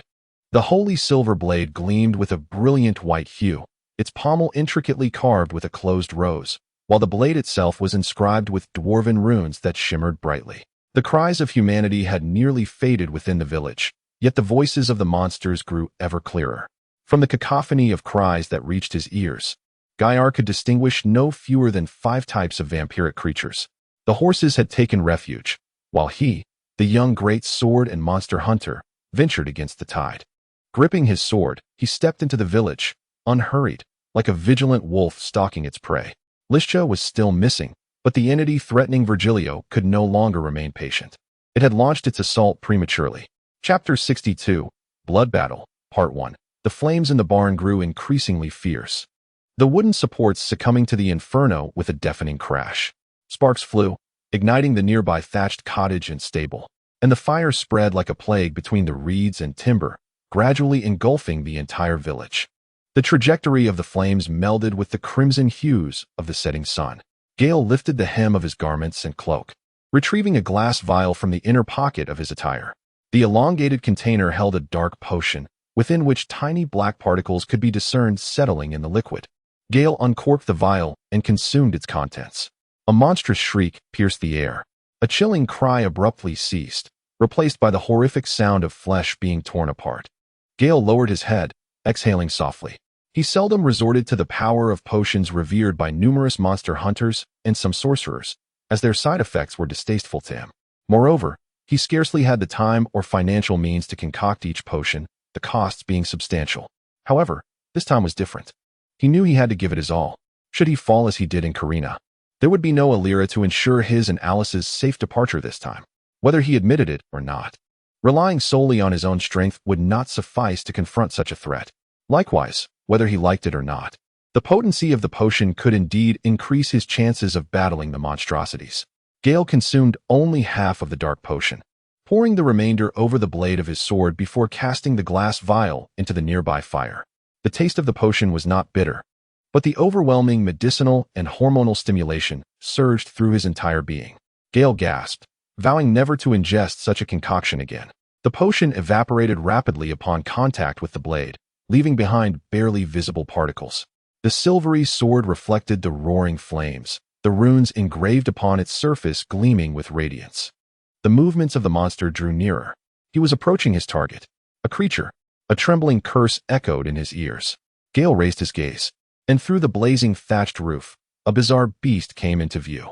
It was an adult poterlo, more commonly known as a bloodsucker, in its prime. However, its peculiar appearance belied the danger it posed, for it did not even utilize its withered forelimbs. Instead, it pressed its hind claws upon a vague carcass of a horse, bending its body in a grotesque posture to peck at its flesh with a sharp beak. The scream Gai'er had heard belonged to a farmer, a man filled with tears and terror, brandishing a pitchfork at the beast, repeatedly issuing futile threats. Monster, get away. Go. I will skewer you. You beast. Fool, run. Gale bellowed, but it was too late. The beast, perhaps provoked by the farmer's taunts, or perhaps still unsated in its rampage, turned its attention towards him. It let out a shriek, a show of defiance. The bloodsucker emitted an agitated cry, and its wings sliced down like blades. Gale narrowly evaded, the razor-like feathers barely grazing his cheek. He ducked and spun to avoid another sweeping assault from the creature, gripping his sword tightly. He seized the opportunity to slash at the beast's right wing, severing it with a decisive blow. The creature screeched in horror, unfurling its left wing while retaliating with its claws. Gale raised his sword to shield his face, yet the beast's force pushed him back, forcing him to retreat. The bloodsucker continued its mournful cries. After 2 exchanges, it realized it was at a disadvantage. Evidently unfamiliar with such a predicament, it regarded the approaching Gale with a newfound wariness, its cries tinged with a hint of caution. "Are you afraid of me?" "Good." Gale flicked the dark red blood from his blade. The potion had altered his neural pathways, instilling an instinctive sense of exhilaration. He grinned maliciously. "It feels unpleasant to be overpowered by humans. Buy food, doesn't he it? Come now, show me what else you can do." The bloodsucker shrieked in rage, thrusting its powerful hind legs against the ground and launching itself at Gale. Young monster hunters, upon first encountering a creature, often find themselves deceived by its appearance. In the case of this bloodsucker, they would never anticipate that even with one wing severed, it could still attack with such swiftness. In truth, the creature closed the distance of over 20 feet in less than 2 seconds. Its powerful hind legs afforded it explosive speed, capable of catching many opponents off guard and tearing them apart. Yet this monster hunter, though seemingly youthful, did not grant it such an opportunity. Gale was prepared, positioning his silver sword against the beast's beak. The creature charged directly at him, colliding with the blade. It clamped its sharp jaws around the sword, seemingly intent on disarming him. Gale gripped the sword tightly, resisting the beast's onslaught. However, the strength of a human could not compare to that of a monster, and as they grappled, Gale began to slowly retreat. Blood flowed from the creature's beak. The sword had indeed wounded it, yet its unnatural fangs prevented further advancement. While it suppressed Gale with its beak and hind legs, it also struggled to maintain balance with its remaining left wing. In the limited intelligence of the bloodsucker, it believed that as long as it maintained this offensive, Gale would eventually tire and fall. Gale was acutely aware of this, yet he did not choose to withdraw. To do so now would either mean relinquishing his sword or bracing for an attack that could injure or sever his limbs. In either scenario, it meant certain death for him. Gale remained composed, focusing on maintaining the balance of his sword, awaiting the opportune moment. He did not have to wait long. Chapter 63, Blood Battle, Part 2. The power of the demon bird suddenly waned. The force pressing down on the sword diminished significantly. Seizing this fleeting moment, Gai'er unhesitatingly drew his longsword. The sharp blade sliced through the creature's beak, eliciting a pained shriek from the beast. At that moment, it was utterly devoid of strength to counterattack. Gai'er gripped the hilt with determination, taking 3 strides forward before thrusting the sword deep into the demon bird's abdomen, the blade embedding itself within. Agonizing pain caused the demon bird to flail its wings wildly, attempting to escape from the sword that pierced through it. Its hind limbs kicked out violently, striking Gai'er's knee. He buckled from the blow, and the creature seized the opportunity to swing its left wing. Gai'er relinquished his sword to block with his hands. The inherent advantage of the monster remained. The force from its wings was formidable, and Gai'er was sent sprawling to the ground. Fortunately, his timely defense spared him from the sharp feather blades that might have blinded him. Rolling over, Gai'er grit his teeth and rose from the earth. His sword had slipped from his grasp, but remained lodged in the demon bird. The creature, still shrieking, staggered away, bloodied and dirted, from this relentless hunter. It had never encountered such a formidable foe, and thus, it resolved to flee from this fearless monster. Yet, it did not escape far before collapsing onto the ground, caught between mud and sand. It struggled to rise, but after a couple of futile flaps with its remaining wings, it could not regain its footing and fell once more. Blood flowed from the sword embedded in its belly, creating a chaotic splatter on the ground. Unlike the dark red blood remaining on the sword, the blood now seeping from the demon bird bore a brownish-black hue, as if mingled with mud. How does the toxin of the Dancit black mandrake suit your palate? Gai'er slowly stood, staggering towards the demon bird that writhed hopelessly on the ground. His clothing was tattered, and his legs bore wounds, yet he felt no pain, having consumed a specially concocted mixture of Dancit black mandrake, wisteria, camellia root, onshi grass, and golden fairy grass. This was the effect of the black potion he had utilized earlier. While the decisive factor against monsters remained the strength of the monster hunter, it must be acknowledged that with the aid of potions, what was once a formidable adversary became considerably more manageable. This potion, deep black in color, rendered the lethal Dancit black mandrake toxin controllable, alleviating human perception of pain from wounds while providing ample stamina and clarity of vision. Gai'er understood that against blood-sucking monsters, stamina and vision were paramount. Should the dosage of this potion not be meticulously controlled, it could lead to fatal poisoning. Fortunately, Gai'er's studies at Icewind were robust in specialized pharmacology. Furthermore, this concoction bore another characteristic. To creatures spawned by magic, such as the demon bird, it was a deadly anesthetic. A mere minuscule wound would allow it to permeate the creature's body, disrupting its nerve tissue, acting as a potent toxin affecting both blood and nerves. However, the side effects of the potion were decidedly unpleasant. Alas, who should bear the blame for all this? The life of the monster was remarkably tenacious. Even poisoned, the demon bird did not succumb. Though its hind limbs and wings grew increasingly unresponsive, it still endeavored to escape this inferno. The demon bird crawled slowly on the ground, the long sword scraping against the earth, leaving a conspicuous wound on its belly. Gai'er approached steadily, remembering to retrieve the sword the demon bird had discarded. The dying creature had lost its once proud speed. Gai'er, sword in hand, reached its side and mercilessly stomped down on its remaining left wing. The demon bird emitted a low whine, its voice tinged with despair, unable to produce the once resounding calls of its kind. Gai'er stood atop the demon bird's back, raising his sword before swiftly severing its head. The head rolled a few meters away, releasing a foul stench and wisps of white smoke from the severed neck. Gai'er leaped down from the creature's carcass, exhaling a breath of murky air. This was not the only monster. Gai'er quickly assessed the situation. Although this demon bird was exceptionally powerful, undoubtedly a leader, there were certainly other monsters lurking within the village, and the most troublesome of them all, the one orchestrating the summoning of these beasts. "Sir, help!" He stepped forward, moving aside a wooden beam that had pinned someone beneath it. A boy emerged, trembling and covered in blood. "He's dead," Gai'er stated calmly. "Quickly, go that way, run out of the village. Head to Lesburg." "Thank you, sir. I saw you slay that monster." I am a monster hunter." Gai'er interrupted. "Does that matter? Run, kid. There are other monsters here, and I have no time to be distracted by you." "All right, sir," the boy stammered, backing away with trembling steps. "Good luck." The boy retreated, his steps unsteady, shaking uncontrollably. No warning. A peculiar sensation arose within Gai'er. He took about half a second to trace the source of this disquiet, concluding that for someone frightened by monsters, his movements were exceedingly slow. As a great sword wielder and monster hunter, Gai'er's body instinctively reacted. He turned, and in the next moment, a sharp dagger plunged into his abdomen. The effects of the Dancit black mandrake dulled part of the pain, and he quickly grasped the blade, gritting his teeth against the piercing agony. The boy's eyes widened, his hands gripping the knife, exerting all his strength to plunge it deeper into Gai'er's belly.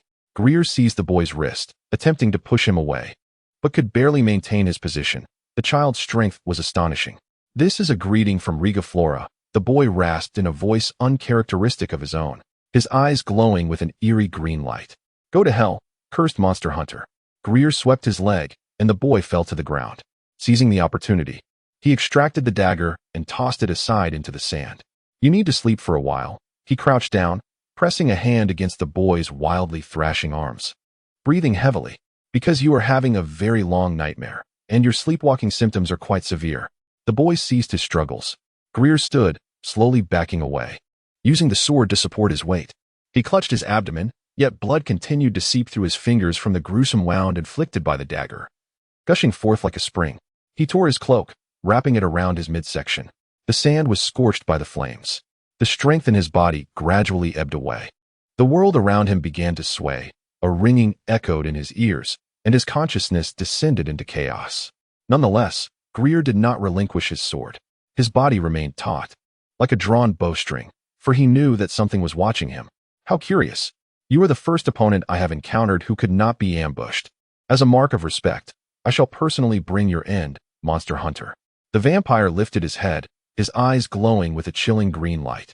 Chapter 64. The higher vampires, it is commonly believed that vampires, as a classification of magical beings, became extinct a millennium ago due to a magical catastrophe triggered by witches. The so-called vampires that exist in the world today are, in fact, a unique breed of magical beasts born from the chaotic contamination of magical energy. They predominantly possess formidable endurance and a degree of regenerative ability, coupled with an insatiable thirst for blood that surpasses that of ordinary monsters. There exists a theory suggesting that prior to the catastrophic magical event that swept across the continent of AIO during the transition between eras, vampires were once part of a vast and ancient lineage of magical beings, possessing their own civilization. However, to this day, there is insufficient evidence to substantiate this claim. Consequently, the rumors regarding the existence of intelligent and civilized higher vampires have been relegated to the realms of myth and folklore. In the collective imagination of the populace, vampires are depicted as immortal beings from mythology. Legends narrate that they are the resurrected dead, emerging from their graves to prey upon the unsuspecting, particularly young maidens. Under the cover of moonlight, they typically do not awaken their victims, instead draining their youthful blood while they remain in slumber. To the common folk, the methods of defending against them appear straightforward. Garlic and holy water are said to repel or confound vampires. A stake made from the wood of a white poplar can prevent their resurrection, and sunlight is believed to incinerate them into ashes. However, it must be noted that these weapons hold efficacy only within the confines of legend and fable. The act of sprinkling garlic or inscribing mystical symbols upon a vampire is futile unless one wishes to elicit their laughter. The damage inflicted by sunlight is also quite limited. For certain blood-sucking beasts, basking in the sun is a peculiar form of enjoyment. What many remain unaware of is that there exists a distinction between lower and higher vampires. Lower vampires resemble primates in their similarities to humans.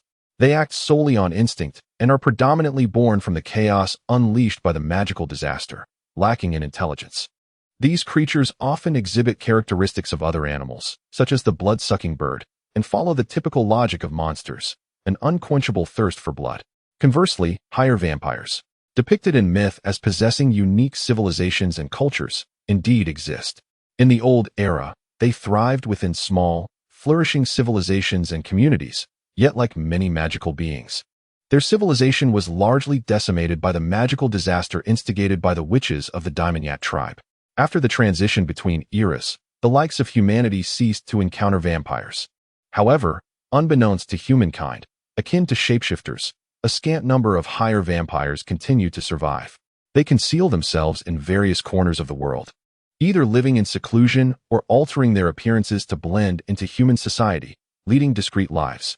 Compared to their primitive counterparts, the only trait that higher vampires share is their thirst for blood. They not only bear a resemblance to humans in appearance, but also display striking similarities in intellect and behavior. Not all higher vampires dwell in the wilderness or shadows. Many prefer to inhabit cities, living lives indistinguishable from those of humans.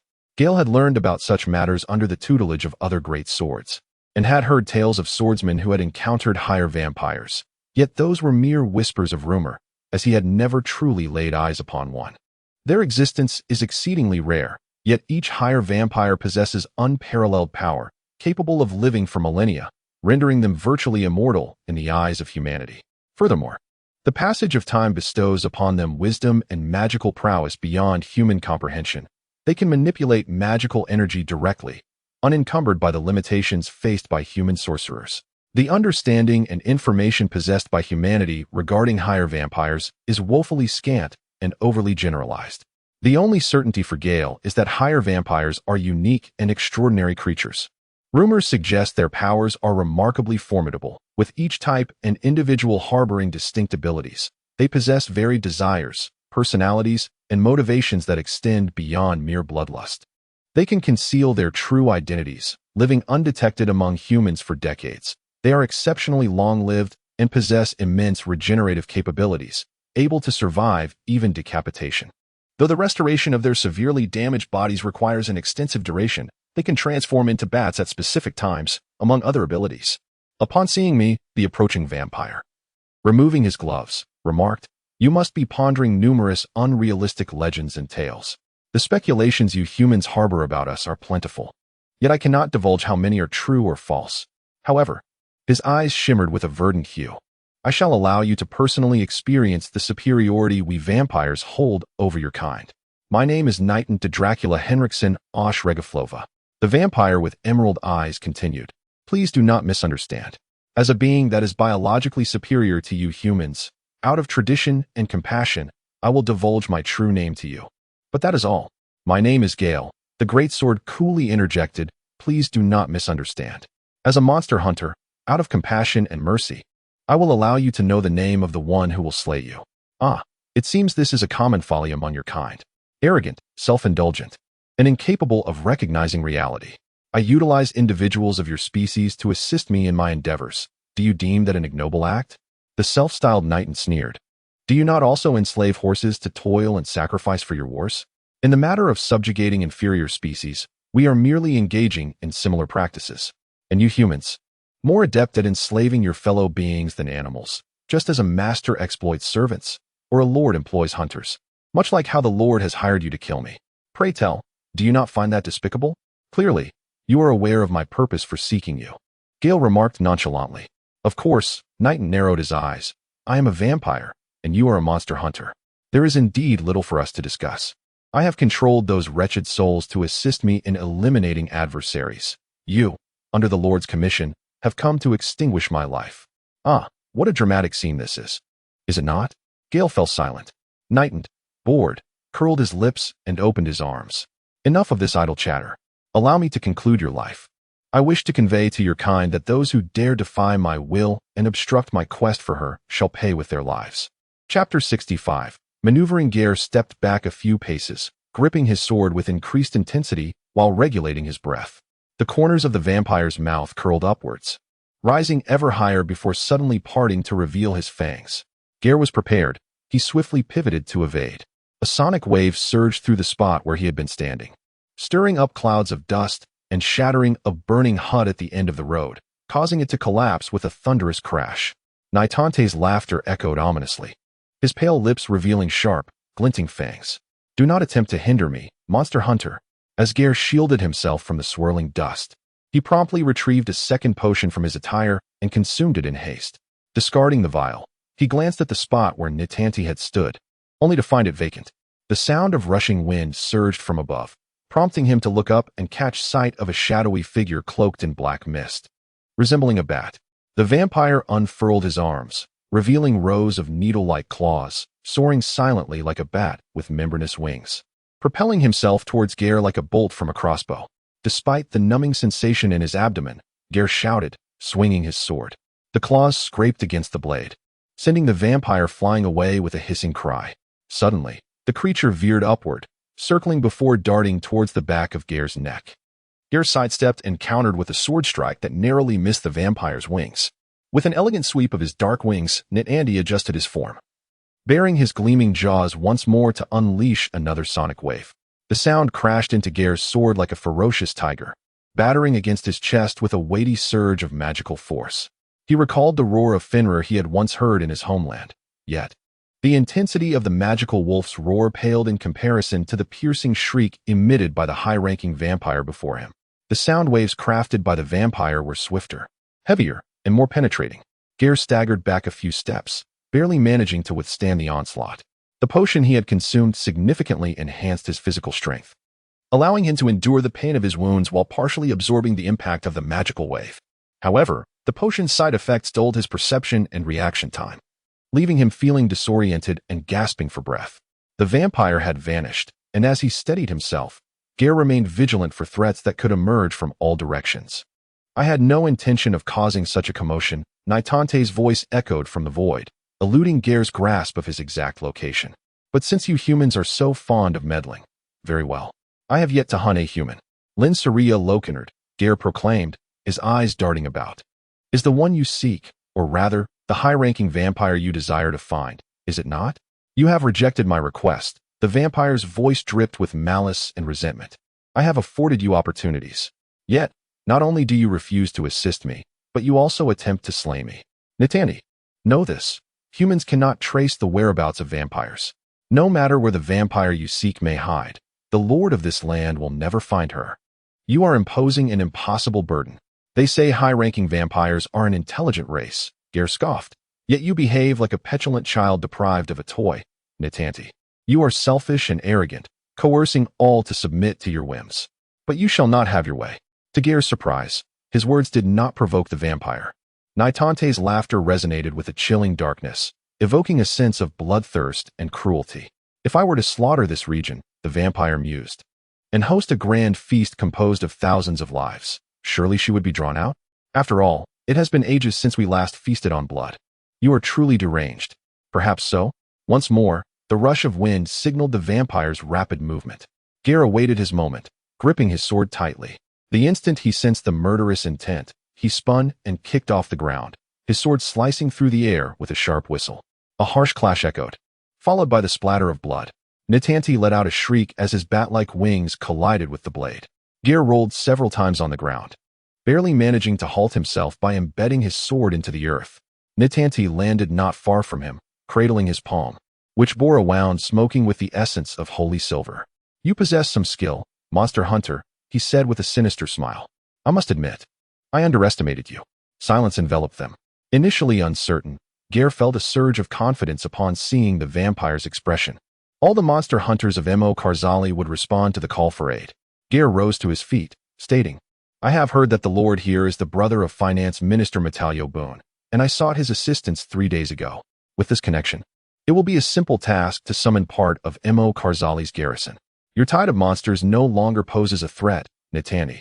Interesting, the vampire conceded. Indeed, you humans are adept at scheming, cunning and sly, always devising plans others cannot fathom. You have no chance of victory, Nitanti, Gai'er declared firmly. Surrender, and accept your punishment. That is your only fate. Nitanti burst into laughter. You have indeed made me uneasy, monster hunter. Yet, you overestimate yourself, he replied. Your reinforcements pose no threat to me. I could extinguish them with but a finger. And if the esteemed finance minister were to discover that Lesborg lies within my grasp, would he dare oppose me further? Gai'er furrowed his brow at Nitante's words, which prompted the vampire to laugh uncontrollably. You are unaware? He said with a glint of malice in his eyes. Do you believe it would take long for me to summon monsters to obliterate this village? If I so wished, you would not survive long enough to see your reinforcements arrive. The reason you have managed to hold on is that I have dispatched more powerful apostles elsewhere, namely, to Lesborg. Naive monster hunter. You have angered me, so I shall reveal another piece of information to keep you entertained on your path to hell. My apostles have informed me that you did not come here alone, did you? If I were to slay your companion and present her body before you, what expression would you wear? After a brief silence, Gai'er's expression morphed into a menacing smile, surprising Nitanti. You should not have said that. Gai'er felt the combat impulses and adrenaline ignited by the potion surging within him. You had a chance to survive before speaking those words. Now, you have none. Chapter 66. Sword and claw. Nitan let out a cold snort, flapping his wings before transforming into a swirling black mist and soaring into the sky. Gai'er intertwined his steps, concealing the center of gravity of his body. The conflation of flames and smoke obscured his vision, yet it did not hinder Nitan. The vampire could launch an attack from any direction, preventing Gai'er from revealing his defensive stance. Stay calm, he thought. Do not be distracted by Nitan's words. For Alice's sake, he must remain wholly focused. As the vampire enveloped in black mist clawed at his shoulder with its curved talons, its grotesque visage briefly vanished. But its pale lips could not conceal the murderous fangs. Gai'er swiftly raised his sword from below, yet Nitan had no intention of attacking with his sharp claws or fangs. The vampire sidestepped and let out a piercing scream. The voice, imbued with formidable magic, seemed to emanate from the depths of hell, striking Gai'er directly. Nitan glared at the great sword with eyes full of hatred, continuing to scream. The powerful sound wave penetrated the skin, reaching deep into the marrow and organs. Gai'er saw stars before his eyes, veins bulging on his forehead. A sharp pain throbbed in his skull, and he began to hear phantom cries and moans. The melodies of flutes and oboes, and the howling of the wind. His skin turned numb and cold.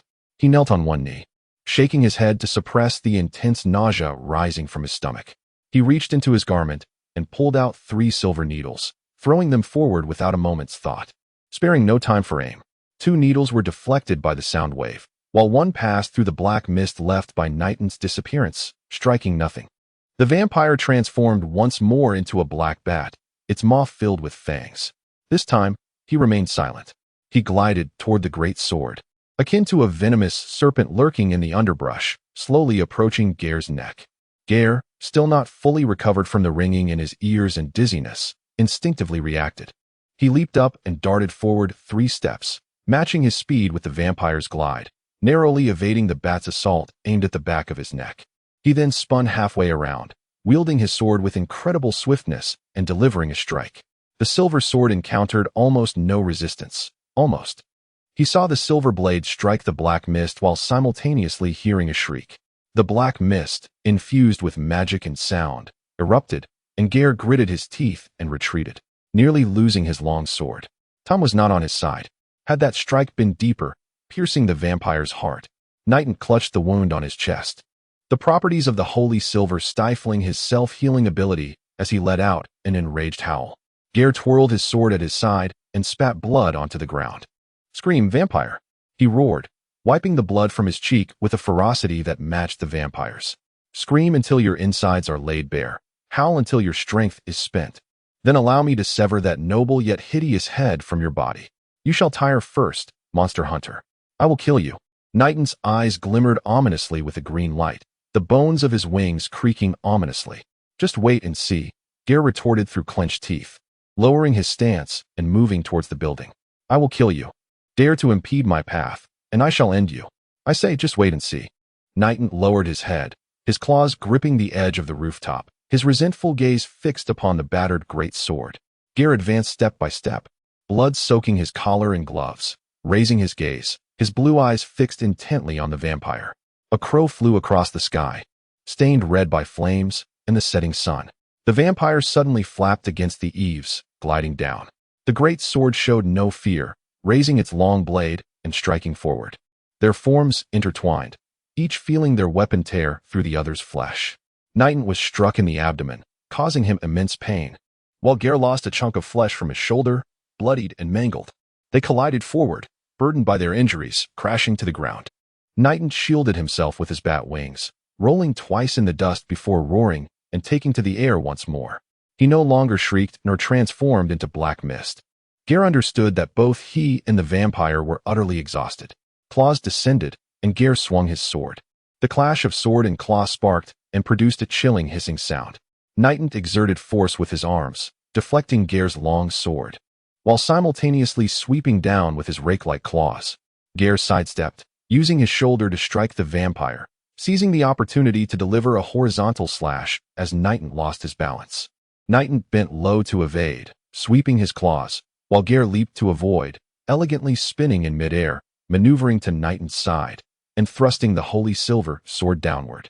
Knighton let out a shriek. Gai'er raised his arm, flying backward and crashing into a row of water troughs. The vampire, shrouded in black mist, flashed before him, slashing down with his talons. Gai'er chose not to evade. Instead, he thrust his sword, its blade piercing resolutely into Knighton's abdomen. The vampire let out a frenzied roar, his claws leaving shallow marks on Gai'er's face. Gai'er bellowed, throwing his full weight against the vampire, propelling them forward. They crashed into a smoke-filled shed, columns collapsing, flames leaping from the adjacent building, quickly igniting the surrounding wood. The fire rapidly spread around them. Saint, Silver, under the threat of death. Knighton swung his limb, flinging the great sword away. He intended to flap his bat wings, but a silver orb, cutting through the air, came flying toward him. Attached to a chain, Gai'er hurled the silver chain, ensnaring Knighton's arm and pulling him tightly.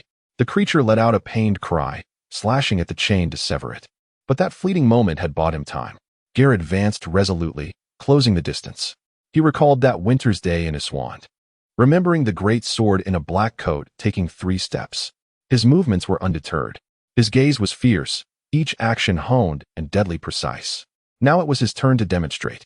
With 1 step, he steadied his footing. With the second, he positioned himself, and with the third, as every great sword had practiced countless times, he powerfully and firmly stepped down with his left foot, twisting his upper body and unleashing a powerful strike. Chapter 67, Illusion Flawless. Unforeseen circumstances were non-existent. The argent blade met Knighton's form precisely as intended, the broadside poised against the vampire's advance. Knighton, aghast, unleashed a furious roar. Yet Gai'er clenched his teeth, ignoring the vampire's weakening cries, and pressed the sword into his chest. The vampire strained to steady the blade, preventing his body from being cleaved asunder. The edge sank deeper. Blood trickled from Knighton's lips. "You cannot vanquish me," the vampire rasped, blood accompanying his words. "A mere mortal cannot hope to slay me." "I forewarned you," Gai'er retorted. "We shall see." With a savage cry, he wrenched the sword laterally. A crimson line erupted across Knighton's chest as he stumbled backward, collapsing against the shed's corner, his ornate garments scattering with a metallic clatter. "You are afraid," Knighton sneered, a callous smile twisting his bloodied lips. "Ultimately, you fear me, monster hunter. You cannot kill a high vampire, so you resort to intimidation? How naive." "I offered you counsel," Gai'er stated icily, raising his sword. "Indeed," Knighton lifted his gaze. "What are you waiting for?" "I said," Gai'er silenced him. The argent blade whistled through the air, severing the vampire's head, which thudded to the ground. Gai'er leaned on his sword, staggering from the shed, grasping the doorframe. He was uncertain of the fate of the controlled fiends upon the demise or incapacitation of a high vampire. To expect their dispersal was unrealistic. In the worst scenario, they might rampage, indiscriminately attacking any life. He braced for the worst. Stumbling, a glint caught his eye. He squinted, discerning an object reflecting the ambient light, a golden coin. An inexplicable impulse drove him forward. It was a golden coin.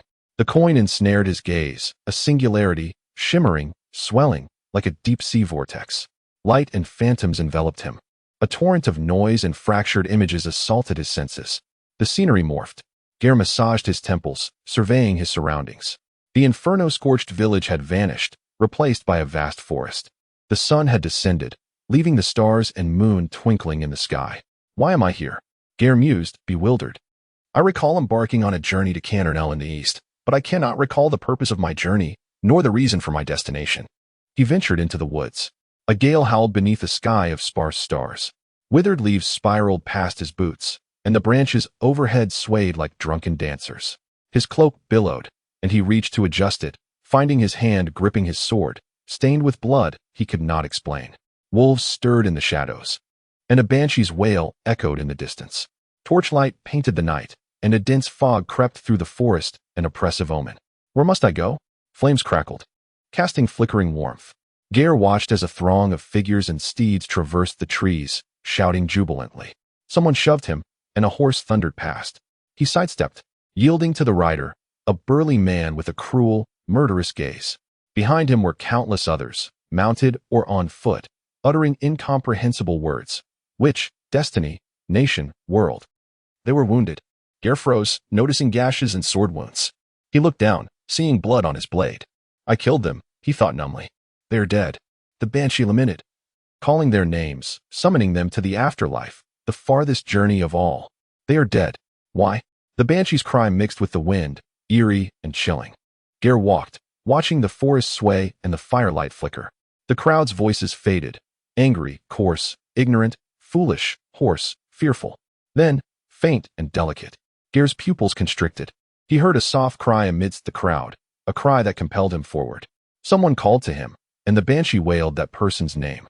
The crowd advanced toward her. And she will die? Gai'er, shaken, advanced, but the forest resisted. The gale returned, driving against him, blinding him. He squinted, employing his extraordinary vision, not seeing the caller, but another emerging from the woods. A witch. "Help her," a voice whispered from the shadows. "Alice, the girl. She is your salvation, your answer, your fate." A deafening roar erupted. "Kill the witch. Save the world. Save our home. The witch must die." The dark robes billowed, and the woman's chapped lips parted. "You owe her, Northern Greatsword. This is your debt, your destiny." "What debt have I incurred?"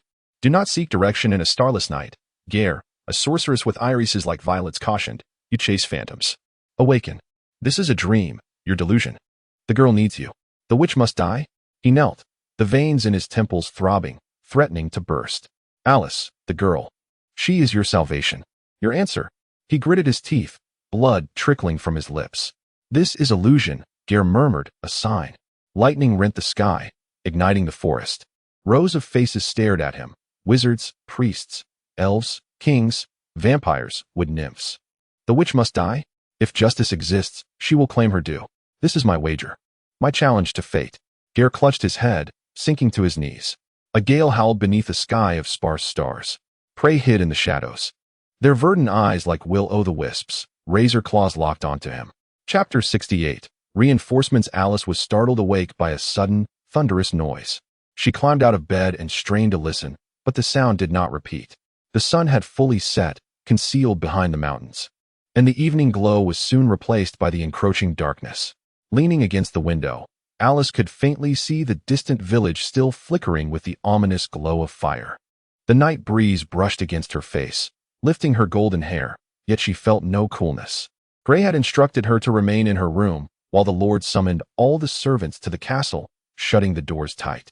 Only a handful of guards patrolled near the fortress, as most of Virgilio's forces had been dispatched to aid the neighboring villages. The remaining inhabitants of the castle were silent, afraid to make a sound that might disturb the unseen monsters lurking in the shadows. As darkness deepened, the primal fear within humanity was further awakened. Alice lit the candle on the table, sitting before it with her hands clasped in prayer, hoping that the great sword would vanquish the evil and return safely. The star pendant around her neck swayed gently. Suddenly, she heard hurried footsteps in the corridor. Swallowing hard, she cautiously approached the door to listen. "Miss Ariana." It sounded like a maid's voice. Alice cracked the door open slightly. "What is it?" "Lord Virgilio requests your immediate presence in the hall. There is an urgent matter." "Why would he seek me? I am not a monster hunter." "I do not know, miss. I am merely tasked with delivering the Lord's orders." Alice scrutinized the maid with suspicion. The maid bowed slightly, her expression devoid of emotion, marked by the characteristic coldness and humility of a servant. Together, they traversed the dimly lit corridors of the castle. Alice sensed the flickering candlelight tremble uneasily, the air thick with oppression and fear. The silence was profound. She could not hear the chirping of birds or the buzzing of insects, not even the skittering of rats that usually roamed the dark passages. Alice understood that this muted stillness was not born from a sense of propriety. "Please remove your jewelry." "What?" As they approached the hall's door, the maid abruptly turned to her with an unexpected demand. "Why must I remove my jewelry? I do not even have any." "Your necklace," the maid mechanically repeated, "must be removed, miss. It is a matter of etiquette." "Etiquette?" The maid nodded. Alice, feeling quite troubled, touched her cheek. Both her mother, who had left her a letter, and Gray had emphasized that she must never remove this magical talisman. Yet, she did not wish to be deemed disrespectful by the lord of the fortress. Such a judgment would not only humiliate her, but would also bring shame upon Gray, who cared for her. "Come now, miss." The maid leaned closer, extending her hands. "I shall take care of it for you." The moment the maid's hand brushed against Alice's pendant, the girl recoiled sharply, shaking her head vigorously. "No, I'm sorry. Even if it is considered rude, I cannot remove this necklace. Please forgive me." Alice exhaled, preparing to push the door open with a defiant attitude, but the maid blocked her path. Just as she was about to inquire, she noticed the maid's demeanor transform. Her complexion turned pallid, her eyes glazed over, and grotesque lines spread across her features, revealing a pair of sharp fangs beneath her lips. Realizing she was no longer human, Alice stumbled back against the wall. "Remove it." The maid, now a vampire, screeched. "Take off that damned magical necklace." "No." The vampire lunged at her, and Alice instinctively shut her eyes. At that moment, the star pendant on her chest emitted a crisp sound, a soft violet light erupting forth, causing the vampire to shriek and be thrown several meters away. Alice clutched the pendant, feeling a warmth emanating from it. She turned to flee, but the vampire quickly regained her footing and pursued her. The sound of rushing air filled the space as the vampire scrambled up to the ceiling, leaping over her to land directly in her path. Alice screamed and skidded to a halt as the vampire bared its fangs, ready to unleash a powerful sound wave. A scarlet light burst through the window, crashing into the vampire with tremendous force, shattering the wooden door and sending it crashing into the adjoining room. A girl in a black and red dress leapt down from the windowsill, positioning herself protectively in front of Alice. Listia. The arrival of reinforcements invigorated Alice's spirit. Then, she recalled something crucial. "Right, Listia, the village is under attack by monsters. Gray has already gone to the village. Can you?" "Of course. I will assist him." The girl approached the shattered door, but paused. "However, first I must cleanse the fortress." A sharp roar echoed from within the room, causing Alice to cover her ears. Listia stood at the threshold, watching the vampire clear the debris from her body, her eyes filled with primal rage. The maid's attire, stolen from somewhere, was shredded, revealing its pale, emaciated form, blood and magical runes covering its skin. Lystia, Alice whispered from behind her sister, peering cautiously into the room. She is. Yes, Lystia confirmed. The vampire possesses a certain degree of intelligence. It is a more evolved breed of monster. They excel at disguising themselves as young human women to lure and ambush others. The thought that she had almost been deceived by the vampire masquerading as a maid, nearly surrendering her protective star talisman, made Alice shudder. Yet, Lystia scoffed disdainfully. To me, she remarked coldly, it is merely a wretched insect, a malformed abomination. As if incensed by Lystia's words, the vampire unleashed a furious roar, its magical sound waves surging toward the two at the doorway. Lystia, however, showed no intent to evade. She stood firm in front of Alice, her ruby-like eyes widening slightly. It seemed as though nothing had transpired, yet the inevitable had occurred. The vampire's sound waves dissipated like bubbles in the air. The creature momentarily stood frozen, as if struggling to comprehend what it had just witnessed. Lystia's visage was cloaked in the shadows cast by the moonlight, with only her piercing red eyes gleaming in the darkness. You have chosen the wrong target, lowly creature. The white-haired girl stated slowly, her voice sending chills down the vampire's spine. And the consequence of your transgression is death. Chapter 69. To the bitter end. Despite being surrounded by illusions, Gai'er's body instinctively moved the moment he sensed the murderous intent. He swung his sword backward, striking a wisp of eerie green smoke, which quickly dissipated into the surrounding space. Nightingale emerged, his form solidifying as he danced forward with outstretched claws. Gai'er parried with his sword, but ultimately found himself on the receiving end of a vampire's kick, crashing against a nearby tree. Is this all your illusion is capable of? He forced a smile. You cannot control me. So you seek to awaken my deepest fears? How pitiful, Nightingale. I shall snuff you out within this ghostly realm, monster hunter. The vampire's face contorted with loathing. Though his lips remained still, his voice distinctly resonated within Gai'er's mind. Then come, let us see. He raised his sword forward, yet struck nothing but air. Nightingale bared his fangs and leapt back, merging into the trees as if stepping into a painting, vanishing without a trace. I will find Lyn. To that end, I will not hesitate to kill as many as necessary. Nightingale would soon launch his attack, swifter than Gai'er anticipated. He advanced to a clearing in the forest, deliberately positioning himself in the most open area. He removed his cloak, stretching his shoulders, and executed a flourish with his sword. He knew that against a vampire that flitted about in the illusion, hiding would yield no victory. Nightingale could not dictate the appearance of the illusions reflecting Gai'er's innermost fears, yet he could manipulate the terrain of the forest. With the enemy concealed in darkness and Gai'er in the light, lurking amidst the dense trees would only hinder him. He closed his eyes, adjusted his breathing, and patiently awaited. Every rustle within the illusion could be a guise or distraction. He could no longer rely on environmental shifts to ascertain the vampire's position. He focused, searching for the actual movements of the vampire. He heard the sound of the figure moving. He advanced quietly, treading softly. Suddenly, Gai'er opened his eyes. Nightingale surged forward, enveloped in ghostly green mist.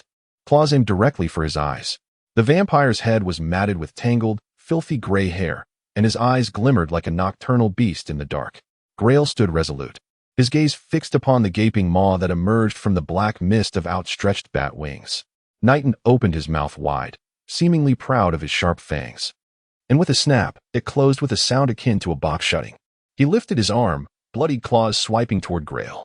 Gai'er leaped aside, pivoting swiftly on one foot. The vampire brushed past him, leaving another wound on his shoulder. As Gai'er turned, Nightingale's claws sliced through the air. He did not falter. In an instant, he launched another attack, his gnashing teeth mere inches from Gai'er's throat. Gai'er leapt backward, swiftly altering his direction to confuse the vampire. This time, as he evaded, he swung his arm, driving the silver spikes embedded in his gloves forcefully against the side of the vampire's head. A fierce grin spread across Gai'er's face. His attempt had achieved the desired effect. Like most monsters that ensnare their prey in magical illusions, this vampire was not immune to harm within the illusion. He could disorient Gai'er's senses and slow his movements, yet he too possessed vulnerabilities. Moreover, the efficacy of silver against vampires remained unaltered. Silver was still a lethal weapon for them. This vampire was undoubtedly powerful, yet he had not surpassed Gai'er's expectations, implying that he could indeed be defeated. Although the illusion had stirred a fleeting fear of fate within him, there remained a possibility for its dissolution. If only he could uncover his weakness. Gai'er cautiously retreated, meticulously selecting his footing as he traced a semicircle. The vampire was in no rush to unleash his next offensive. He inched closer, flaunting his sharp fangs. Gai'er remained undaunted, unwavering, his gaze locked onto the vampire's piercing stare. By varying his speed, he successfully disrupted the vampire's rhythm, leaving him uncertain of the opportune moment to strike. As he moved, Gai'er unfastened the collar of his shirt, drawing forth a silver chain with a small orb dangling from its end. At the same time, he subtly adjusted his clothing, ensuring that a spare silver needle was within easy reach. His spirit had been significantly diminished by the illusion, necessitating a contingency plan. Both parties prepared, awaiting that moment when the other would falter, revealing an opening. Gai'er was the first to seize the opportunity. Just as the vampire tensed, poised to leap, the silver chain in Gai'er's hand whistled through the air, coiling like a serpent as it flew beneath the vampire's shoulder, ensnaring his neck and head.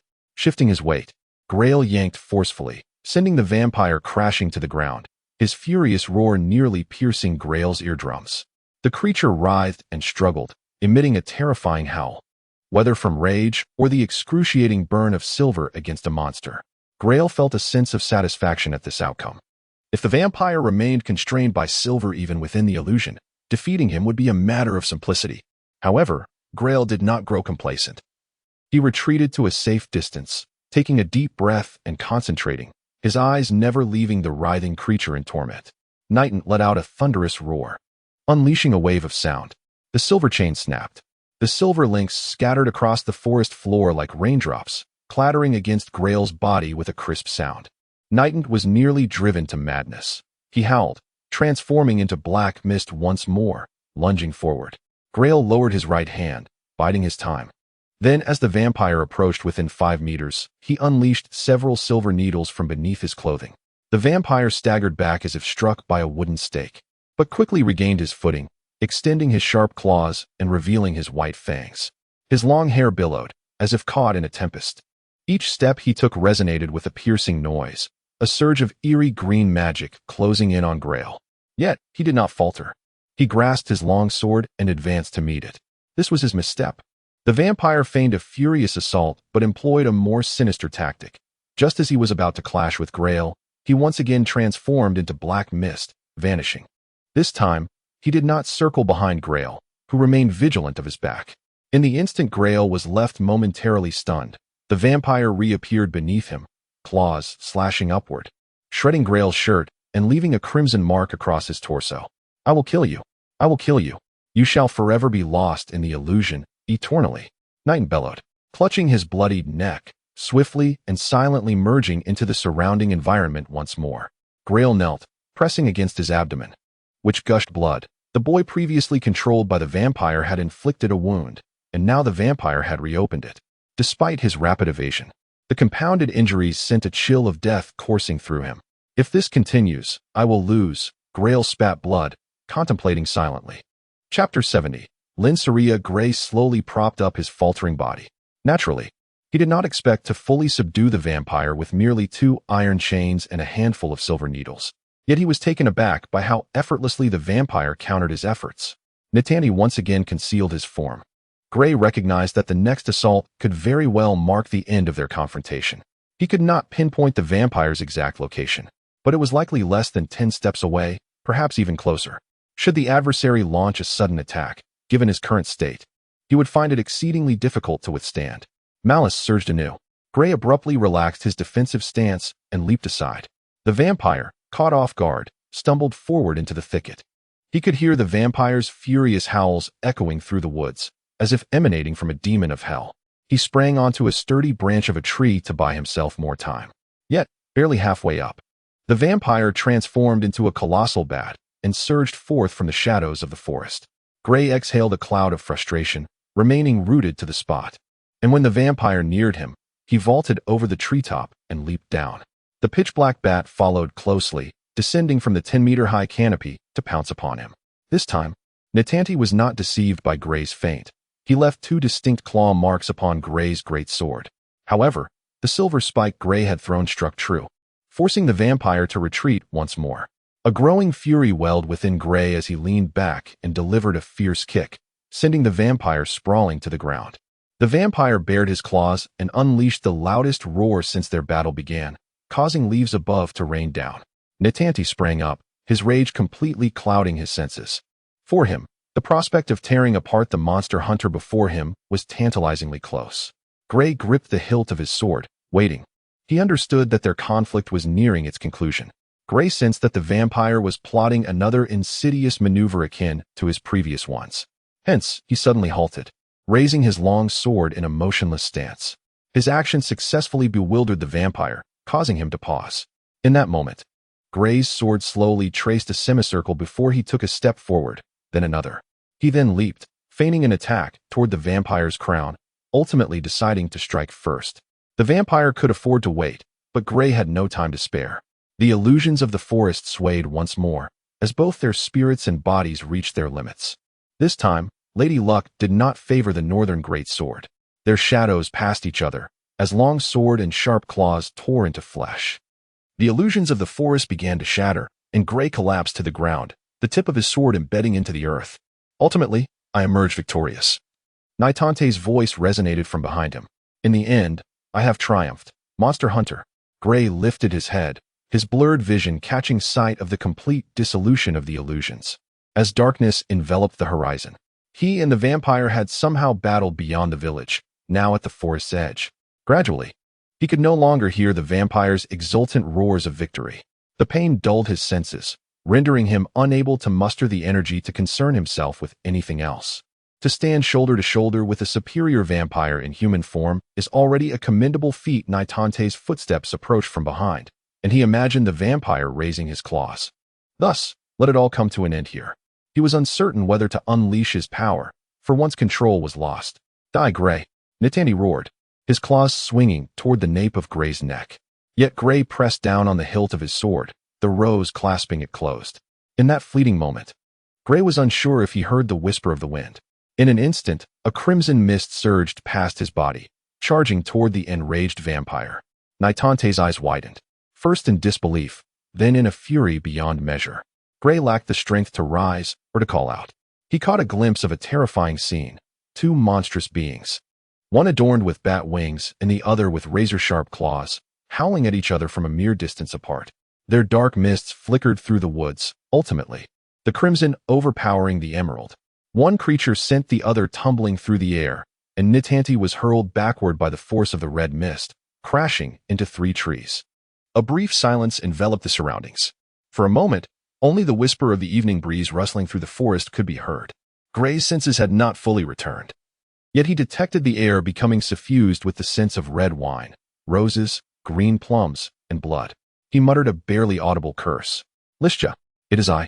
The white-haired maiden appeared before him. Have I arrived too late? Seemingly not, for I am still alive. You still possess the leisure to jest. It appears your condition is not as dire as I imagined. Listja smiled slightly, gesturing toward the nearby thicket. Gray observed as a golden-haired girl emerged from the woods, hastily rushing toward him. Gray, Alice. The girl ran to him, enveloping him in a tight embrace. Though her movements lacked grace and sent jarring sensations through his battered body, merely seeing her unharmed provided Gray with solace that surpassed any herbal remedy. Gray, you are so injured. I am fine, Alice. Gray caressed her hair. I merely require some simple bandaging. It is nothing serious. He turned, shielding the girl in his embrace. Yet Alice was unaware that this action simultaneously distanced her from Listja. Listja knelt beside them. She remained clad in her signature red and black Gothic attire, her rose-red eyes gazing at him with concern. You are hurt, Gray. I must tend to your wounds. A furious howl emanated from the forest, interrupting their exchange. The sound bore an unimaginable power, nearly piercing their eardrums. Clearly, Gray dismissively pushed Listja's hand aside. You have more pressing matters to address. Indeed. The maiden sighed lightly, rising to stand beside Gray, positioning herself before him and Alice. Nitanti staggered forth from the woods, his once opulent attire now tattered and ragged, starkly contrasting with the girl's noble gown. He locked eyes with Listja from a distance, and a spectrum of emotions, surprise, joy, anger, and sorrow, flashed across his face. Ultimately, his furious roar transformed into a lament, confusion and rage surging from his hoarse throat like a tide. Lin Saria. Why Why have you done this? Lystia regarded him in silence, her eyes resembling frozen flames. Chapter 71. Crimson and verdant they gazed at each other, their eyes locked in an intense exchange. Lyn Saria, why do you evade me, and why do you consort with the lowly humans? Nitante's expression was one of disbelief. He shook his head fervently, attempting to deny the reality before him. Lyn, do you not realize that I traversed much of the AO continent to find you? You know I left the city of Twilight for our blood pact, crossing mountains and rivers to seek you. We have long since severed ties, Nitante, Lystia, or Lyn Saria Locanard. Interrupted coldly. I told you long ago that being enamored with the past is utterly meaningless. We are finished. I refuse to accept that, Nitante shouted, waving his arms in desperation. Lyn, is it truly because of mere humans that you would turn against me? Elder Victor proclaimed that we are destined to be the ideal pair to forge a blood pact. Lyn, our lineage. Our progeny would become the most formidable of high vampires in the world. Silence, Nitante, Lystia retorted, her expression darkening. Should you mention blood pact again, I shall pluck your eyes from their sockets. I speak with conviction. The two high vampires faced each other, momentarily speechless. The palpable tension between them rendered the surrounding air nearly stagnant, though the exact nature of the blood pact remained unclear to Gray. He could discern from Lystia's tone that her resolve was unwavering. After a prolonged silence, Nitante suddenly laughed, his arms hanging limply at his sides. A sorrowful expression etched upon his face. Lyn, you have always been this way, forever harboring unnecessary compassion, always believing in the sanctity of all sentient life. It is precisely this that led to your ostracization by our kin. You have always been an outsider. Whenever I saw you in the cloud walk of the city of Twilight, you were always alone. In your moments of solitude, you would sit in the cloud walk gazing at the moon, while I silently observed you from behind, enduring the night. Lystia remained silent. Our potential, among the high vampires born in recent times, is unparalleled, Nitante continued. We possess a noble lineage, our veins coursing with the refined blood of Torelbard and Regaflua through generations. Our families have deep ties, which is why we have been regarded as a pair since childhood. And I have viewed you as such, Lyn. Do you recall the night we celebrated our coming of age? The elders, after much deliberation, permitted us to indulge in the finest blood brew. You became inebriated and spoke to me at length, your cheeks flushed. You expressed your disdain for the ancient and tedious customs of our kind, lamenting the transient yet richer lives of humans, elves, and dwarves. You asked if I would forsake the city of Twilight and leave with you. Your face then resembled a ripe apple. Do not speak of it, Nitante. Lystia replied softly. Do not utter another word. Thus, the silver-haired maiden continued. The following day, unbeknownst to me, you left the city, slaughtered the villagers, and crafted their blood into wine for me, not for the sake of feeding, but merely to showcase your artistry. You sought to awaken my vampire instincts by revealing the sweetness of human blood. Because I still love you, Nitante bellowed. That is why I did it. Lyn, can you not comprehend my anguish? Indeed, the elders bound us a millennium ago from feeding on other species. But it was not out of compassion, Lyn Saria. It was for the greater good of our kin. Our ancestors required peace to recuperate, for our kind multiplied far slower than those inferior species. They swarmed like vermin, quickly infesting the EO continent. Nitante clutched his chest, breathing heavily with fervor. His words were carried by the wind, brushing past the ears of those present. Gray remained silent. Alice dared not speak, while Lystia looked skyward, letting out a light sigh. Nitante, she suddenly inquired, do you understand why I left the city of Twilight and why I departed from you? Because I despise, she replied coldly. I detest everything. Elder Victor hoped we would become the most representative couple among this generation of vampires, but I abhor this tradition of blood pact. Every young vampire in the city of Twilight yearns for frivolity, and I loathe their arrogance and indulgence. They frequently depart in groups to host parties in the villages, and I abhor this unrestrained freedom. The elders incessantly impose the hope of our clan's revival upon us, and I detest their disregard for my will. Yes, Nitante, I nearly loathe everything about the city of Twilight, even the fact that I am a vampire. Nitante was rendered speechless. He opened his mouth, but no sound emerged. And you? Lystia narrowed her crimson eyes. I do not harbor hatred towards you, Nitante, whether it be Locanard or your Henriksen. Both are ancient and venerable noble families within our kin. I bear no resentment towards your beliefs stemming from such lineage. Similarly, I comprehend everything you have done for me. Then why? But the silver-haired vampire raised her voice. That does not mean I shall be your match. Indeed, our families established a blood pact. But I have stated that I detest this tradition, and, how should I put it? In human terms, it resembles child marriage, and in the parlance of moralists, it is more commonly referred to as arranged marriage. I abhor all conventions, Nitani. I yearn for decisions made of my own volition, even if I may later regret them or if they yield no favorable outcome. The distinction lies in the fact that they are choices I made myself. Do you understand? Merely for that. Nitani shook his head. Merely for that.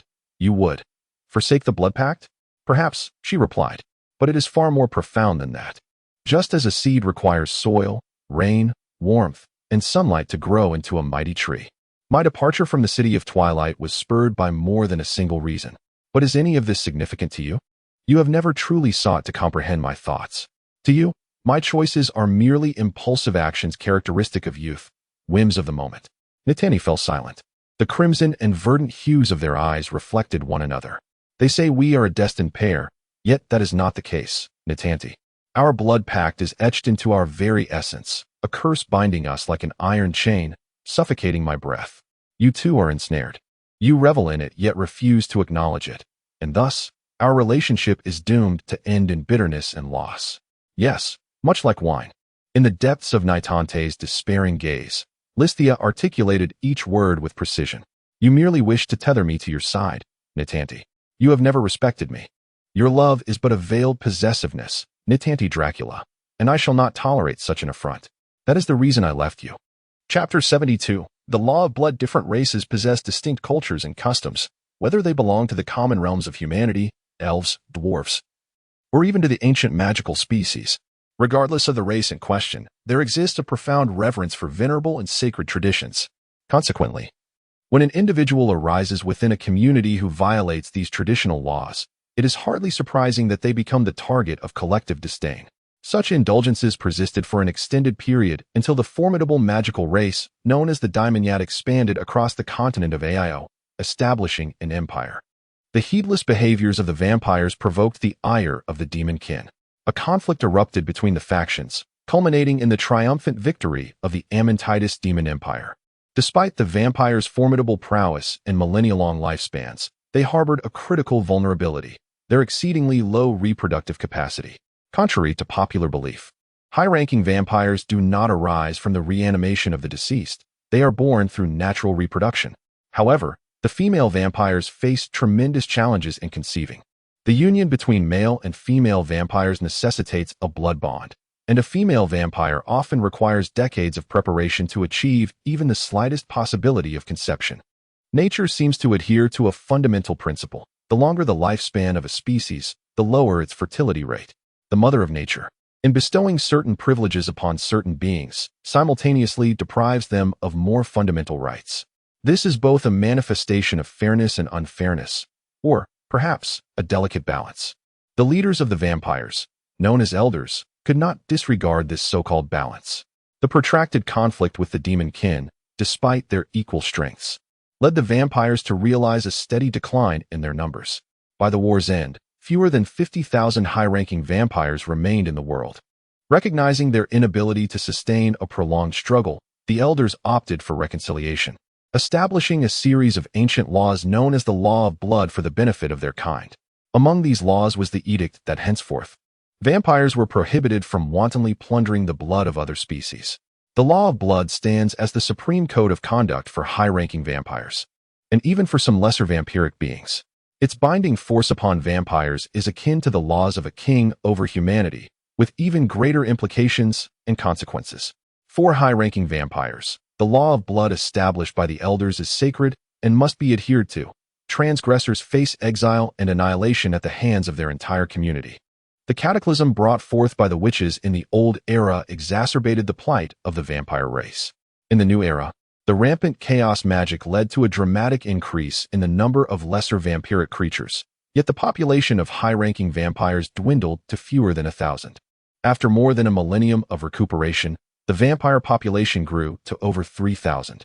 This burgeoning of numbers seemed to invigorate the vampires, prompting even the elders to gradually relax the prohibitions on blood consumption. Consequently, The tradition of restraint in indulging in blood became virtually obsolete among the younger vampires. Conversely, another tradition, the blood bond, was revered even more highly. Vampires are a magical race, and the blood bond is an ancient ritual said to predate their very existence. This blood bond is akin to the human practice of sealing oaths with blood, yet differs in that, for magical races, the bond is imbued with the essence of natural magic, bestowing it with an unseen potency. In the eyes of magical beings, a contract sealed by blood is blessed by natural magic, possessing a sacred and indelible efficacy. Should one break this blood bond, the violator is fated to face the retribution of natural magic. The bond that exists between the vampires Nitanti de Dracula and Lynn Soria was forged with the consent of their families, under the auspices of the elders of high-ranking vampires, pledging companionship for life. As distinguished young vampires of their era, Nitanti of the Henriksen family and Lynn of the Lokenard family boast noble lineage and formidable abilities. According to the prophecies and calculations of the elders, the offspring born of their union is destined to be the savior of the vampire race, potentially rising to become the most powerful vampire and leading their kin towards revival. Yet you have forsaken the blood bond. Nitante's eyes were vacant as he sighed. Lynn, is it merely for this that you would abandon me, even forsaking the entire race? The blood bond indeed merits my respect, Listia stated. But this ancient and solemn law ought to be established by the individual themselves, Nitanti. The bond between you and me is not one I personally forged. Its efficacy remains undetermined until I have given my true consent. I have already consented. Nitanti interjected hastily. I have acknowledged this bond. As long as you. No, Nitanti. Listia replied coldly. I will not acquiesce. Do not say that, Lynn. Nitante's voice rose with fervor once more. You must understand. Long ago, for the sake of our kin's survival, the law of blood mandated that all adult vampires must form a blood bond with their partners. This is the most ancient of the laws of blood. If you defy our bond, you shall be betraying the sacred law, and the entire race shall turn against you, pursuing you relentlessly. Gai'er cast a quick glance at Listia. He had heard that certain ancient races held their collective will and laws in high esteem. For instance, dwarves place great importance on unity and regard the betrayal of a kin as a grave offense, leading to the perpetrator being scorned and ostracized by their entire kind. Yet, he had not anticipated that vampires too had similar stipulations, and that the practices of these ancient magical races were far more stringent than those of the dwarves. Nevertheless, even in the face of such threats, Listia remained impassive. Have you finished? Her voice was as frigid as ice, freezing Nitante's impassioned fervor. Let those elegant purifiers come forth. The silver-haired maiden spoke with unwavering resolve. But my blood bond can only be established by myself. Relinquish this, Nitanti. Setting me aside, you have already committed an egregious offense. As a monster hunter, I have the duty to bring you to justice. Nitanti fell silent for a long while before he sighed, as if surrendering. You are as you have always been, unchanged, Lynn, he murmured, stubborn, proud, and noble, independent. It is precisely this aspect of you that I cherish, Lynn. Listia furrowed her brow, not due to Nitante's words, but because she noticed an overwhelming surge of eerie green mist emanating from the vicinity of the male vampire. This mist spread with an ominous and deathly aura, growing ever denser. Nitanti, the black mist he conjured multiplied, nearly engulfing the entire field. Listia shouted to halt them. Are you insane? Nitanti, she cried, unleashing all your magic will lead to becoming a mere husk. Think carefully, even if granted 1,000 years. You may not be able to revive again. Magic erupted violently. The black mist enveloped them, trapping them within, akin to the eye of a storm. Alice, in terror, clutched her head. Gai'er could hear the excited roars of the creatures beyond the black mist. Nitanti had unreservedly bestowed his magic upon his disciples, who eagerly embraced this chaos. Their thirst for slaughter escalating. The black mist extended its eerie green tendrils, stirring restlessly in the darkness. Suddenly, Gai'er recalled this mist at the municipal hall of Carey. He had witnessed a scene strikingly similar to this. At that time, the aides of the spy sorcerer had summoned this very mist through a portal, resurrecting the horde of creatures within the hall. Could it be? Chapter 73. The elemental spirit, steady yourself, greatsword. Listia's voice interrupted his contemplation. For the current situation was dire. I must admit, I have somewhat underestimated Nitan's resolve. What is he planning to do? Gai'er shouted, his voice rising above the howling winds. What does he intend? He means to summon a creature using his own blood. Lishtia gazed skyward. Even the heavens were nearly engulfed by the encroaching dark mist. Our blood is infused with magical essence, and he seeks to forge a blood pact to summon the elemental forces of nature, the elemental spirit. Gai'er's expression grew grave. He had encountered writings on this subject at a wizard friend's abode. Thus he was no stranger to the concept of elemental spirits. For the majority of common folk, their understanding of realms beyond their own was often steeped in superstition. For instance, many believed that souls ascended to heaven or descended to hell, realms that could be considered another dimension in their own right. Setting aside the superstitious beliefs, many also held the conviction that there existed a plethora of supernatural entities beyond their reality, such as the 12 gods, spirits, and fairies. As wizards and sorcerers delved into the study of magic and natural energies, they gradually uncovered the existence of these otherworldly beings, discovering ways to seek their assistance. In antiquity, some masterful magicians could even command them at will, transforming them into familiars. Among all the beings dwelling in the outer realms, none were as enigmatic to humanity as the elemental spirits. Elemental spirits are defined as the elemental essences of nature: earth, air, water, fire, light, and darkness. Magic theory posits that each element has its own dimension, referred to as a layer in sorceress terminology. Depending on the element, these layers could be categorized, such as the water layer or the fire layer. Within these inaccessible dimensions reside beings known as elemental spirits, which are divided into 6 types, each inhabiting its corresponding layer, embodying the quintessence of their respective elements. They are miraculous entities born from the ceaseless flow of natural magic, possessing their own will and a narrow ecological chain. The 6 elemental spirits are in a state of mutual antagonism. For instance, water spirits and fire spirits are fundamentally incompatible, while earth spirits and air spirits are bitter rivals. Yet, regardless of their intentions, humanity remains oblivious to their thoughts. They draw power from nature, exhibiting unique behavioral patterns, and to this day, humanity has been unable to fathom their motives and desires.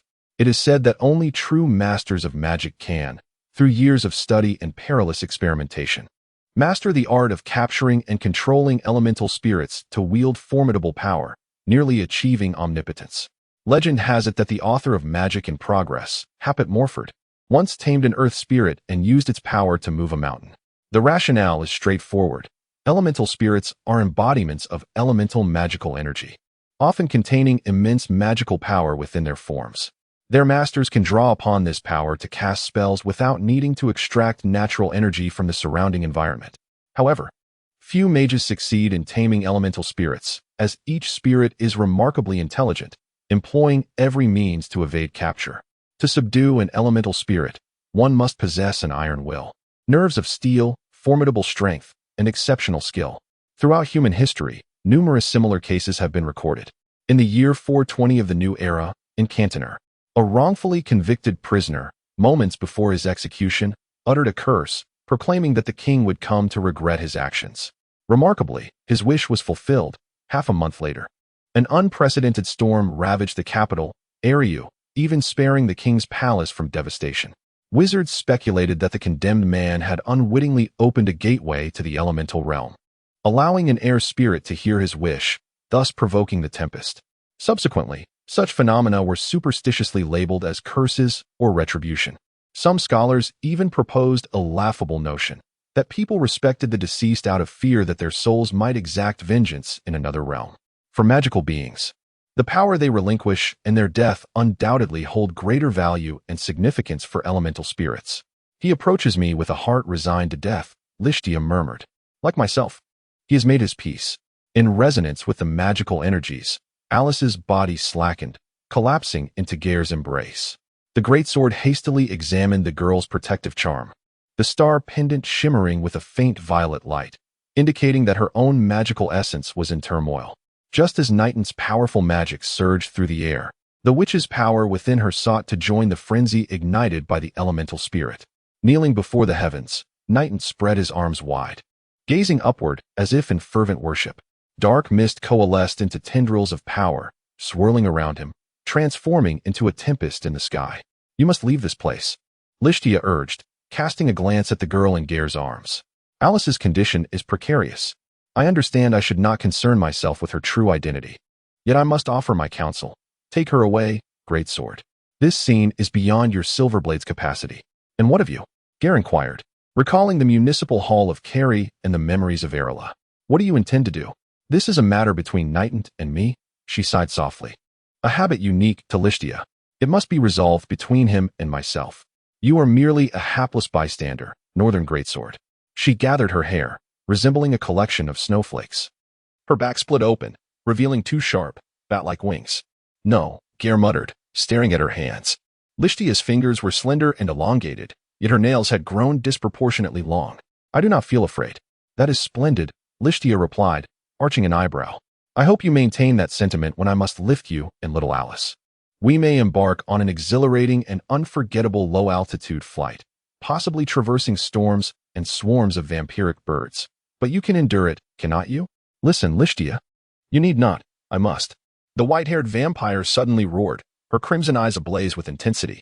I refuse to owe anyone anything, so heed my words, Northern Greatsword. In the city of dusk, I act thus. It is the same with Nightingale. It is no different for you now. I have entangled you in this matter, and thus I bear the obligation to ensure your safe departure. A blinding flash of lightning split the night sky, followed by the resounding roar of thunder. The dark mist surged upward, the sky thick with ominous clouds, and the torrential rain seemed poised to descend. Chapter 74. The wish. Listia discerned it was a spirit of air, her hair dancing in the tempest, embodying the elemental forces of wind and air. It was furious, seemingly roused from slumber at the time of its summoning. This was dire. Do you know this? I am aware of many things. The dark mist howled and spiraled like a tornado, mercilessly pelting stones, leaves, and branches against their faces. Raindrops fell in torrents, and the very earth seemed to tremble, creaking under the storm's wrath. It's my fault, Gai'er, Listia murmured. I have been fleeing from my past. I naively believed I could escape the blood pact, evade the consequences of my actions, and elude fate. Yet in the end, I could not escape. In the tales recorded by humans, such magical phenomena inadvertently summoned by elemental spirits are referred to as retribution. And now my retribution has come. Gai'er fell momentarily silent, recalling the snowy plains of Eswind and the town hall of Carrie. All around, the storm ravaged everything. The village fire had just been extinguished, yet now there were signs of it reigniting. At the eye of the storm, he beheld her, standing proudly amidst the chaos, dark red magical flames enveloping her, radiating brilliance that even stained her fingertips. The magical light formed an unsteady yet discernible image. Gai'er saw dense mists emanating from the flames beside her, piercing through the canopy above. At the other end of the mist she released, a colossal air vortex suddenly emerged in the sky, its surface shimmering with blinding light. It absorbed the magic and life force offered by Nightingale, expanding irregularly like an ever-growing balloon. Before them, a mouth larger than that of an elephant appeared in the void, its sausage-like lips oscillating as it roared, a sound potent enough to rupture eardrums. The cacophony lacked grammar, yet Gai'er and Listia understood the elemental spirit's proclamation, the final wish. Blood pact. Listia unfurled her wings and leaped, waving her hands as she uttered an ancient incantation. A crimson mist unfurled from her palms, enveloping the air spirit. The spirit roared, extending what resembled arms from its rotund body, striking towards the vampire's neck like a serpent. Listia, get away, she cried, her expression distorted with anxiety. Damn it, I can't free my hands. It's too dangerous. The situation is spiraling out of control, can't you see? I cannot subdue this spirit. It is powerful, and if I lose focus, I cannot defeat it. You and little Alice will only distract me. You cannot contend with it. Listia, it has accepted Nightingale's final wish, and it will not relent until its purpose is fulfilled. I don't care what it desires. I will stop it, plain and simple. It will kill you. Killing me is not so easy. Her words were abruptly cut off. The spirit unleashed a tremendous pressure, uprooting the ground beneath them, obscuring their vision with dust and debris. The white-haired vampire cursed under her breath, then raised her hands, magic surging from her fingertips to ensnare the air spirit. The spirit roared once more. This time only Listia could comprehend its words. Flee, Gai'er. What is it, Listia? He could detect the loss of composure in her tone. Her voice twisted, veins bulging on her forehead from exertion. It seeks to escape the elemental realm. It is adapting to Nightingale's magic, digesting his wishes and will. It will force me into a blood pact. For there are only two means for a conditional blood pact to be formalized: my voluntary consent or silent acquiescence through death. Listja, do not disturb me. I must concentrate. No, I will first get you and little Alice away. I will take you to Lesburg, but you must be cautious. This spirit wishes to breach the elemental realm and directly descend upon this village. It will obliterate everything nearby. I lack the time and energy to protect you. You must find Virgilio and seek aid from the sorcerers of Mo Kazali, or flee directly. Her resistance suddenly faltered. The spirit struck down with its arm, landing a powerful blow against her. Gai'er rushed toward her, embracing her while shielding her from the spirit's attack. The spirit wriggled, like a cork popping out of a bottle, escaping from the crimson mist Listja had conjured, lunging toward them with its gaping maw. Listja gritted her teeth, unleashing a vampire spell, yet it bore no effect. The spirit loomed above, expanding to an unimaginable size, glaring down at the vampire and the great sword with its pale eyes, howling incessantly. The roar seemed to convey intent, both commanding and suggestive. However, Listja and Gai'er had no intention of wasting time deciphering the spirit's motives.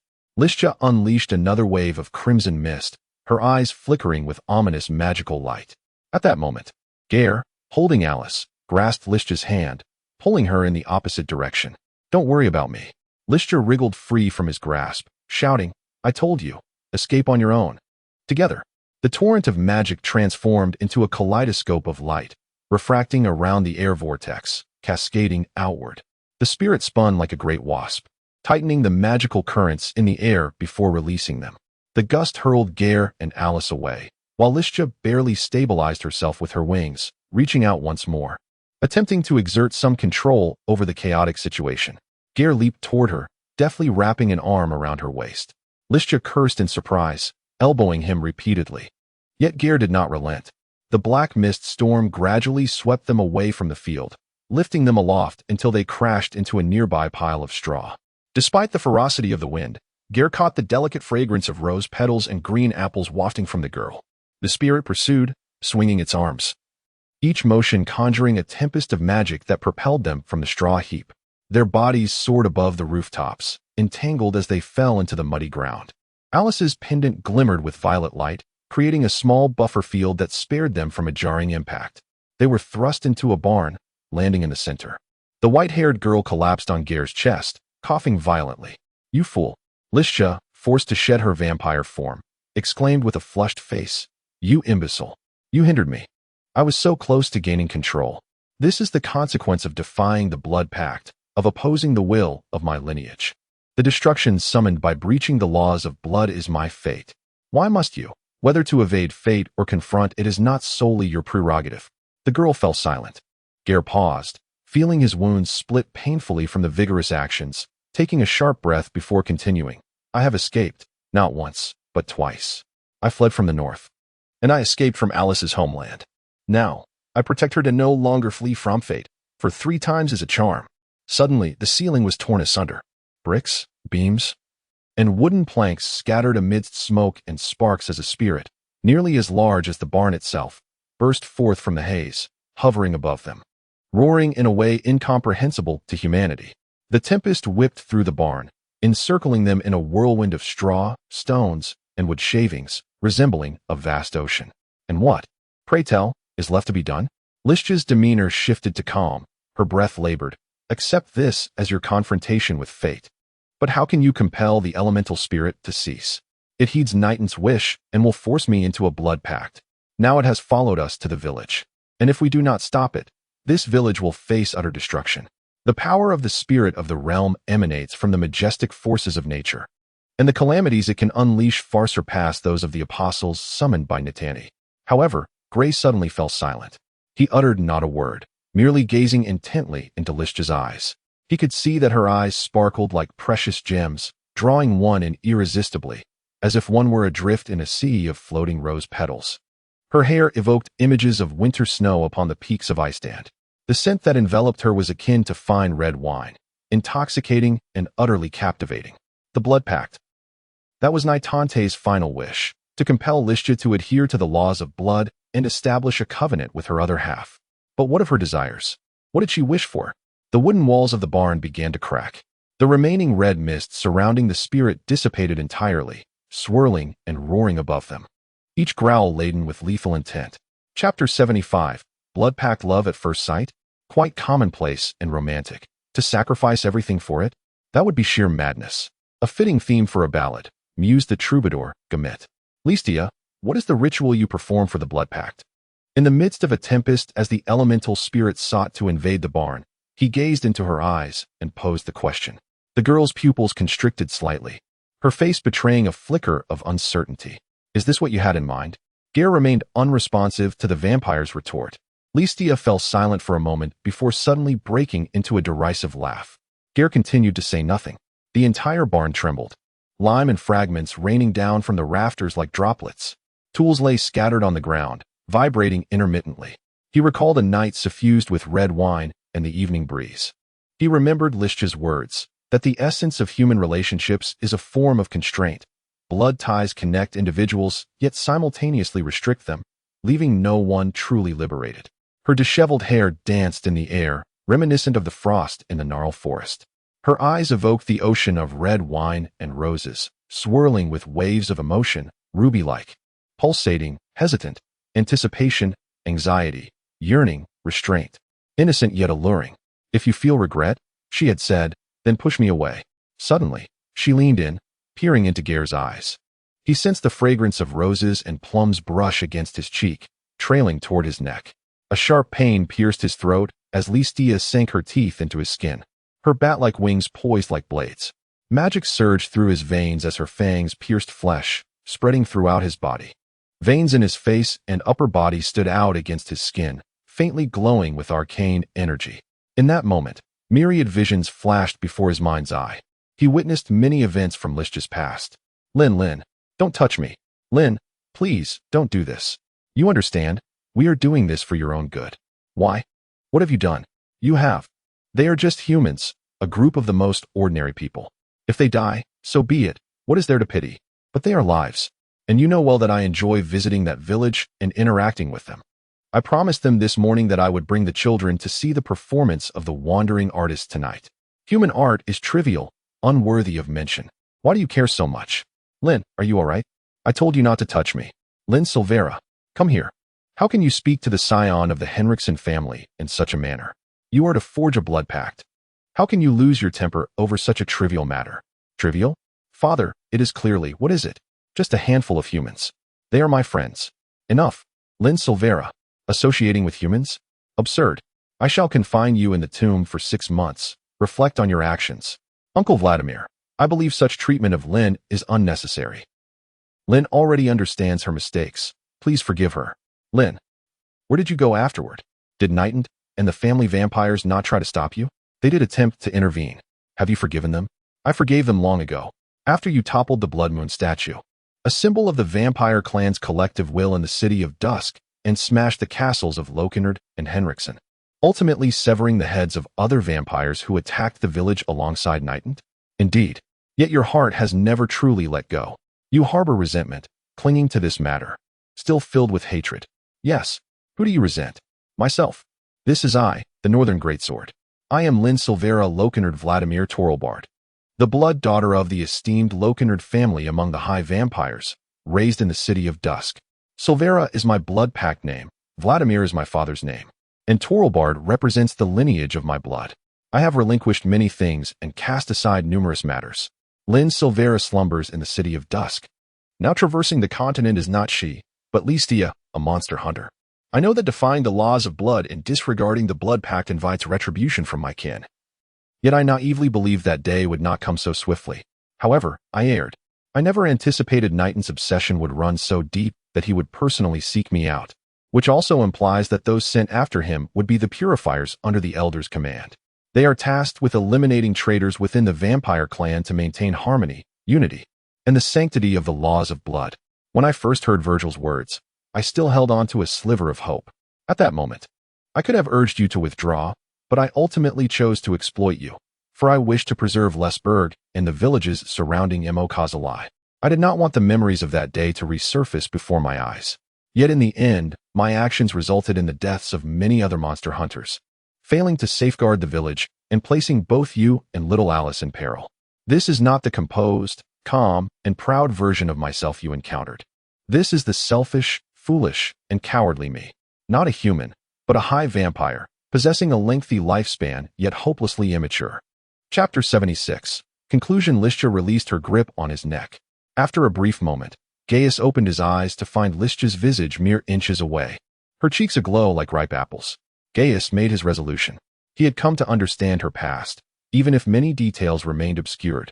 He had grasped the desires buried deep within her heart, though he lacked the confidence to fulfill them. He had become aware of her unwavering obsessions, recognizing the causes for which she would endure public scorn, just like her. As Gaius gazed at Lystia, he noticed that she regarded him with the same intensity. Memories of the winter snow and ice wind flooded his mind, along with the image of her iris-like eyes. She knows my desires, Gaius thought calmly.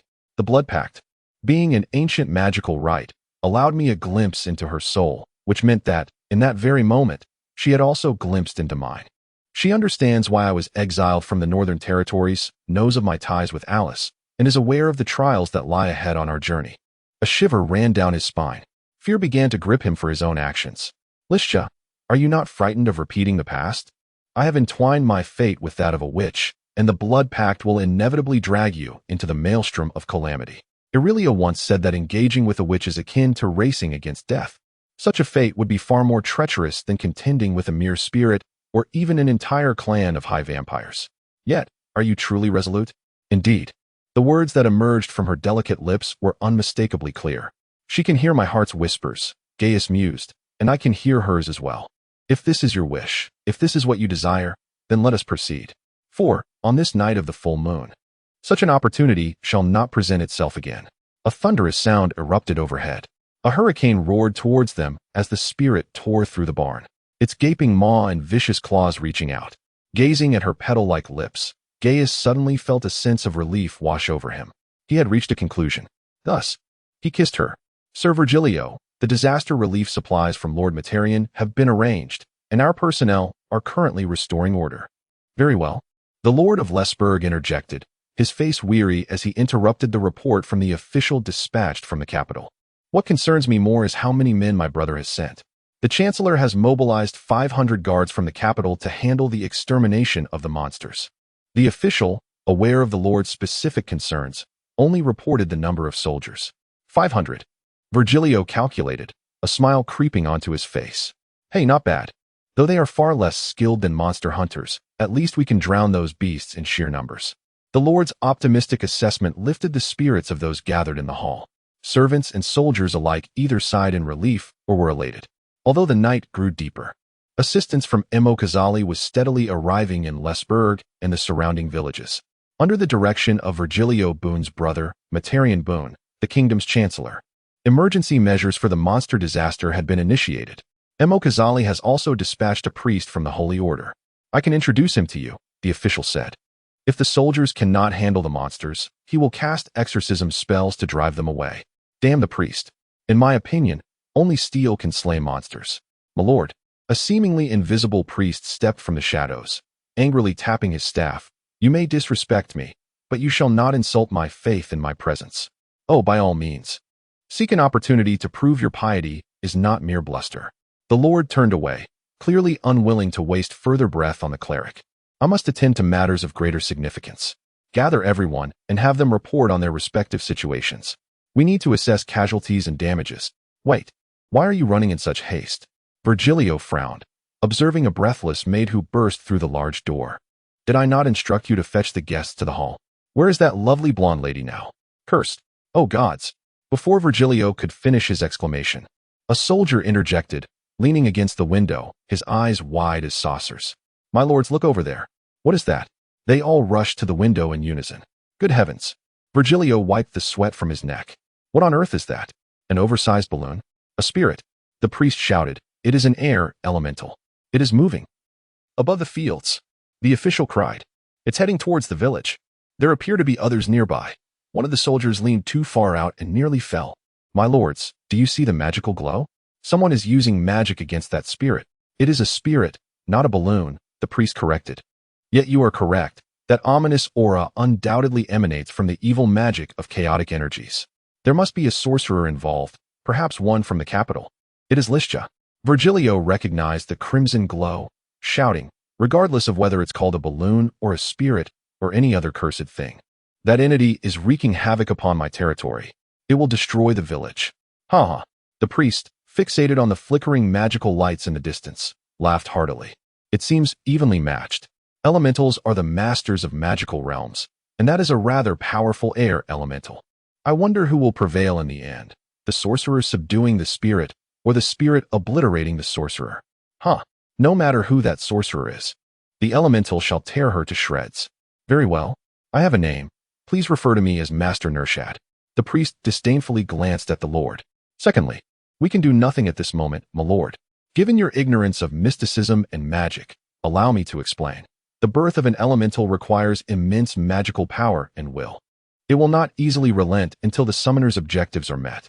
As I previously stated, elementals are the most formidable beings of the elemental planes.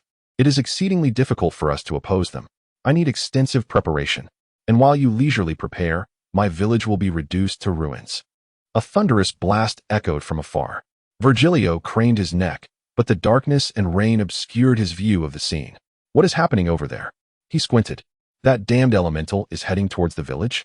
It seems to be above a wooden cabin. The official straightened up. Oh, I see it. It's a barn. Blast it. Thank the heavens for this rain, or the flames would surely consume even that barn.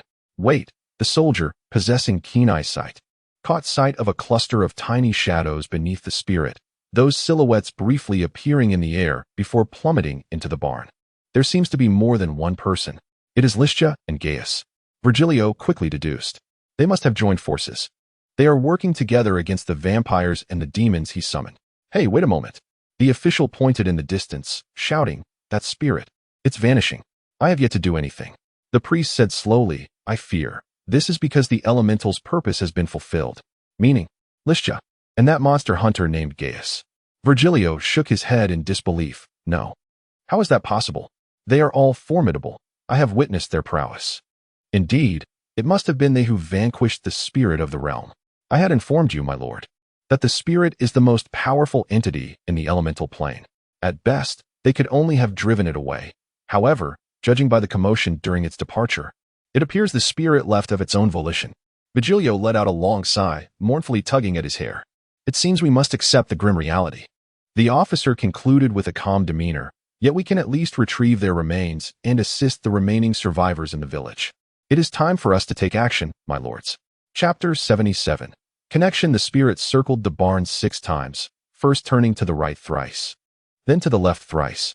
Ultimately, it unleashed a resonant roar akin to thunderous laughter, tearing away the last remaining roof panel of the barn before vanishing into the air. Raindrops pattered down, flowing through the gaping hole at the barn's top. Around them lay an abundance of debris, stones, grains, and wood shavings. Strangely, however, the area they occupied was remarkably clean, as if an invisible force shielded them from falling bricks and timber. It was only then that he noticed Listia crouched atop him, her white-haired hands trembling with excitement. Gai'er, she stammered, struggling to contain her emotions. Are you all right? I'm fine, Gai'er replied, brushing the dust from his face and taking a deep breath. Listia slowly extended her hand, gently touching his skin. Her fingertips radiated a soft magic, and Gai'er felt the pain from his wounds ease under her caress.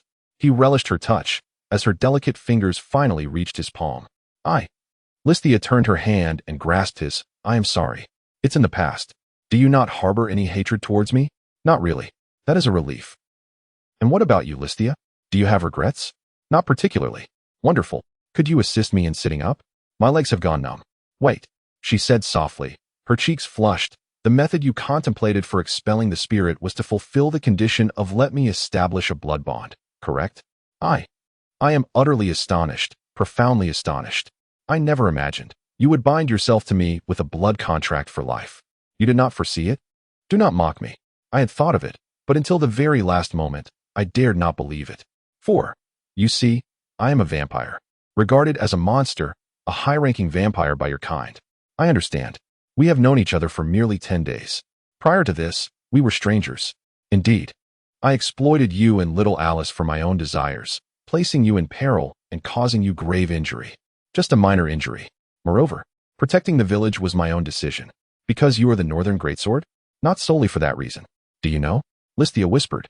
At the moment the blood bond was forged, I glimpsed your past. I surmised the reason for your banishment from the north, if only a fleeting glimpse. At that moment, I was frightened and anxious.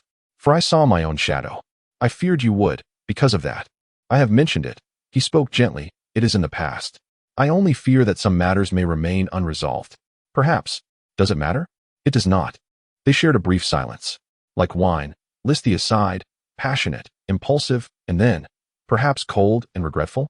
I do not know. To be honest, I dare not think of anything. Then do not think. You know, Gai'er, your actions have intertwined our fates, just as you once did for little Alice. I do not know what our future holds or what force may guide us toward that future everyone yearns for. I only know that your actions are a punishment upon yourself, binding you to me. In that moment, Gai'er remained silent. He recalled that night in the woods when Alice awoke from her dream, asking if he had heard her call out her name. He had comforted her, claiming he had heard nothing, but he had lied. He had heard whispers of the witch's fate. The natural magic had already chosen its desired subjects, the black eagle, the red bat, as well as the purple swallow and the silver sparrow. Their fallen feathers would pave the way for the canary, ultimately transforming it into a phoenix, reigniting the flames of this world or incinerating it, guiding the world toward its destruction. You are undergoing the baptism of fire, Northern Greatsword. The vampire whispered near his ear, this is purification, as well as a quest for self. You left the north, wandering the realms for self-redemption. Embarking on a journey with the witch is for self-salvation. It remains the same now. Yet, I do not know if I am worthy to face it alongside you. Listia exhibited a slight surprise as Gai'er extended a finger, pressing it against her soft lips. Whether submitting to or challenging fate is not solely an individual's prerogative. The Greatsword's voice remained clear and calm. This applies to me as well. And even more so to you, Listia. This is your right, one I cannot monopolize. Is it not? They kissed once more, this time for an extended duration. When they reopened their eyes, the surroundings re-emerged before them, yet the scenery appeared entirely transformed. Gai'er? Yes? What shall we do now? I do not know. Neither do I. Perhaps I should take you and Alice to heal. Oh, for heaven's sake. Do not move, Laia. Your injuries are not trivial. I am fine. Apologies, what did you just call me? Listia. Laia. Laia. The vampire savored the unfamiliar name, relishing its sound. Finally, she relented, repeating it. No one has ever called me that. Say it again. Laia. Gai'er. As the sun once again peeked over the horizon, soldiers and accompanying physicians from Mo Kazalai chattered and streamed into the village, which had nearly become ruins. Lord Vigilio, the capital's affairs officer, and priest Nershad arrived at the now largely collapsed barn with the guidance of a local resident, finding the three lying together on the ground, ready to provide them with healing several hours later. Chapter 78. Calm Alice strode down the corridor with a fierce demeanor that deterred the maid attempting to intercept her. She felt an overwhelming mix of anger and confusion. Ever since Grail departed for the village to confront the monsters, she had been sequestered in her room, utterly alone. Finally, a maid arrived, claiming she was to escort Alice to the Lord in the Great Hall.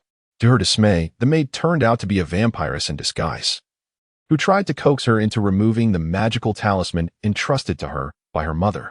Fortunately, a silver-haired monster hunter saved her from the clutches of the creature and brought her to meet Grail. Yet, before she could exchange more than a few words with him, an unfamiliar man began monopolizing the conversation, his aggressive demeanor leaving her unable to interject. To make matters worse, a grotesquely oversized balloon creature appeared from nowhere, causing her to faint inexplicably. In the midst of her bewildering experiences, she had glimpsed astonishing sights, such as the silver-haired heroine sprouting wings from her back and manifesting fearsome claws. Yet before she could imprint these images in her mind, her consciousness was engulfed by chaos. She awakened in her guest room the following morning, with both Grail and the silver-haired monster hunter, Listia, present. Once they confirmed her safety, the two visibly relaxed, only to unashamedly dismiss her in favor of hushed conversations. Alice was perplexed. Until yesterday morning, the two had maintained a somewhat distant rapport, yet now, without her realizing it, they had become inseparable. This pattern persisted for 3 days. Of course, she was pleased that Grail and Listia had formed a bond, as she too cherished the silver-haired lady. However, Without understanding what transpired during her unconsciousness, she could not shake a lingering discomfort. As Alice entered the banquet hall, she felt no need to remove her star pendant. The atmosphere was vibrant, filled with laughter and conversation as the Lord's servants lined the dining table alongside officials from the capital. A piper played a series of remarkably elaborate notes, filling the air with a melodious tune. With her petite stature, Alice maneuvered through the crowd to the center, where she spotted Gai'er and Lystia amid the throng, while the Lord, with his thick stubble, stood before them, gesturing for silence. "Please, everyone," he began, "there is no need for further formalities. It is my duty to express my respect for these two." The crowd quieted. Virgilio cleared his throat and continued, "Gai'er and Lystia, please bow." As they complied, Virgilio waved his hand for servants to bring forth 2 treasure chests. "Until I discovered you in the barn, I was contemplating erecting a statue in your honor in Lesburg. Thankfully, you have survived, and thus I have revised my decision." He chuckled. "Within these chests lie many treasures, rubies, diamonds, pearls, and a quantity of coins. The total value is approximately 10,000 gata. You may choose to share this wealth equally or distribute it according to your contributions. Your generosity is duly noted, and I shall respectfully accept," Gai'er replied, taking the weighty document. "Relax," Virgilio laughed heartily, patting Gai'er on the shoulder. The latter winced slightly, as the Lord's hefty hand inadvertently struck a still-healing wound inflicted by the vampiress. "Today, you are heroes. Enjoy the celebratory feast." Virgilio turned to Lystia. "Your accomplishments need no embellishment from me. Please indulge yourself." "Of course," Lystia replied, her signature innocent yet alluring smile drawing the gaze of many men. "Thank you for your kindness, my lord. I shall follow my own desires." She extended her lace-sleeved hand, linking her arm with Gai'er's. He felt paralyzed. Firstly, where she touched was precisely where he had been injured, and secondly, he noted the Lord's awkward and embarrassed expression, along with the curious stares of the servants, which pricked at him like thorns. Finally, Lystia's attire today returned to her previous style, her enticing figure clad in mysterious, seductive red and black, rendering him breathless. Standing behind them, Alice felt happiness for Gai'er, yet her expression deepened in confusion. What has become of Natandi? Standing on the familiar balcony, Gai'er savored the lingering taste of Eastern red wine as he asked. Half a month prior, he and she had first developed feelings for one another here, but that night had ended in bitterness and awkwardness. Now, alone here once more, Gai'er felt a surge of emotions. Lystia leaned against the railing, letting out a barely perceptible sigh. "He will not perish." Gai'er raised an eyebrow, prompting Lystia to elaborate. "Unless we highborn vampires choose death ourselves. Our lifespans rarely reach an end. Even without sustenance, we can survive for decades, with the only consequence being a lack of vigor upon awakening. Likewise, the methods to kill us are quite limited.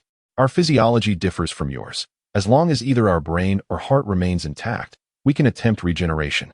Though time may be lengthy, we do not encounter true death. Silver cannot kill you?" Gai'er shrugged. He then inquired, "What do you plan to do?" He was aware that Lystia had refused his company and ventured alone to the jungle's edge, where she found and rescued the unconscious, mummified Natandi. He was ignorant of what transpired afterward. Familial bonds? Well, think of it as a relationship between a head of household and their vassals among you humans. Our noble clans can have their own dependents, and for them, their master's commands take precedence over the elders' rules. Now I understand. You do not fully comprehend. Lystia flashed a mysterious smile, raising a finger to teasingly lift Gai'er's chin. "What if I said you were already my dependent? How would you feel?" "I doubt I would feel anything," Gai'er thought silently. In that moment, it seemed the matter had settled. Gai'er gazed at the luminous full moon, suddenly realizing it was indeed a night of the full moon. Lystia's visage was illuminated by the hazy moonlight, resembling a goddess descended from the moon. "Tomorrow, Alice and I will journey to Emokazale." Gai'er endeavored to keep his tone light, "and we shall embark on our travels once more." "I understand," Lystia mused, rubbing the body of her wine glass. "This is your fate, and you must pursue it. Alice holds great affection for you. Perhaps we could." "Not yet." She shook her head. "There are matters I must attend to here. Once I have resolved my affairs, perhaps I will come. Perhaps, in the near future, I shall seek you out." Gai'er could detect a lack of confidence in her words. The witch, calamity, the fate of death. He felt his hands tremble. He reassured himself that it was merely due to the chill of the night air.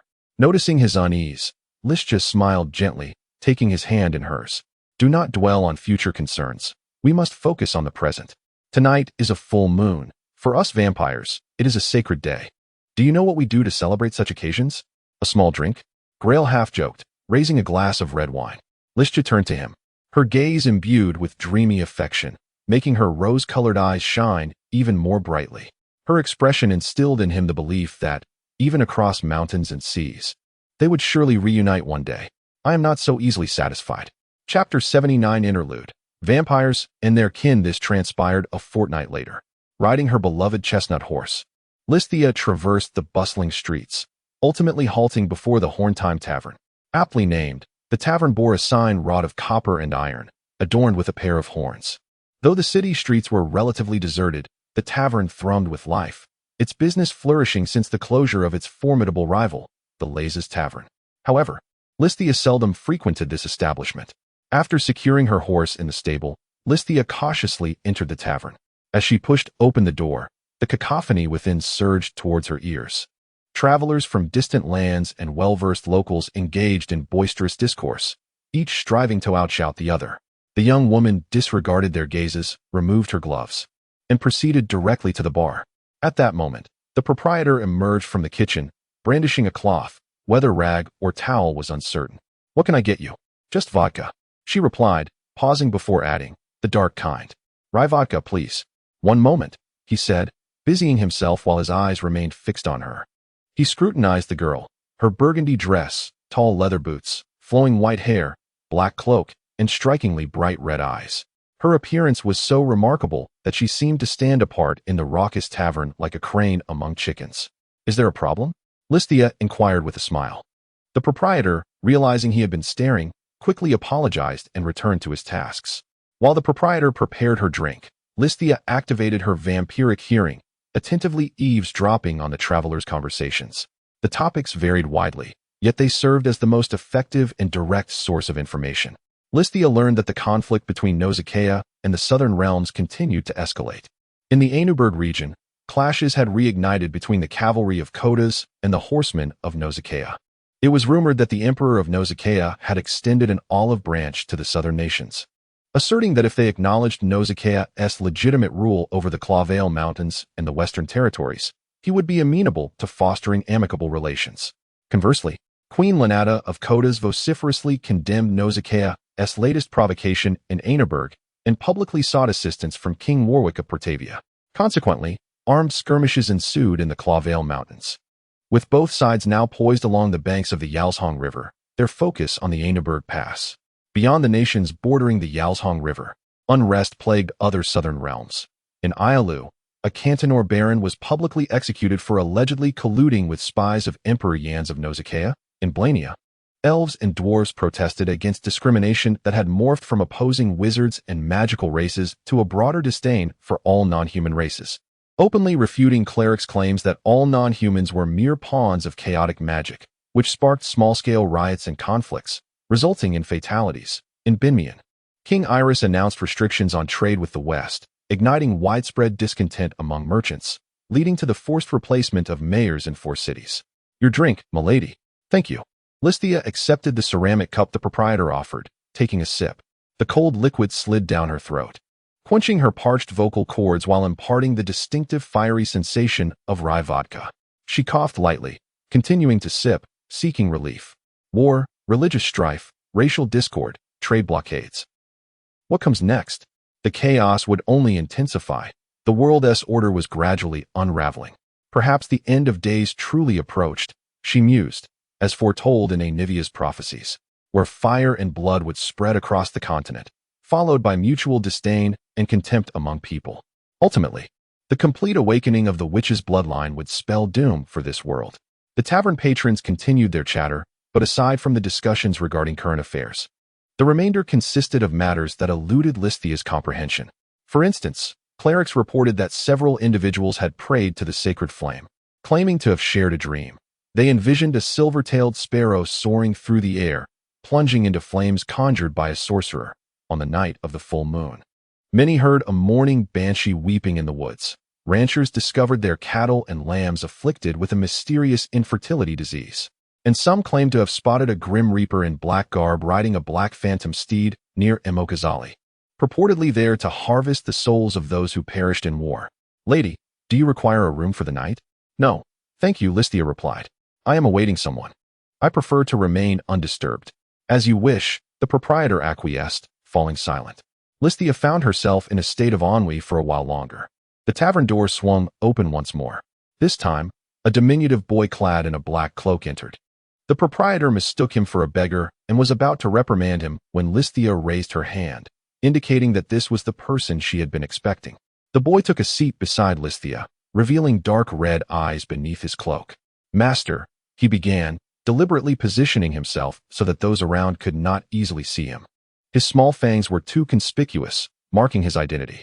The boy was a vampiric imp, akin to a vampire in nature and possessing intelligence just shy of that of a high vampire. The more savage among them tended to roam the wild alone, while those capable of restraint and tolerance were taken in as kin by high vampires. Unlike apostles, they did not respond to the fleeting summons of the high bloodline, but instead served them faithfully over the long term, executing their commands.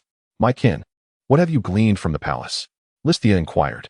I entered through a vent in the palace and concealed myself in the ceiling of the meeting hall, the boy recounted. After you extended your regards to King Warwick Lansa and expressed your desire to depart the palace.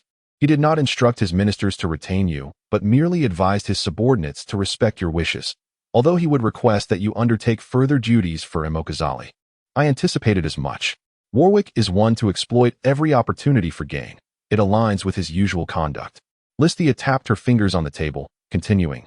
What else did they discuss?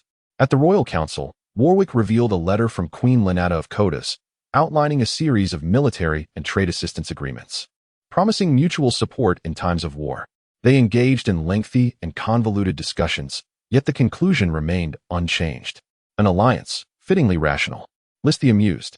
What else was mentioned at today's Royal Council? Following the confirmation of the alliance with Kodas, the subsequent matters were trivial and inconsequential. However, the boy paused. After the meeting, Warwick held a private audience with a sorcerer. The vampiric imp continued. It appeared to be his court magician. The sorcerer sensed my presence, compelling me to exit the palace, and their discussions were cloaked in a magical barrier. Even my acute hearing proved ineffective. A sorcerer? I see. Thank you for the intelligence. One last inquiry. Have there been any updates from the City of Twilight? There have, he replied. Listia held her breath slightly. The boy produced a scroll of parchment, cradling it in both hands as he presented it to Listia. The white-haired vampire received it, and, upon seeing the seal upon it, furrowed her brow slightly. Very well, your presence is no longer required. Depart, my kin. The boy pressed down his hat and silently vanished through the tavern's back door. Meanwhile, Listia sipped her beer, lost in contemplation. With nearly all the intelligence gathered on Emokazali, she mused. Her gaze became distant, as if peering into the void. It was time to pen a letter to him, and then make a trip to the City of Dusk. Chapter 80. Interlude in the countryside. The traveler crossed the Tan River and arrived at Brenia, stepping into the lush jungles and wetlands where the climate turned increasingly humid. After 3 days of persistent rain, today at last the skies cleared. The dark clouds moved like fish with black scales swimming through a sea of clouds, dissipating like ripples from stones dropped into a lake. As the morning light began to dawn, sparrows flitted among the bare branches and dense foliage. A heron gracefully traversed the riverbank and the reeds, relishing the unique tranquility of the early morning. When the river receded, many small fish were left stranded, and several remained, much to the heron's delight. It savored the tender flesh of the fish, leisurely strolling along the shallows. The fishermen had yet to emerge from the river, and the first wisp of smoke was just rising from the village, granting it ample time to enjoy its feast. The sound of footsteps approached. The heron, alert, raised its head and caught sight of a fleeting shadow darting through the trees. Judging by its trajectory, it was coming from outside the village. The frequency of travelers passing through the jungle had increased of late. It took a sip of water and then preened its feathers. Whether the newcomer was from the village or beyond was of little concern, as long as it was not disturbed. However, the sound grew louder and closer. The heron recognized it as the sound of hoofs. Following the noise, a gray colt emerged from the trees, guided by a cloaked rider, letting out a melodious neigh as it approached the water's edge. The heron called out, attempting to flee, but the rider in the black cloak dismounted with agility and, in a swift motion, advanced 3 steps before seizing the heron's neck. The rider, shrouded in black attire, was entirely obscured by the cloak and hood. Rising slowly from the reeds, he held the struggling heron, which emitted a desperate cry. "Fish!" came a clear, youthful voice. The rider turned his head, loosening his grip on the heron, which seized the opportunity to flap its wings and escape from his grasp. It ran and flew away, hastily evading the uninvited guest. The rider did not pursue. Instead, he shifted his focus to the figure behind him. Lifting his hood, it was astonishing to see that this skilled individual was a young man, appearing to be under 30, tall and slender, bearing a long sword sheathed in an oilcloth with a silver handle on his back. At that moment, his deep blue eyes were fixed on a petite girl cloaked in black, who was crouched by the riverbank, playfully stirring the shallow waters. Under the gently rising sun, the girl's golden hair radiated a brilliant glow. "Grail!" The excitement flushed the girl's cheeks. "Come quickly, there are so many little fish here." Alice, the rider, named Grail, glanced at the fleeing heron with a hint of exasperation and smiled. He approached the girl and crouched beside her. Oh, it seems the tide receded too quickly, leaving many little fish stranded in the pools. Grail watched the water for a moment before swiftly reaching in to catch a small fish. The fish, seemingly bewildered by the sudden change, flailed helplessly. "But it's a splendid idea, Alice. Shall we have fish for breakfast today?" Grail chuckled, lifting the wriggling fish in his hand. The golden-haired girl clapped her hands in delight. "Can I find some sticks?" "By all means, but remember not to wander too far." With a cheer, the girl bounced into a nearby thicket, brimming with energy. Grail watched her retreating figure for a long while, until she vanished from sight, before slowly strolling to his gray mare. The mother horse was drinking from the cool stream, and Grail gently stroked her neck as the colt exhaled a comfortable breath. "Well done, Zeeks. I know the path has been arduous and muddy. This journey is to earn you a better meal, so do not complain. Let us rest for a moment." The mare continued to drink. Grail patted her side and retrieved a sealed letter from her saddlebag. The letter was neatly sealed with wax, bearing the insignia of a golden aureole. He had received it while boarding the barge at Emokazali, delivered by a cormorant that circled above the shallows. He glanced around to confirm that Alice or anyone else was not nearby before breaking the seal. "Dear Grail, I have come to understand the general state of affairs you mentioned in your last letter. It appears you have accepted that girl and are prepared to face any misfortune she may bring. Thank you for your actions in Eukelia and thereafter. I hope your wounds have healed. Regarding the issues you raised, I have yet to devise the best course of action. You may proceed according to your judgment. You know the saying, adapt to change with constancy. How have you been? Have you thought of me? Please forgive my inquiries. Firstly, I heard from the Sorcerer's Council about the monster disaster in Lesbor and the mention of a rather reckless monster hunter, rumored to be the Great Sword from the north. I wonder if this illustrious Great Sword is you? Secondly, ever since you sent a letter from Aineberg, seeking my assistance and securing my promise, I have been curious about a few matters. For instance, what are your current thoughts? And most importantly, what impression do you still hold of me?" Grail's eyes twitched slightly. The elegant script of the letter appeared whimsical, and he could almost envision the other party's face, barely containing laughter as they penned these words. Little Alice indeed embodies the traits of the sorceress as foretold in ancient prophecies. However, I still cannot define her power until I meet her in person. After our last exchange, you specifically sent me a strand of her hair to unravel this mystery. To be honest, if you did so without her consent, I must remind you that this is rather abnormal behavior. Fortunately, I know you well enough to recognize you as a somewhat clueless magic enthusiast. Thus, I take it upon myself to enlighten you. A mere few strands of hair cannot divine a person's magical ability. After all, there is a fundamental difference between a sorceress and a witch. This is not a paternity test. I can only tell you that she possesses latent talent, and if not guided properly, this power may lead to peril. So, how can we help her master this innate power within her? To conclude, the best way is to allow her to learn to use this power naturally. Yet you know we cannot leave everything to fate. My suggestion is for you to bring her to me at your earliest convenience. I shall personally teach her magic. Learning and mastering magic will be beneficial for her to control the witch's power, if conditions permit. I will also arrange for her to enter the Phoenix Magic Academy, where she will receive a solid education, and I will ensure her protection. However, this matter should not be rushed, as the admission requirement for the Phoenix Academy is 13 years of age, and she is still quite young. Until then, I will provide her with some preliminary guidance. After that, we shall take it step by step. Lastly, if you accept my proposal, hurry to the Ialu in Cantner. Additionally, if you require financial support, please include your bank account details in the letter, and I will promptly transfer sufficient funds. Perhaps the great sword of Eswin has grown accustomed to roughing it, but do not forget, you have a developing young lady by your side. To put your mind at ease, I should mention that I will not disclose Alice's situation to the other sorcerers of the council. They are already overwhelmed by the ongoing wars across the nations, and I shall not add to their burdens. Your dear friend, Remo Acast.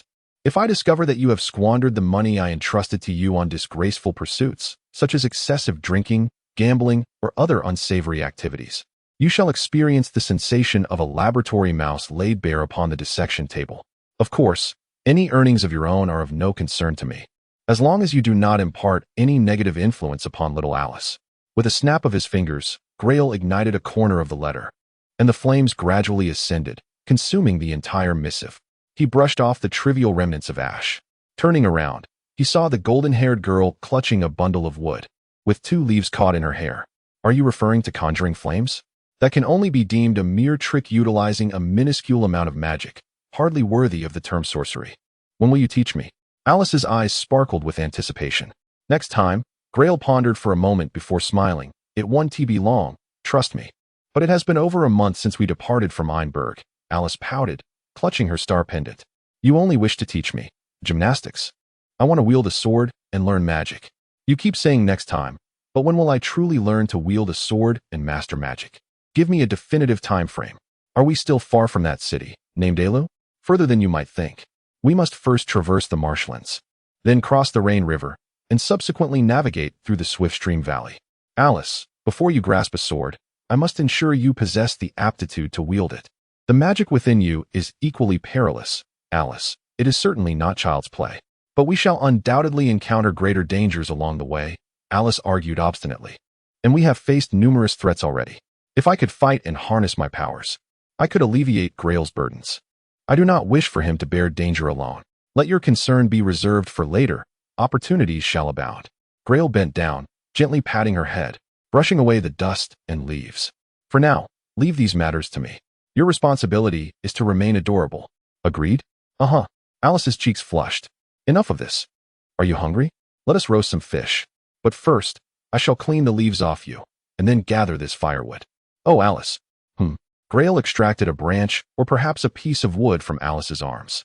How shall I put this? The branches you gathered are rather too thick. They are not ideal for kindling. Alice discarded the heap of branches in frustration, cradling her head. Did I do something wrong? I recall you gathering them in this manner before. At least you brought wood and not leaves. That suffices, Gai'er chuckled. It's quite all right, Alice. Although flint would certainly not ignite them, we possess our tricks to accomplish it. However, Alice, remember to stand back a bit, as these branches are still too thick. I shall need to employ some slightly larger tricks. As dawn broke over the marshlands in northern Brinania, faint sounds echoed near the riverside amidst sparse woods, and wisps of smoke filled the air with the aroma of grilled fish. After preparing 3 fish, the 2 travelers, one large and one small, hastily washed their faces in the stream before mounting the gray horse to continue their journey. Ahead of them lay the vast wilderness known as Deerwood, home to the ancient forest folk. The long journey continued. Chapter 81. The path is obstructed, and long the insatiable curiosity of Gai'er was piqued, prompting him to slow his pace and veer into a woodland path. The 2 elderly carters, unable to respond, were soon interrupted by a cacophony emanating from the thicket ahead. The carters, crouched beside the trail, swiftly mounted their vehicles, cursing as they urged their oxen and horses forward with cracked whips. The procession advanced gradually, rousing a dozing carter who stretched his jaw and chastised a mule, snapping the reins against its hindquarters. Another feeble old man also gathered his wits, lifting his straw hat to reveal curious eyes that turned towards Gai'er. You don't appear to be a local, the old man remarked. Could it be that you are a traveler? What unfortunate timing you have. Indeed.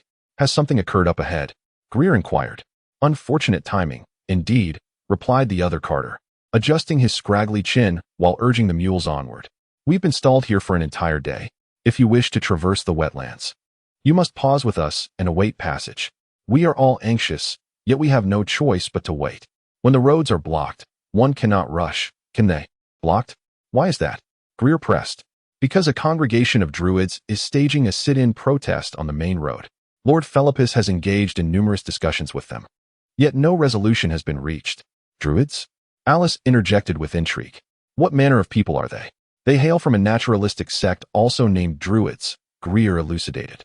They are students of the forest and nature, believing in the power of natural spirits. They advocate for understanding the world through communion with flora and fauna, striving to maintain nature's balance. Typically, their demeanor is placid. They do not become irate unless provoked by egregious harm to nature. Clearly, something has transpired here that hasn't sensed them. Not at all, retorted the bearded carter. In my view, they are merely a band of overzealous lunatics enamored with flowers, birds, and fish. They frequently implore the Lord and King to cease the abuse of deforestation and overfishing. These peculiar fanatics have engaged in even more ludicrous antics. What antics? Gai'er inquired, curiosity ignited. And then, Alice leaned forward on her horse, her interest piqued.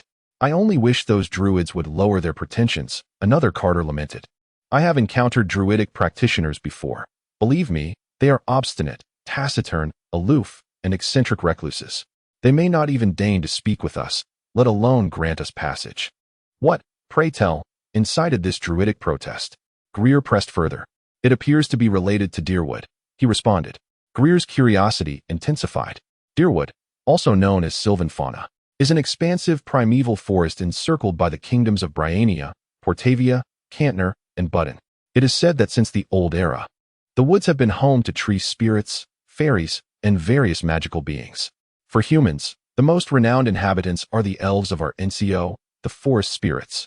Unlike the commonly encountered Eden elves, the NCO elves, or wood elves, dwell in untouched forests rich with natural magic, leading a secluded and tranquil existence. They retain the most traditional cultural practices and habits of their kind while having minimal interaction with human culture. Scholars among humans speculate that the NCO may be the contemporary race with the most historical endowment. Presently, a vast number of wood elves inhabit Deerwood. Despite being encircled by 4 kingdoms and sprawling in size, the NCO do not heed commands from kings. The 4 kingdoms merely lay claim to the territory in name. Most often, there is little intersection between wood elves and humans. The latter seldom venture through Deerwood. Otherwise, Gai'er would not need to take a boat across the river and divert his path. He could simply traverse Deerwood directly to reach Cantner. For all are aware that in reality, Deerwood is a forbidden realm, the domain of the wood elves. Entry of fire, axes, and any items or actions that could harm the trees is strictly prohibited, and the wood elves seldom entertain trespassers. Those who do hunt or fell trees are confined to the outermost fringes of the woods. There is a merchant caravan at the forefront of our procession. They are the most unfortunate, being the first to be halted by the druids. The carter indicated towards the horizon of the woods. If you seek to know more, you may inquire with them at the front. However, I cannot guarantee that the druids will grant you passage simply for being a traveler. Gai'er raised his head, resolved to follow the carter's advice and inquire personally. Chapter 82. The Dispute, Part 1. Oh, Your Excellency, the sergeant remarked, your timing is rather unfortunate. I mean, if only you had chosen a moment a bit earlier. The sergeant's words rang true. Gai'er found himself at a loss for argument or rebuttal. Upon exiting the small forest, he encountered the bridge spanning the River Wren, where a stronghold stood. Typically, this stronghold housed only a handful of soldiers, 2 or 3 horsemen, a toll collector, and a few passers-by. However, it was now teeming with people. Gai'er observed over a dozen light infantrymen, all clad in the colors of the Kingdom of Briannia, alongside a contingent of 20 shield-bearers encircling the low barricade, striving to maintain order. Figures in gray and white robes blocked both sides of the bridge and the main road. Most adhered to ancient protest customs, lying by the roadside to conserve their energy for unforeseen circumstances. At the open gate, a throng of leaders among the druids vociferously argued with the soldiers, demanding that their grievances be relayed to the Lord or King. According to the sergeant, the traffic disruption instigated by the druids had persisted for the better part of the day, and the atmosphere had soured considerably. Gai'er noticed 2 soldiers keeping watch atop a slightly tilted lookout tower, their crossbows loaded and ready. On the weathered bridge, battered by countless hooves, 4 farmers' carts and 3 merchants' wagons stood still. In the stronghold's courtyard, an unyoked ox hung its head dejectedly, gazing at the muck and filth beneath it. It had been standing there for over 8 hours without even a bundle of hay to nibble on. Where did all these soldiers come from? Gai'er inquired. The king has decreed an increase in the garrison at all road checkpoints to combat the increasingly rampant blue-green bandits, the sergeant replied. Though the blue-green gang has yet to arrive, the druids have made their presence known. These soldiers are here to assist in maintaining order. Quite the coincidence, isn't it? One would think, Gai'er posed, that the druids should not interfere with innocent travelers. Farmers and merchants have no quarrel with the druidic lands, do they? You are correct. It used to be that way, the sergeant indicated toward the carts on the bridge. Following his gesture, Gai'er observed that the merchants transported large bundles of timber. Recently, merchants had increasingly valued lumber, while woodcutters had abandoned gathering firewood to pursue the felling of trees instead. Initially, all was well, but as the lumberjacks soon found their surroundings barren, their gaze inevitably shifted toward the druidic forests. What has sparked their sudden interest in timber? How should I know? The sergeant sighed. Your Excellency, if you wish to know, you might as well ask the merchant's representative, the druid's envoy, or our superior. They are all in the stronghold's toll booth. They are likely embroiled in an argument, and perhaps when they tire of bickering, they might share some truths and insights with you, but I truly do not wish to involve myself any further. With that, the beleaguered sergeant made his exit, citing urgent business. After bidding farewell to the troubled sergeant, Gai'er entered the courtyard of the stronghold with Alice. Inside the dimly lit toll booth, thick with the scent of smoke, a lively debate was underway. A knight, sporting a buzz cut and clad in sleeveless chainmail and a deep brown cloak, appeared to be the commanding officer, vociferously addressing several merchants and an elderly man with a white beard.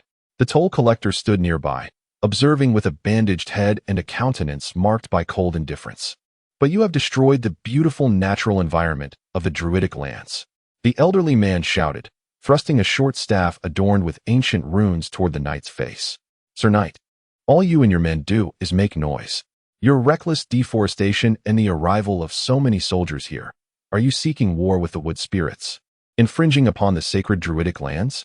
Say what you will, the knight retorted with disdain, but I suggest you first untangle that mess of a beard of yours. Then take a moment to reflect.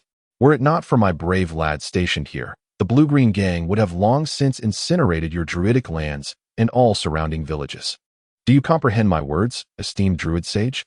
I see no sign of the blue-green gang. All I witness is you wreaking havoc upon the ecological balance of the druidic lands. The bearded druid exclaimed, thumping his staff.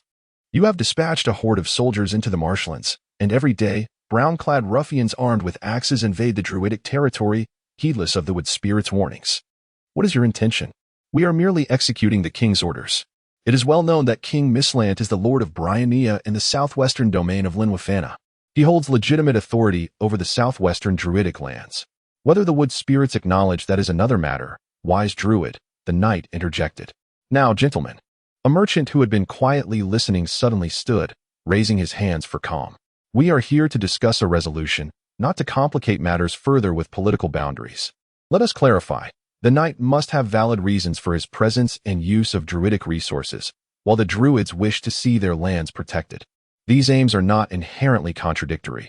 Perhaps we can devise a mutually beneficial solution.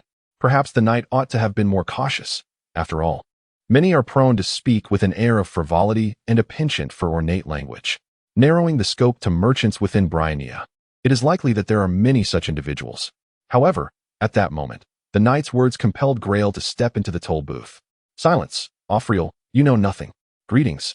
Esteemed lords, my apologies for interrupting your discussion, Gai'er smiled, directing his words particularly toward Offriel. The merchant rubbed his eyes in disbelief, looking at him with astonishment. Unless my eyes deceive me, the merchant exclaimed, you must be the renowned Gai'er, the great sword. Sir Knight, please do not dismiss him, he is my friend.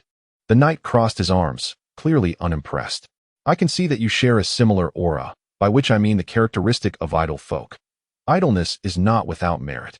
It is preferable to your futile clamor here, which resolves nothing, Offriel retorted, indignantly chastising the knight and the druids for their pointless quarrel, only to elicit scorn from both sides. Chapter 83. The Dispute, Part 2.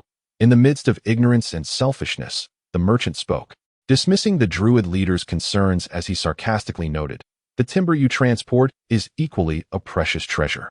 How much oak do you have on your cart? My cart carries nothing but a loy from Button, Offriel retorted. A typical merchant's mentality, chuckled the knight.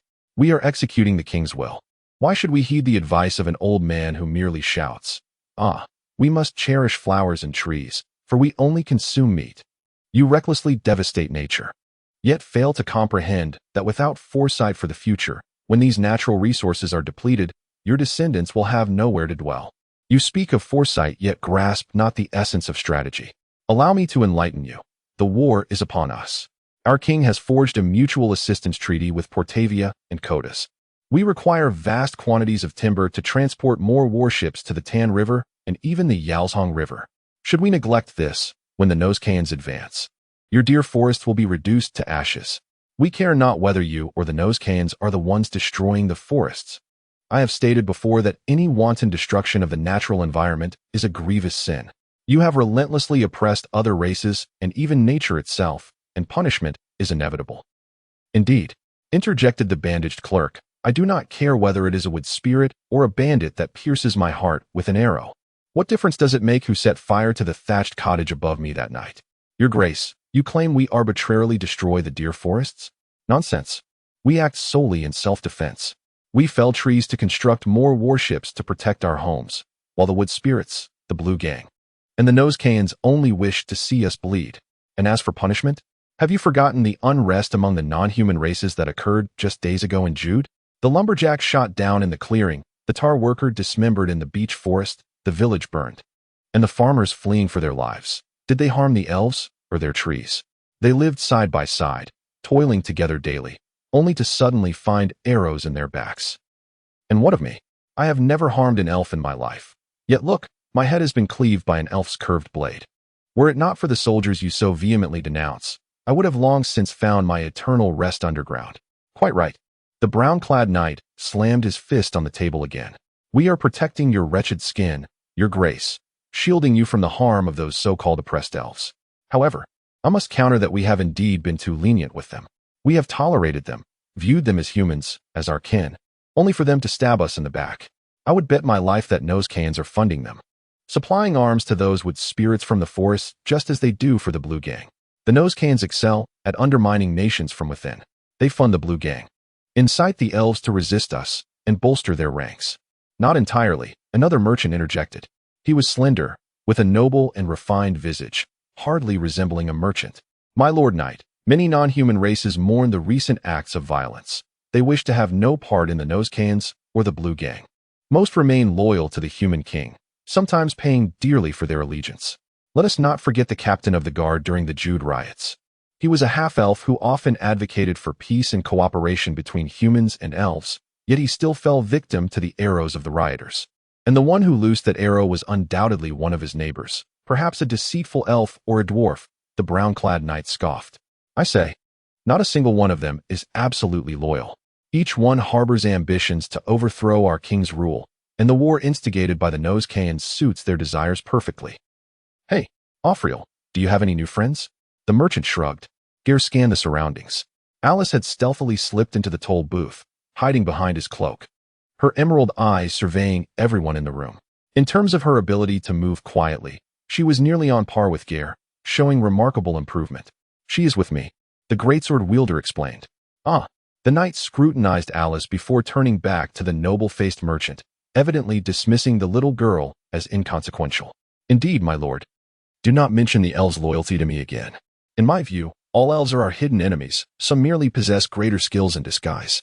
Hobbits, dwarves, and gnomes have lived alongside us for centuries, and the dwarves even forge weapons for us, thus achieving a certain level of harmony. But elves? They are proud, arrogant, and consider themselves the oldest race remaining on the continent of Ao, thus looking down upon us humans from the Brown Isles. I maintain that it was a grave error to have tolerated the Ed and Lank elves. We should never have allowed them to retain the mountains and forests as their domains. They are insatiable, now clamoring. The world is ours. Depart, you savages from the Brown Isles. For the sake of the 12 gods, we shall show them who should truly depart, and who can leave not a trace behind. The world is changing, and we must change as well. Outside, we shall drive the Nosecans to their knees, and within, we must take action against those scoundrels. Capturing elves in the forest is no easy feat, Gai'er interjected, surprised by the knight's extreme bias against druids and elves. I would also advise against pursuing gnomes or dwarves in the mountains. After all, non-human races and humans have coexisted peacefully for centuries. Why have the kings now turned their attention to the deer forests? As the noble knight stated, it is due to war, his acquaintance, merchant Offriel, elucidated. The deer forest is the oldest untouched forest remaining on the continent, rich in minerals, timber, and both natural and magical resources. It has been but 7 years since the Nosecanes landed on the continent of Ao, and nearly the entirety west of the Clawvale Mountains has fallen, causing considerable upheaval in the southern kingdoms. The kings have resolved to utilize every resource at their disposal to combat the Nosecanes, and have thus made requests to the wood spirits for the extraction of more resources from the deer forest. It is a command, the druid coldly remarked. You command the wood spirits to submit to your will, and when met with refusal, you throw a childish tantrum. But the wood spirits did not acquiesce. Offriel disregarded the druid's sarcasm and continued, of course, in the eyes of our kings, the deer forest remains their territory. What king requires permission from others to utilize resources within their own lands? They were merely being courteous before acting on their own accord. Naturally, the wood spirits protested, and the elves in the city voiced their support for their kin. Yet, the current atmosphere in Brainia is already rife with discrimination against non-human races, resulting in the conflict that erupted in Jude, further deteriorating the relationship between elves and humans. What he says is largely factual, the noble merchant added. But we are relatively innocent. Upon learning of the kingdom's substantial demand for timber, we ventured into this business. Thus, as you can see, when we arrived with timber, we were immediately detained by the druids before we could even catch our breath. Gai'er nodded, realizing the nature of the problem he faced. This matter required resolution. Yet it was not merely a superficial issue concerning environmental conservation. He confronted the bitter fruits of disdain and animosity among different races amidst the backdrop of war. Frankly speaking, Gai'er believed that he was ill-equipped to resolve such issues, and that they were not his to tackle. The knights and druids fell into another heated argument. Their discourse grew increasingly fervent, touching upon nature, elves, humanity, and nations, yet remarkably, none were provoked to violence, which astonished Gai'er greatly. He intended to disregard the druid's obstruction and began to contemplate how to force his way through the barricade. At that moment, Offriel suddenly donned a furtive expression, beckoning Gai'er to follow him outside the toll booth. Chapter 84, Shadows of War, Part 1. Upon departing from the cacophony of the toll booth, Gai'er and Offriel found themselves on the shallows outside the bastion. After exchanging glances for a moment, they suddenly burst into laughter and embraced each other. Long time no see, old friend. Ah, indeed, Offriel chuckled heartily. I'm still recovering from the surprise. I never expected to find you here. You know, I was thinking that if I ever ventured westward for business, I would certainly hire you as my guide. Really? Are you not concerned about your reputation, fearing the judgment of others?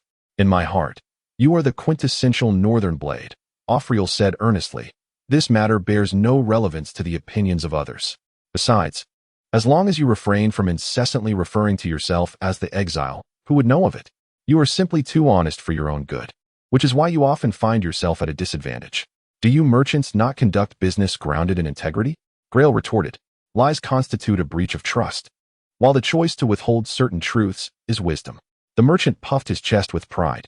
Gai'er offered a wry smile, feeling a sense of comfort in knowing that despite their year-long separation, his old friend remained as carefree, arrogant, and yet deeply valuing of friendship as ever. Offriel Mavito was a merchant active in countries such as Brainia, Boone, and Cantner. He was considered somewhat of a legend in Sami, a city known for its merchants. It was said that during his time at Macton University, he was notorious for his laziness, alcoholism, and foolish antics, yet his extroverted nature and handsome appearance garnered him many friends.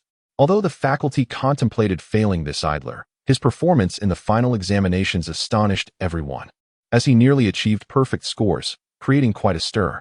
I have spotted a hidden opportunity. The monarchy requires vast quantities of timber, so I thought to seize the, what do they call it?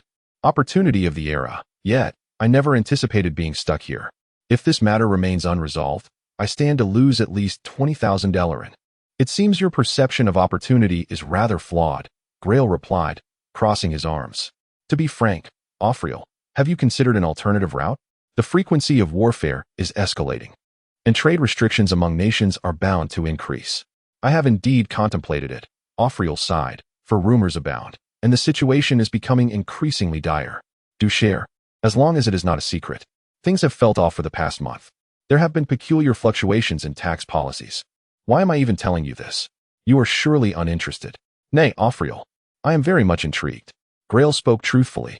He had gleaned little valuable intelligence about the current affairs in Inuberg and Lesberg, and this was a rare opportunity. I have heard that the tax policies in the southern nations have changed. Is that true? I have observed it all, Offriel responded, effortlessly relaying commercial intelligence as he counted on his fingers. Poll taxes, winter camp taxes. These military-imposed levies have doubled. Take Briannia, for instance. They have even introduced a new tax where every merchant and entrepreneur must pay the royal treasury broch tax. For every air it earned, 1 brot must be surrendered. Gai'er nodded. Is there anything else? Certainly. My non-human business associates are faring even worse. In addition to the aforementioned, taxes on elves, dwarves, gnomes, and halflings have seen further increases. If they engage in trade production, they are additionally subjected to the non-human tax, which demands 10 brots for every 100 earned. Consequently, non-human entrepreneurs must surrender 40% of their income to the crown. One of my halfling friends' banks, including all its branches, pays 6,000 Ellerin in taxes annually to the 4 great kingdoms bordering Deerwood. To put it in perspective, that figure is 3 times the tax owed by a wealthy baron for all his estates. Do humans not have to pay additional taxes to the monarchy? Nay, they only pay the poll tax and winter camp tax. Thus, it follows, Gai'er nodded once more, that the costs of war between the southern nations and the Azure Gang, along with Nausicaa, are borne solely by the elves and other non-human races. This is not entirely surprising. However, with this understanding, your situation seems rather normal. As long as you proceed with caution, you ought not to suffer such a significant downfall. Who knows? Perhaps the wood elves and druids will perceive your timber transport as an affront, even if you have no interest in deerwood or oak. Offriel continued, moreover, current prices do not allow for cautiousness. If I do not seize opportunities to earn more, I will soon be unable to sustain my gem business. Elaborate further. What is amiss with prices? One moment. Offriel retrieved a bottle of liquor and took a hearty swig. Would you care for a drink to quench your thirst? Thank you. But do ensure the girl receives more water. Gai'er replied. From what you imply, gem prices are soaring. Indeed, the merchant continued, after many years of navigating the commercial world, I have learned to correlate specific price fluctuations with particular events. Recently, the price of gems has surged due to increased market demand. To mitigate exchange rate and currency value fluctuations, do you not typically use cash for gem transactions? Gai'er inquired. That is indeed the case. However, let us not forget that gems possess a distinct advantage.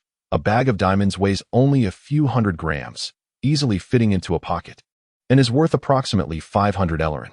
In contrast, an equivalent amount of coin weighs several kilograms, requiring a large saddlebag to carry, and may still be too cumbersome to manage. Though their values are equal, carrying a small pouch of gems is far more convenient than lugging around a heavy sack of coins. One can flee more swiftly, leaving both hands free. Do not underestimate this. If necessary, one could clutch their spouse in one arm while wielding a bag full of gems as a weapon with the other.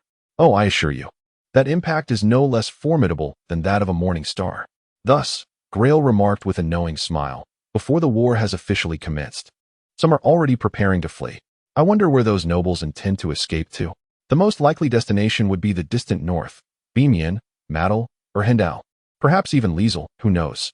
As long as it is far enough to evade the nosecans. Yet we have no means to flee.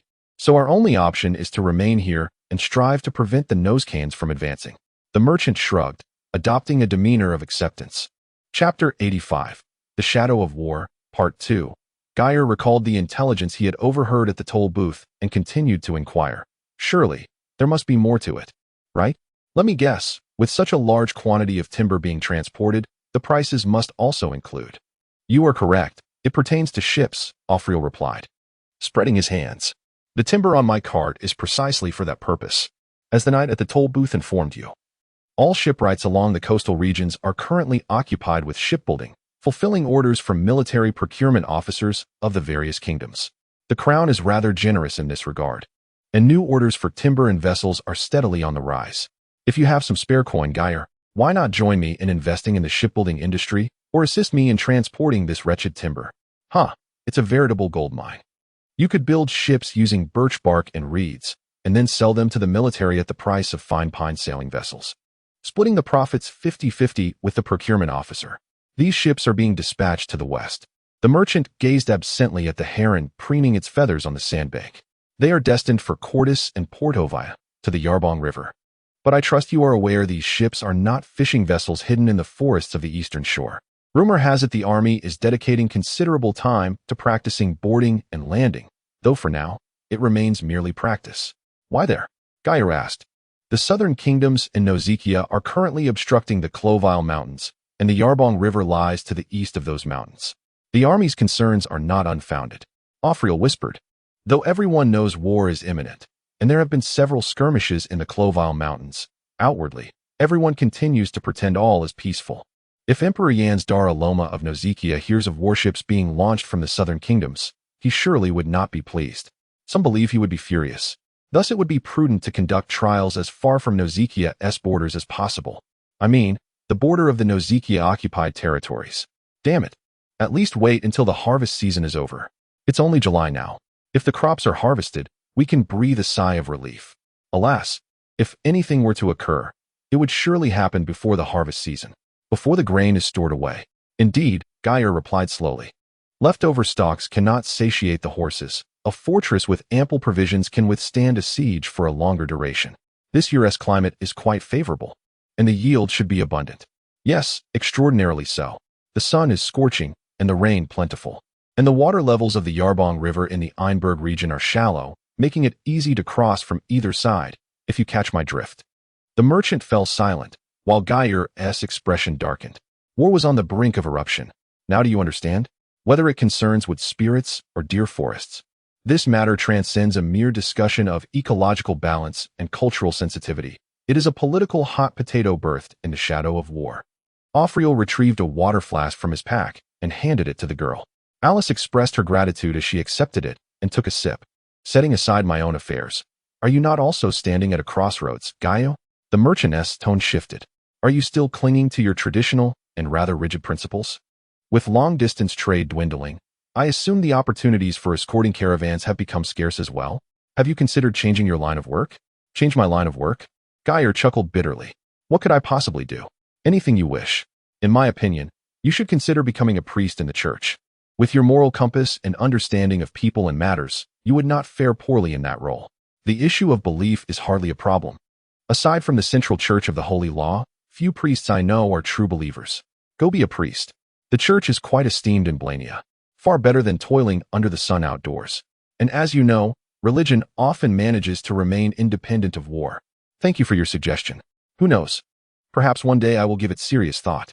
As evening approached, they deemed it futile to continue their journey and decided to spend the night on the riverbank. They engaged in casual conversation by the Ren River, while Alice removed her boots and waded into the icy water. Unlike other children, she remained quiet and polite, listening attentively to Gai'er and Offriel without interrupting. Gai'er sat upon a haystack, watching the girl play with a sense of contentment. Offriel drank from his flask, reclining with a casual interest as he examined the worn soles of his shoes. To be honest, Gai'er, you surprise me. You always strive to project the image of I am a recluse who shuns meddling in affairs.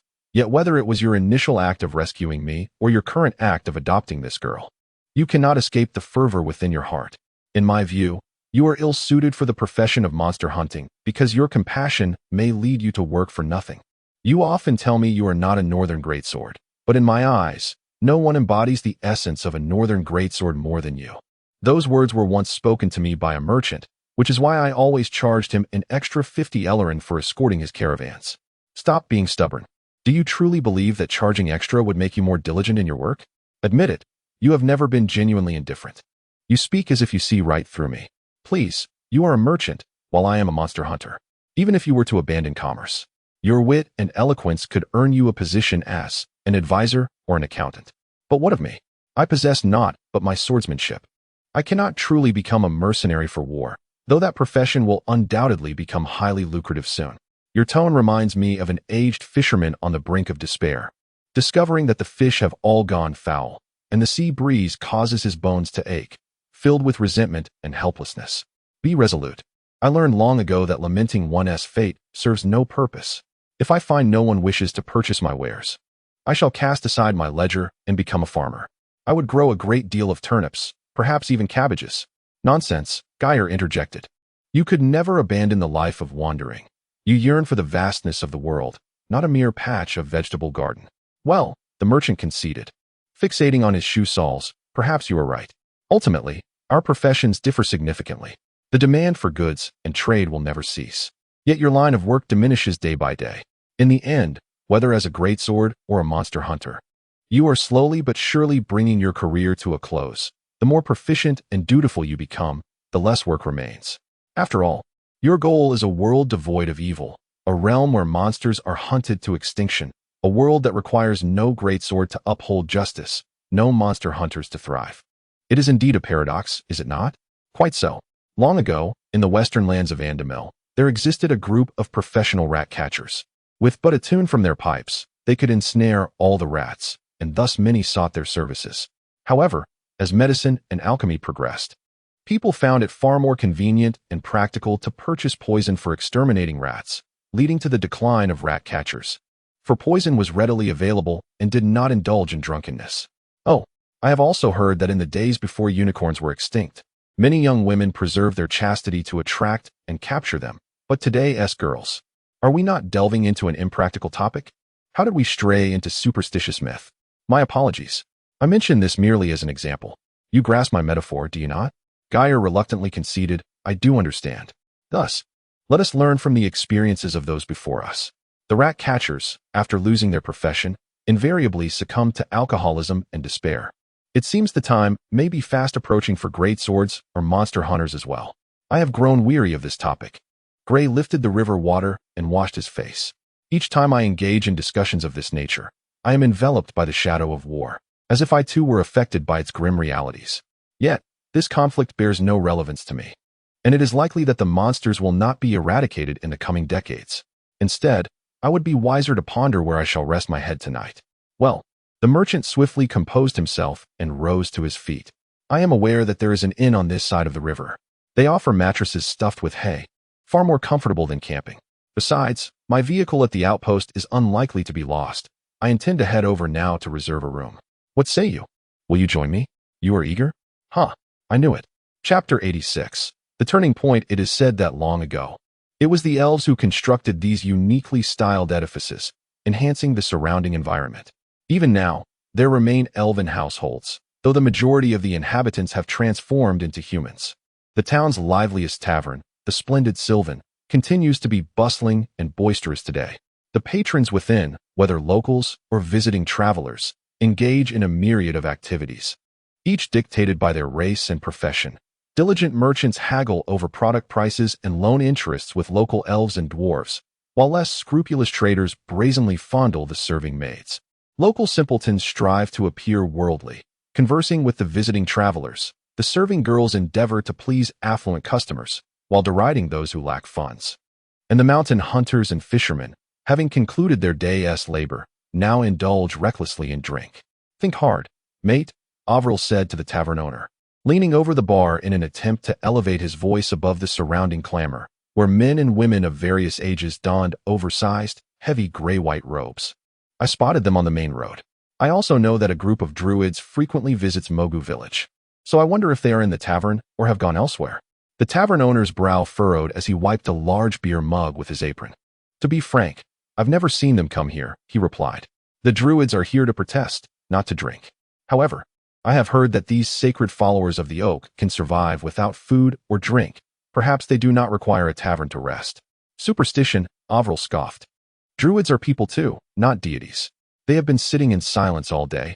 They must need a place to lay their heads. The soldiers at the bridgehead would likely be reluctant to host them, so they must be at Splendid Sylvan or some other tavern. What are you in such a hurry to find the druids for? Gai'er casually inquired, holding a pint of dark beer. You could just go to the main road and seek out those sitting druids. You don't understand, Avril responded. Druids are very strict about their vows. Once they sit in silence, they become as unyielding as oak, ignoring any shouts. It's akin to being at work. Priests may seem devout while on duty, But once their work is done, you have no idea where they go to enjoy themselves. Druids are much the same. But don't druids only wish to protect the elves and the trees? Alice tilted her head, holding a bowl of red bean porridge beside Gai'er. If you insist on doing these things, the druids surely want to yield, right? You listen quite attentively, my dear lady, Avril commended. But the druids know that this approach is futile. After all, protests never resolve issues. They only demonstrate your determination to resist. Yet mere determination accomplishes nothing. Once conflicts escalate, humans can easily blockade Deerland from the outside, leaving the forest elves to survive in utter wilderness, potentially leading to a war over the ownership of Deerline's resources. Should it reach such a point, both sides would suffer significant casualties, whether they be nature-loving wood elves and druids, or the kings preoccupied with external threats from Nausicaa. None would wish to witness such a scenario. Then why do they continue to argue? Alice inquired. That is the game, Avril replied sagely. It is akin to pulling a taut string. Before that string snaps, the one who falters under pressure first is the loser. Before the worst outcome manifests, everyone hopes to use their own resilience to make the other retreat, thus gaining more advantage. Of course, the worst outcome is mutual destruction. People would rather see both sides fail than allow just one to triumph. Do you understand? But, Alice hesitated. Isn't that terrible? Indeed it is, Avril acknowledged. But that is reality. Alice nodded thoughtfully. Gai'er felt a sense of satisfaction. Alice had indeed not overlooked any opportunity to comprehend and learn throughout their journey. Both physically and mentally, she was gradually maturing. The singing in the tavern grew increasingly raucous. Judging by the increasingly unbearable lyrics, the sailors' ballads had reached their climactic finale. Gai'er excused himself, pulling back the stiff, dust-covered curtain to step into the tavern courtyard. A white-haired elder in a gray robe awaited him, standing still like an oak tree. In the toll booth, I heard them say you are the Northern Great Sword, the druid stated directly. I wish to speak with you, traveler from the north. Very well. Gai'er quickly suppressed his shock and replied, the wise druid sage awaits in earnest for the chance to converse with a mere passerby like myself. What business do you have? We have a task we wish to entrust to you. Interesting. May I inquire if you understand the nature of my work? Of course, the druid sage stroked his beard. The legend of the Northern Great Sword is known far and wide. Only the most vile and despicable would deny the esteemed position it holds in the hearts of the people. We druids are well acquainted with all things concerning you, including your methods of combat and the purposes behind your battles. This merely indicates that you are the exile, nothing more. Gai'er fell silent. The druid, noticing this, smiled slightly. Please forgive me, for I did not intend to bring this matter to light. Frankly, we do not care whether you are the exile. As long as you are the Northern Great Sword, even if only in the past, we are more than willing to entrust our commission to you. I must decline. Gai'er's expression grew cold. I am not a mercenary for hire, at least not at this moment. Do you wish for me to assist you against the soldiers here? Setting aside my willingness, I fear I lack the capability to do so. The druid sage tapped his staff, his expression turning frosty. You insult us, and in doing so, you insult yourself, noble sword. We seek your aid merely to resolve the current issues concerning Deerland. You may take the night to contemplate this. Should you be inclined, I shall return to seek you out tomorrow. With that, the druid turned and departed, leaving Gai'er alone in the courtyard, lost in contemplation. Chapter 87. The Circle of Druids. The gathering and activity place of the druids in the wetlands region is a secluded and tranquil forest on the edge of the Deer Forest. Surrounded by lush vegetation, it is abundant with the venerable trees of life, and the air is filled with the essence of blooming flora and the chirping of birds. This sanctuary exemplifies the exquisite beauty of nature and its ecological harmony, truly a gem of the natural world. Additionally, it serves as a refuge for wildlife, housing a myriad of species, from sheep to wolves and venomous snakes, and even the elusive shadows of pterosaurs. It is astonishing how these diverse creatures coexist peacefully, without encroaching upon one another. This sacred space created by the druids is referred to as the Circle of Druids. Much like the churches of the Holy Church, it has its own set of regulations, such as the prohibition against hunting any wild species within its bounds. Although the rules are numerous, they do not resort to the punitive methods of the church, such as the use of pyres to purify sinners. The druids' mission is to protect nature, and they do not harbor animosity towards those who hunt or fell trees outside the circle, for their vocation does not demand the sacrifice of humanity. In fact, Within the Druids' philosophy, humans are also a part of nature. Thus, they do not condone deliberate harm to people. Yet, they believe that nature operates according to its own rules. And if it is unwelcoming to humanity, the magical beings of the forest, such as fairies or sprites, may intervene to deter human actions. Consequently, the Druids often express their grievances through fasting or meditative protests, rarely resorting to violent confrontations, with even verbal disputes at a bridgehead being considered a serious expression of discontent. That said, I am still quite astonished that the Druids would seek you out individually, Offriel remarked, gazing ahead while perched on his stirrups. The Druids have always resisted force and violent disputes, yet you, of all people, are a representative of resolving issues through aggression. This is indeed peculiar, Gai'er. It is rather unusual. Yet, it seems of little concern to you, does it not? Gai'er followed Offriel, with Alice, ever curious, surveying the landscape ahead. The Druids have invited me. What purpose do you serve in joining? I surmise you may require a guide? That is unnecessary. I am no stranger to the wetlands. I have been familiar with these marshes and ponds for quite some time. However, I am not well acquainted, and I am eager to behold the legendary circle of Druids. Offriel responded with enthusiasm, adding that I am, in a sense, entangled in the issues of Deer Forest. Perhaps you may need my insights or my presence as a witness. We remain unaware of their intentions. Gai'er observed the hilt of the sword protruding from the saddlebag. I advise you to temper your expectations. I am quite uncertain. Could you offer some guidance? You undoubtedly envision them as frail old men, bowing before oak trees, preoccupied with taming pterosaurs, and clamoring for the Lord to add another line to the protected species list, do you not? Yet, in many regions, Druids wield the power to act as magical advisors to local noble families. In those small and remote areas, they possess authority akin to that of wizards. Many villagers harbor disdain for wizards, yet they hold Druids in high esteem. For ages, Druids have traversed the homes of various families, serving as mediators in the endless disputes among people. There, the faith in the 12 gods coexist with the circle of Druids, each respecting the other. Both beliefs cherish the land, procreation, love, and faith, thereby sharing numerous commonalities. Thank you for your enlightening lesson in religion and culture. But that hardly suffices to illuminate how Druids, in your words, are like normal people. When villagers encounter trouble, they first think to consult the local Druids. They seek their assistance when ill and request their mediation in complex disputes, as Druids are well-versed in herbalism and mysticism. Like the clergy of the Holy Church, they convene in the sacred oak groves to meditate and read sacred texts. Many Druids also employ magic and even assume roles akin to station sorcerers, praying for rain in arid regions. In summary, they are far more amicable than you might presume.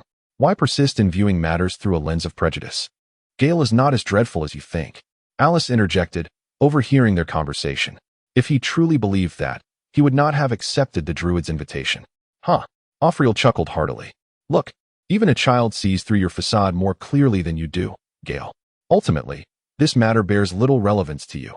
Yet you still chose to meddle, did you not? I am merely assisting you with your predicament, you fool. Gai'er replied lethargically, for you are my friend, and rather foolish at that. Were I to refrain from intervening, you would likely find yourself stranded on the banks of the Ren River for at least half a month. They traversed the babbling brooks and crossed the desolate marshlands. In the distance, the reindeer forest lay shrouded in morning mist. The fog was dense, yet shapeless, resembling a mad chef drenching a cake in raw cream. Gai'er recognized that not all of the mist was of natural origin. For purposes of protection and concealment, the forests inhabited by dryads were often cloaked in magical fog. The scenery of dead trees and marshland began to fade, giving way to a proliferation of ivy and willow branches. At this moment, a solemn atmosphere enveloped the perilous forest, predominantly composed of alder and beech trees. On a leaf-strewn path at the edge of the deer forest, Zeeks stumbled over a tree root. Offriel expressed his admiration, while Alice gazed curiously at the increasingly dense foliage above them, and Gai'er felt a sense of unease. In the damp air, the acrid scent of smoke and burning intensified. The aroma belonged to some herb or spice. It seemed he was on the right track. Soon, he heard voices, sighs, and the sound of a pipe being played. All these signs indicated that they had entered the circle of Druids. An elderly man with white hair stood at the edge of their vision, beaming with warmth. You have indeed come, Northland Greatsword, the Druid sage said, welcoming them to mid-duo our circle of druids. Embrace Mother Nature, for she shall bestow upon you baptism and guidance.